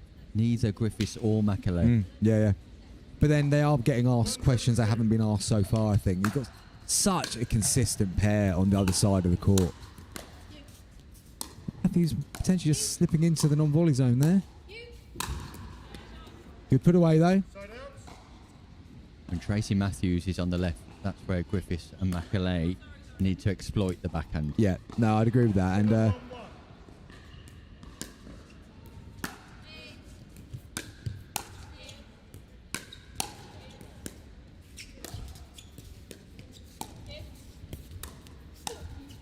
again, the inter-out forehand volley from Macaulay. Extraordinary. Just opens up her hips slightly. Gives herself some room. Delays on the shot, then punches it back in behind Rachel McRae. Yeah, it felt like Rachel lost track of that ball. That's a good drive, though, and just moving through the transition zone, not balanced well enough there, punches that volley into the net. 8-1-2.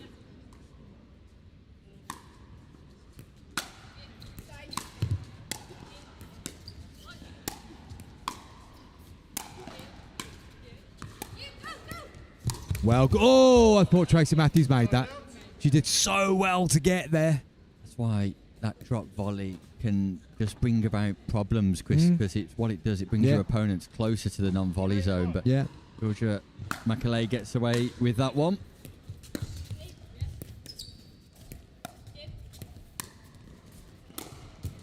Great angle from Chantal Griffiths. Leaps up, leaps backwards, and manages to find... It's a risky business trying to lob over the forehand side of the person on the left there, has to be said. Especially when they've got the athleticism and power of Chantal Griffiths. Anything else? This little period will be a confidence booster for Griffiths. Yeah, they're staying McAlay. in it. Staying in it. Good punch though by Matthews down to the backhand side of Griffiths. 3-8-2.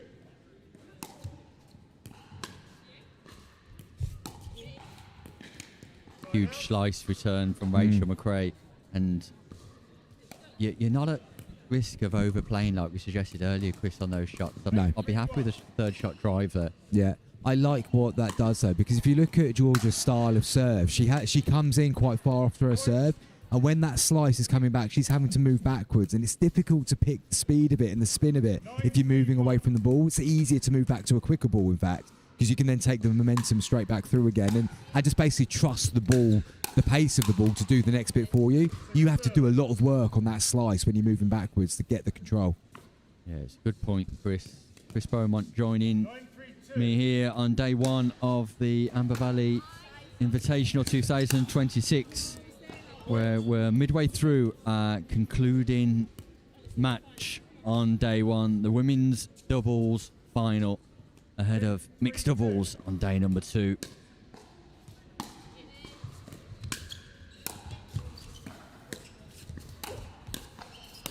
Yeah, that's good, Rachel McRae. She knew where the gap was, she punched it back, and that's given them the first game. It has indeed, and a fast start from Matthews and Rachel McRae.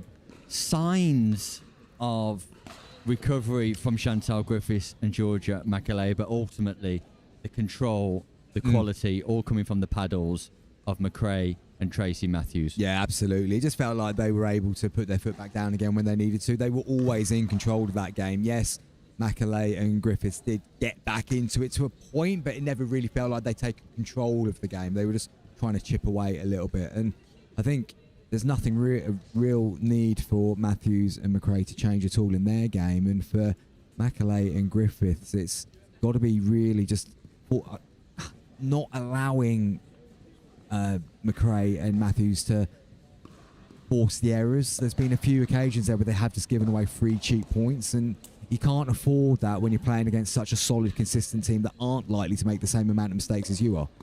You can see McAlay and Griffiths just struggling to get forward on serve, Chris, and that'll be one of the biggest challenges they need to overcome here, whether that's through a third shot drive and your partner trusting the third shot drive to come in for the shake and bake, or a third shot drop where you can just edge forward slightly, but they're being stuck on the baseline. Yeah, well, what you're not really going to get from Rachel, I think, is then a real punch volley off that. If she does get a drive, she's likely to slice through the volley, which is probably going to go mid-court, which means you can get forward.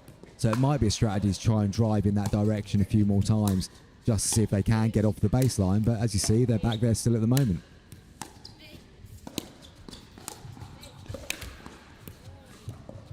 More fortune for Rachel McRae, and Chantal Griffiths and Georgia McAlay are just sticking with the third shot drop, and it's not the most accurate of third shot drop as it currently stands. No. Matthews just pulls that serve wide.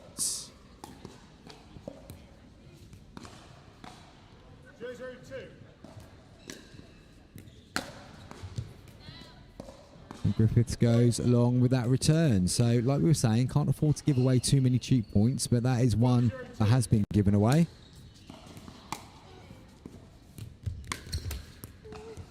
Good deep return from Macaulay. Gets the mistake from McRae.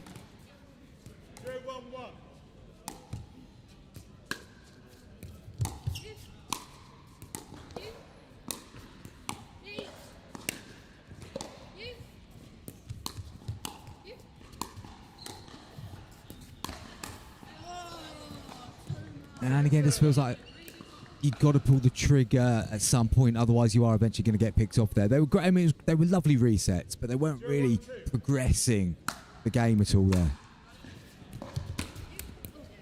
I don't mind that intensity from Griffiths, particularly targeting the backhand of Tracy Matthews on the third shot drive.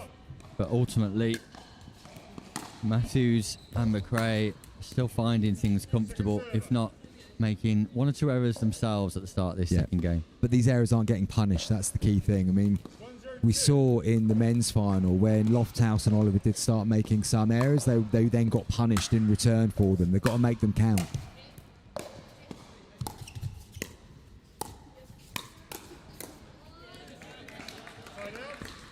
And Macaulay and Griffiths win that point, but the difference between the two teams is evident in that play.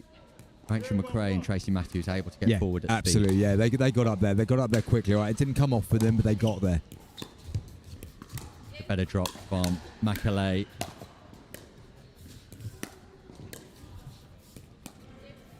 Griffiths got to get forward, further forward now. Griffiths is backing off again. She is, isn't she? And she's backing off to the wrong ball. It's not likely to be a speed up from there, and then it's opened up the gap. And I think you're completely right there, Nick. Backing off when you're not about to be attacked is just giving better geometry to the opponents. 0-1-2.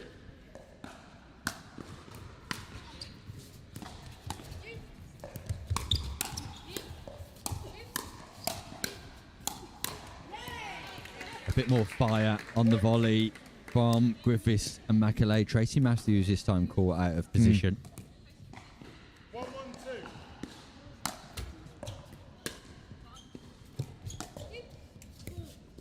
That ball just needs driving. Yeah.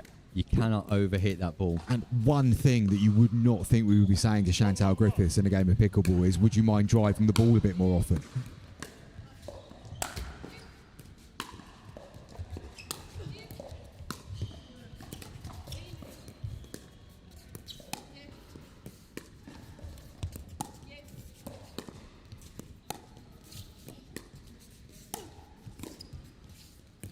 Great rescue from McRae. And again, lobbed onto the forehand side. Griffin's going to get there. No, she's not. Great action here at the Derby Arena. Rachel McRae and Tracy Matthews coming out on top of those exchanges, and Chantal Griffiths and Georgia Macaulay have to win this second game. Well done by Matthew. She's done well to get to that. She's got to do it again. She's lobbed that in. Ball goes in. Tracy Matthews with a great lob. Fast speed, fast pace and acceleration to get the initial drop, and then plays the lob that lands right inside the baseline, and Rachel McRae just pushes that ball to the floor, applies some pressure, and as a result, referee Neil Lawson-Smith calls a fault for downward pressure on the drop serve, Chris. Yeah, I have to say, I wasn't watching that closely, but it's not the first time today that has been thrown in Rachel's direction.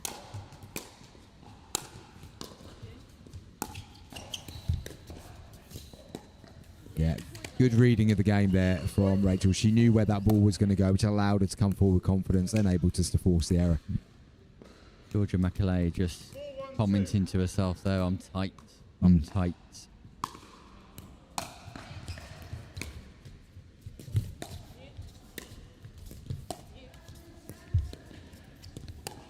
Yeah, good play again from Rachel. What I really like about Rachel is a lot of people could have allowed that to get into her head. Being called for that sort of fault when serving, that could start to mess with how you're thinking. She's just completely put it out of her mind, and she's done the next two things exceptionally well. Such a good battler on court. So strong mentally.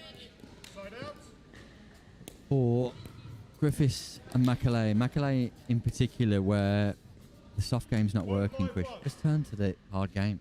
Just start striking some balls, get your confidence back, get that feel back, change something, do something different. Yeah. Sloppy error there from Rachel McRae, but again, Georgia not being massively proactive in that. She's just put it back again, and Rachel's made an uncharacteristic error. Serve looked long, but we're playing on.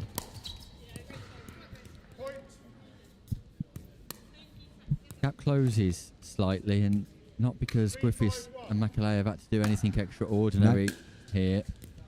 Matthews and McRae will not want to take their foot off the pedal.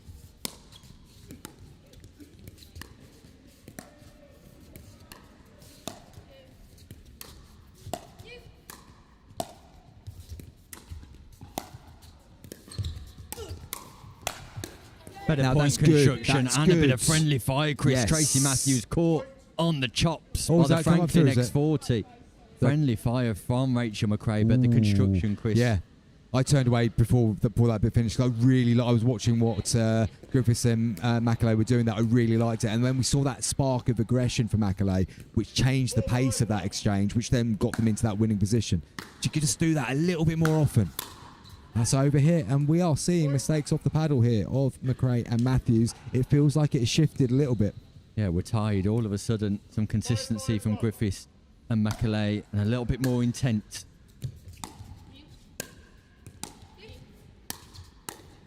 Got to get forwards. Yeah, well played, Rachel McRae. Just released a bit of pressure on her team there with that little push down the side.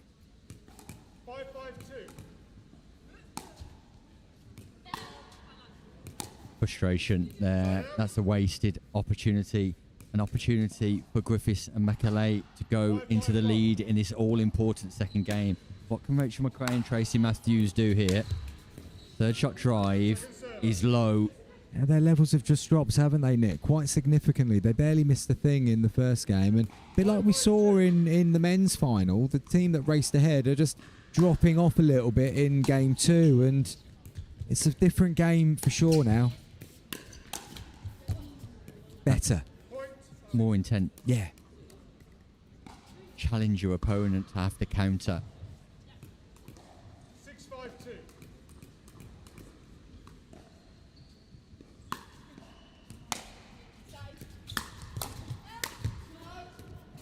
Ball come from McRae that ball was going long, but one of Tracy Matthews' failings, if she's got any, and areas of weakness is being able to read when that ball is going out of play.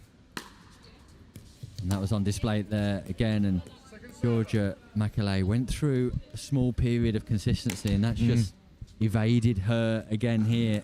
It's just got scrappy this second game. And the message is simple, Chris. If you're Macaulay, just play a third shot drive here. Yeah, if you're good play. struggling to come forward by resetting the ball, by playing that thing, by engaging consistently in rallies, start driving the ball. Yeah, absolutely. Just free the shoulders and see if you can change what the other team are expecting as well, because you only have to drive one or two, then you can go back to dropping, because you've now put a shadow of doubt into the opposition over what is coming next. If they just know it's going to be that every single time, it's so easy to prepare. Just changing it occasionally would just start getting the opposition slightly off balance, maybe, in terms of expectation.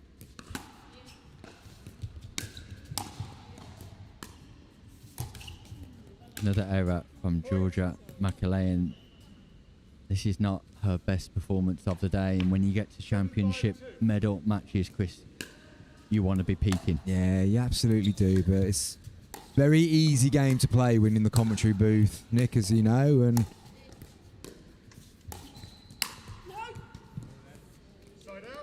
Matthews looking for the big finish there, but pushes that deep of the baseline. 5-7-1. It's still, they've still not got away from them. There's a chance here if Macaulay and Griffiths can put something together. Done well to get that. Oh, well placed though, Rachel McRae on that follow-up. Griffiths and Macaulay need to score here. They need to hang on in game number 2. Cannot afford to come away from this exchange without scoring. And again, just caught at the back of the court. And when you're doing that sort of slower serve, it's got to be deeper. You can't allow someone like Tracy Matthews to be able to step in and put you back under pressure straight away. You're always fighting a losing battle from that point.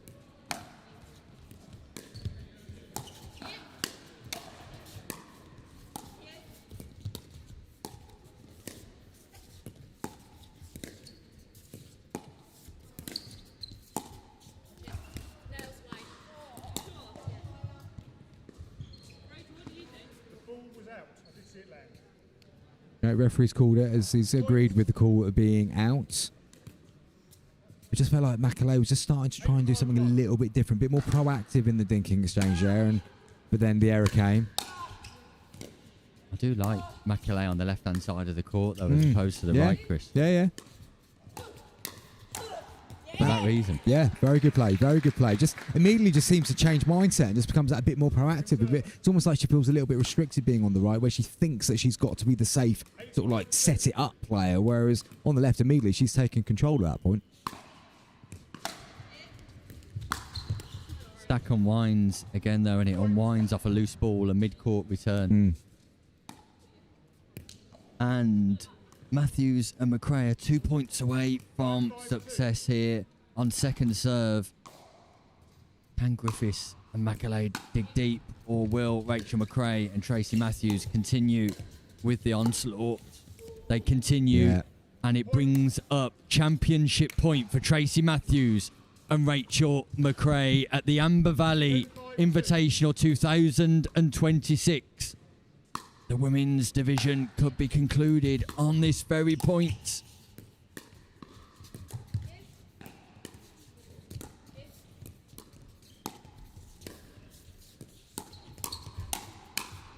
And concluded. What a nice way to do it. Rachel McRae and Tracy Matthews are your Amber Valley Invitational 2026 women's doubles champions. Congratulations to them. Commiserations to Georgia McClay and Chantal Griffiths of champion pickleball. They walk away with a silver medal, but it's another win, Chris Bowman, for the Slice girls. Absolutely. Good day out for the Slice girls. They have taken both the men's and the women's here. Impressive stuff from Tracy Matthews and Rachel McRae. Looked like they just dropped off a little bit in that second game, but in the first game, they then just came motoring through once again. So, double gold for the Slice girls. Nick Hobbis has hopped round the other side of the commentary desk. They are bringing the trophies in, and we're going to have a quick word with Tracy and Rachel any second now. And it's felt like Macaulay and Griffiths it felt like they could have done a little bit more in that second game. The moments they started being aggressive, they got a bit more out of it. Had they done that a little bit earlier? But anyway, that's enough from me, because we're going over to Nick Hobbis any second now. I'm joined by our gold medalists, Rachel McRae and Tracy Matthews, who turned the group form around to comfortably defeat Chantal Griffiths and Georgia McAulay. Congratulations, Rachel. That was rather impressive. Yeah, I think we had a game plan and we stuck to it, so we're quite happy that we could execute it. And yeah. What was the game plan specifically, Tracy? Game plan is to try and slow the game down and not to hit too many to Chantal with her powerful backhand shots in particular. So that's what we're trying to do.